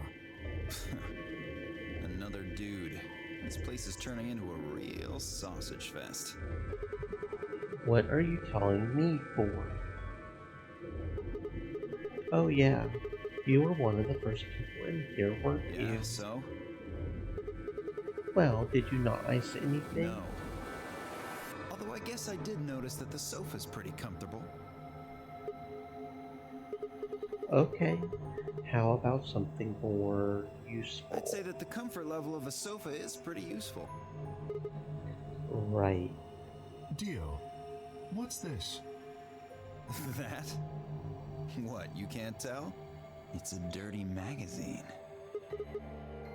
Oh, come on. It's about astronomy. Can you even read? Can you even see? Just look at those rings on Saturn. Don't they excite you? Different strokes, I guess? It appears to be a special dedicated to a lunar eclipse. The cover says the eclipse can be observed on December 31st, 2028. Oh, right. Yeah, I guess it did say something like that. December 31st. That's 6 days from now, right? 6 days, huh? You mean today is December 25th? Yes. Well, I mean, I think it is. Depends on how long I was out after they hit me with that gas, I suppose. Hey, Kay. Your team went to the crew quarters, right? Did you find anything? Nothing of interest. You'd better not be hiding something. There really wasn't anything helpful. At least, nothing that could help us escape. There was a book about a cat, though. A cat? What, so now Zero Senior's a crazy cat lady? Just what the hell are we supposed to do with that tidbit? Well, it's more useful than how comfortable the sofa is. Hey! The sofa's comfort level is very useful. What? I think you must have misunderstood me. This book isn't for, cat ladies. It's about Schrodinger's cat. I don't really give a shit about the breed, genius. Anyway, I'm a dog person, if you couldn't tell. No, it's not an issue of breed. Okay. So it's a story about poor Mr. Schrodinger and his beloved cat, right? Don't tell me. The cat dies at the end. Who fucking who? Fine. Never mind. Just as I was about to open my mouth and tell Kay that I cared about what he had found, even if Dio didn't, Luna and Bee appeared.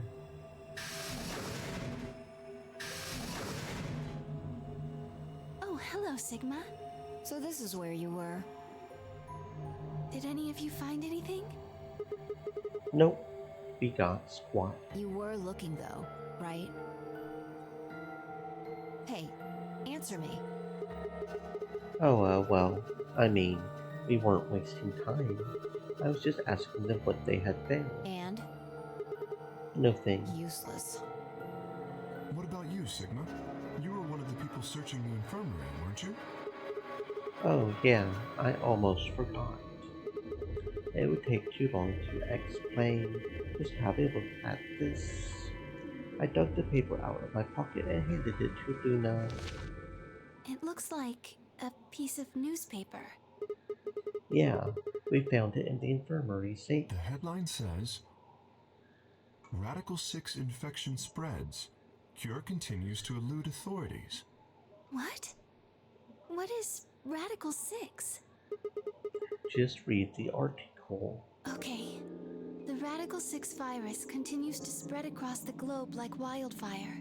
The WHO has confirmed that the death toll is estimated to have passed 100,000 victims. Immediate quarantine of any infected patients is strongly advised.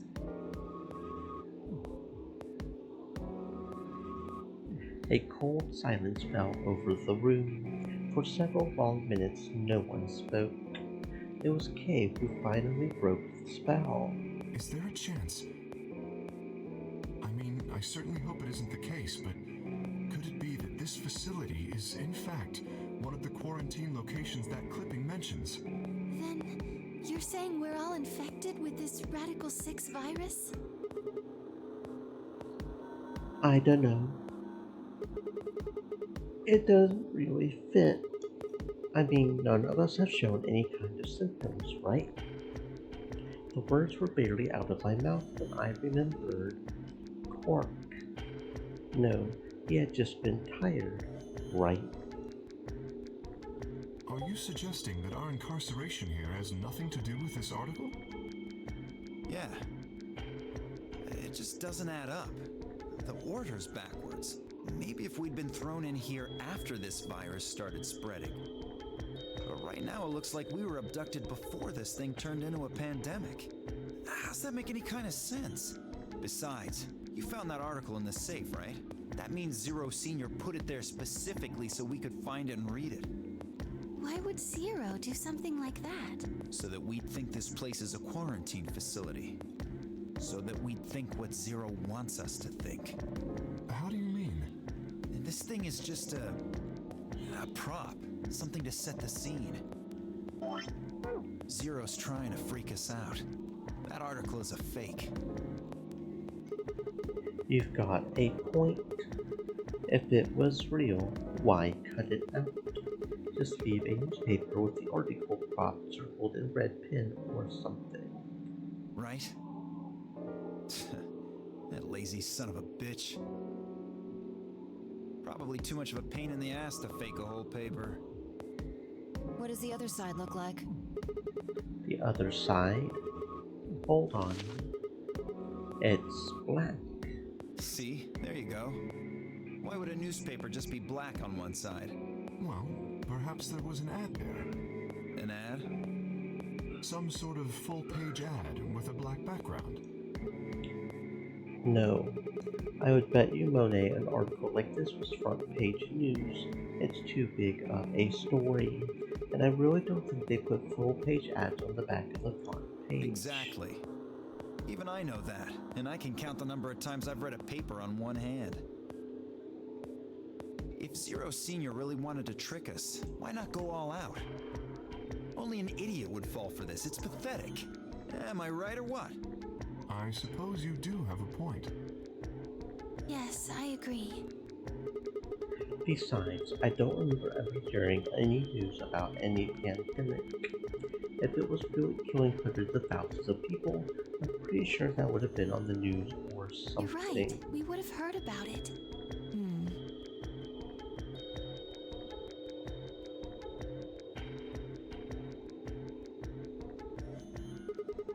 Alright, let's have a look around, see if we can find anything else. I'll be off then. What about you guys? The consensus seemed to be that they intended to remain. Okay, see you all later. With a wave, I made my way to the exit. Where to next? There was only one other place I hadn't gone.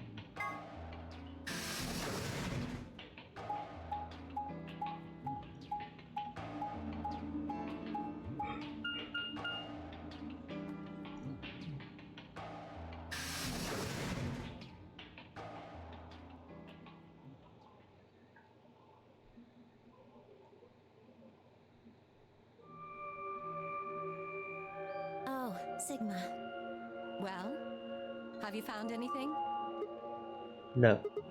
What about you? Nothing. I looked through 3 or 4 of the rooms in here. No secret passages so far. I don't think we're gonna find any. Do you really think Zero Senior is that stupid? You're probably right. A secret passageway would be a pretty serious oversight. I have a lot of choice adjectives for Zero, but I admit stupid isn't one of them. Right?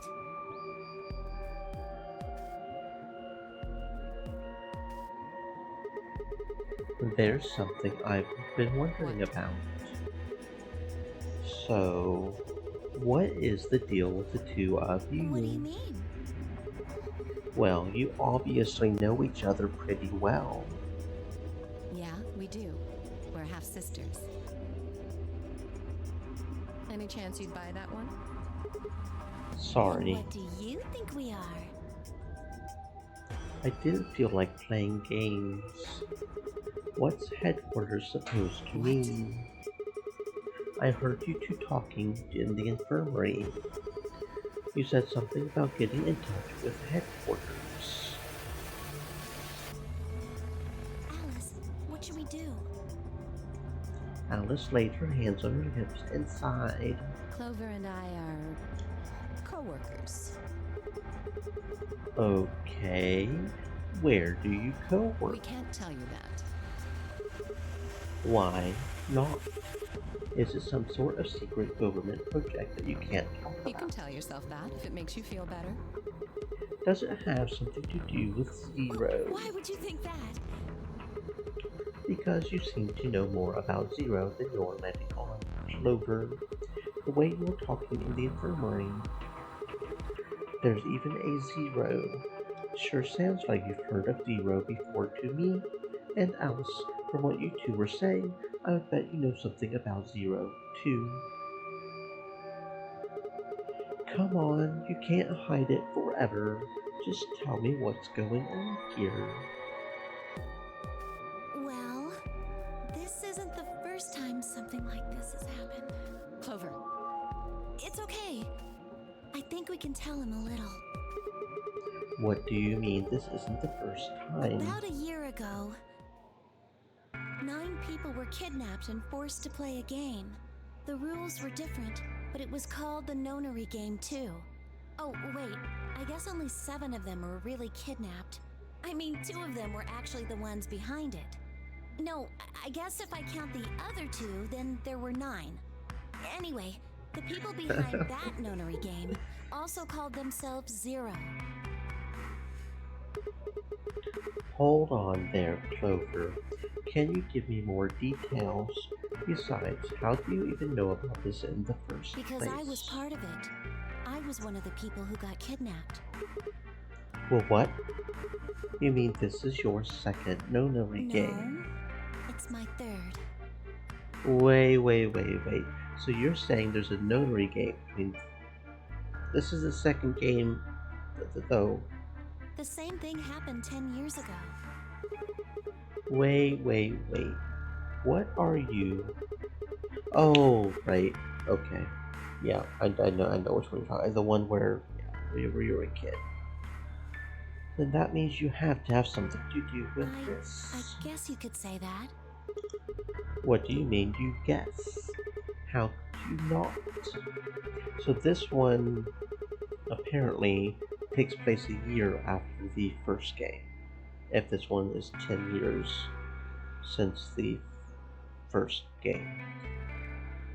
Whoever keeps doing these Nonary games must have decided they wanted you to play a third one. I don't think so.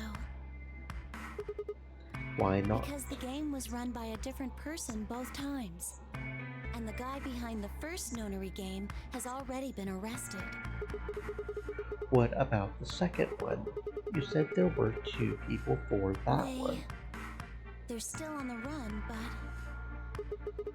Then it has to be them. No, I really don't think so. Why? Because they already did what they were trying to do. There's no way they'd have another Nonary game.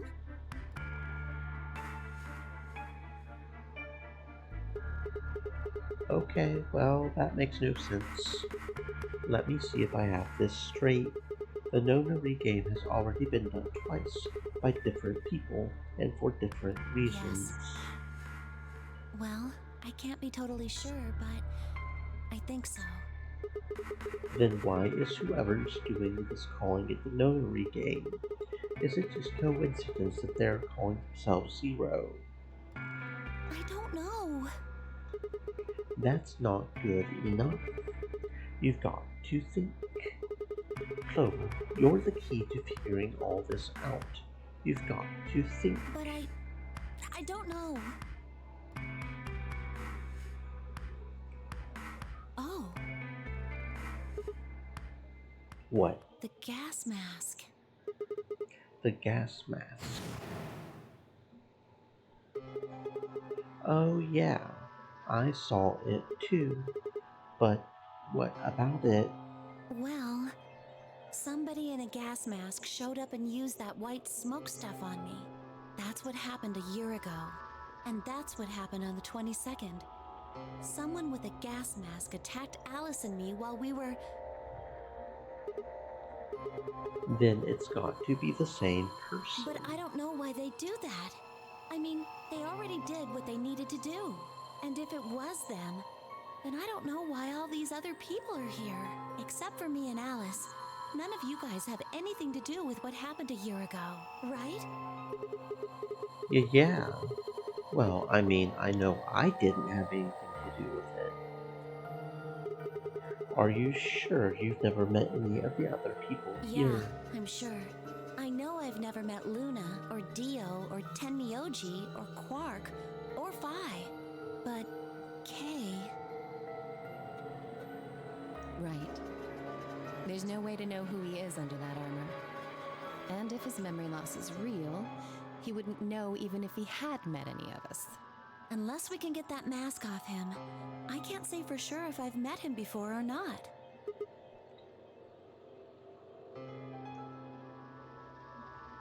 Then, before one of us could break the silence.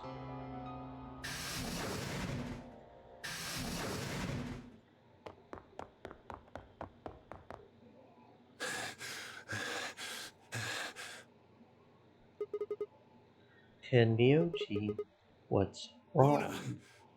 Where's Luna? She's not here. What's wrong? It's Quark. Something bad's happened. Calm down. What happened to I Quark? don't... He just collapsed. I have to find Luna. She said she was some kind of a doctor, right? Luna's over in the lounge. Where's Quark? He's in the infirmary. Got it. I'll go get Luna. You head back to the infirmary. Clover, Alice, you're with me. Right. We bolted out of the food forest and headed toward the lounge. And Luna...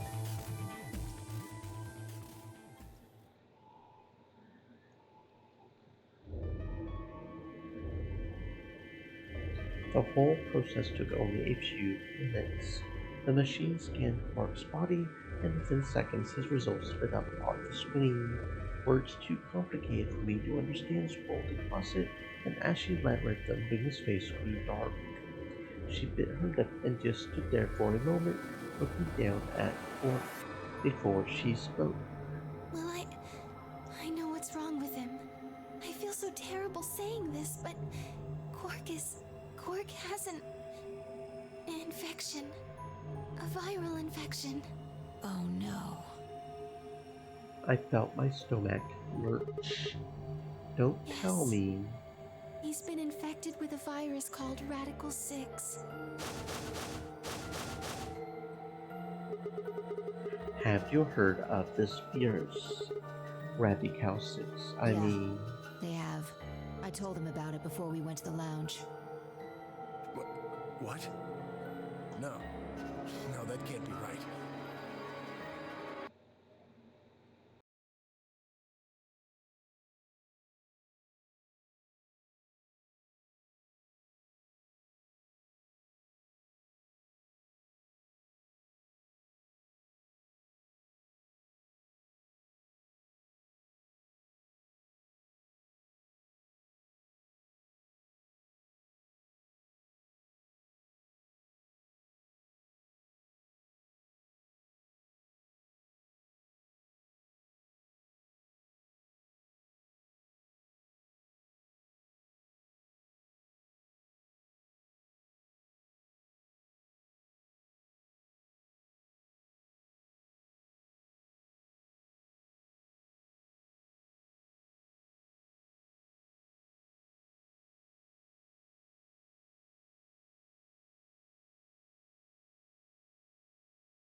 Quark can't be...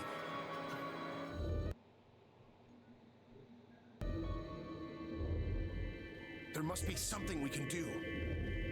How can we cure him?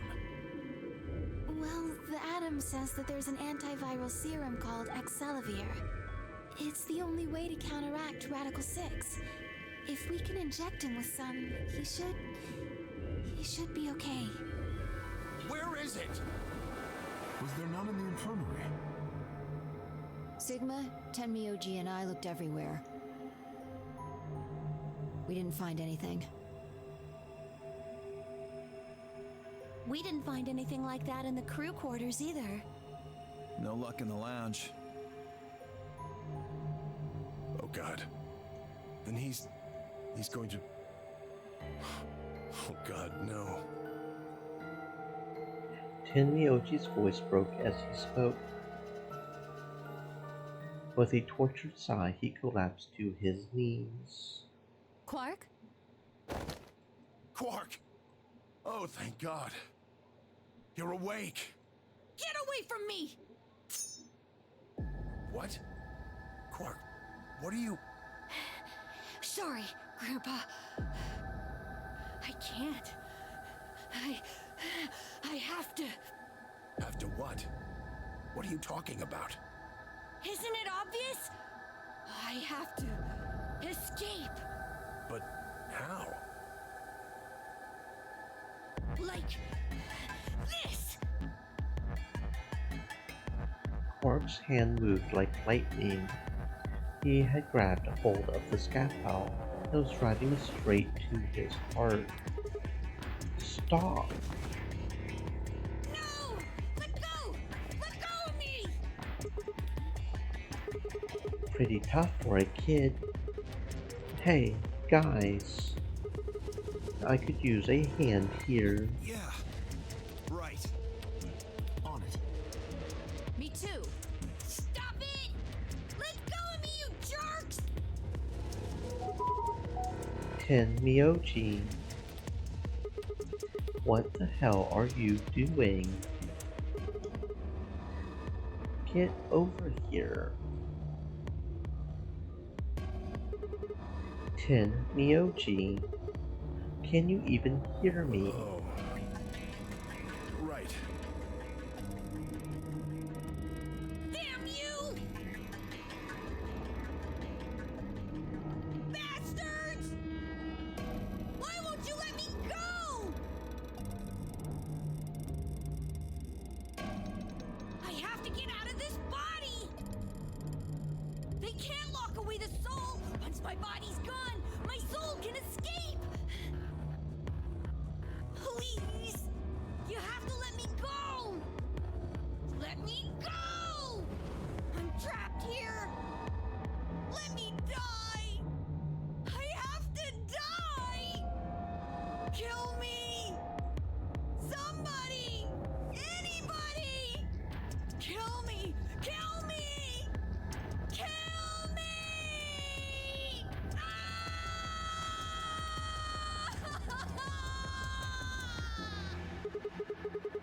Jesus, this kid's lost it. Hey, somebody get the scalpel away from him. Right! I've got it! Good job, Clover. Quark barely even seemed to realize the loss of the scalpel. He continued to scream and writhe like he was possessed. What are we going to do? We've got to calm him down somehow. Luna! Yes? Are there any tranquilizers in here? Stream elements. Well, I mean, Stay moist, my friends. Hydrate. there's Soparil Beta. Soparil? That's the anesthetic! The one that's in our bracelets! Good, perfect. Hit him with some of that. What? He'll be fine. It's just an anesthetic, Tenmyoji. It won't hurt him, I promise. But... Just hurry up and do it! Come on, Luna! Okay, let me just...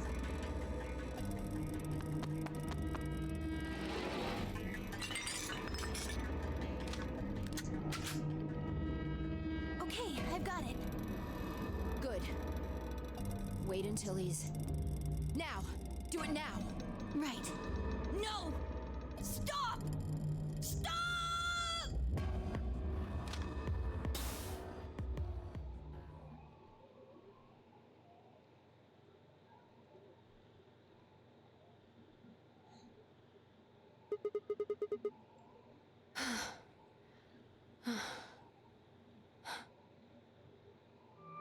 Respiration, blood pressure, brain waves. Everything's normal. According to these readings, he's in a very deep sleep. Alright, I guess we're good for now. Yes. What about the anesthetic? How long will it last? He shouldn't wake up for a few hours.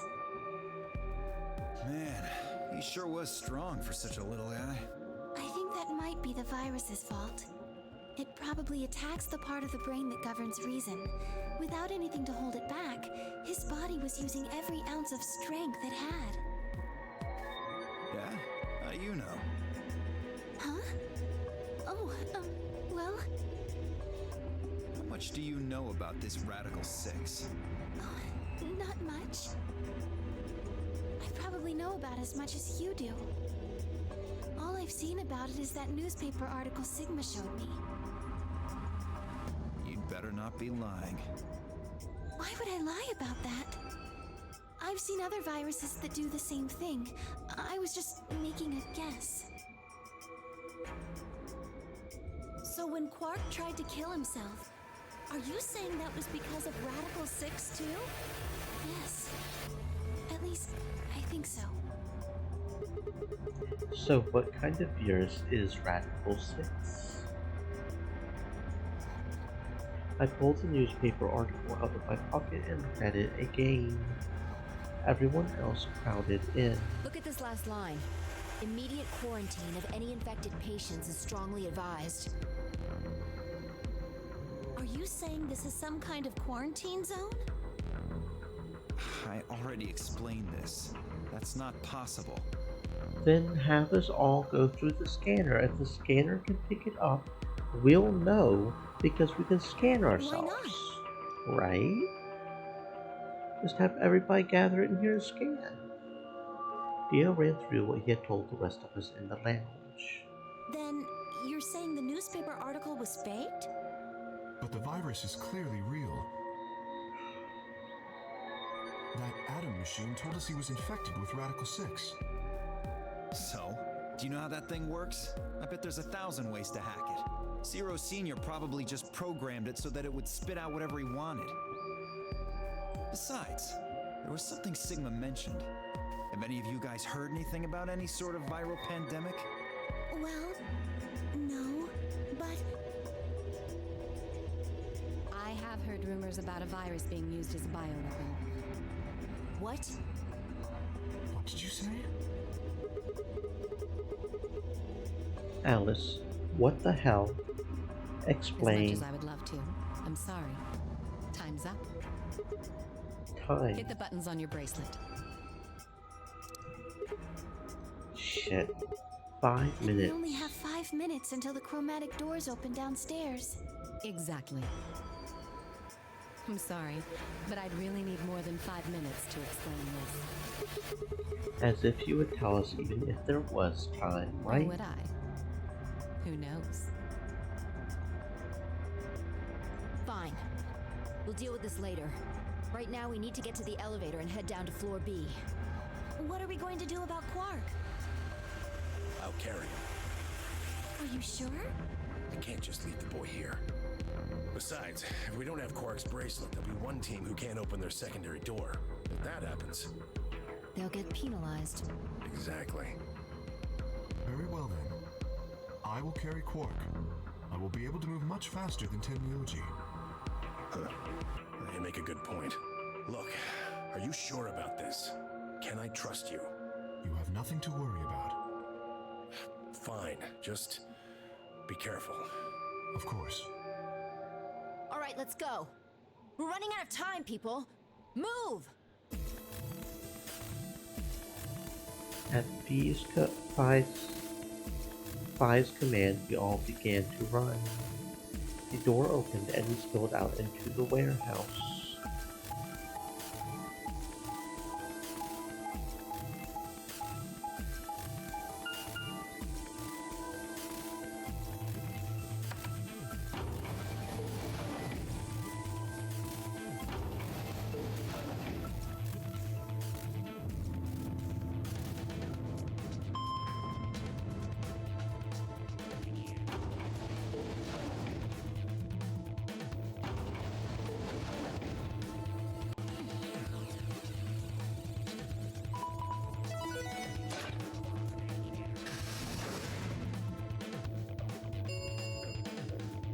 Chromatic doors have opened.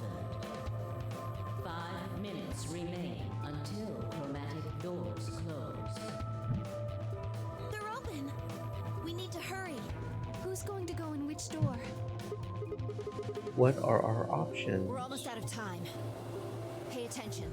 We've only got time to do this once. Just like before, there are only 3 possible combinations. The options B5 laid out for us were the following.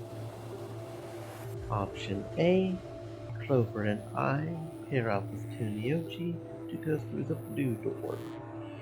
Luna and B5 pair up with Dio to go through the green door. Kay and Alice pair up with Quark to go through the red door. Option B, Clover and I pair up with Dio to go through the red door. Luna and Vi pair up with Quark to go through the blue door. Kay and Alice pair up with Tenyoji to go through the green door. Option C, Clover and I pair up with Quark to go through the green door. Luna and Vi pair up with Tenyoji to go through the red door. Kay and Alice pair up with Theo to go through the blue door. 3 minutes remain until chromatic doors close.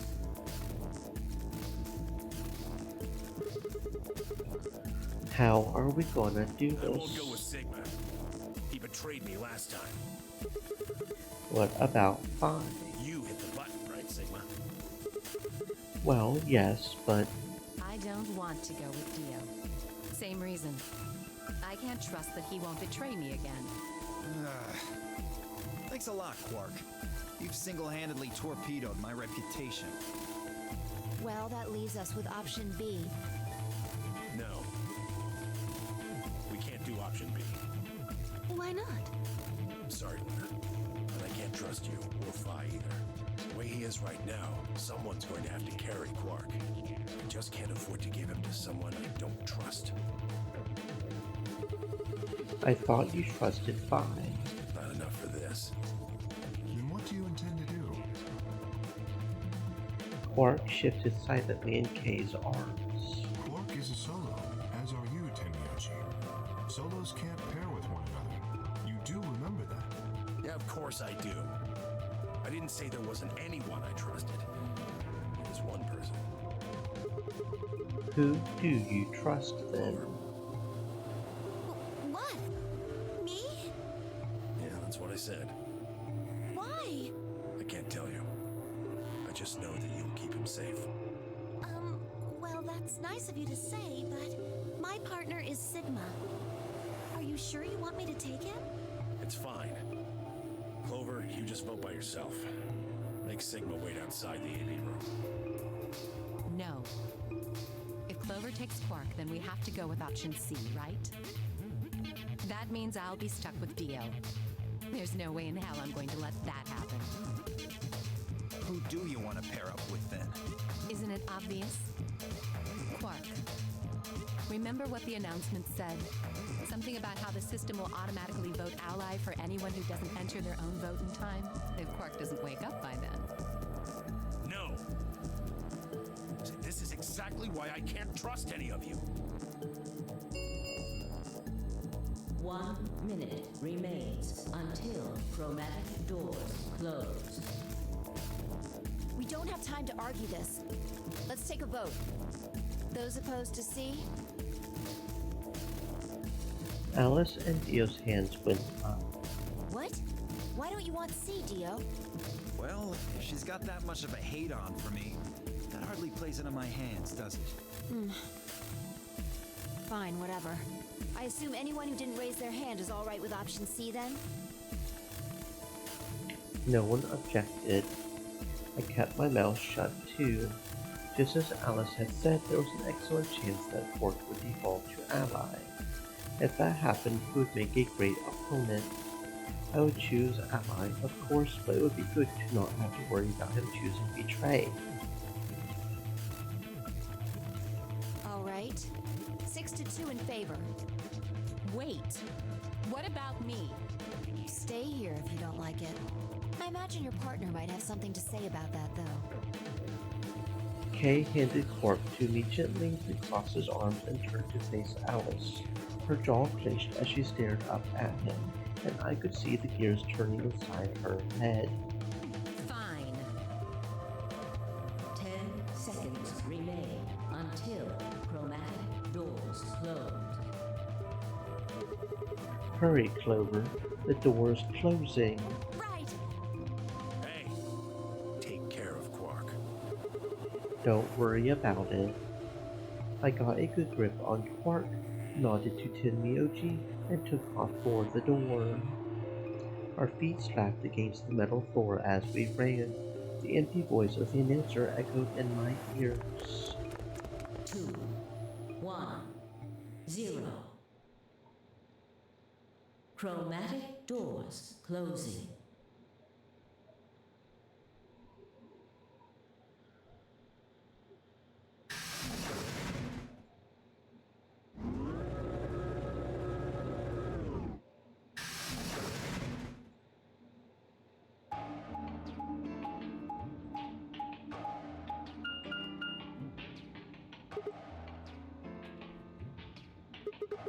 Is this a dead end? Well, there are 3 doors here.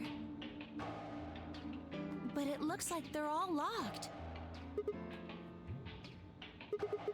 What's this thing? It's got a lever on it. Can you pull the lever? Come on, my hands are kind of full right now. Yeah. I can take Quark then. You really don't want to touch that thing, do you? I mean, look at it. It looks suspicious. Like I'm gonna touch it and whoosh, a bunch of poison needles fly out of the wall. Maybe if I had, like, a piece of wood to move it with or something. I think you might be a little paranoid. Then you do it! Fine. I shifted Quark over to one shoulder and flipped the switch with my free hand.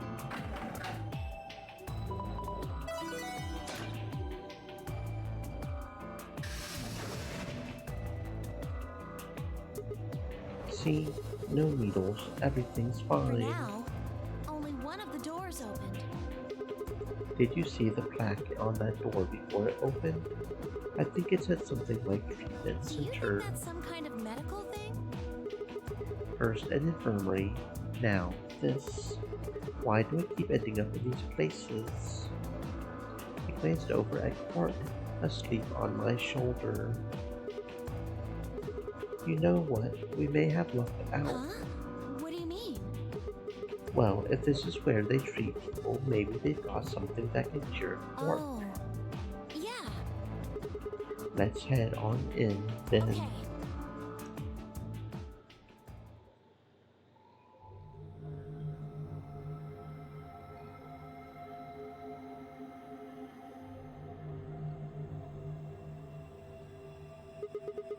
What are those? It says on the side, treatment pod.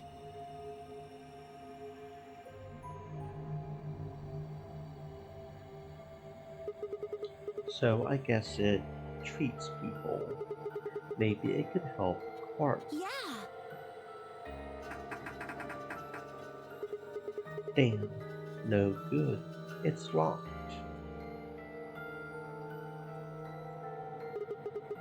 Let's take a look around. Maybe something in here will tell us how to unlock this door. Clover nodded and nosed off to examine the room. I laid Quark down just outside of the door to the treatment center. Rover might have been overly paranoid about the lever, but there was no harm in being cautious. Hang on there, little guy. We'll get you fixed up soon. I ruffled his hair gently, then turned and headed back into the room. I had some investigating to do.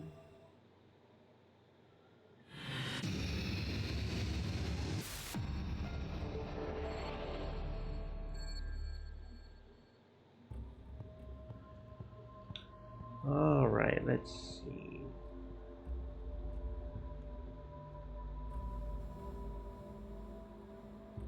The way they got the things weird.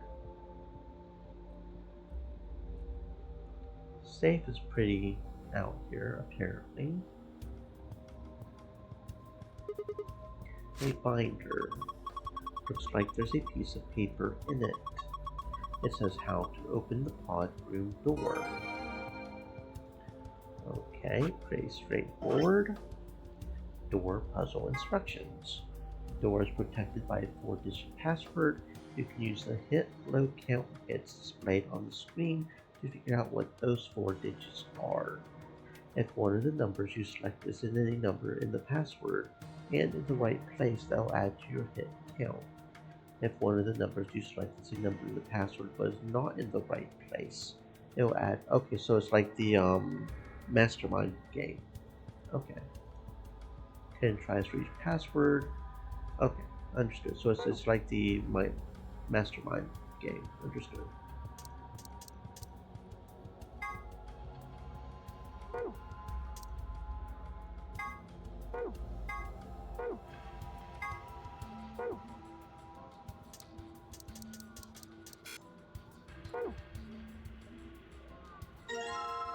Tablet. A tablet. There's a message on it. 4 pieces for the first password. 1 piece for the second password. What the hell is that supposed to mean? If I touch it, the screen changes. Try a 4-digit password and press the enter key on the right.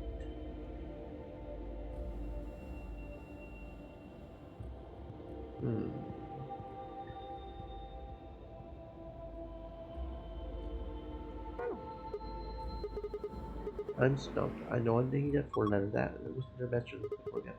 We know it says something that, yeah. I think it's supposed to be your head. It doesn't seem like enough.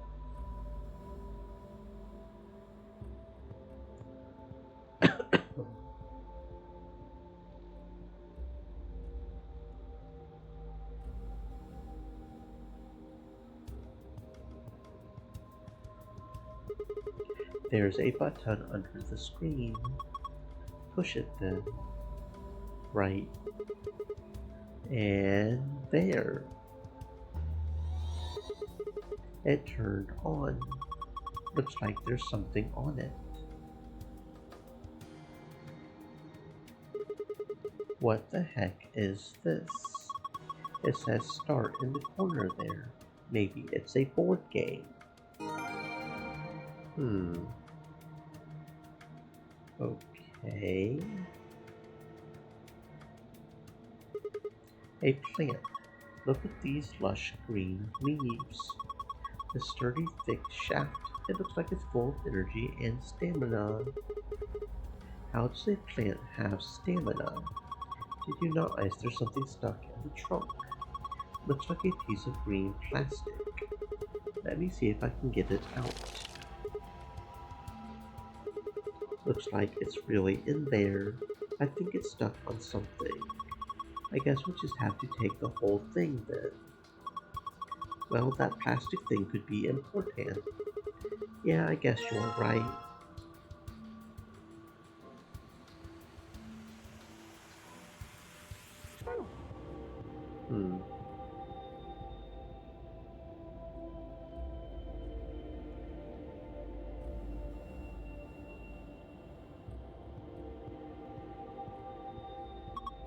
Look, there's a plant over here too. This one's all withered. It has a piece of plastic stuck in it too. Guess this doesn't come out either. Guess I might as well take this one too, pot and all.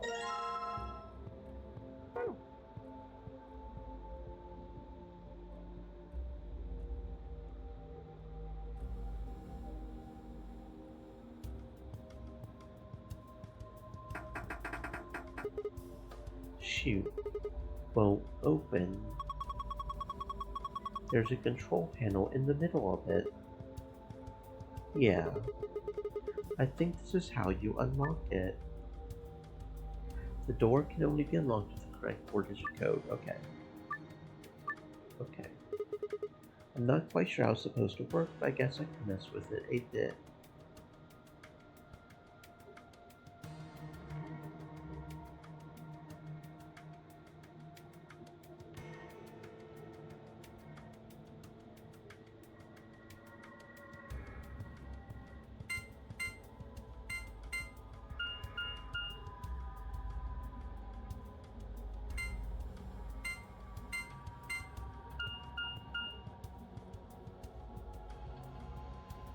Okay.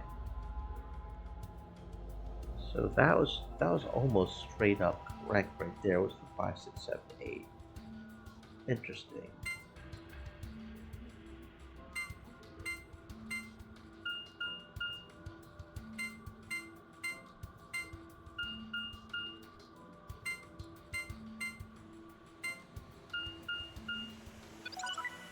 There we go.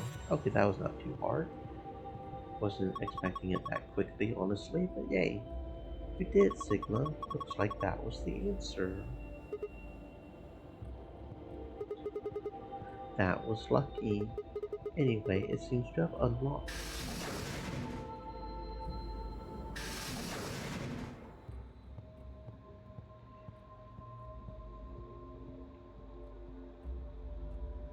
Okay. That's not what I wanted. I was trying to move. I kinda don't like how you move. Look around at this one.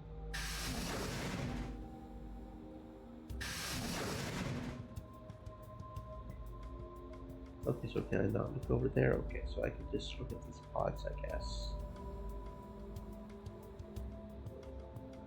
There's something on this pod. Looks like there are 3 pods. From the left are pod 1, pod 2, and pod 3. There are numbers on them, you just can't really see them from here.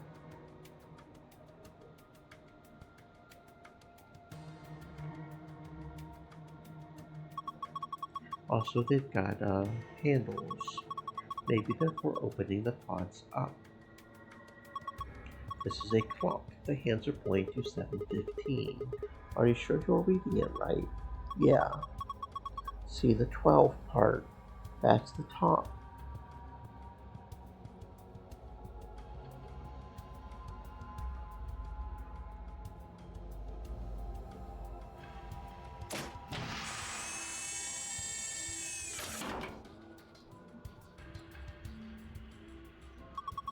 There's something in here. A key.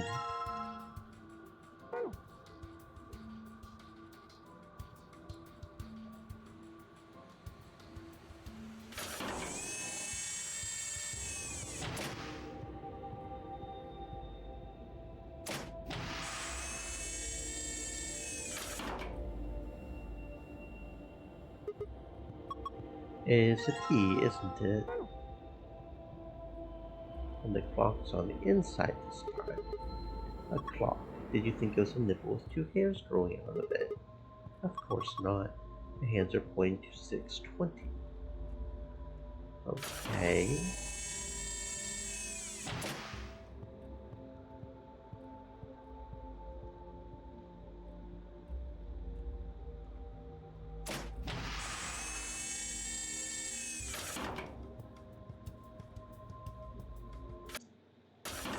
There's no clock. There's something on the up on the lid of this one. Maybe. Okay.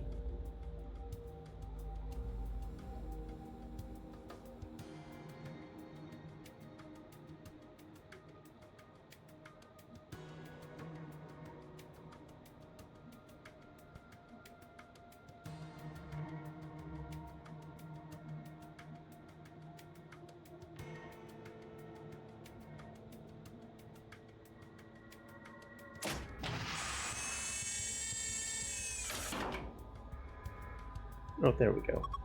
This looks like a digital clock. 11 hours and one. No, it's upside down. It's 1:11.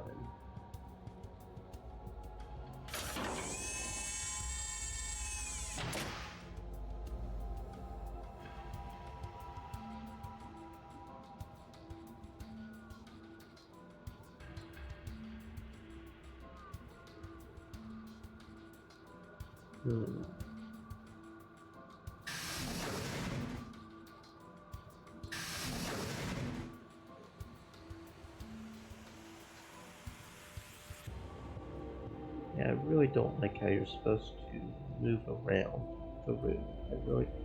Is there? Maybe there's another way I can control it. Hold on. Help. Puzzle. Escape keys.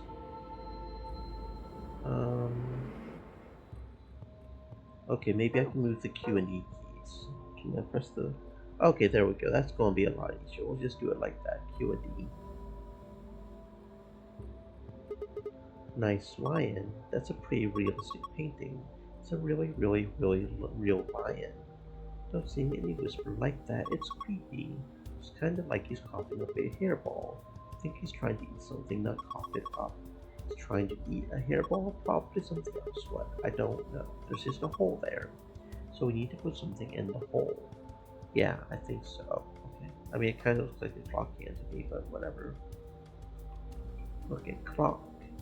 Number 4. A wall clock. Nothing strange here. What? Are you serious? Are we even looking at the same clock? Everything about it is abnormal. Really. Totally looks like a regular clock to me. Oh my gosh. Okay, abnormality number 1. No hands. Oh, yeah, I guess it doesn't have any. What do you mean you guess? How could you miss that? So sorry. Anyway, abnormality number 2. There's some weird green glowy thing. Oh yeah, there is. What is that? I guess there's no way to know without taking it out. There's a cover, right? You can't get to it. Yeah, and it won't open. Shoot. Well, duh. There's no way it's going to be that easy. If we want this green thing, we have to figure out a way to get that cover open. Yup. Abnormality number 3 is the hole in the bottom left corner.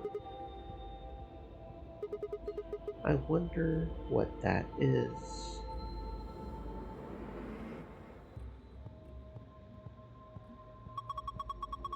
I think it's probably a keyhole. Then that means... Wait, we can't think later. I've got 2 more points of abnormality. Number 4. Turn your attention to the other side of the clock, specifically the bottom right corner. What do you think these are? Well, they're 2 slots painted red and green. Do you think they're for memory cards? They sure look like they are.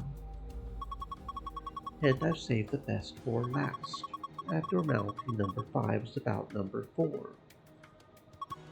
Look, see where it says number 4 on the clock face? That number 4 is the 5th abnormality. Yes, I see it. It is rather odd. Does that mean this is the 4th clock? Anyway, those are the 5 weird things about this clock. Where were you looking anyway? At the clock. Then your eyes must be worse than I thought.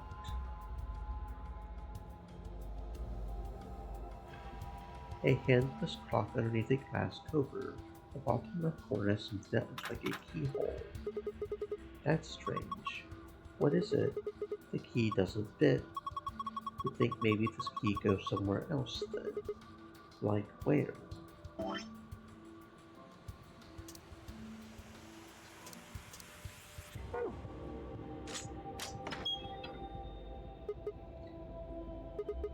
It's open.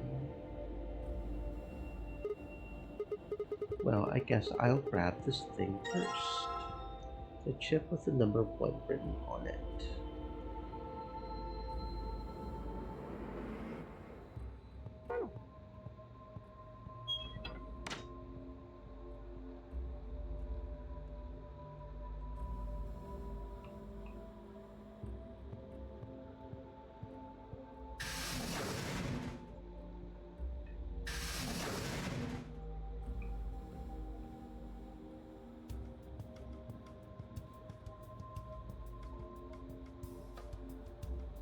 There's a message on the screen. Maintenance complete. Please insert activation chip. What does it mean about an activation chip? Well, I would guess it's a chip we insert to activate the pod. You think? Why are you being like that?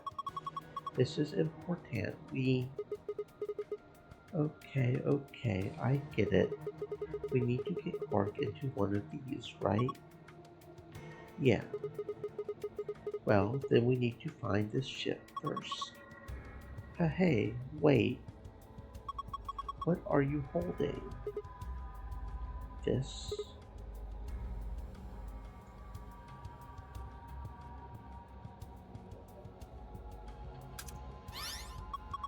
Look, the color changed. I think it says something too. There's a message on the screen. Before use, the system must be initialized. Please perform the following tests. 1. Treat vegetation. 2. Freeze vegetation. Until tests are complete, pod will not function with human occupant. What the heck is this? We can't put a person in there until it runs its tests. Seems pretty clear to me. Then what about Quark? Don't worry. We just need to run the tests. Something about treating and freezing a plant. Yeah, treating makes sense, these being treatment pods and all, but freezing? Oh, we don't really have a choice, do we? We gotta follow the instructions. Come on, we don't have time to just sit around. We gotta do these tests so we can get Quark into one of these pods. Yeah, right. Got it.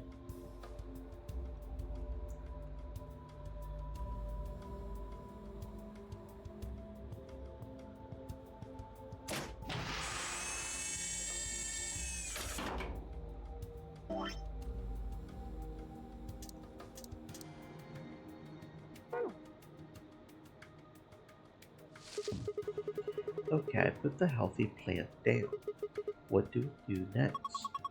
Let's try closing the pod. Right, here goes. Identifying subject. Done. Diagnosing subject. Done. Initiating freeze cycle.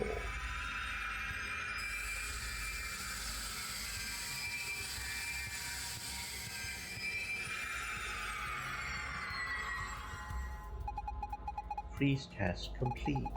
Pod opening.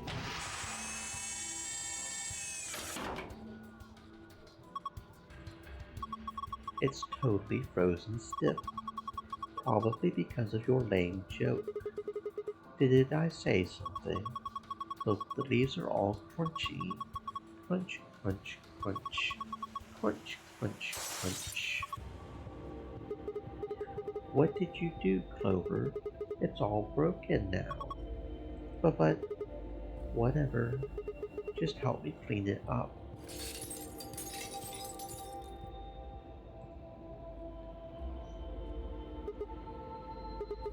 This wasn't here before. It's that plastic thing that was stuck in the trunk. It must have fallen out when the plant shattered.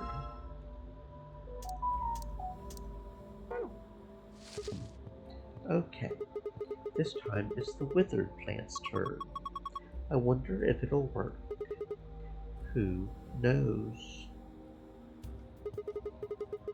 Let's just close it up. Identifying subject. Done. Diagnosing subject. Done. Initiating treatment cycle.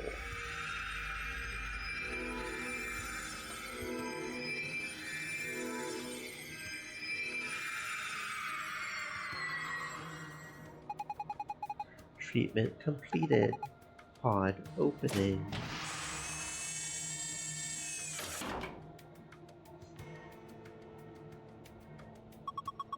What the heck is this? That plant was practically dead a minute ago. No way. No way. That's impossible. It's like magic. Well, we won't need this plant anymore. He's done a good job. Thank you for your service, sir. It looks like there's something here. It must be the thing that was stuck in the trunk. Whatever the treatment was, must have pushed it out. I wonder what this is. A memory card, maybe. Alright, I think that should complete both of the tests. Hurry up and put Clark in. I know. Hang on.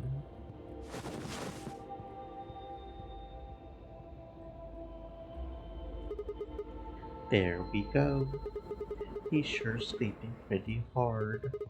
You would never think he's sick. I guess that Socoril stuff is pretty strong. So, what do we do now? How about closing the cover like we did before? That should start the automatic diagnosis. Got it.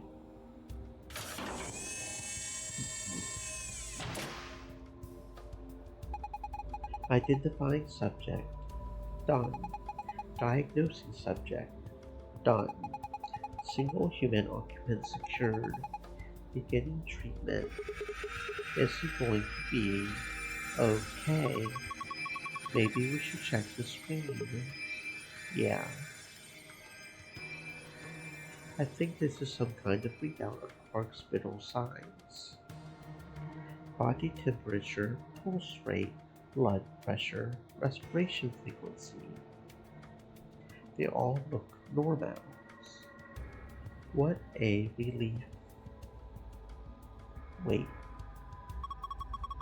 There's something else down at the bottom. Radical 6 virus detected in subject.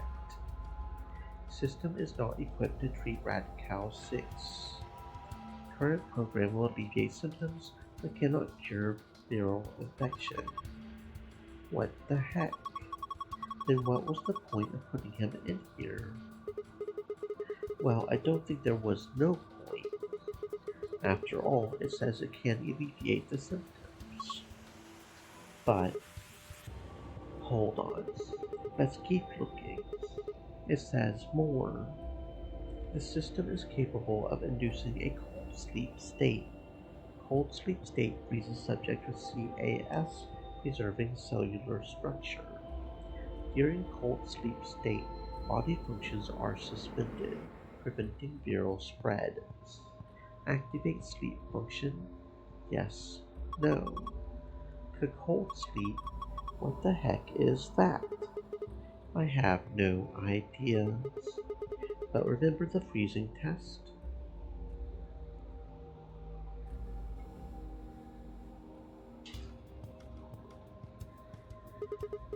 Whatever, we need to get out of here and tell everyone else about this. What should we tell it to do? Do we put him in cold sleep? Activate sleep function? Yes, no. No question. What if he got smashed like the plant? No, it is.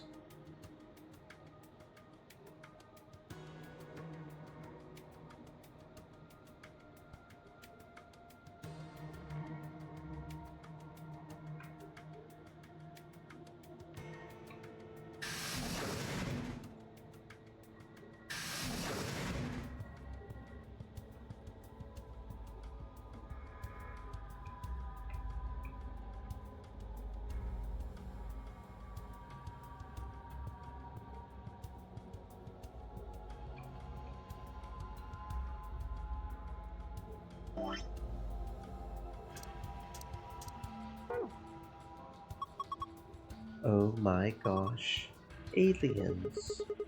Pretty sure they're just jellyfish. Aliens.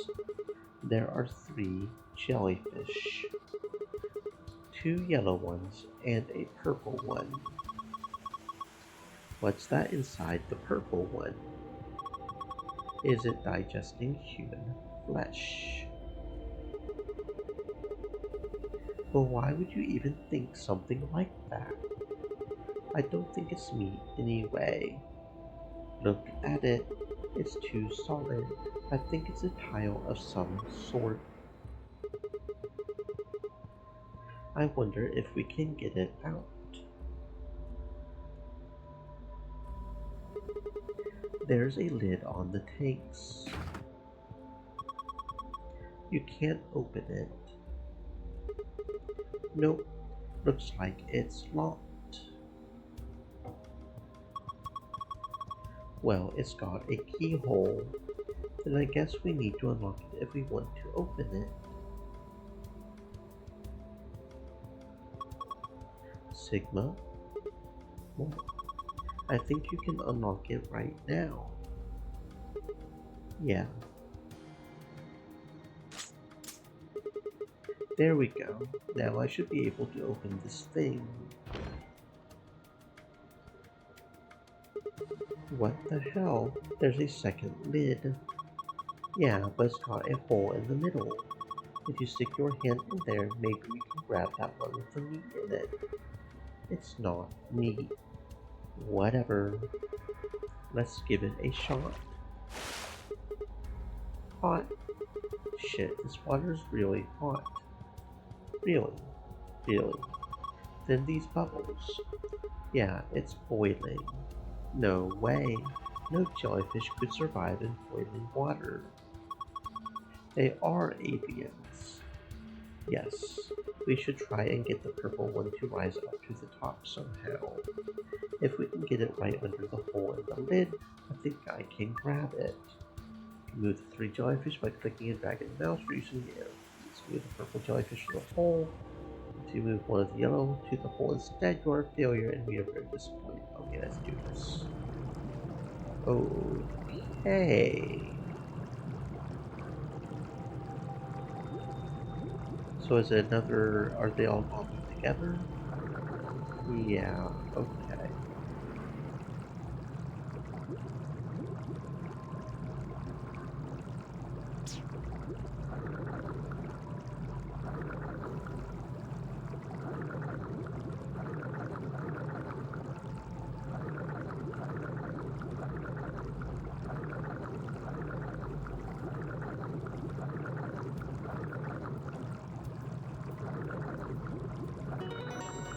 There we go. Gotta grab it jelly fast. What the heck? Jellyfish and fast, because the water is hot. Artificial jellyfish, I see.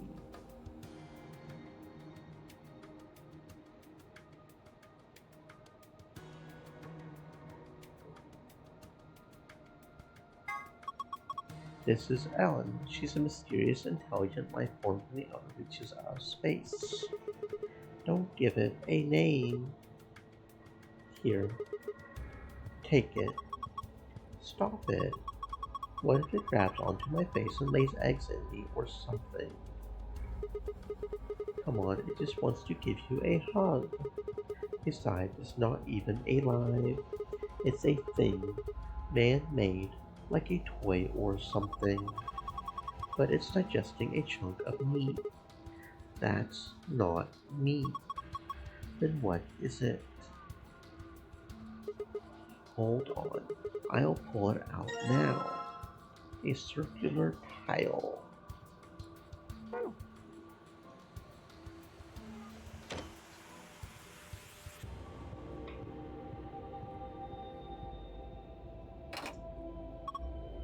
Yep, fits perfectly. Yes, I don't think it did anything though. Look.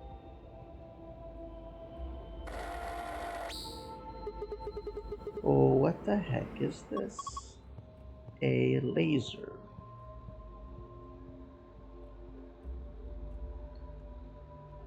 Okay.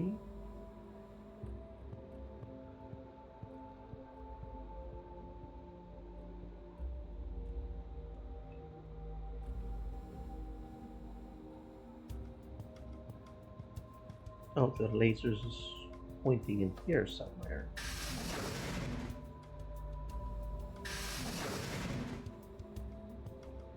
Oh, it's pointing at... Okay, so what happens if we open pod 3?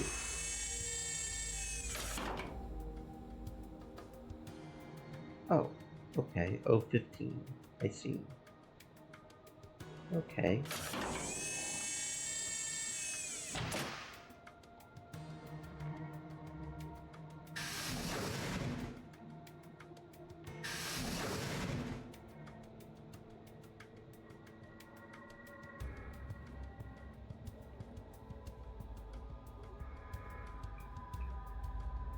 Okay.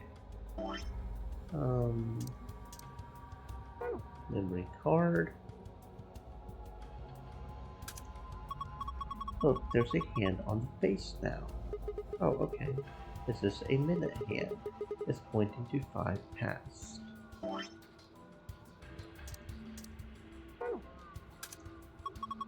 It did it again. There's another hand. Looks like an hour hand. It's pointing to 4, so 4:05. Okay.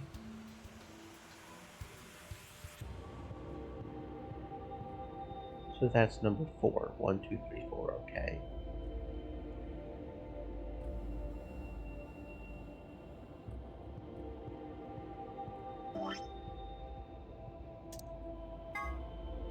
A tablet screen says the following: 4 pieces for the first, 1 piece for the second.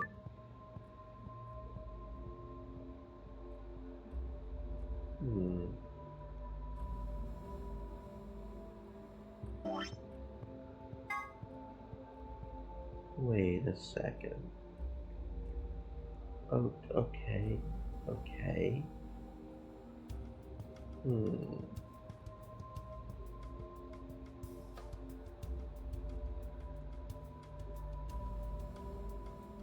Okay. So,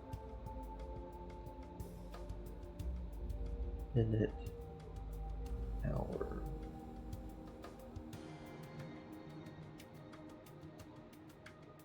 Okay, so the first clock was 7:15, right?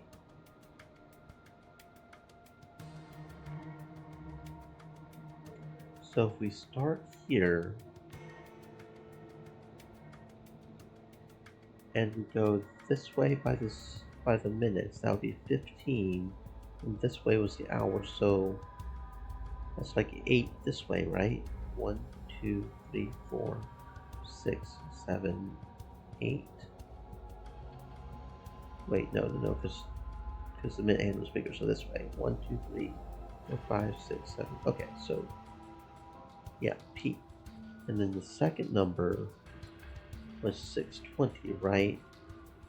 So the minute hand's bigger. So 14 this way. 1, 2, 3, 4, 6, 7, 8, 9, 10, 11, 12, 13, 14. So PO. Then 15 past midnight. 1, 2, 3, 4, 5, 6, 7, 8, 9, 10, 12, 13, 14, 15. POU. It was 4:05, right? So R, POUR.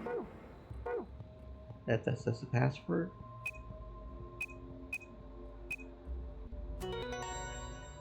Okay. Thought so.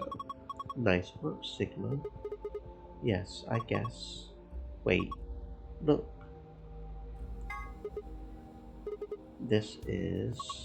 It's a password for the safe. Very good. Okay, and then the screen says 4 pieces for the first password.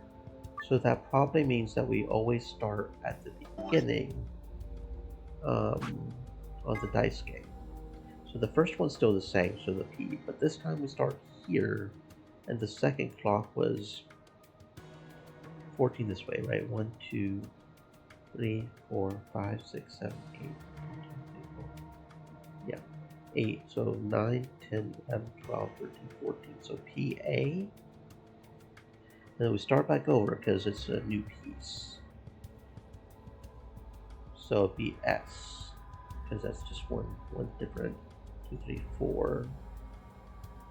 Wait, what? So past.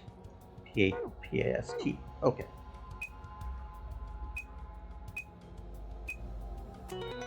Okay, there we go. Very good. Good job. You logged in. Yeah, but look at the screen. This one is different. All the symbols are in different spots. Yeah, because each one has 2 different. Okay, there's the safe passwords. This is safe, right? Yeah. Just like the ones in the AV room and infirmary. It should open when we plug in the right password. Assuming it works like the others, of course.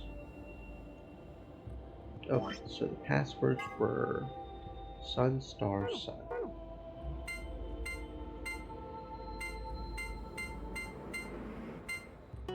There we go.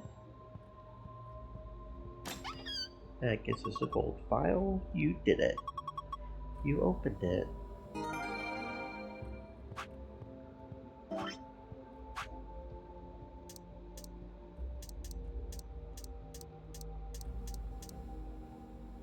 Treatment pod, an amazing machine that augments an individual's natural ability to heal, strengthens their immune system, accelerates their metabolism, and can cure many otherwise incurable diseases. In addition, it can create personalized medicines, perform gene therapy, and even repair the effects of radiation damage. What an incredible machine! It's not that incredible if it can't cure Radical 6, you say? Yes, well, I guess you've got a point.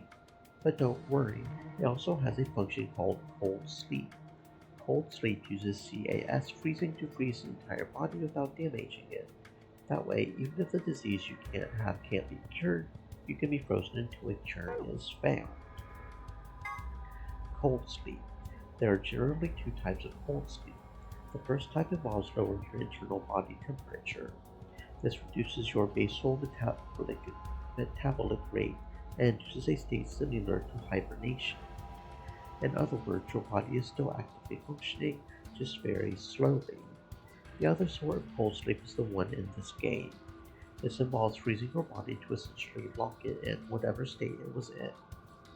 Until recently, this was impossible because the expansion and crystallization that took place during the freezing process irrevocably damaged human tissue. In the world where this game takes place, however, CAS technology has overcome this hurdle and made cryonics a reality. The resuscitation rate is nearly perfect.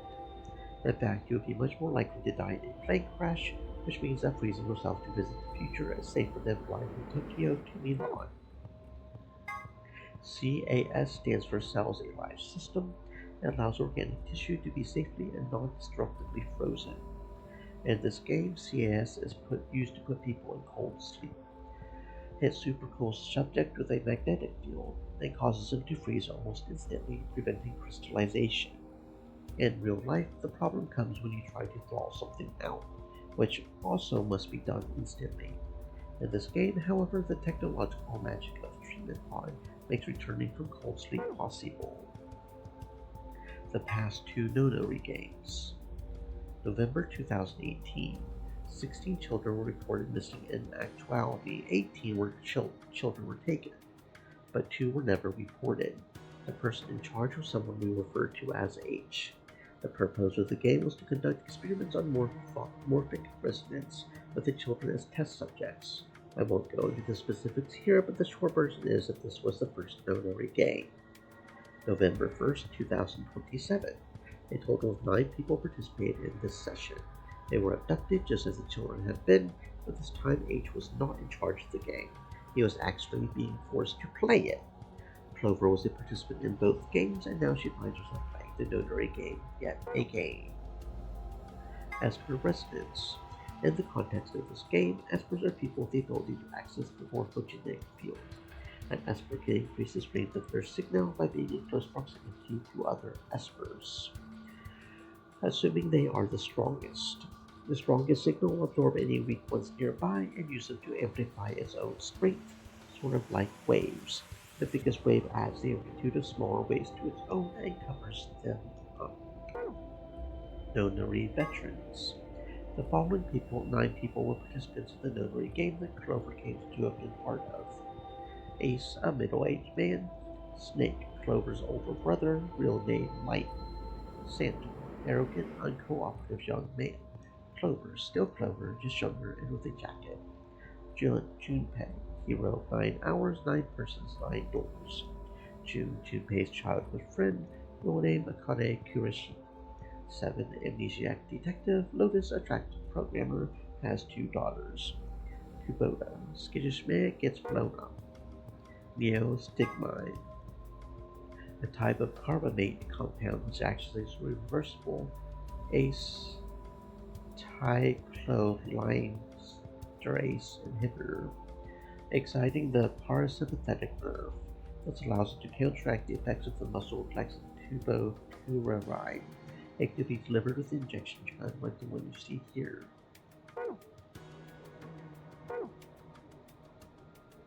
Okay. Second code.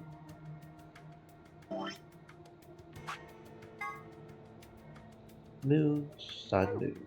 Okay.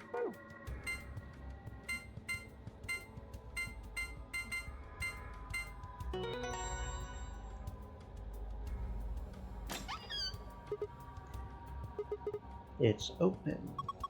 Good job. That's twice you opened it. That thing looks dangerous. You mean this gun thing? Yeah. I wouldn't worry about it. I think this is just an injection gun. It's a helpful tool, not a weapon. Are you sure? I think that kinda depends on what's in that vial there. The label says neostigmine. What did you just say? Neostigmine. Why, does that mean something? Let me see it. Neostigmine. Neostigmine. I feel like I've heard that somewhere before. No good. I can't remember. Damn. I don't think it's bad though. Do you have any proof? Nope. Of course not.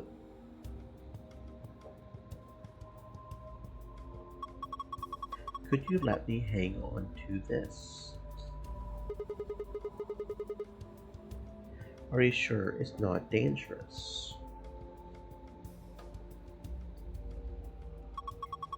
What would you do if it was?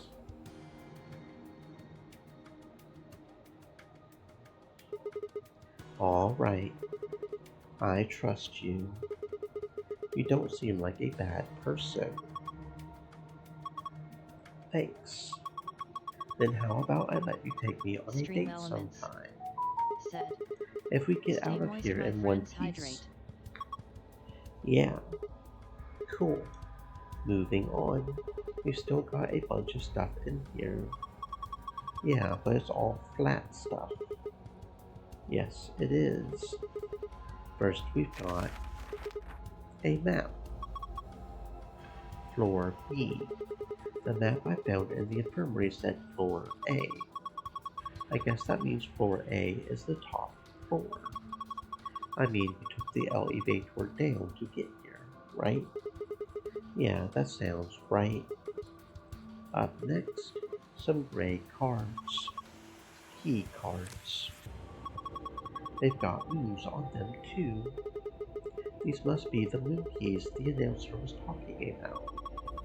There are 2 of them, just like with the sun keys. One for you and me. And the other one's for Clark. But he's... Well, there's not much point in giving it to him. I'll hang on to it for now. Okay, what's next? A piece of paper with something written on it. Here are some more AB game rules for you. Not voting is not an option. If both parties refuse to vote, then everybody gets penalized. In other words, one person out of every color group has to vote. In other words, all three of us can't not vote. One of us has to. So either you or me, you mean. Oh well. There's no reason not to pick ally in the next round anyway. Of course, first we've got to get out of this room. And that'll be easy. Just look at the last thing in the safe. The key to the exit. Let's go.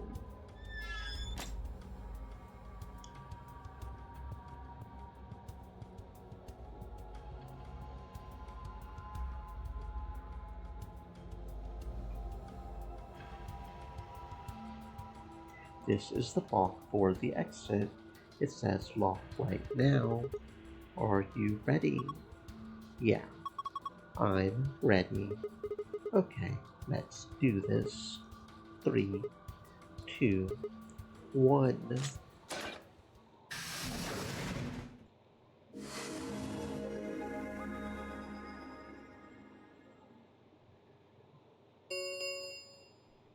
An ambidex gate has been opened. 45 minutes remain until ambidex game polling closes. What the hell? Somebody else must have opened one of the AB rooms. Well, why would they do that? Whatever, we should be heading back anyway. I headed for the door. Wait! Clover's voice stopped me. What is it? I turned to see her pointing toward the wall with the treatment pods. The screen, it changed. What? The screen on the pod's monitor thingy.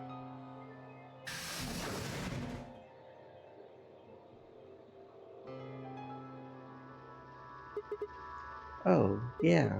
It says recent operational reports. I stepped closer and began to read.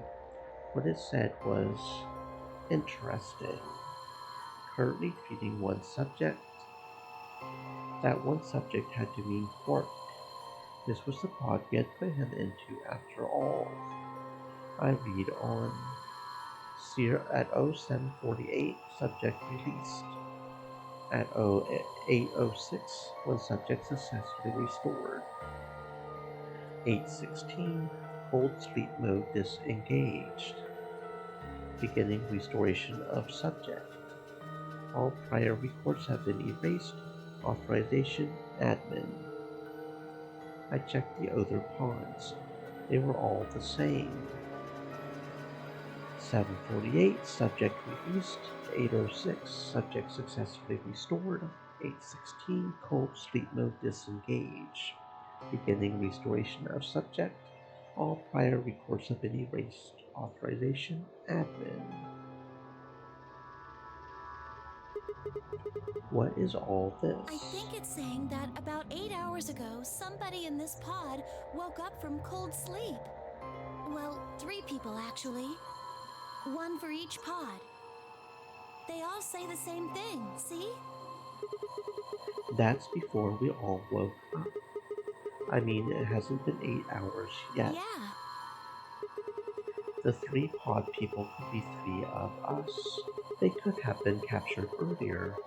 Don't know how much earlier. Then they were thawed out 8 hours ago and carried into the AB room. Yeah, that seems reasonable. I really don't think there'd be anyone else in here besides the 9 of us. Well, I guess it's actually the 10 of us, huh? Yes. If you count the old woman we found, then it would be 10, wouldn't it? Who were the three pod people? Don't ask me. How am I supposed to know that? All it says is subject. A, that's creepy. B, it doesn't tell us anything about who they might have been. It doesn't say when they were put into cold sleep And this either. bit, where it says, all prior records have been erased. Authorization admin. That seems pretty suspicious to me. I wonder why they wouldn't just write the time, though. What? Well, you said it yourself. The log says 8 hours ago, not like 9:15. Those minus signs have to mean this far in the past. Who would ever write the time like that? Yeah, that is weird. Maybe Zero Senior doesn't want us to know what the time is. Why not? Hell if I know. Hmm. Speaking of things I don't know, why did this stuff suddenly show up? It seems like whatever it was that triggered this activated as soon as we opened the door to leave. Wouldn't that mean Zero Senior set it up to work that way? Yes, but why? That's what I'm asking. What reason would he have to do that? Maybe he wanted us to see the records. Perhaps, but he deleted a bunch of the data. Why?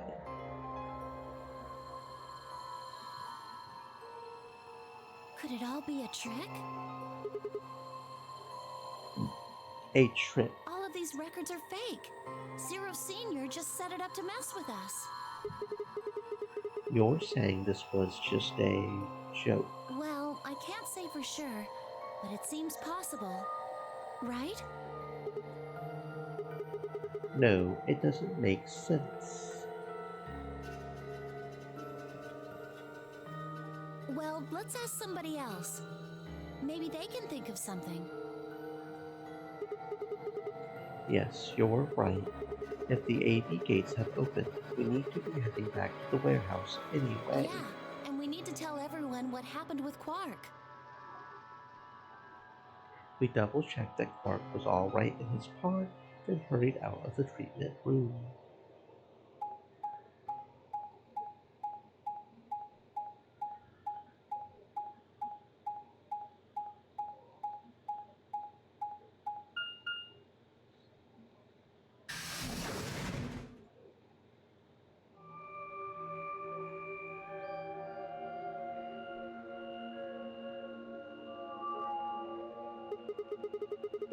Is this another warehouse? It looks just like the other one. Hey, could you show me that map? Yeah, I thought so. This one is right under the floor A warehouse. So it is. Oh, are those? Those doors are white. And there are 3 of them. Okay, let's go take a closer look. I knew it. These are chromatic doors. See? They've got a little box right next to them, just like the others. These are the third round chromatic doors. I guess we'll be coming back here pretty soon. Yeah. Well, we might not have to. What do you mean? We both have 6 BP right now.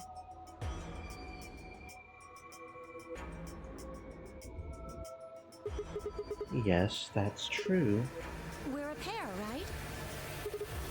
Yes. And who's our opponent? Quark. Exactly. But he's in the pod right now, so... If no vote is recorded before the deadline has passed, any non-voting parties will automatically add. Results will be displayed in the warehouse.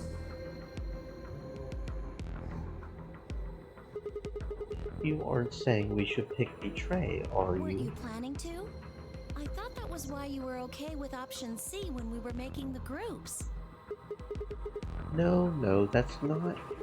I thought that with Quark's condition, I would be able to choose ally and not worry about getting Oh, come betrayed. on. You don't need to lie to me.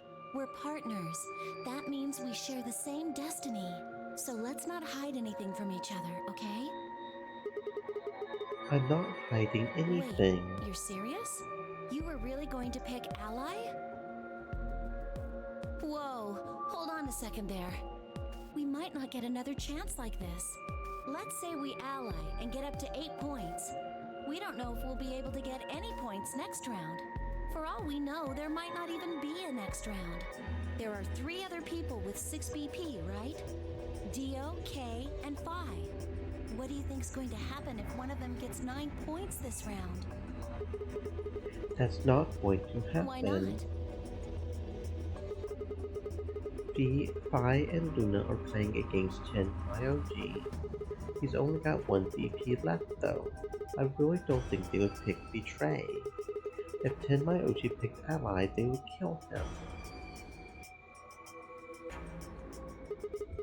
The same goes for Dio. He's playing against Alice and Kay, and Alice's BP. Don't even think about that!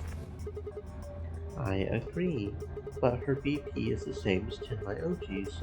Unless Dio's willing to kill someone, he won't be able to get his BP to 9. Then Alice has to vote Betray. Yes, that is generally the best defensive But choice. if Dio chooses ally, then Kay would have 9 BP. Yes. Jeez. Well, it's just like I said then.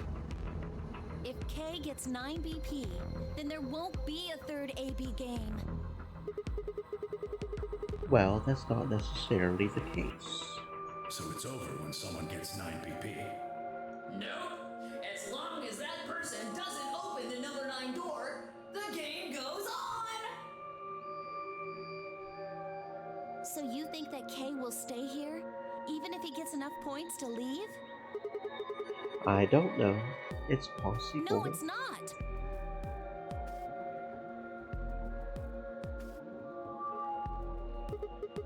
Well, we can think about how we're going to vote later. For now, we need to get back to the others. There's a couple things I've got to do when we get back. Fine. Okay, back to floor A then. Let's move. I turned and headed for the exit. After a few moments, I heard Clover's footsteps following behind me.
Clover.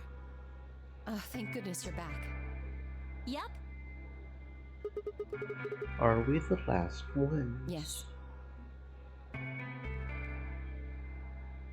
Hey, where's Quark?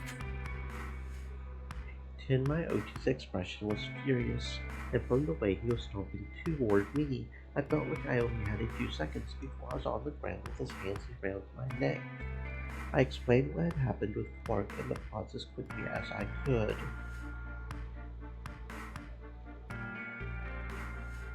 So are these pod things really safe? Probably. Probably? No, they're definitely safe. He's Are fine. they safe or aren't they? Look, I'm just worried about him, alright? Can you take me to this treatment center, Clover? Don't worry. We've still got 20 minutes left. Plenty of time to go have a look and come back. Okay, come on then. As soon as she finished, she was off. Tenmyoji followed at her heels, and in the blink of an eye they were gone, out the magenta door.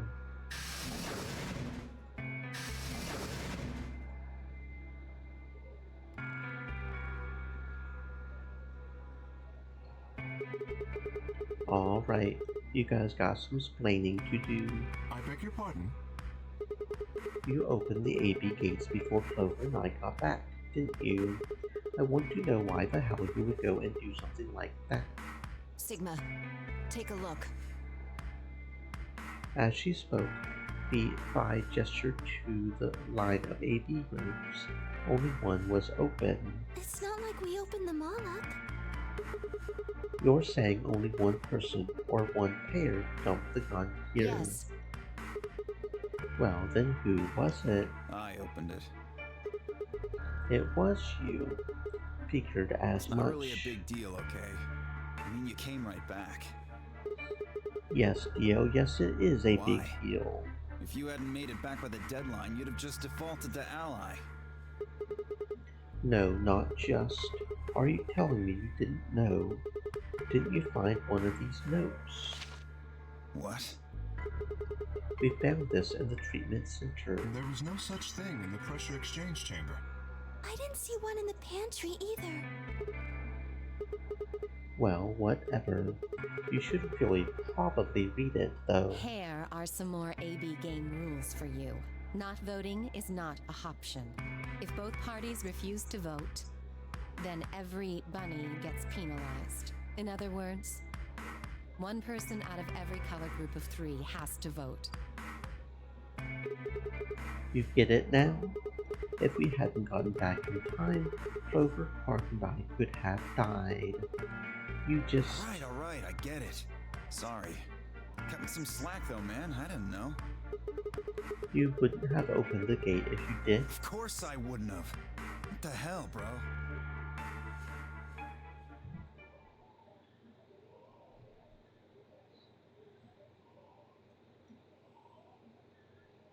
You said the room you went into was a treatment center, right? Yes. If they treat people there, I'd think they'd have shelves of medicine and stuff. Did you find any Excelavir? No. It's not really that kind of place. It just had those pods, and that was it. Besides, if we had found anything to cure Radical 6, we wouldn't have put Quark in the pod. I see. Can the pod cure Radical 6? No, unfortunately. How do you know that? Well, it said so on the screen next to the pods. Something about how it can provide relief from the symptoms. It can't actually cure the disease. That's better than nothing, though. Right, there's one more thing about the pods I should tell you. As quick as I could, I explained what the reports had said about the pods' occupants and their cold sleep.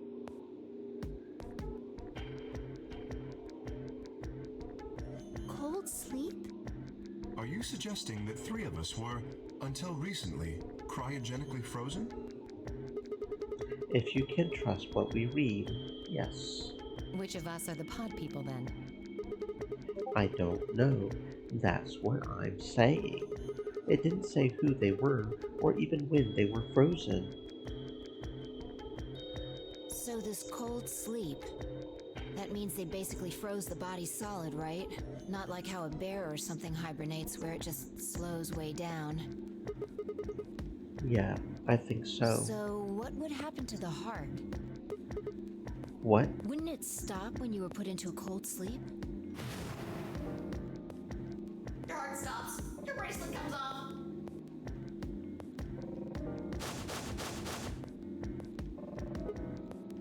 Oh. So if we go into cold sleep, our bracelets would come off. Then we can just defrost ourselves right away. You said there were 3 pods, right? We'd only need to do it 3 times for the 9 of us. Uh-huh. I imagine that will work for you. but perhaps not so much for me. The armor. Don't worry. I'm sure we'll figure something out. We should go have a look at any rate. We'll be able to come up with a plan once we know more. Of course.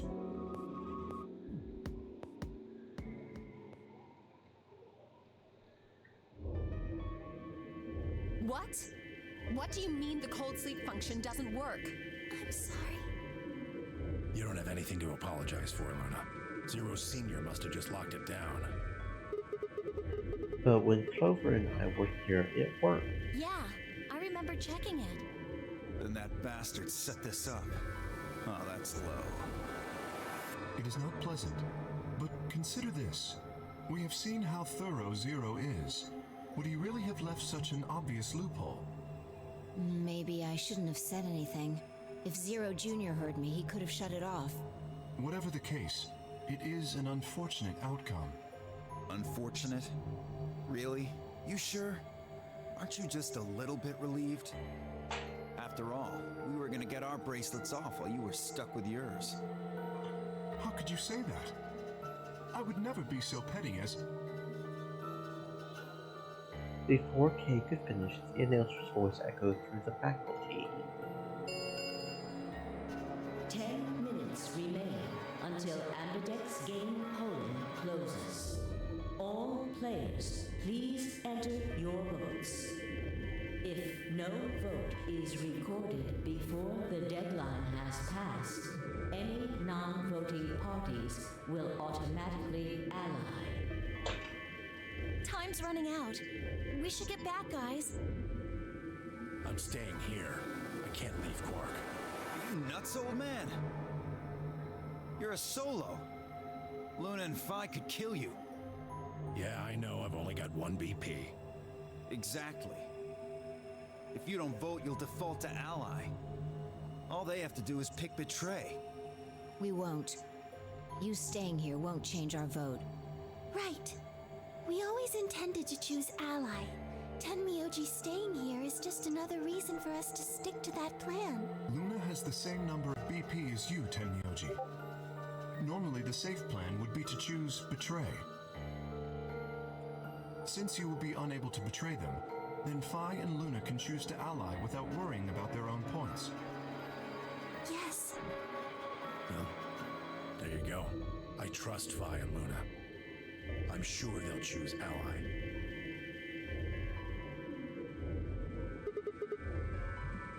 Sounds good. Okay then, Tenmyoji, you take care of Quark. You think I need you to tell me that? I won't take my eyes off him for a minute. Come on. We don't have much time left. We need to go.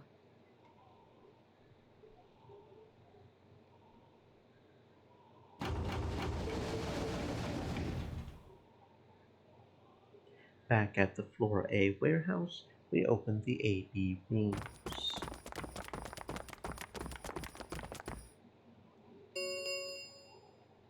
Four minutes remain until Ambidex game polling closes. Alright, Clover. We should probably head into... Okay.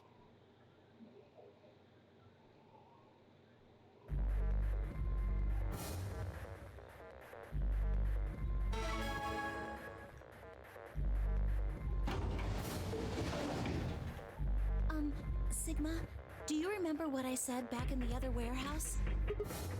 Yes. You told me we should betray Quark since we might not get another chance like this. Right? Yeah. Can I, take that back? I changed my mind a little bit after talking to Tenmyoji. I think we should choose ally. That's more than just a little bit. That's like someone trading in a Shih Tzu for a German Shepherd. What the hell happened with you two? Did he say something to you? I can't tell you. What? I Why? just can't. You'd laugh if I did anyway. I won't laugh. Really? Promise. Well, I still can't tell you. Come I on. promised. I told Tenmyoji I wouldn't tell anybody.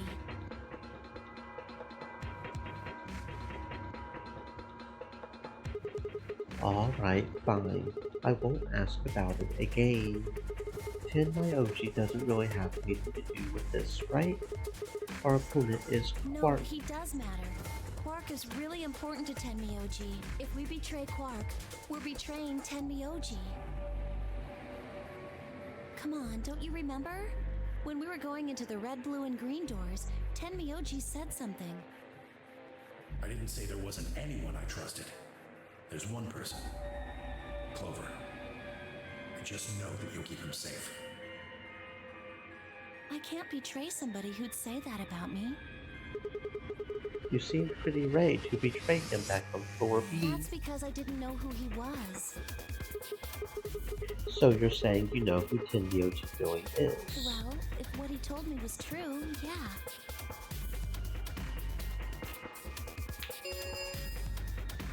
One minute remains until Ambidex game polling closes.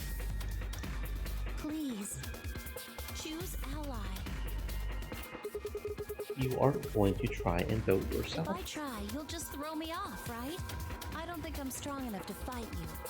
So...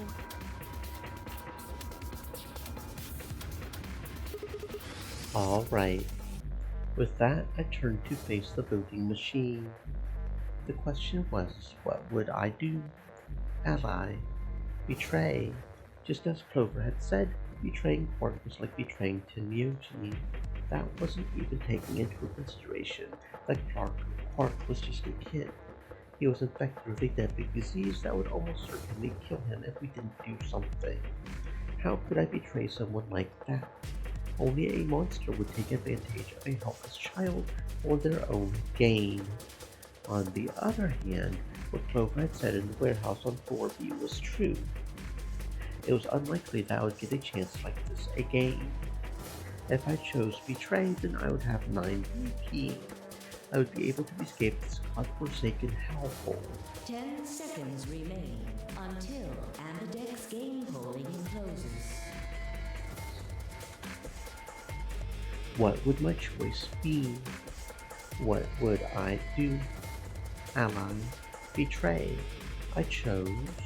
3, 2, 1.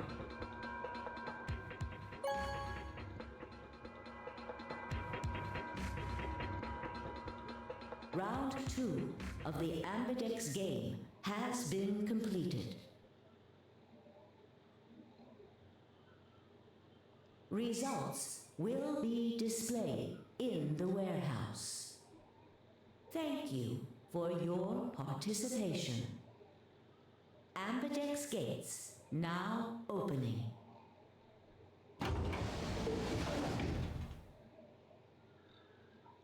What did you choose, Sigma? You didn't see me push the button? No? Well, you'll know in a moment. Let's go. I gave her a light pat on the shoulder and headed toward the wall where the results would be displayed.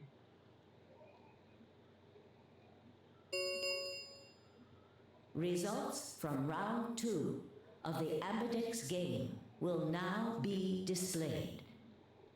Please direct your attention to the results screen.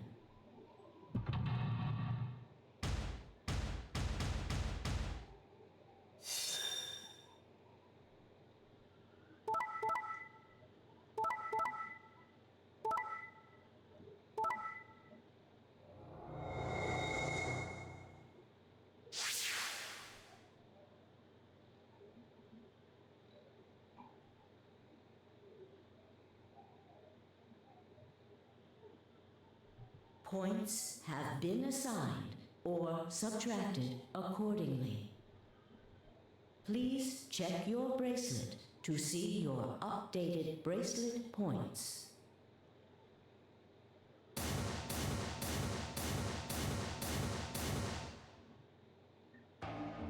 So you chose Ally, huh? Yeah. Quark is a sick kid, unable to vote. I couldn't bring myself to betray someone like that. Thank you. No need to thank me. I only did what anyone would have. You guys chose ally too. Of course. Tenmyoji had only one BP left, and he was guaranteed to vote ally. So there's no way we could betray somebody in that position. If we had, then he'd... Yeah, you didn't have much choice. Alice, Kay, and Theo, on the other hand, seem to have had a less pleasant round. Hey, what the hell is your problem? You're either crazy or just an asshole. Were you trying to kill me? No, nothing like that. Well then, what was it like? If we'd voted ally, You would be dead. The needles in your bracelet would have activated, killing you. See? That's exactly what I'm talking about. I didn't think there was any way in hell you guys would choose ally, not with Alice's BP at 1. The only way you could possibly vote was betray. Picking ally when I knew you guys would pick betray would have been suicide. You can't die. You've got 6 BP. Well, maybe not immediately, no. But I would have been signing my own death warrant. Heck, not just mine. Everyone except Kay's. What? Didn't you think it through? Your vote was always gonna be betray. Let's say I was a raving lunatic and picked ally. What would happen to Kay's BP? 6 plus 3 would make 9. See? Then it'd be game over. Life over. He'd open the number 9 door and blow this popsicle stand. And that'd leave us twisting in the wind, living out the rest of our miserable lives stuck in this place. You see? That's why I chose betray. I did it to save all our necks, including yours. Alice gritted her teeth and scowled fiercely at Theo, apparently trying to think of a rebuttal, before finally snorting indignantly and stalking away. Shortly thereafter, the warehouse was filled with the rumbling sound of the doors sliding shut. The Ambidex gates have closed. Round 3 of the Ambidex game will be the Star Round. Star keys are required to open the gates. There is no set limit on usage of the Star keys. The Ambidex gates can be opened as many times as the players wish to open them. As many times as we want, then that We means... can play the AB game as many times as we want, right? Hey, didn't Zero Jr. say something about this? As soon as the gates close, your colors get all shuffled up automatically. The pair and solo assignments hop around a bit too. Yes, he did. Can you guys all show me your bracelets? I want to see what all our colors and groups are this time. Within moments, a series of wrists were extended for me to examine.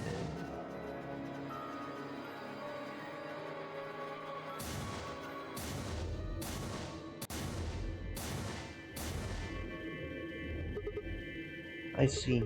Luna and Clover are a cyan pair, Vi and Alice are a magenta pair. The remaining 3 are all solos. Kay is red, Theo is green, and I'm blue. How are the groups supposed to work for the next round? I think the next doors are going to be these white ones down in the 4B warehouse. Yeah, I heard about those. Alice told me about them while we were here waiting for you and Clover. I think I've got them figured out. Yes.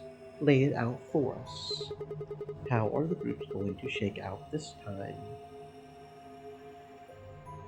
Vi nodded and began to explain. Option A, Tenmyoji and Quark pair up with me to open one door. Vi and Alice pair up with Theo to open another door. Luna and Clover pair up with Kay to open the last one. Oh? Is there only one option? Yes. No other combinations would be able to open the secondary doors. Admittedly, Tenmyoji and Quark aren't here for us to check, but I'm sure they're the yellow pair. If if they weren't, then Sigma would be stuck without anybody he could pair up with. Oh, God. I never thought I'd have to put up with Dio again. Well, you just didn't think hard enough then. Sooner or later, everybody puts up with Dio. Wait.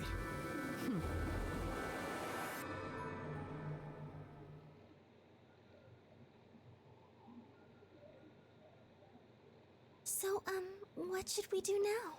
It looks like we have a lot of time until the primary doors open. Yes, about 80 minutes. I'm worried about Quark's condition. Those pods can't cure Radical 6. He still needs help. Well, we don't have anything to lose, so we might as well look for that medicine. Excelavir, right? Yeah.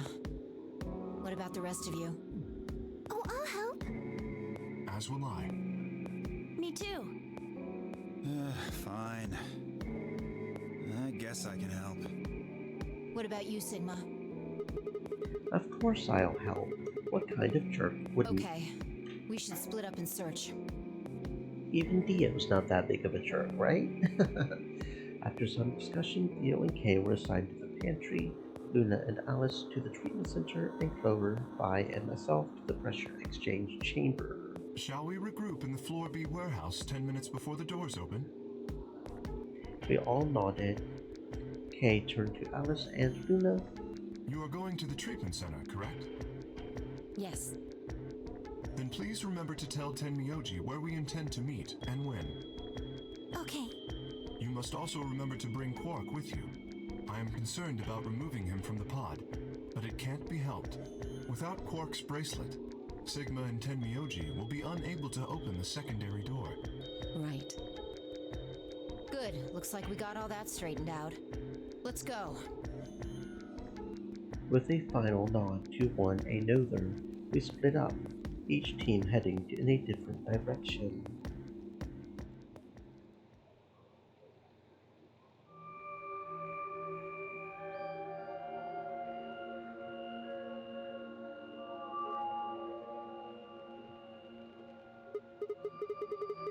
This is the pressure exchange chamber. No, this is the prep room. There are 2 levels. The actual pressure exchange chamber is downstairs. How do you know that? Alice told me. She was one of the people who investigated this room. Did you talk to her when you were waiting for us back in the warehouse? Yeah. Well, let's head downstairs Good then. idea.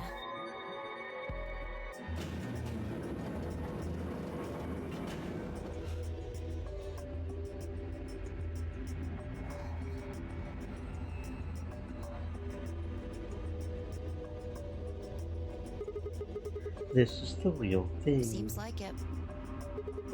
Why do they have something like this here? Well, this is just what Alice told me, but Apparently, the pressure inside the faculty was a lot higher than the pressure outside. That was part of a system designed to keep the virus from getting in. It did mean, however, that we would need to go through a decompression process in order to get outside. remember all those suits along the wall of the prep room? Those keep you from getting infected. We won't even be able to enter the pressure exchange chamber if we don't have them on. I see. Then that newspaper article was right. Unfortunately, that seems pretty likely. The air out there is teeming with Radical 6. Yeah. Something's been bothering me. What is it? Aren't you saying that if we put on those suits, we can go into the pressure exchange chamber and go outside, right? Oh. No, we can't do that. The door beyond the pressure exchange chamber is locked up tight. Damn it. Just one door between us and freedom. Well, if you look at it that way, it's the same as the number 9 door. Okay, yes, but... Whatever. We need to be focusing on finding that Excelavir. Quark needs it. Yeah, you're right. I'll go look around upstairs. You two take this floor, all right? Got it. Okay.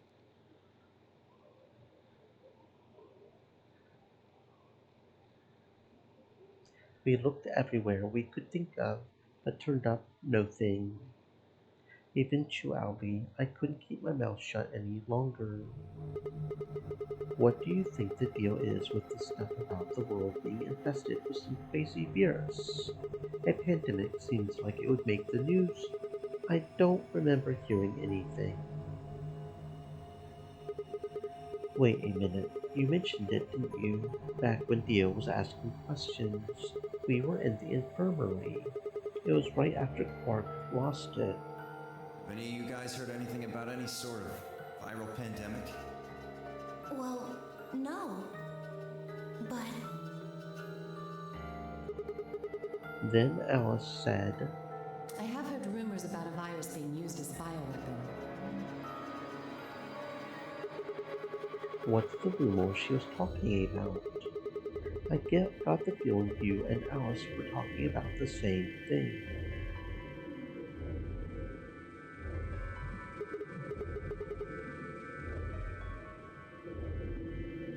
Clover, what do you know? What are you and Alice anyway? I heard you guys belong to some sort of organization.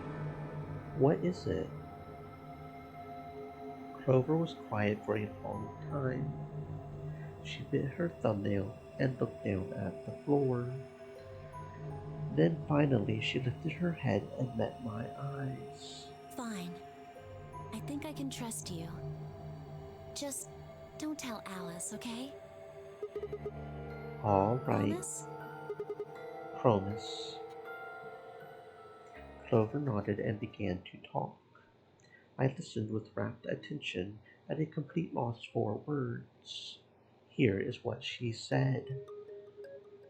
Alice and I are agents of the SOIS, which is under the jurisdiction of the Department of Defense. SOIS stands for Special Office of Internal Security, and we're an elite intelligence division that investigates potentially disruptive or dangerous elements such as domestic or foreign terrorist, radical political splinter groups, and religious organizations with extreme agendas that could pose a threat to the state or citizenry. Our existence hasn't been made public, so there are only a few people who even know we exist. You're probably wondering how I even got involved in something like that. Well, it started when I met Alice. I told you that I've played the Nonary game twice before, right? Well, this was after the second time. So, about a year ago, we had just escaped and we were all stuck into this SUV barreling across the desert. I was driving, and that's when I saw her. Alice. She was standing next to the road with her thumb out. She was already working for the SOIS, and she had been on her way to the building we had been trapped in as part of her investigation. But on the way there, her car had broken down. We offered to give her a ride, of course.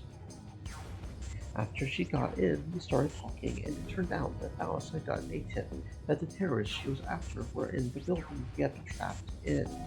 We couldn't see how us playing the Nonary game had anything to do with the terrorists. But Alice had this suggestion. Maybe the two people who trapped you in there are the terrorists.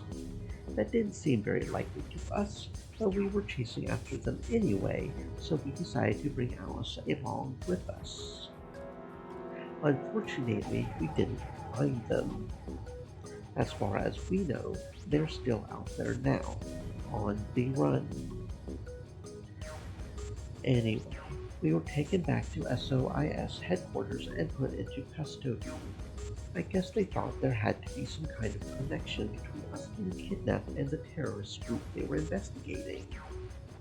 But they must not have found anything, because after a few days of questioning, they let us go. We all went home and returned to our lives.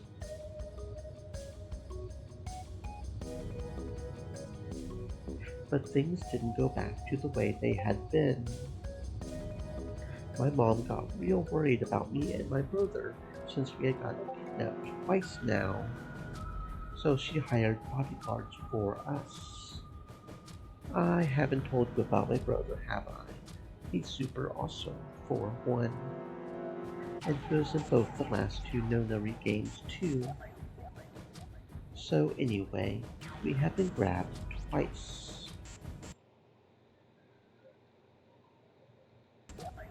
But the people behind the two Nonary games were totally different.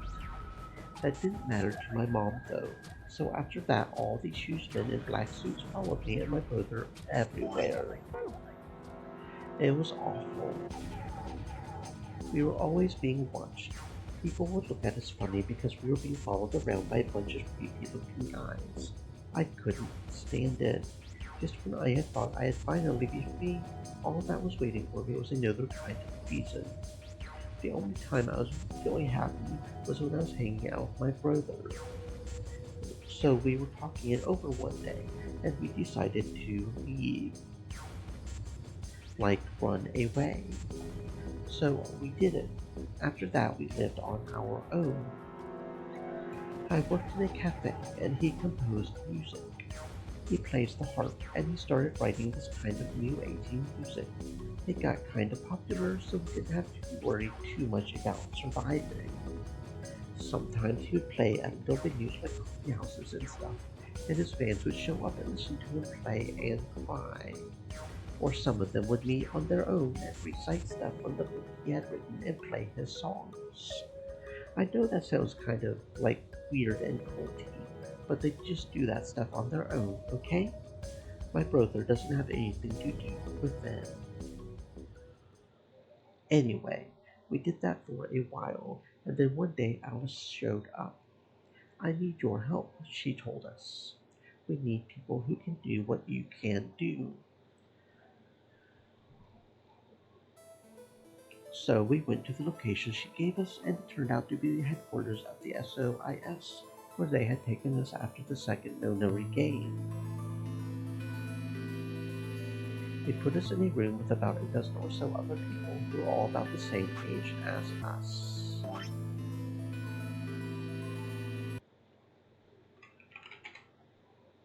Stream Elements said.